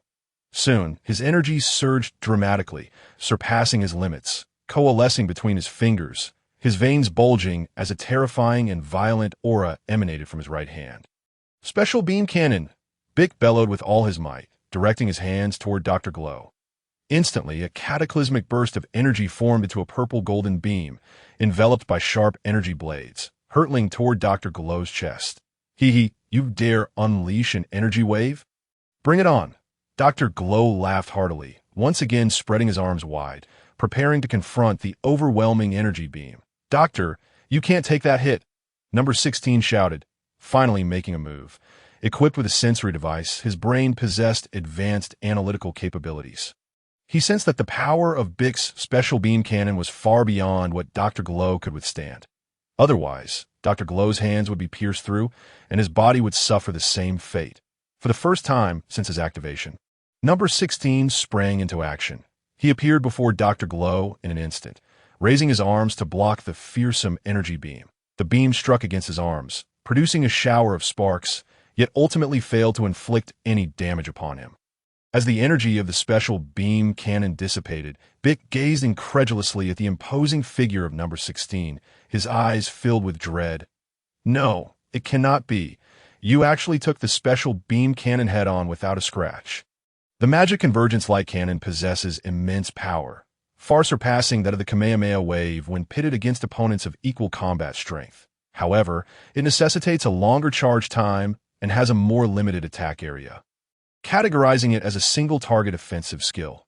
Conversely, the Kamehameha wave has a shorter charge time and is classified as an area attack skill, each with its own merits. As the magic convergence light cannon was unleashed, Piccolo's energy plummeted once more to a T that moment. A golden figure, crackling with electricity, hurtled towards the battlefield from afar, crashing into it like a cannonball, generating a powerful whirlwind that cut through the air with pain-inducing force. The trees beneath were buffeted by the tempest, swaying as if they were waves in a verdant in this critical moment. Vegeta finally arrived. Upon seeing the golden figure, Piccolo felt a flicker of hope rekindle within him. Super Saiyan Vegeta, this battle might just be winnable, he mused, Piccolo, get out of the way! Vegeta commanded coldly. I can handle them alone. Move aside and check on those useless ones. Noticing that Piccolo remained unmoved, Vegeta raised his voice again, his golden aura surging ominously, radiating a terrifying presence. Feeling the overwhelming pressure, Piccolo recognized his inability to assist further and promptly retreated, flying downward to check on Tien and Krillin, as well as Yamcha. Don't even think about escaping. Hey. Dr. Gero's eerie laughter echoed as he pursued Piccolo. Vegeta sneered, his form flickering as he swiftly intercepted Dr. Gero's path. Die. You scrap metal. Dr. Gero was taken aback, unable to react before Vegeta delivered a punch that sent him flying. Vanish, you filthy firework. Ultimate flash. Vegeta smirked, raising his hands as a terrifying energy surged forth, unleashing his most potent technique. Boom! A colossal energy wave shot forward, its dreadfully despairing power surging toward Dr. Gero, threatening to engulf him entirely. Android 16 intervened once more, rapidly moving beside Dr. Gero and kicking him away. However, he found himself unable to evade the catastrophic energy wave, bracing himself to absorb its impact. Android 16 was propelled several dozen kilometers away by the ultimate flash. But he exerted every ounce of strength to redirect the energy wave into outer space. The ultimate flash was forcibly altered in its trajectory, soaring toward the cosmos. The energy wave broke through the atmosphere, erupting with a thunderous roar, a blinding light akin to the brilliance of the sun, enveloping half the earth in its radiance, causing those who opened their eyes to momentarily lose their sight. Chapter 48. Android 18 appears as the blinding light dissipated. Vegeta chuckled coldly. Oh, not bad. You actually managed to withstand my ultimate flash. Just having emerged from the hyperbolic time chamber, Vegeta was brimming with confidence. And seeing Android 16 endure his ultimate attack ignited his fervor. The Saiyan's combative genes surged within him, and he regarded Android 16 with fiery intensity, craving a battle to validate the fruits of his training over the past year. Come, let us fight, Vegeta bellowed, swiftly moving closer to Android 16 but unyielding. Android 16 did not retreat, but instead advanced to meet Vegeta. Their hands collided, gripping tightly as they began a test of strength, the clash of true power. Ah, Vegeta roared, his golden aura exploding once more, muscles bulging, veins protruding, gritting his teeth as he exerted all his might. Android 16 matched him with equal fervor, gripping Vegeta's hand with all his strength and roaring in defiance. The two were suspended high in the air, a tempest swirling around them, the clouds above being driven by the winds, while trees below rustled violently, layer upon layer of energy radiating outward, causing the beleaguered earth to tremble once again. Despite their considerable differences in height and physique, the power they exhibited was astonishingly comparable, with Vegeta freshly emerged from the hyperbolic time chamber, and Android 16 nearly evenly matched in strength, resulting in a fierce stalemate. Vegeta, how formidable! Piccolo marveled, sensing the ever-strengthening energy from afar. He then descended to the ground, locating Krillin and Yamcha, checking for signs of life. Thankfully, they were merely unconscious, not dead. Yajirobe, how's Tien? Piccolo inquired as he saw Yajirobe carrying Tien back. He passed out, Yajirobe replied, landing next to Piccolo and placing Tien alongside Krillin and Yamcha, arranging them neatly. This moment, they were concealed beneath a massive stone in the forest, surrounded by dense trees and large boulders that offered them a semblance of safety, preventing the androids from discovering their whereabouts. Placing his palm on Tien's chest, Piccolo pressed down firmly, channeling energy into Tien's body. With a gasp, Tien opened his eyes and regained consciousness. Tien, Yajirobe exclaimed softly, overjoyed yet cautious not to alert the formidable androids. Seeing Tien awake, Piccolo repeated the procedure to revive Krillin and Yamcha. This was Piccolo's ability, akin to the medical practice of using electric shocks to restart a heart. Krillin and Yamcha stirred and sat up, looking at Piccolo and asking, Piccolo, what's happening outside? Piccolo explained, Vegeta has arrived. He is transformed into a Super Saiyan and is incredibly powerful, currently battling that towering android. He continued, Vegeta is holding off the large android. And with such a potent energy surge, A fierce battle is undoubtedly underway. That tall one is far stronger than the old man. You should carefully sense Vegeta's energy. This android is capable of trading blows with him. Krillin sensed Vegeta's energy and exclaimed, "Indeed, Vegeta's energy is extraordinarily powerful. He must have surpassed Gohan's strength back on King Kai's planet." However, for this android to withstand him for so long, it indicates that its power is significantly greater than that of androids 17 and 18. Yamcha pondered, if Vegeta is engaged with the tall one, then what about the old man? Piccolo replied, "The old man was sent flying by Vegeta's punch and has likely fallen into this forest, possibly searching for us. Therefore, everyone must remain vigilant, suppressing your energy signatures to avoid detection. Remember, this old man is not an adversary we can easily handle." Everyone nodded in agreement, continuing to hide beneath the massive stone, not daring to make a sound. Meanwhile, Gohan was still aboard the spaceship, having just opened a pack of cookies and tossing them into his mouth one by one as he savored his snack. The voice of North Kai echoed, "Gohan? Gohan, trouble is brewing. 2 new androids have appeared on Earth, and Vegeta and the others are embroiled in a fierce struggle. Vegeta has just emerged from the hyperbolic time chamber. His power has surged, and he is locked in combat with one of the androids. But Piccolo and the others are in grave danger." "What? How can there be new androids?" Gohan gasped in shock. Taken aback by this unforeseen development, "It must relate to your wish. When androids 17 and 18 were revived, they killed their creator, and your wish brought back this individual as well," North Kai explained. "Is it Dr. Gero? Then who is the other one?" Gohan inquired hastily. "Could it be that rotund Android 19? "No, it's an android named 16, and Vegeta is currently battling him," North Kai clarified. "Android 16. So this android hasn't been non-existent but rather hidden away by Dr. Gero. No wonder we couldn't find his dormant pod in the lab," Gohan realized. According to North Kai, if Vegeta could hold his ground against Android 16, it indicated a significant improvement in his strength. As 16's power was considerably greater than that of androids 17 and 18, however, this also meant that Dr. Gero could manipulate the others at will. Although Uncle Piccolo was evenly matched with Dr. Gero during the Z timeline, the Piccolo of this timeline is significantly weaker. How infuriating! I should have considered the implications of Dr. Gero when I made my wish. All of this is due to my own carelessness. Son Gohan struck his thigh in frustration, feeling a pang of guilt. If this time, due to Dr. Gero's involvement, my other uncles were to meet a tragic fate again, and if Aunt Bulma and my mother were to perish as well, I would bear the greatest burden of guilt. Son Gohan was as restless as an ant on a hot pan, wishing he could fly back to Earth immediately. "King Kai, please keep an eye on the situation on Earth. I will attempt instant transmission now, I beg you. Let it work just this once." Gohan implored King Kai the current speed of the spaceship. It would take over 8 days to reach Earth. And in that time, too much could transpire. Could I possibly wait several months to revisit Namek? No, that simply wouldn't do.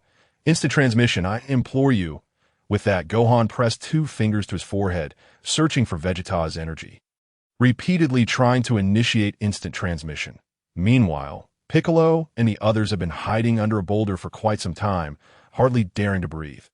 Only when the outside fell silent did they collectively exhale, standing up to leave the forest. However, as they stepped out from beneath the boulder, the sound of Dr. Gero's laughter echoed from above. It turned out that Dr. Gero had been perched atop a tree, observing them for a while, playing a cat-and-mouse game, waiting for the 5 to reveal themselves. From his vantage point high above, he could easily survey the majority of the forest, and the 5 had no hope of evading his gaze. Meanwhile, the battle between Vegeta and Android 16 had shifted to another location, and the group was oblivious to the ongoing conflict. "Where else can you hide?" "Haha," Dr. Gero descended, his keen eyes fixed on the 5, ready to pounce and claim their lives at that moment. Apart from Piccolo, the remaining 4 were either exhausted or incapable of withstanding a single blow from Dr. Gero, struggling to even stand.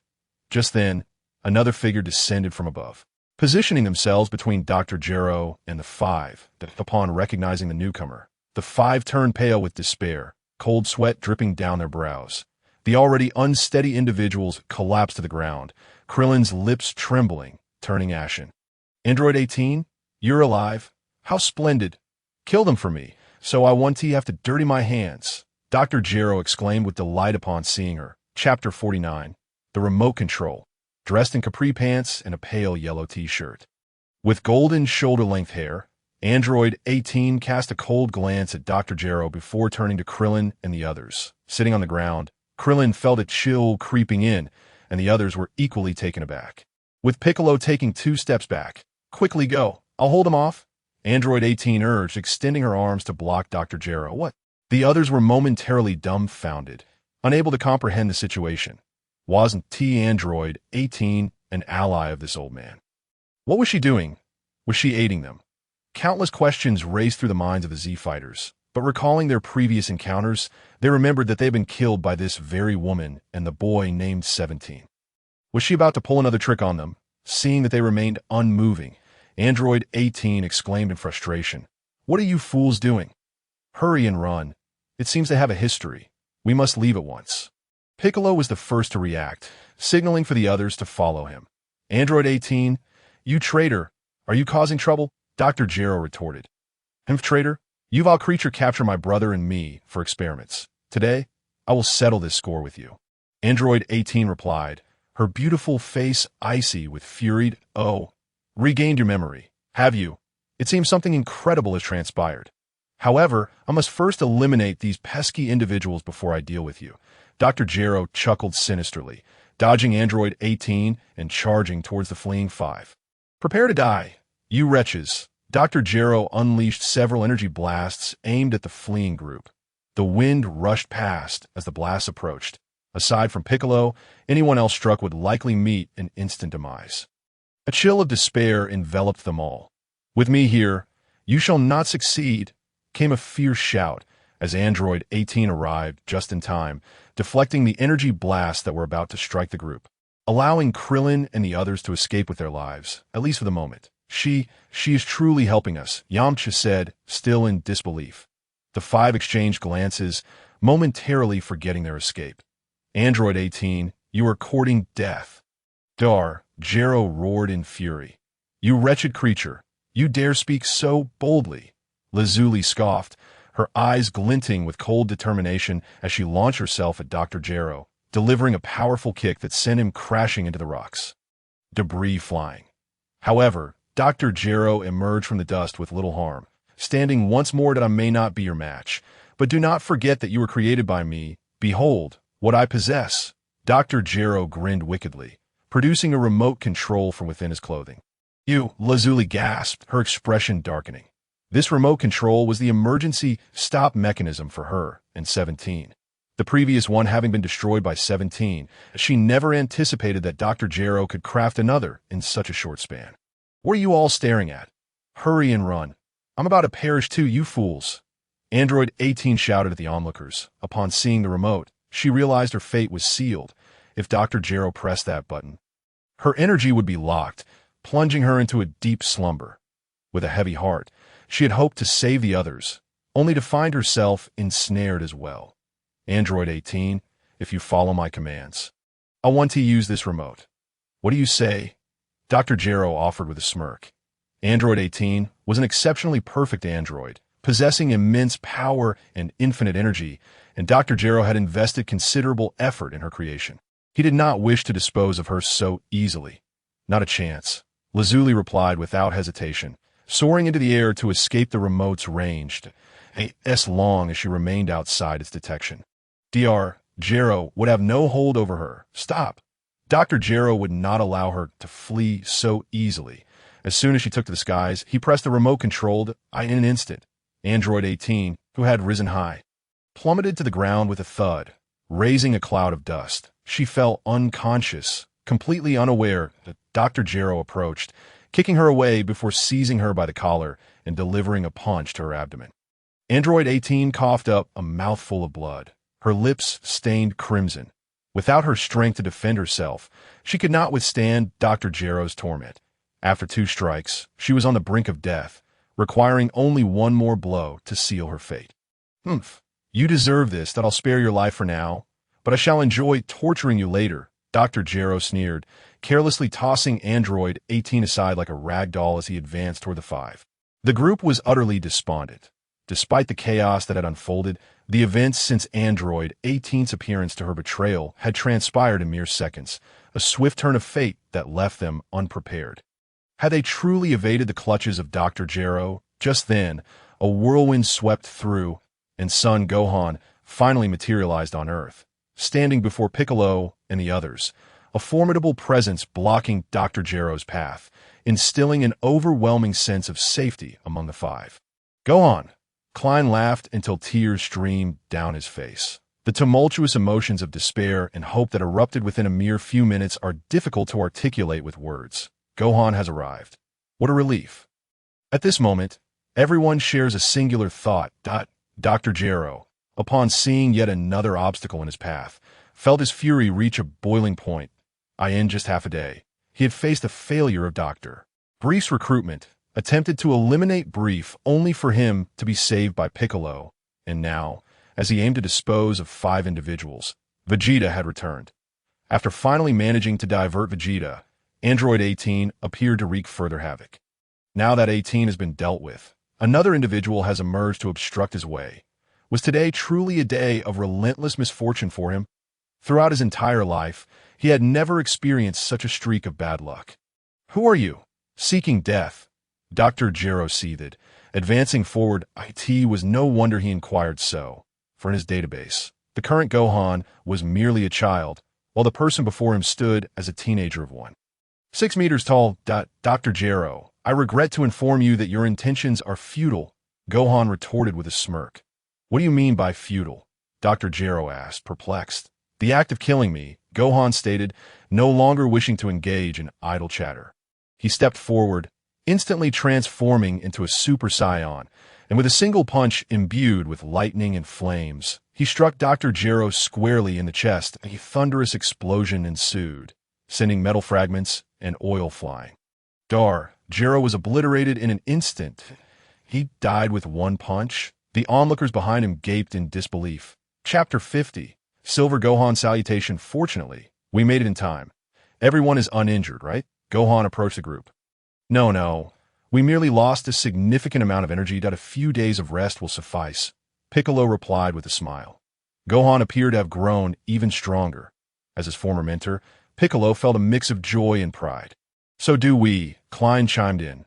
The others were able to stand and walk, showing no significant signs of injury. With the supply of senza beans dwindling, each use felt like a painful sacrifice. After a moment's contemplation, Gohan decided to retrieve 3 senza beans, dividing them evenly into 6 portions to distribute among his companions, carefully stowing away the remaining half. Will this work? Yamcha asked, taken aback. He had never witnessed such a method of consuming senza beans. You'll find out once you try, Gohan responded. Though he had never tried this method himself, he had observed Goku splitting senza beans to share with others. Doubtfully, the others tossed the rice-sized fragments into their mouths and swallowed. As soon as the senza beans were ingested, a wave of warmth enveloped their bodies, restoring a considerable amount of energy and vitality. Though they were not fully healed, their ability to move was no longer hindered. It really works, Yamcha exclaimed joyfully, leaping into the air. I told you it would work? Haha. Gohan laughed heartily. Observing the color return to their faces, Gohan scanned the surroundings and noticed someone collapsed in the dust. Blood streaming from the corners of their mouth. That golden hair could only belong to Android 18.18. She was the one who attacked you earlier, wasn't she? Gohan furrowed his brow and began gathering energy for an attack. Wait, Gohan, she just saved us. Klein quickly waved his hands to intervene. Gohan dissipated the energy in his hand, confusion etched on his face. Uncle Klein, what happened? Klein recounted the events, detailing how 18 had appeared to confront Dr. Gero and their ensuing dialogue. Gohan regarded Klein with an odd expression before glancing at the others. Uncle Klein, do you not harbor any resentment towards her? Gohan suddenly chuckled. Observing their previous exchange, it seemed they had both been pawns in a larger game. Though she had once taken a life, she had now saved one. Perhaps balancing the scales, if she refrained from further wrongdoing, it would not be a grave matter to simply disregard her existence. Klein pondered before replying. What about you all? Gohan turned his gaze to the rest. Well, As a man, one must separate matters. I'm indifferent. Yamcha scratched his head and laughed. Indeed, Tin and Piccolo remained taciturn, merely nodding in agreement. Katsu, naturally aligned with Tin, echoed his sentiments with nods. Very well. I shall see how she fares, Gohan affirmed, striding toward one and I could see that moment. 18 lay there, blood still trickling from her lips, her face marred with grime. Her clothing covered in dust, entirely devoid of her previous striking and aloof demeanor, appearing as a frail woman on the brink of death. Gohan looked down at her, lifted 18 into his arms, and gently placed her on a patch of grass. He retrieved a bottle of clean water from his bag, pouring it over her face in an attempt to wash away the blood. Though in his flustered state, he ended up dousing her entirely. Klein approached to take a look. Cough, cough. Uncle Klein, could you check if the remote is still around? Gohan said as Klein drew closer, of course. Klein nodded and began searching the ground for the remote, with the others joining the hunt. Gohan, contemplating, decided to take a piece of clothing from his bag, tearing it into a cloth-like strip, wetting it with water, and using it to wipe 18's face and arms. While other areas were cleaned, as soon as he wiped away the blood from her lips, fresh blood began to flow anew, without a sense of being. She might not last, Gohan murmured, wincing as he retrieved one, opening 18's lips and placing it inside. After a moment's thought, he gently elevated her head and poured a little water into her mouth. The scene resembled that of feeding a pet cat or dog. Since 18 could no longer swallow independently, Gohan patiently waited, hoping the Senzu would take effect. After a prolonged period with no sign of improvement, Gohan reluctantly positioned her upright, channeling energy into her body, crushing the Senzu in her mouth, and guiding the fragments into her stomach. Gradually, he noticed the blood at the corner of her mouth cease flowing, and her complexion began to improve. Seeing 18's condition stabilize, Gohan laid her down flat on the grass and called out to the others, "How is it? Has anyone found the remote?" "No, we've searched everywhere. It's nowhere to be found," they responded, shaking their heads. Gohan recalled that during his confrontation with Dr. Gero, the latter had indeed been holding a remote. Alas, in a single punch that obliterated Dr. Gero, the remote must have been destroyed as well. "There's no need to search any longer. I've realized that I likely shattered the remote," Gohan said, coughing awkwardly. "What do we do now? How do you plan to handle 18? Piccolo inquired. "Let's allow her to rest for a while. I'll ask Bulma to create a new remote shortly. She possesses the schematics for the androids, so crafting a remote shouldn't pose a problem. Since 18 has saved our lives, as we've agreed to move past the past. I will awaken her and let her beat it if she resumes her evil ways. I shall deal with her accordingly," Gohan concluded.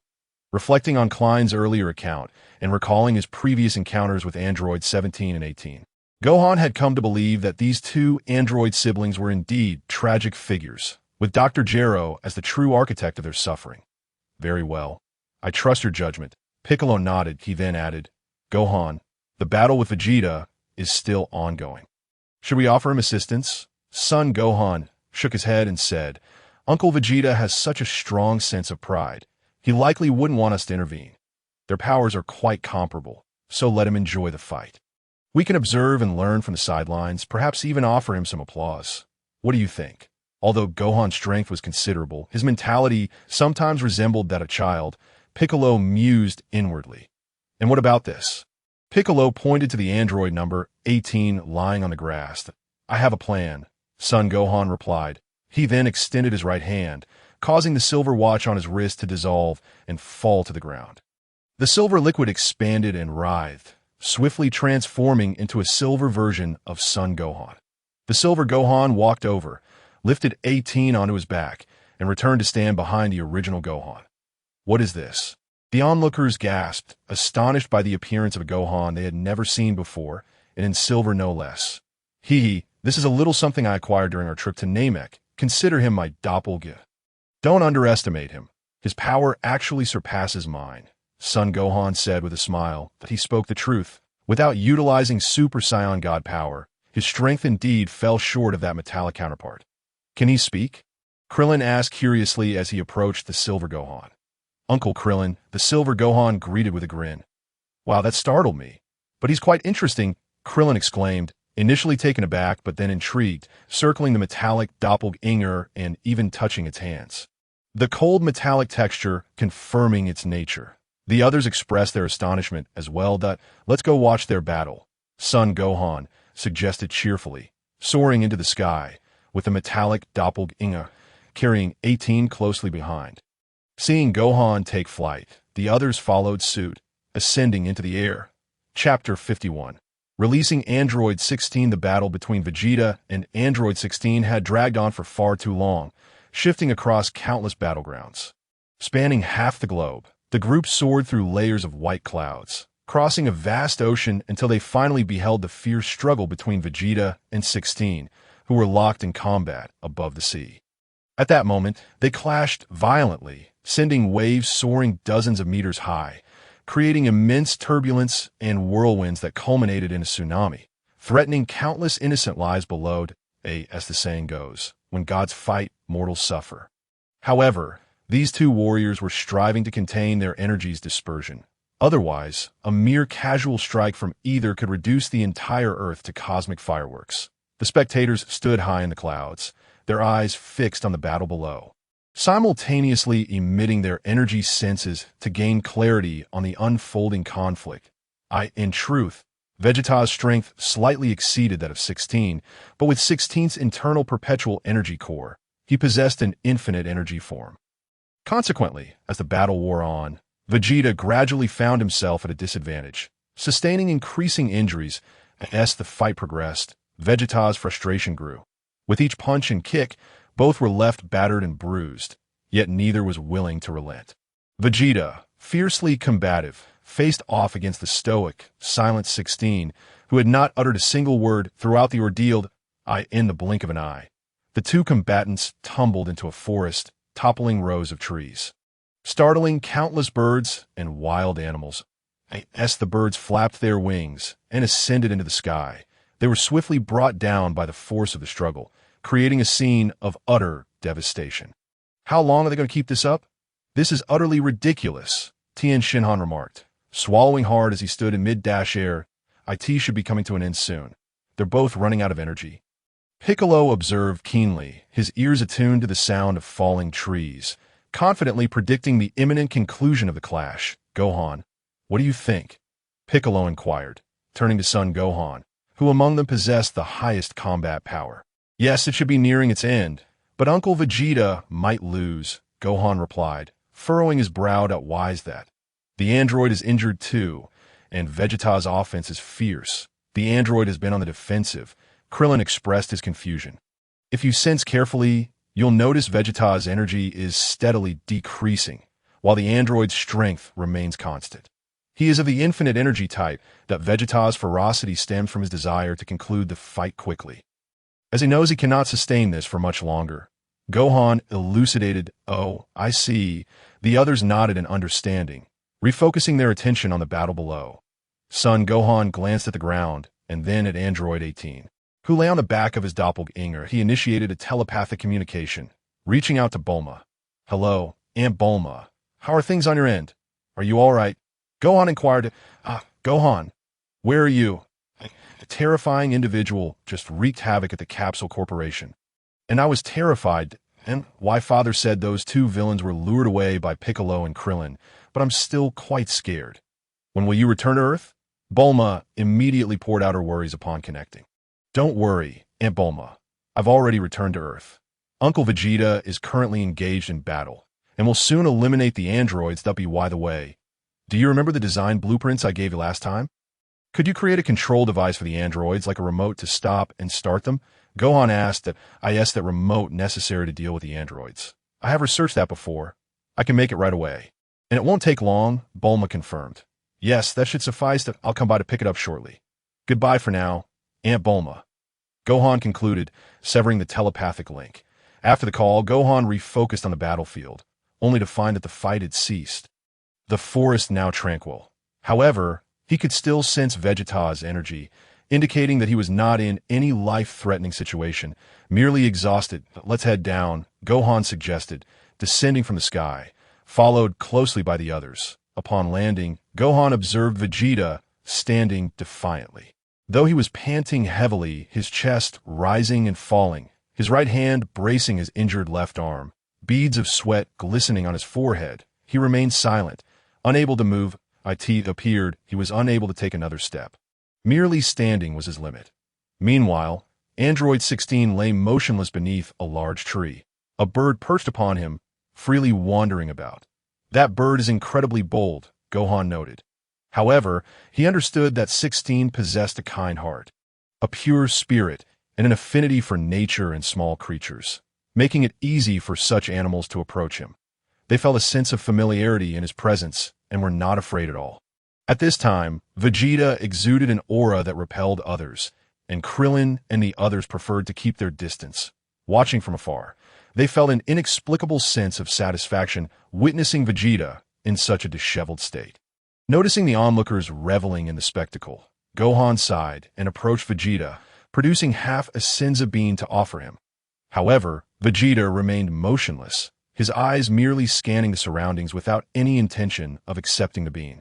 Could it be that he can't even move his arm? Gohan pondered, ultimately deciding to place the half Senzu bean into Vegeta's mouth. Vegeta's eyes widened, and he made muffled sounds of protest as he attempted to spit out the bean. Yet, Gohan cheerfully remarked, "Uncle Vegeta, it's best not to spit that out. It's a Senzu bean." Upon hearing Sun Wukong's words, Vegeta struggled to swallow the Senzu bean. With the bean now in his system, he finally regained the ability to move. He shot a fierce glare at Sun Wukong before striding towards Android 16, gathering energy for an attack aimed at annihilating him. The approaching Vegeta startled the surrounding birds, causing them to flee. Just as Vegeta was about to unleash the energy blast, his wrist was seized by the rushing Sun Wukong. "Uncle Vegeta, wait. This android isn't necessarily a villain. Spare his life," Sun Wukong implored. Vegeta's expression shifted from confusion to fury as he retorted. "What did you say? I couldn't care less whether he's a good or bad person. Anyone who obstructs me deserves death." Sun Wukong shook his head and said, "Uncle Vegeta, if Android 16 had truly wished to end your life just now, you would already be dead." "What do you mean?" Vegeta stammered, taken aback. Ignoring Vegeta's bewilderment, Sun Wukong approached Android 16 and kicked his side lightly, commanding, "Stop pretending. Get up." Android 16 opened his eyes and sat up abruptly. Looking at Sun Wukong with confusion, Sun Wukong smiled. Upon his arrival, he had observed that Android 16 was not unconscious, but merely had his eyes closed. He had chosen not to strike Vegeta when he was incapacitated, instead lying still as if in a state of unconsciousness. Seeing Android 16 rise startled Vegeta, who recalled his previous predicament. Had the android taken the opportunity to attack, he would have undoubtedly perished. Android 16 regarded Sun Wukong and spoke in a deep voice. "Sun Wukong, what do you intend to do?" Sun Wukong smiled again and replied, "I have no particular plans for you. I sense that you do not wish to fight. You were merely a pawn of Dr. Gero. I know you cherish nature, animals, and the earth. I can let you go, with the hope that you will stand up to protect this planet if it ever needs you." Android 16 furrowed his brow and replied, "Why should I heed your words? I am aware that you possess devices capable of sensing energy and assessing combat abilities. You should also recognize that I have the power to easily eliminate you. This is not a negotiation. Do you understand?" Sun Wukong's expression hardened, and an overwhelming aura emanated from him as he coldly stated, "I understand." Android 16 nodded in acknowledgement. Sun Wukong then retracted his aura and said, "You may leave." His decision to spare Android 16 was driven by multiple reasons. He had his own plans. Android 16 was not the malevolent android one might expect. His presence exuded a calming, natural aura. Most importantly, his strength was formidable. Among those present, barring Sun Wukong, Android 16 could likely defeat anyone. Although Vegeta could temporarily suppress him, in the long run, he would ultimately succumb to Android 16. The Earth needed more warriors to protect it. Sun Wukong was but one individual and could not always be present. What if something happened during his absence? Ultimately, Android 16 represented an additional safeguard, though Sun Wukong hoped never to require such a backup. In this brief moment, Sun Wukong had already included Android 16 in his circle of trusted allies, allowing him to reach out to him anytime, without fear of treachery. as Android 16 took to the skies.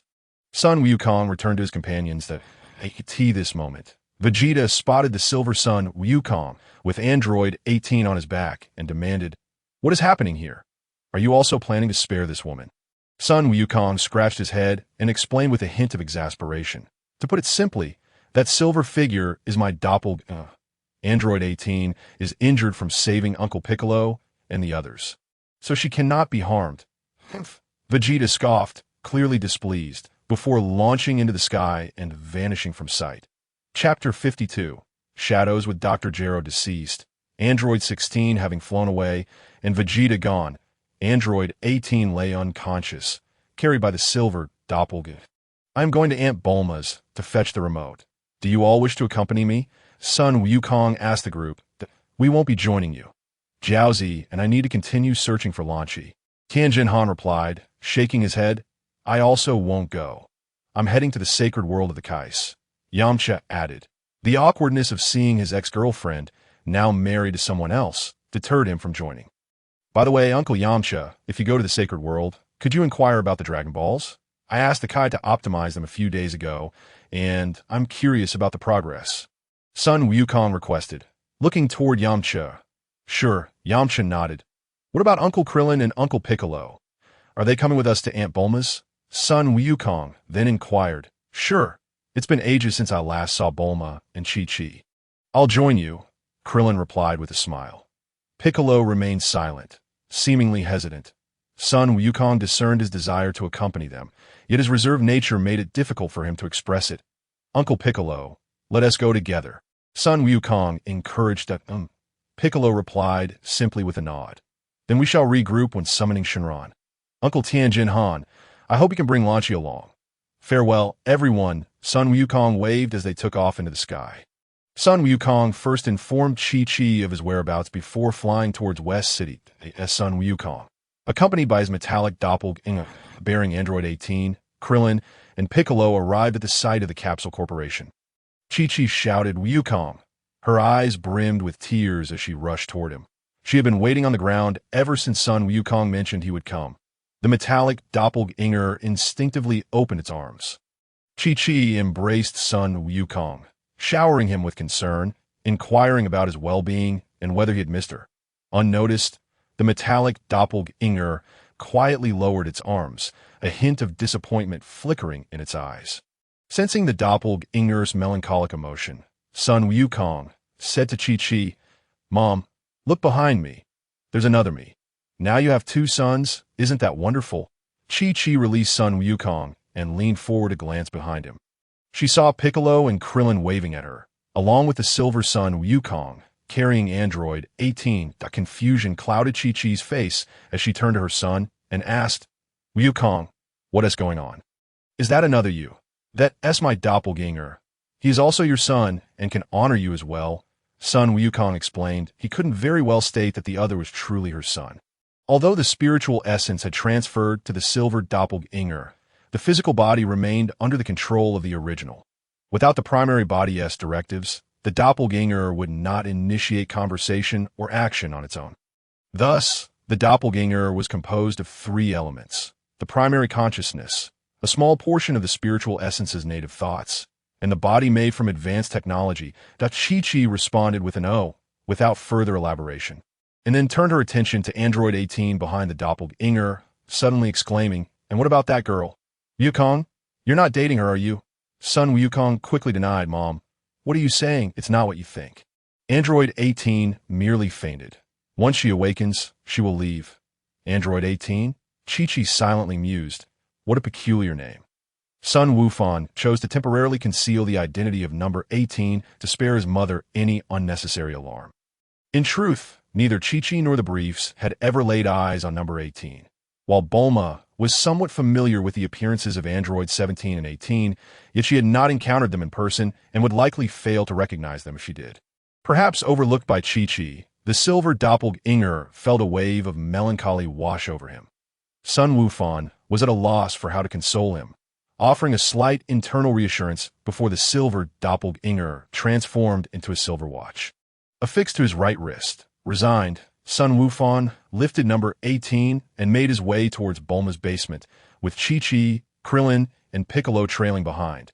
Sun Wukong gently placed number 18 on the sofa before stepping into the laboratory workshop in the basement, where Bulma typically conducted her research and product development. Upon noticing Sun Wukong's departure, Chi-Chi settled beside number 18, scrutinizing her closely. Were they not dating? How suspicious. Chi-Chi pondered, pinching her chin and murmuring softly.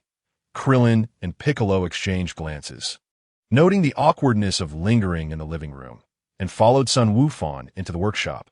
Upon entering, Sun Wukong observed Bulma, engrossed in her work, manipulating an object in her hands, likely still assembling the remote control.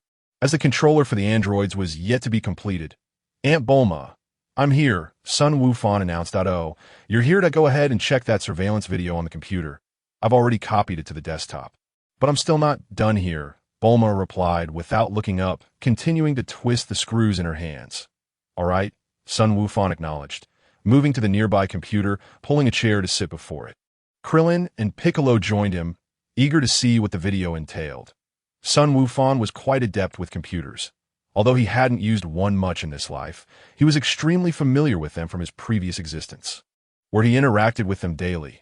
Naturally, he navigated the computer effortlessly, discovering a video file on the desktop which he promptly opened. The footage was rather monotonous, merely depicting scenes from Dr. Gero's experiments, devoid of any figures, creating an eerie silence. If not for the countdown timer on the video, the group might have mistaken it for a still image. After a moment, a rustling sound emerged from the video, and a shadowy figure appeared, its form obscured and surrounded by an aura of darkness that rendered its features indistinguishable. The shadow lingered for 2 seconds before vanishing, leaving the scene tranquil once more, identical to before, and the video concluded. When the shadow first emerged, Sun Wukong's pupils dilated sharply. Although the figure was indistinct and others could not discern its appearance, he was certain he had encountered it before, in the consciousness of Metal Cooler, who had dispatched this very entity to Namek to confront him. Indeed, it was this cloaked figure. Who was this dark figure? Why did it seek to confront him? A chill crept down Sun Wukong's spine. The sensation of being targeted was exceedingly unsettling. "Wukong, what are you looking at?" Krillin inquired with curiosity. "That I don't know who this person is, but he undoubtedly harbors malicious intentions that he sent Cooler to assassinate me on Namek, and even set traps in Dr. Gero's lab, nearly capturing me.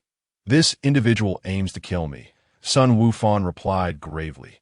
Krillin and Piccolo were taken aback. Aside from the androids, was there another unknown enemy? However, the only information they possessed was this video, and they had no idea when or where this figure might appear. That we must remain vigilant. My decision to keep Android 16 was largely influenced by this individual. 16 is the towering android. Sun Wukong added thoughtfully, fixing his gaze on Piccolo and Krillin. "I will also inform Tan, Yamcha, and Vegeta. Everyone must exercise extreme caution and communicate any developments promptly." "Understood." "Wukong, you need to be especially careful if this is true. He has already attempted to strike twice. You must stay alert." Piccolo nodded, expressing concern. "Should we inform Bulma and Chi-Chi?" Krillin asked. Sun Wukong shook his head. "No, let's keep this from them for now to avoid causing unnecessary panic. We'll just stay vigilant." "That makes sense," Krillin agreed. Initially believing they could relax after dealing with the androids, the emergence of this potential threat weighed heavily on both Krillin and Piccolo. "Wukong, I've completed the remote control." At that moment, Bulma rushed over, holding the remote and presenting it to Sun Wukong. "Fantastic!" Sun Wukong exclaimed, accepting the remote and giving Bulma a thumbs up. "How did it go? Did you glean anything from the video?" Bulma inquired. Noticing Krillin hesitating to speak, Sun Wukong shook his head and addressed Bulma. "It was just a dark figure, unrecognizable. But Aunt Bulma, you need not worry. We'll handle this matter." He chuckled. "That's for the best." Bulma said, ruffling Sun Wukong's hair playfully. "Hey, stop that," Sun Wukong protested, shaking off her hand. "I'll be stepping out for a moment, but I'll be back shortly." With that, Sun Wukong stood and dashed to the living room, only to find Chi-Chi pinching number 18's cheek. Could it be that Chi-Chi mistook number 18's golden hair for that of a doll? "Mom, wait!" Don't play with her just yet, Sun Wukong exclaimed as he scooped up No. 18 and hurriedly exited. Chi-Chi and the bewildered Bulma stared in astonishment, Bulma barely catching a glimpse of number 18's appearance before Sun Wukong sped away. What was happening here? In truth, Sun Wukong sought to quickly remove No. 18 from the vicinity, but he hesitated to use the remote in front of Chi-Chi and Bulma, fearing it would frighten them terribly. Are young people nowadays always in such a hurry? Bulma remarked. Turning to Chi-Chi, "Is the girl beautiful?" Sun Wukong soared to a nearby mountain, gently placing number 18 on the grass before retrieving the remote. The remote had only a single red button, likely a simple device. Designed for one-touch activation, Sun Wukong thought to himself. He aimed the remote at number 18 and pressed the button firmly. Silence ensued. Pressing it produced no sound. His suspicions were confirmed as, after a brief moment, number 18 blinked and gradually opened her eyes, awakening and looking around in confusion. Her gaze fell upon Sun Wukong, standing before her. "Ugh," number 18 exclaimed in shock, instinctively retreating. "Oh, not be alarmed. I have no intention of killing you." At least not at this moment, Sun Wukong chuckled at her startled demeanor, which starkly contrasted with her previously fierce and ruthless persona. "What do you want from me?" Number 18 stammered, still tensed. "Be on your way and conduct yourself wisely. Refrain from killing indiscriminately, or I shall not hesitate to eliminate you," Sun Wukong warned, turning to leave. However, he paused and added, "I will destroy this remote. You are free now." Then, with a forceful grip, Sun Wukong crushed the remote control into smithereens in an instant. Without pausing, he surged forth, his energy exploding as he soared towards the direction of West City. Android 18 gazed up at the sky, momentarily stunned, her mind lost in thought. This chapter is quite lengthy and intricate. After several revisions, I still feel unsatisfied, unable to articulate the thoughts within my heart, which is quite vexing. Chapter 53. Home. Sun Wukong, actually let me go just like that. Android 18 stared blankly in the direction he had departed. How could I ever resort to indiscriminate killing again? A self-deprecating smile formed on 18's lips. Gradually, she ascended into the air, aimlessly flying towards the heavens. Upon returning to Bulma's underground laboratory, Sun Wukong was met with the puzzled expressions of Chi-Chi and Bulma. Both wearing looks of inquiry, they were both asking the same question. "Where is that girl? Don't look at me like that. She left on her own after waking up. I don't know anything else." Sun Wukong shrugged. The two gossiping women ultimately could not extract any further information, resigning themselves to defeat. "What about Vegeta? Why didn't I see him return home?" Bulma inquired. "I have no idea. He flew off right after the battle. At first, I thought he had gone home." Sun Wukong shook his head. Upon hearing this, Bulma refrained from further comments. Recognizing the irony of marrying a saiyan who despised returning home, in that moment, Chi-Chi empathized deeply with Bulma's sentiments. Recalling her own experiences with a man who also shunned returning home, they were truly kindred spirits. "Forget him. He'll come back when he is hungry," Bulma remarked with an air of nonchalance. "What are your plans next, Wukong?" Bulma then turned her gaze back to Sun Wukong. Due to the recent appearance of Jero, many innocent lives have been lost, and the cities that have been devastated had yet to be restored. I wish to see when the Guardian can optimize the Dragon Balls, so that I may make a wish promptly. Moreover, I return to Earth using instant transmission. My spaceship is still traversing the cosmos, and won't arrive for at least another week. So I suppose I must patiently wait. Yes, he concluded. Sun Wukong couldn't help but rub his forehead in exasperation. The others were baffled by Wukong's unconventional maneuvers, all of which were unfamiliar to them. "Mom, let's go home." After a brief silence, Sun Wukong suddenly declared, "Are we finally going home?" Upon hearing Wukong's words, Chi-Chi's eyes glistened with tears, nearly overwhelmed with emotion. Unbeknownst to them, mother and son had been away from their home on Bowsy Mountain for far too long, and Chi-Chi longed for it dearly. Eventually, Krillin and Piccolo decided to depart, their destination unknown.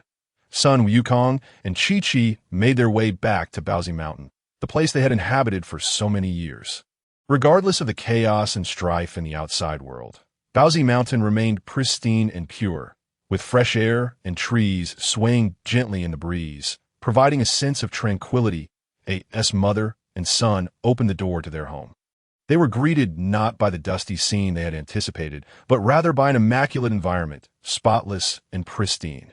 Sun Wukong had prepared himself for a thorough cleaning, only to be astonished by the unexpected cleanliness of the house. "Mom, did you come home while I was away?" Sun Wukong asked, perplexed as he looked at Chi-Chi. "No, I didn't." Chi-Chi shook her head, her expression still one of confusion. "How strange. Could it be that we had an intruder? An intruder who also tidied up our home?" The thought of a potential burglar filled Sun Wukong with urgency, prompting him to search the house. Ultimately, he discovered that the vegetable garden behind the yard had been newly planted with vegetables and potatoes. The kitchen contained a large sack of rice, and several wild chickens were being kept in a pen. On the living room table lay a stack of cash and a gold bar. "Mom, it seems our home has been used as a hotel during our absence. Look, they even left us money." Sun Wukong handed the money to Chi-Chi. "Wow, they left so much money." Chi-Chi's eyes sparkled with delight upon seeing the cash, and her thoughts turned to nothing else, for having money was simply the best. Observing Chi-Chi's reaction, Sun Wukong felt a pang of sympathy. For so many years, she had been the sole pillar of their family, and it was truly a burden for her. Speaking of money, Sun Wukong recalled that General Kid had promised him a sum, and he resolved to seek out General Kid to retrieve it, believing it would bring joy to his mother. "This person must not have left long ago. I noticed the wild chickens in the yard are still lively, showing they haven't been neglected for long," Sun Wukong remarked, before taking to the skies to search the vicinity thoroughly, but he found no sign of anyone. Thus, he returned once more. "Wukong, let me cook for you. I'm quite hungry myself," Chi-Chi cheerfully suggested as she dashed into the kitchen. Having already procured a variety of ingredients on the way home, she felt a surge of excitement at the prospect of cooking after such a long time. "Sure, Mom. I'll go put some things away in my room and come help you shortly," Sun Wukong called out as he headed towards his room. Upon entering, he found his room still tidy and well-kept, unchanged from the last time he had left. However, he caught a faint whiff of a delightful aroma that left him feeling puzzled. Sun Wukong retrieved the capsule, pressed the button, and tossed it to the ground, which transformed into a large bag. He began to extract a plethora of books and assignments, intending to place them on his desk. The last time he had discovered his bag filled with all his books and assignments, he had found it both amusing and exasperating, unsure when Chi-Chi had packed them. Perhaps it had become an odd habit. Every time he went away, she would fill his bag with endless assignments and textbooks, even during that first trip to Namek with Bulma and Krillin, where she had packed him a mountain of homework to complete aboard the spaceship. As Sun Wukong placed the books on the desk, he noticed a notebook resting in the corner. "What is this? Did Mom forget to put away a book?" he wondered, picking up the notebook to flip through its pages. The first entry read, "August 8, Sunny. This morning, I went to the garden to plant vegetables and potatoes, then caught some wild chickens from the back mountain. Life is peaceful here, and I've come to appreciate it. I am grateful to the original owner, though I do not know where they are now. I wish them well. August 9, Sunny. Today was also a lovely day, but nothing particularly special happened, so it's a diary." The delicate handwriting suggests it was penned by a girl. It appears that a girl has been staying in his home during this time, and she may have even been sleeping in his room. August 15, Sunny. The vegetable seeds in the garden have sprouted, and the potatoes are beginning to grow. Today is a joyous day, but I discovered we have run out of rice, so I went down the mountain to buy a sack. However, I found that the dead have come back to life. This is wonderful news, likely thanks to Sun Wukong. The diary abruptly ends here, but August 15th was merely 2 days ago. She must have just left recently. As Sun Wukong flipped to the last page, he noted a few lines. "The nightmare is over. I am no longer under the control of demons. I have regained my former self, but my brother died saving me. I am willing to spend the rest of my life atoning for my sins." Could be a coincidence? Sun Wukong thought incredulously. All signs indicated that the girl living in his home was indeed Android 18. Android 18 had been staying in his house these past few days. She had cleaned the place thoroughly and even left behind a significant amount of money. So, she left a few days ago because she realized the deceased had been resurrected, fearing that the homeowner might return. And then, she fortuitously encountered the chaos caused by Dr. Gero, perhaps stealthily following along to rescue Piccolo and the others. With this thought, many pieces began to fall into place. It was highly likely that this girl was indeed Android 18, that Sun Wukong felt both amused and bewildered by the turn of events. Such coincidences can still occur in this world, which indeed feels rather small. Sun Wukong tucked away his notebook into the drawer, subsequently arranging his books and assignments neatly on the desk and bookshelf. He then changed into casual attire and dashed out of his room. Taking a handful of rice and some leafy greens to feed the wild chickens, it was a rare moment of leisure, and he found it quite delightful. A wave of tranquility washed over him, and he sensed a subtle elevation in his mindset, as if his cultivation had seen a slight enhancement. Chapter 54, 10 billion Wufan. The meal is ready. Come help me bring out the dishes. Kiki called from the kitchen. All right, I'm coming, Sun Wufan replied, sprinting into the kitchen and placing the dishes on the dining table. His appetite having been thoroughly whetted, his throat salivating in anticipation. I haven't had my mother's cooking in such a long time, he exclaimed joyfully while eating. You child, I've told you not to talk while eating. Kiki shot him a glare. After the meal, Sun Wufan helped to clear away the pots and plates, washing them thoroughly. He then made his way to the river beside the house. Stripping off his clothes, he plunged into the water clad only in his shorts, swimming and frolicking, occasionally diving beneath the surface to play with the fish and shrimp. Soon, he leapt out of the water, skimming the surface as he dashed across it without the aid of any technique.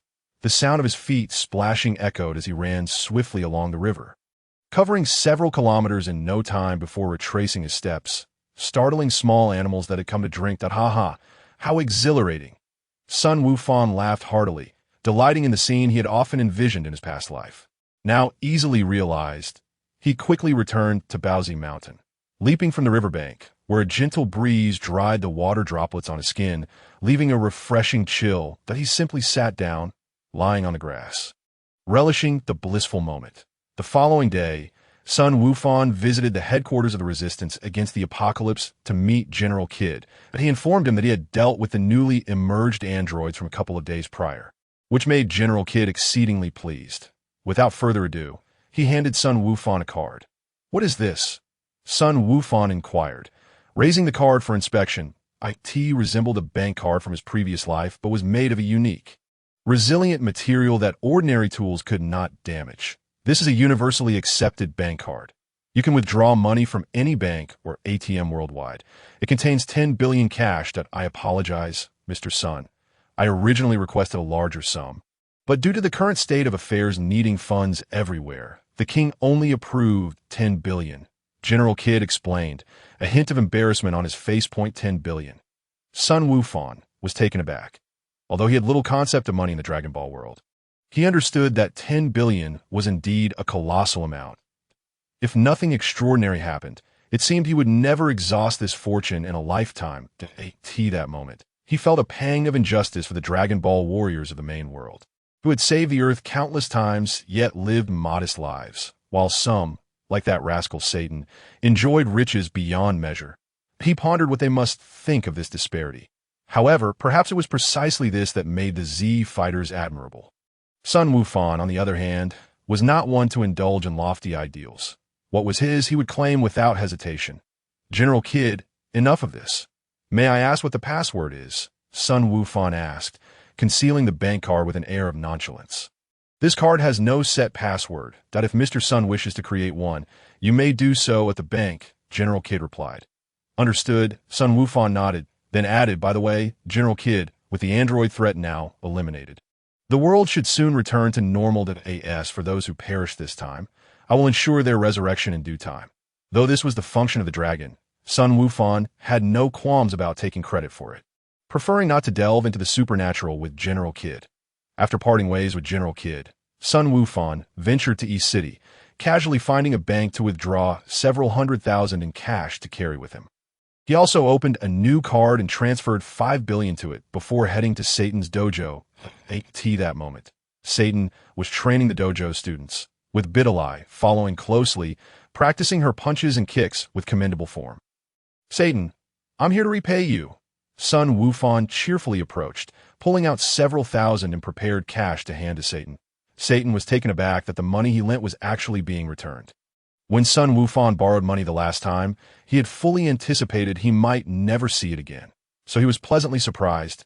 Satan accepted the money, passing it to the nearby Jildo, and asked with a smile, "Wufan, did you come specifically to repay the debt, or is there something else?" Seeing Sun Wukong's arrival and noting the absence of news regarding the androids, Satan surmised that Sun Wukong must have dealt with them.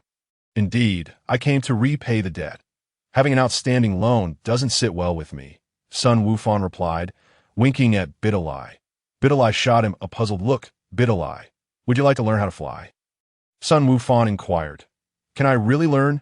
Bidalai's eyes sparkled with excitement. "Of course. I'll teach you," Sun Wukong assured her. "Let us go. I'll take you somewhere else to teach you," he said, lifting Bidalai into the air. "Goodbye, Mr. Satan," Sun Wukong's voice echoed from above. That young lad promised to return just to repay his debt. Satan chuckled, realizing Wukong had once again whisked his daughter away. With Bidalai on his back, Sun Wukong soared back to Baozi Mountain, landing gracefully and calling out, "Mom, I'm back. Mom, where are you?" "Here." "Why are you shouting so loudly?" Kiki's voice rang out from the kitchen. "Mom, are you cooking?" "That's wonderful. Bidalai, you can taste my mother's cooking.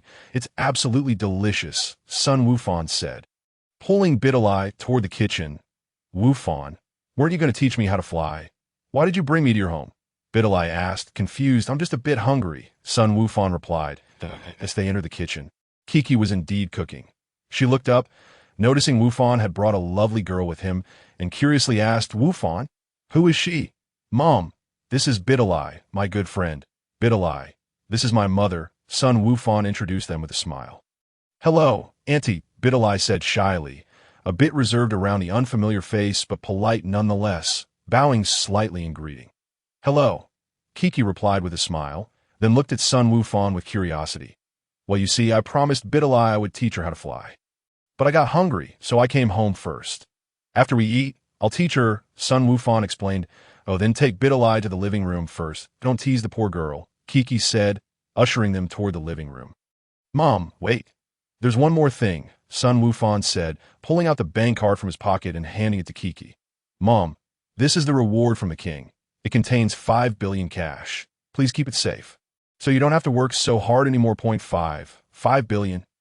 Kiki gasped, her voice reaching an astonishing pitch as the vegetable she had just washed fell to the floor, and the chickens in their cage began to cluck in a frenzy, creating a scene of utter chaos. Chapter 55. News of Bidalai's mother. "Mom, please don't be so agitated." Sun Wukong found himself in a state of amusement as he busily assisted Chi-Chi in tidying up the disheveled kitchen, while Bidalai lent a hand as well.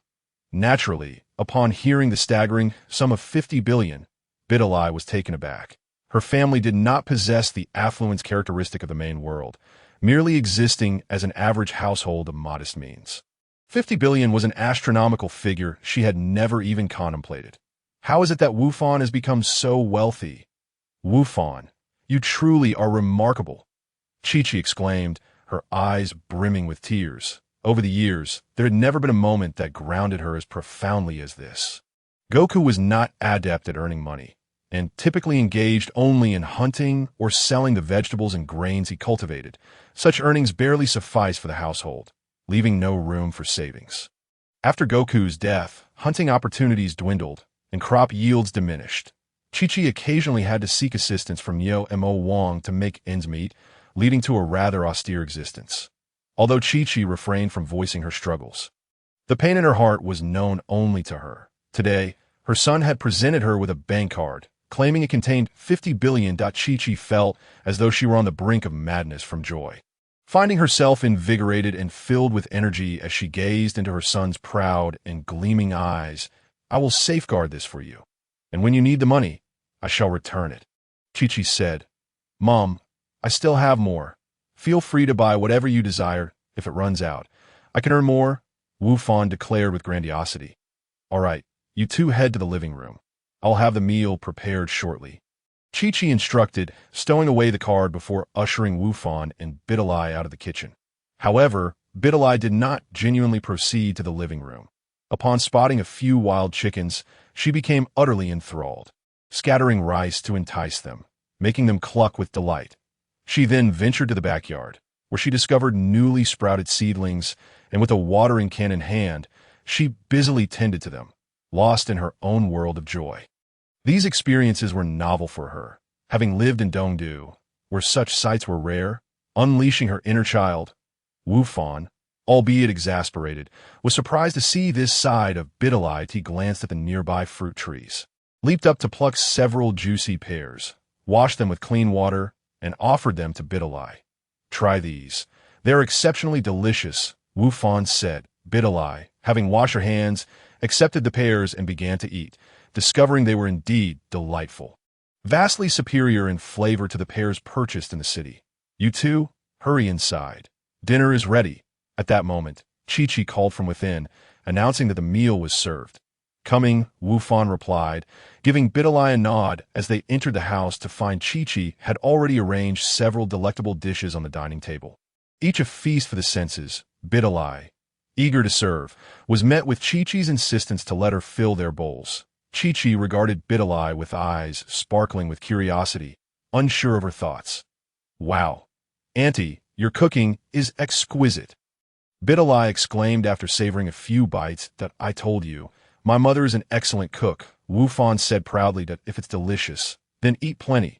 "You both are still growing," Chi-Chi replied with a smile, adding a chicken leg to each of their bowls. "Thank you, Auntie. Your cooking is far superior to my mother's," Bidalai remarked cheerfully. "Your mother?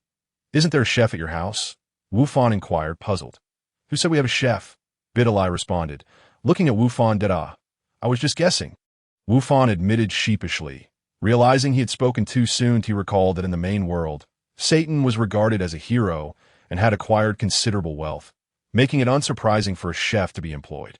However, in this timeline, Satan was merely a martial arts school principal, and given the tumultuous times, their household was not particularly affluent, making home-cooked meals a necessity.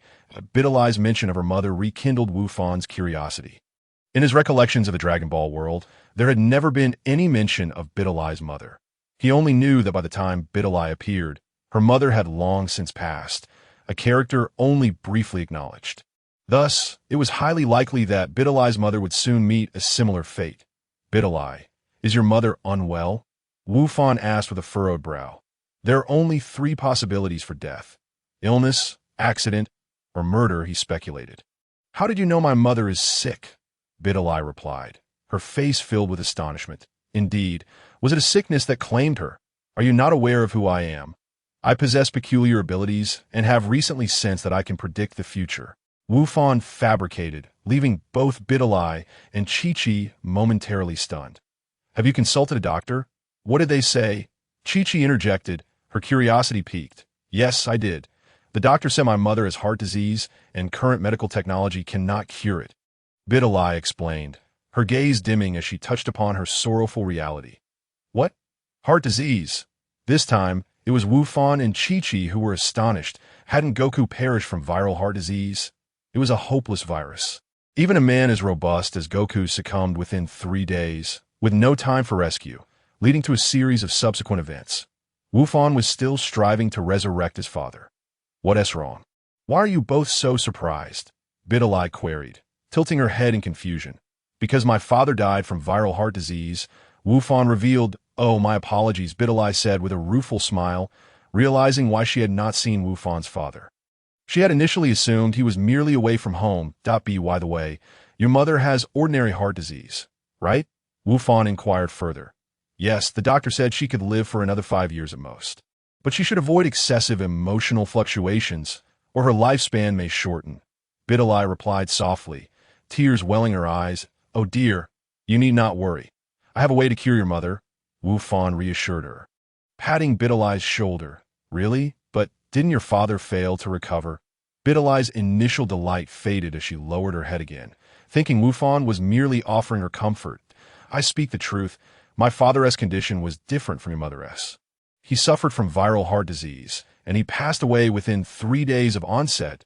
We were caught off guard, and even so, I am still searching for a way to revive him. As for your mother's heart disease, rest assured, I know the head of the Universal Capsule Company. I have already asked her to develop a specialized medication for heart disease, and results will be forthcoming within a few years."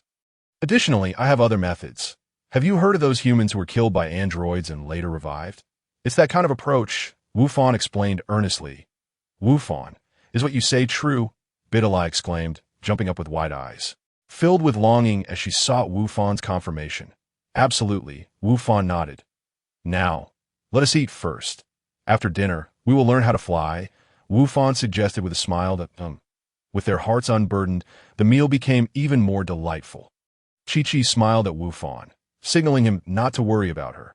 She had come to terms with Goku's fate and believed her son would find a way to resurrect him. Chapter 56. Resuming Chi-Chi's martial arts training after dinner. Bidalai insisted on helping Chi-Chi wash the dishes, causing Chi-Chi to chuckle repeatedly.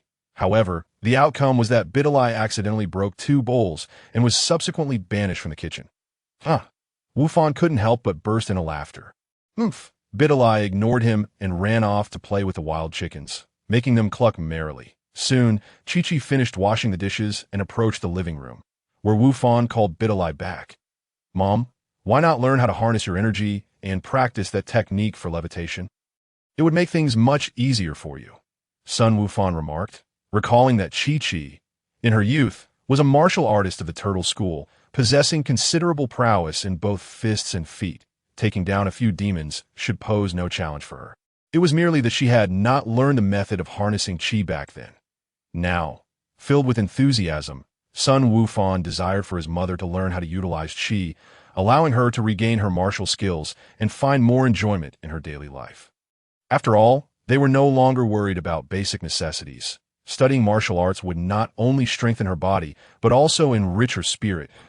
In truth, the primary reason Sun Wukong had brought Bidalai along was to ensure she could accompany Chi-Chi during her training, thus alleviating her solitude. The results of 2 individuals training together often surpass the solitary struggle of one. I also have to learn, Chi-Chi exclaimed in astonishment, gazing at her son. Of course, Mom. Weren't you once a martial arts master yourself? If you learn to harness Chi, you could use it to dig holes for your gardening, Sun Wukong teased. Is that really possible? Chi-Chi asked, her expression filled with doubt. Absolutely. You need not worry about food and clothing in the future. Practicing martial arts offers numerous benefits.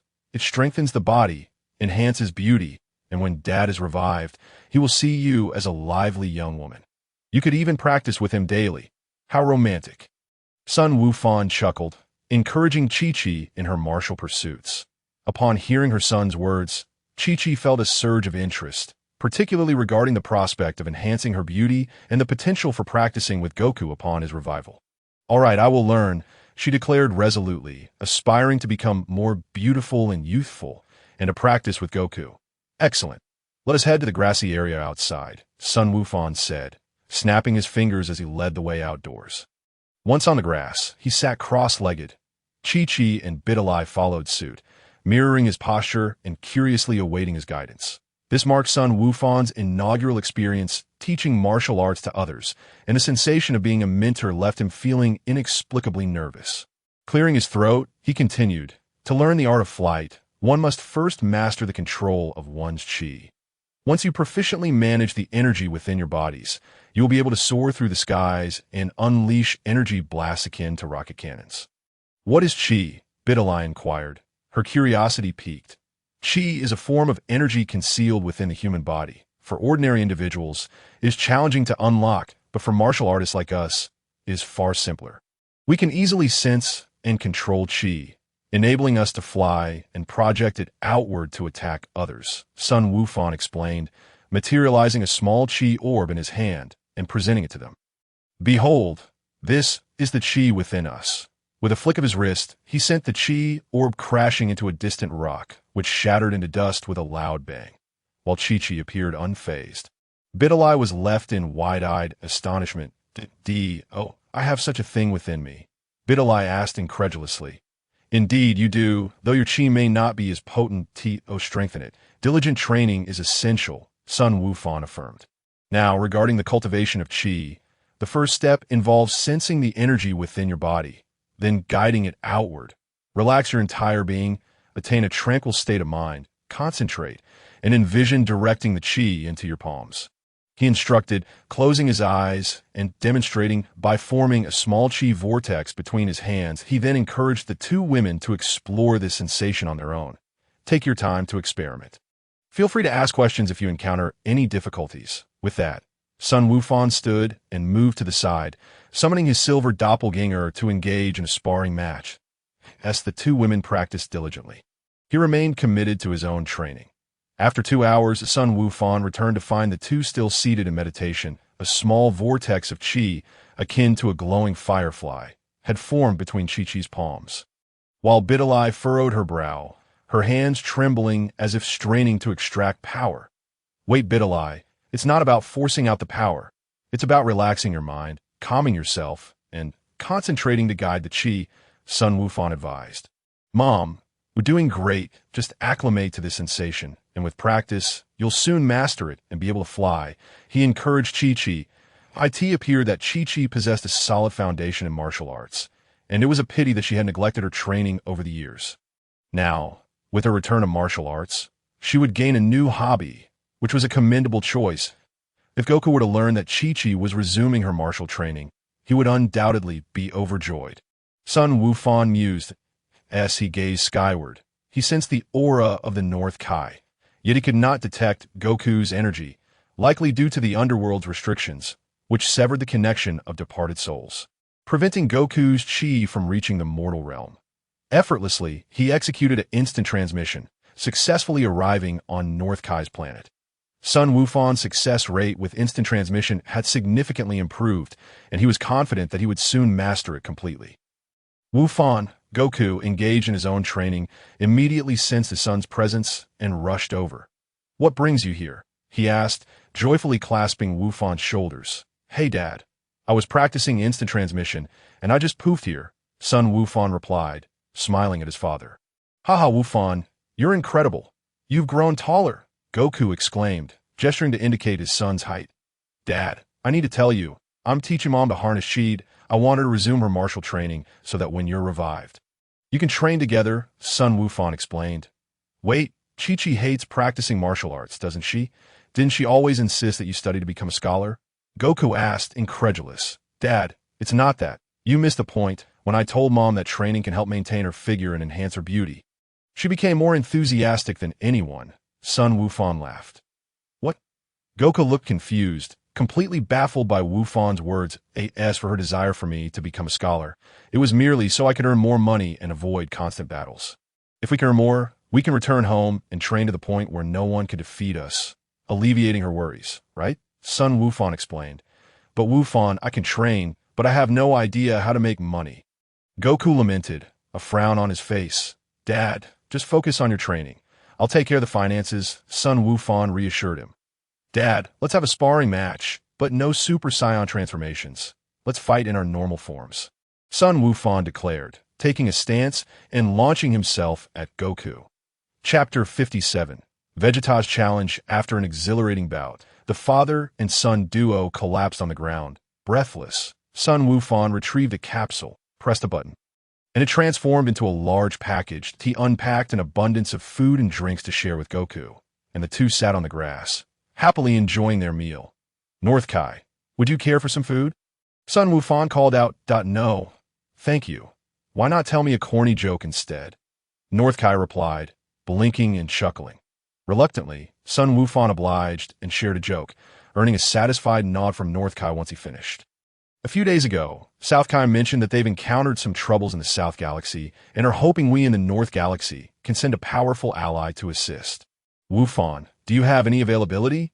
North Kai suddenly brought up after the joke. To be honest, North Kai, I'm quite busy at the moment. Perhaps you could reach out to Vegeta instead? Sun Wukong shook his head resolutely. He had been exceedingly busy lately and simply could not spare the time. In truth, he could send a clone in his stead, but an instinctual voice within him advised against such an action.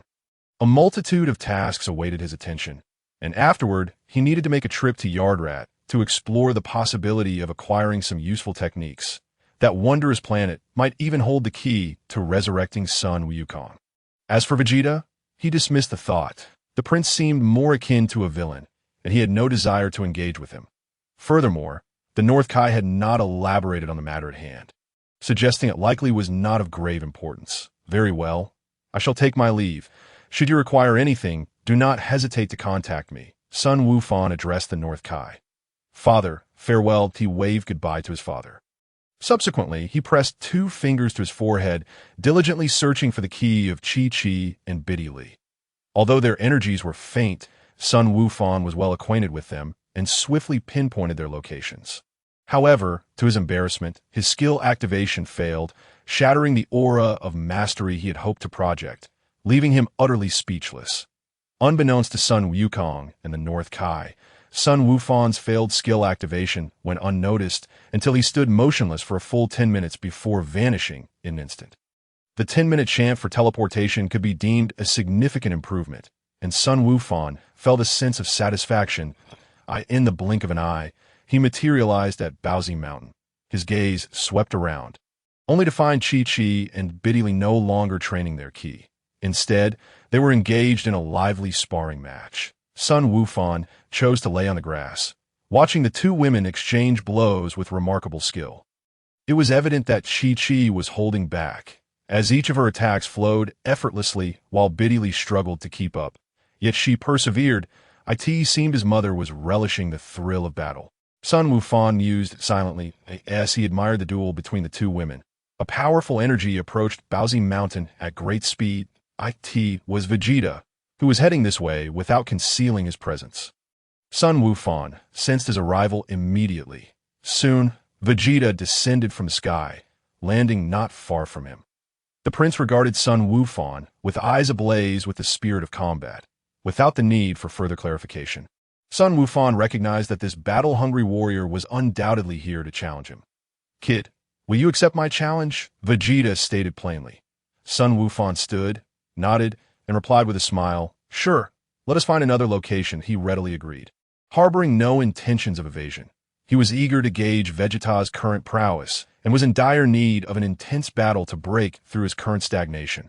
The recent engagement on North Kai's planet had proven quite beneficial. With a grin towards Vegeta, Sun Wukong unleashed a torrent of white energy, soaring towards the vast wilderness. Vegeta followed closely, and the 2 streaked across the sky, piercing through the clouds. Meanwhile, Chi-Chi and Biddy remained oblivious to their departure.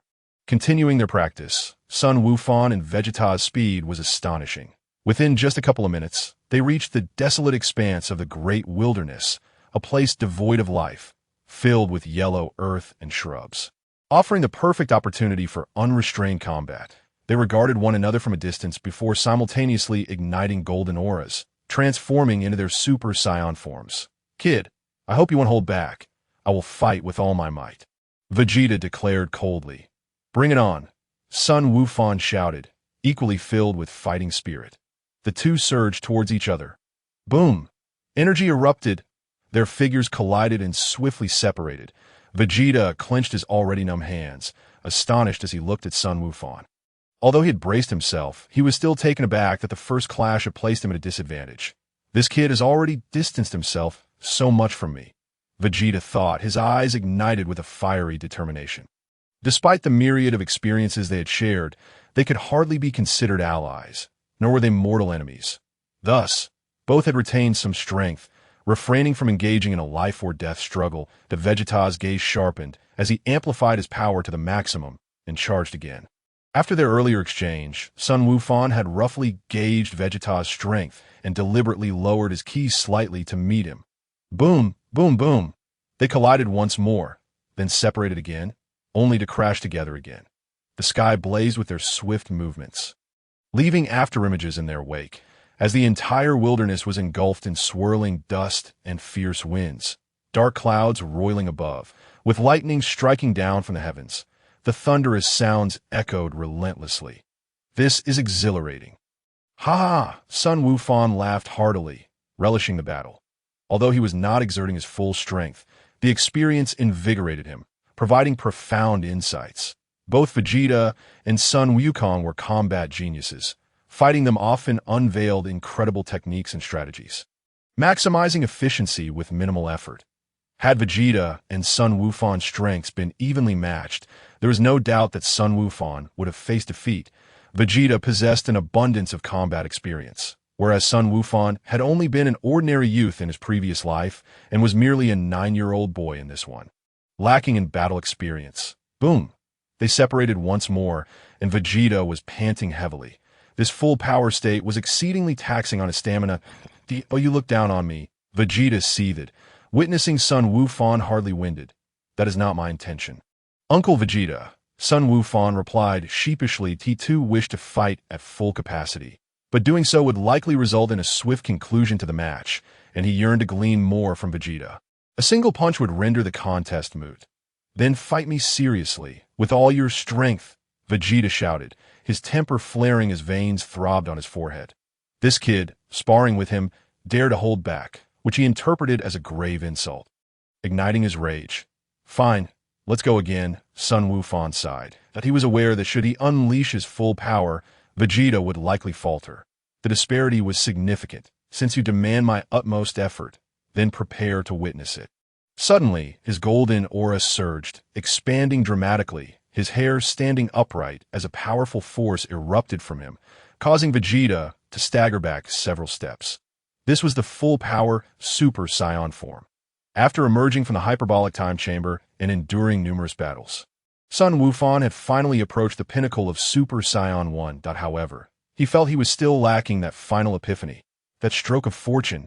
"You," Vegeta gasped, his eyes widening in disbelief as he stared at Sun Wukong. The overwhelming energy emanated like a tidal wave, crushing down upon Vegeta, making it difficult for him to breathe, robbing him of the will to continue fighting. The disparity in strength was akin to a chasm, and to persist in battle would be nothing short of humiliation. Vegeta's hands dropped, his fighting spirit extinguished. Upon witnessing this, Sun Wukong recognized that the battle could not continue. He promptly dispelled his full power form, reverting to a standard Super Saiyan state, and approached Vegeta. "Uncle Vegeta, let us enter the hyperbolic time chamber once more. You can achieve it too," Sun Wukong suggested.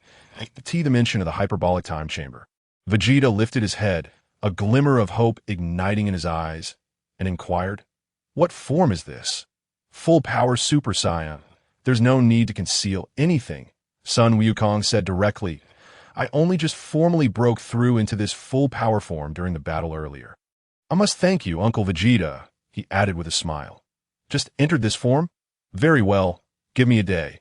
I shall return to the hyperbolic time chamber and then come to find you," Vegeta declared decisively, taking off into the sky towards the sacred world of the Kais without waiting for a response from Sun Wukong. Sun Wukong mused, "Are pure-blooded Saiyans truly this combative? I myself do not possess such an incessant desire to fight." He thought wryly. Chapter 58. The Dragon Balls are activated upon returning to the Capsule Corporation. Sun Wukong found that Chi-Chi and Biddy had ceased their sparring and were seated together, discussing techniques for harnessing Ki.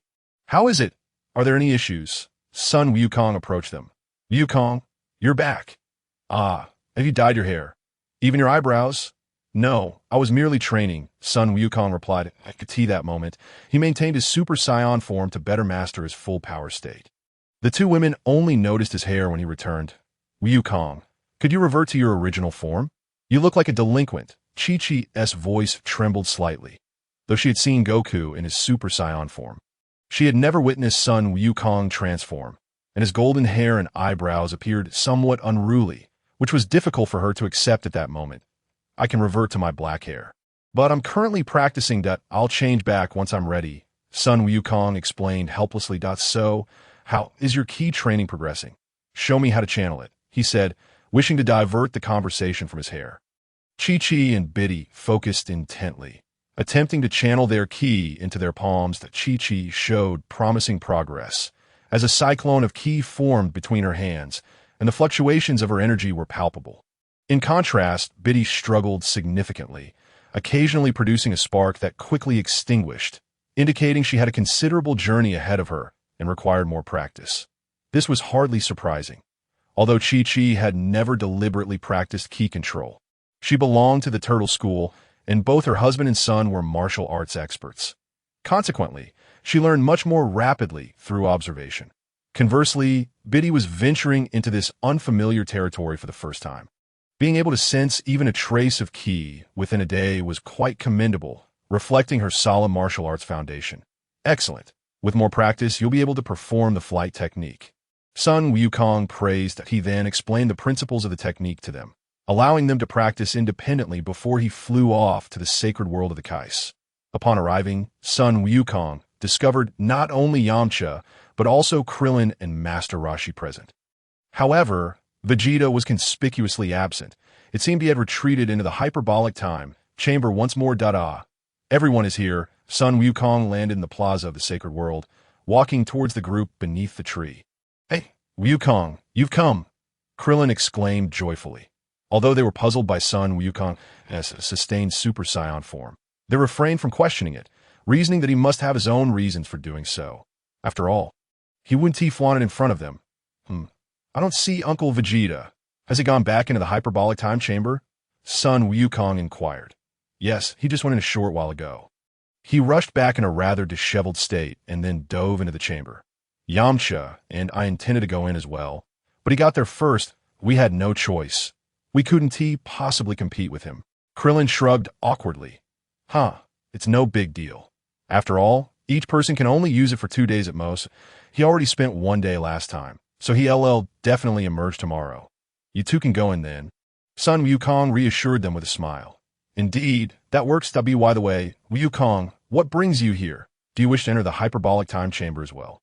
If so, you can go in first tomorrow, Krillin suggested. Yes, we're not in a hurry. Yamcha agreed. Sun Wukong waved his hand, smiling as he replied, No, I merely wanted to check on the Dragon Balls. I wonder if the Grand Kai has optimized them. Oh, I see. They're inside, Krillin said, pointing towards the door of the sacred world, indicating that the Grand Kai and Mr. Popo were within, just as Sun Wukong was about to step into the hall of the sacred world. He noticed the Grand Kai and Mr. Popo emerging, with Mr. Popo cradling a model of Shenron, resembling a figurine one could purchase for a modest price in stores, unmistakably made of plastic. Is this the optimized Shenron? Sun Wukong asked, puzzled. Wukong, you've come. Perfect timing. The Dragon Balls have been optimized. I shall reactivate them now, and then they will be ready for use. The Grand Kai smiled. He gestured for Mr. Popo to place the Shenron model in the plaza. Then he covered it with his hands, reciting an incantation in an incomprehensible Namekian dialect. Before long, a golden aura emanated from the Grand Kai's hands, gradually enveloping him, transforming into golden electrical serpents that coiled around the Shenron model. As the Grand Kai continued his incantations, the model erupted into a brilliant white light, transforming into a thick golden beam that soared upwards, breaking through a cloud before exploding into 7 bolts of lightning that scattered in all directions, some plunging into the ocean, others into the desert, some into dense forests, and a few into bustling cities. As the light faded, the 7 bolts transformed into 7 radiant orange spheres, shimmering with an enchanting luster, brimming with magical energy that compelled one to collect them. The Dragon Balls have been successfully activated, the Grand Kai announced. The Shenron model completely vanished. The group regained their composure. Grand Kai, how many wishes can the Dragon Balls grant now? Can they resurrect individuals who have died twice? Sun Wukong inquired. Currently, they can grant 2 wishes, and yes, they can indeed repeatedly resurrect individuals who have died twice. The Grand Kai nodded.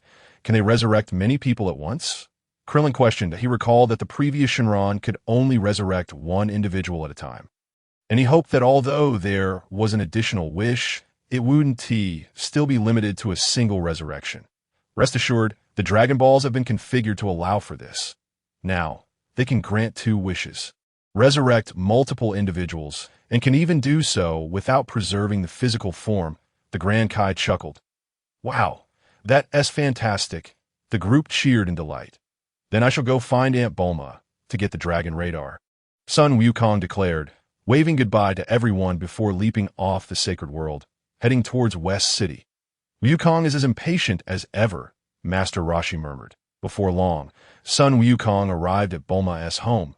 Aunt Bulma, the Dragon Balls have been reactivated by the Grand Kai. I've come to get the dragon radar, so I can collect the Dragon Balls, and then we can make our wishes, Sun Wukong stated. Upon hearing his words, Bulma returned to her workshop and retrieved the dragon radar. Here you go, Wukong. Bulma handed the radar to him, then paused to say, Wukong, You mentioned that the Dragon Balls have scattered across the earth. What about these? Bulma pointed to a corner where 7 fist-sized, dusty orbs lay quietly. These orbs are the previous Dragon Balls. They should be useless now. We could discard them, Sun Wukong replied. Chapter 59. Lan Chi as Sun Wukong departed. He casually pocketed a few stones and tossed the 7 spherical stones into a nearby pile of rubble. He then retrieved his Dragon Ball radar and commenced his search for the Dragon Balls. The nearest one was remarkably close, merely a few hundred kilometers away. With a murmured remark, Sun Wukong soared into the sky. Before long, he found himself over a vast ocean, the radar indicating that the Dragon Ball lay beneath the surface. With a splash, he plunged into the water point. 10 minutes later, he resurfaced, water plants clinging to him, holding in his hand a shimmering Dragon Ball, adorned with 4 gleaming stars, an unmistakable 4-star ball. After stowing the Dragon Ball in his bag, he deftly evaporated the moisture from his clothing using his ki and glanced at the radar once more, setting off towards his next target. In the southern region of the Dragon Ball world lies South City. Historically, South City thrived as a bustling metropolis, second only to West City, due to the annual World Martial Arts Tournament held on Papaya Island. However, following an assault by androids, South City was left in ruins, shrouded in a haze of smoke. All of its structures lay in tatters. Yet, thanks to the Dragon Balls, the deceased had been resurrected, prompting the survivors to swiftly establish a new civilization amidst the debris. Houses sprang up like mushrooms after rain as people procured cranes, motorcycles, tools, and materials from nearby towns to rebuild their homes. If only they knew that it would not be long before the dragon would restore their ravaged cities and dwellings. What thoughts would occupy their minds? At that moment, on a newly constructed road near South City, a blonde beauty zipped past on her motorcycle, pursued by 5 others on similar bikes. The blonde girl, brimming with excitement, taunted her male pursuers. "Cowards, come chase me. Come on. Ha ha ha." After her provocation, she burst into raucous laughter. The 5 men, infuriated, shouted back, "You little brat, hand over that orange orb, or you'll regret it." The blonde girl, unfazed by their threats, skillfully maneuvered her motorcycle with one hand while brandishing an orange, glass-like orb with the other. Waving it behind her, she provocatively exclaimed, "You think you can catch me and steal it? Dream on." "Whoa, boss. This woman is fierce. Should we just let it go?" one of the shorter men suggested. "Absolutely not. This is infuriating. We must catch her and tie her up." The leader, a burly man adorned with a thick gold chain and dark sunglasses, retorted. Just hours earlier, he had found a beautiful orb in the ruins of South City, an object seemingly imbued with enchantment that he could not bear to part with. Little did he expect that before he could even warm it in his hands, this blonde woman would swoop in, snatching it away. For once, he was the one being robbed, and by a woman at that. How could he endure such humiliation? To make matters worse, she continued her taunts as she fled, and he could hardly contain his frustration. How can someone so beautiful be so insufferable? He lamented. "Come on, let's go," the girl shouted, revving her motorcycle to its limit and unleashing a barrage of mockery. "Boss, I can't handle this crazy woman anymore." One of the men exclaimed, his temper flaring. "Step on it. I refuse to let this brat get away." The leader yelled, his rage boiling over. As the chase continued, the blonde girl, still wielding the orb, suddenly produced a submachine gun, deftly maneuvering her motorcycle and aiming it at the 5 men. With a swift motion, she unleashed a hail of gunfire. "Run! She has a gun!" the men yelled, hastily turning their bikes around and accelerating away in a panic. "Let us see if you dare chase me now," the girl shouted, firing her weapon as she pursued them. The roles of predator and prey having dramatically reversed in mere moments, the gust of wind swept through, blowing her golden hair across her face, prompting her to sneeze. In an instant, her hair transformed into deep blue waves. "What am I doing?" she gasped, startled by her own reflection as she realized she was still on the motorcycle. Gun in hand, quickly stowing the gun, she sped away, leaving the stunned men behind. "Boss, she got away," one of the subordinates exclaimed, still shaken. "Forget her. Let us go. We can't mess with her." The man with sunglasses sighed in relief as he watched her disappear, wondering where such a wild woman had come from. He had never seen her before in South City. "Lan Chi, haha, I can't believe she is here. Sun Wukong, having witnessed the entire spectacle from above, erupted in laughter. Tianjin had been searching for her for days, never expecting to encounter her on his quest for the Dragon Balls. This girl had fallen for a martial arts enthusiast, a love that tugged at the heartstrings. That year, during the World Martial Arts Tournament, she had first laid eyes on Tianjin Han and had been smitten ever since. She claimed to favor rugged men, cooking for him and tending to his wounds. After the Saiyan assault, when Tianjin Han and the others perished at the hands of Vegeta and Nappa, she lost all contact with him. Driven to despair, she had turned to drink, believing she could not go on without Tianjin Han. Often lamenting, if Tianjin Han is dead, what reason do I have to live? Though he had since been resurrected, she had never found him again. Life unfolded in such a manner that they had drifted apart, each unknowingly vanishing from the other's existence. As time passed, the androids wreaked havoc, and she perished amidst the chaos, convinced her life had come to an end. Little did she know, she was revived by the dragon. Unbeknownst to her, Tianjin Han was still searching for her, and today she had merely seized a fragment of memory upon spotting a familiar Dragon Ball. Sun Wukong observed as Lan Chi rode her motorcycle into a village, where she parked and transformed it into a capsule. He descended from the sky and followed her into the settlement. Lan Chi, he called out, jogging to catch up. Startled, Lan Chi turned to see a golden-haired youth trailing behind her, causing her to feel a twinge of fear. The blue-haired Lan Chi was not one to harm, even an ant. Who are you? Having never encountered Sun Wukong, she regarded his golden hair with suspicion. Lan Chi, it's me, Sun Wukong, son, Sun Gohan, Oh, you remember? He grinned, exuding familiarity. Wukong, are you truly his son? Lan Chi exclaimed, her excitement palpable. Indeed, without a doubt, Sun Gohan affirmed with a nod. Then you can't call me sister anymore. You must call me aunt. Lan Chi's lips curled into a smile as she cheerfully spoke. Sun Wukong. Ah, being reincarnated as Sun Wukong is wonderful in many ways, except for the fact that I must automatically consider myself a generation younger than everyone I meet. Thank you to all the generous patrons for your donations, to those who cast recommendation votes, to those who collected, and to those who commented. Each of your footprints is like nourishing rain, continuously irrigating this budding seedling that I am grateful for your presence. Chapter 60.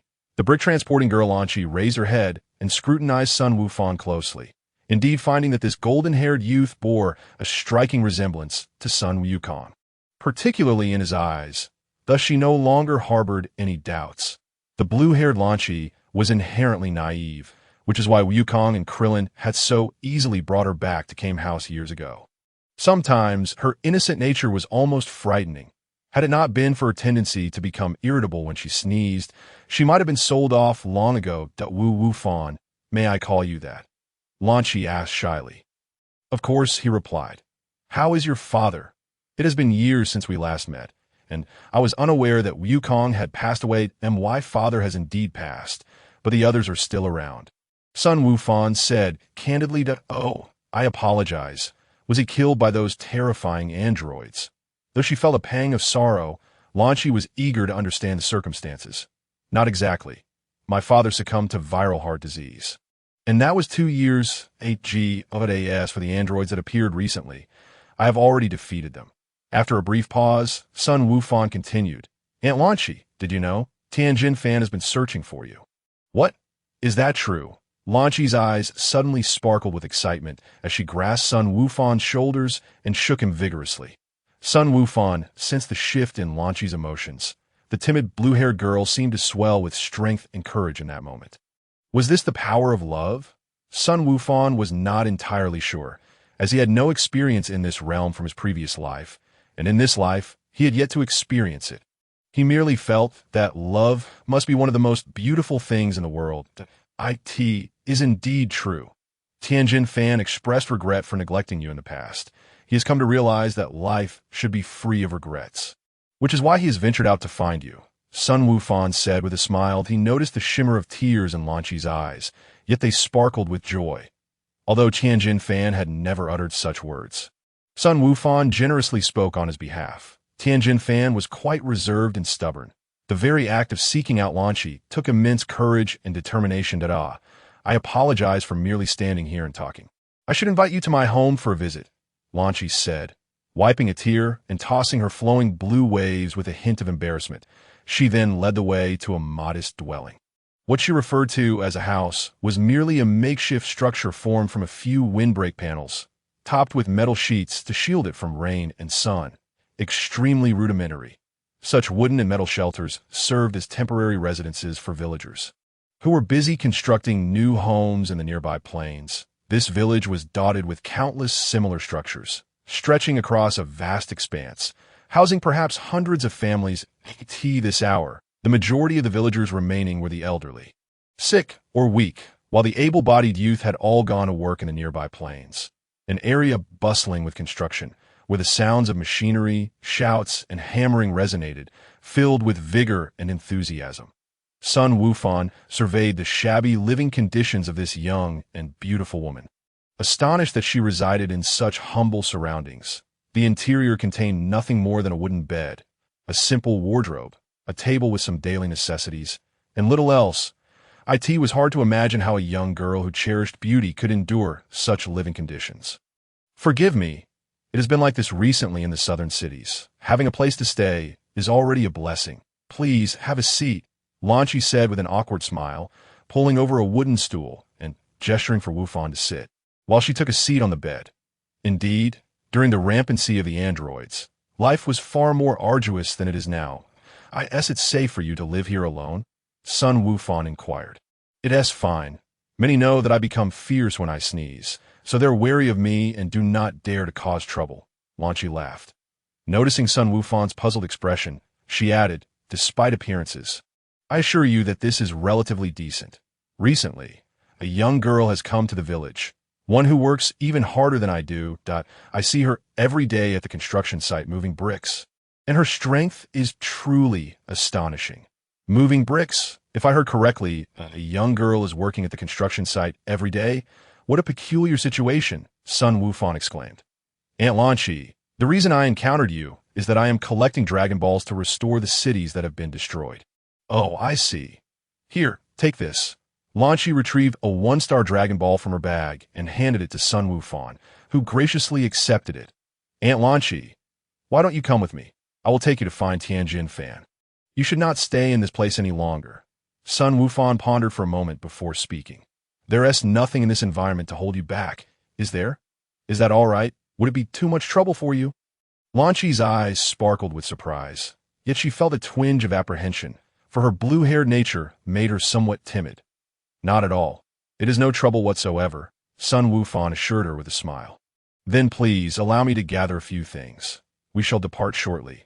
He continued, Lanchi nodded and stood up to collect her belongings, but momentarily hesitated, unsure of where to begin, especially since she lacked a bag to carry her things. Sun Wufan noticed her predicament and produced a capsule from his silver watch, offering it to her. Use this capsule. It's a large bag that is empty inside and can hold everything here. Thank you. Lanchi accepted the capsule, pressed the button, and it transformed into a sizable bag. She began to pack her clothes and, one by one, placed her daily necessities inside until the room was left with just an empty table and bed. After pressing the button again, she returned the bag to capsule form and looked at Wufan, saying, All done. Great. Let's leave this place, Sun Wufan said with a smile, then opened the door to step outside.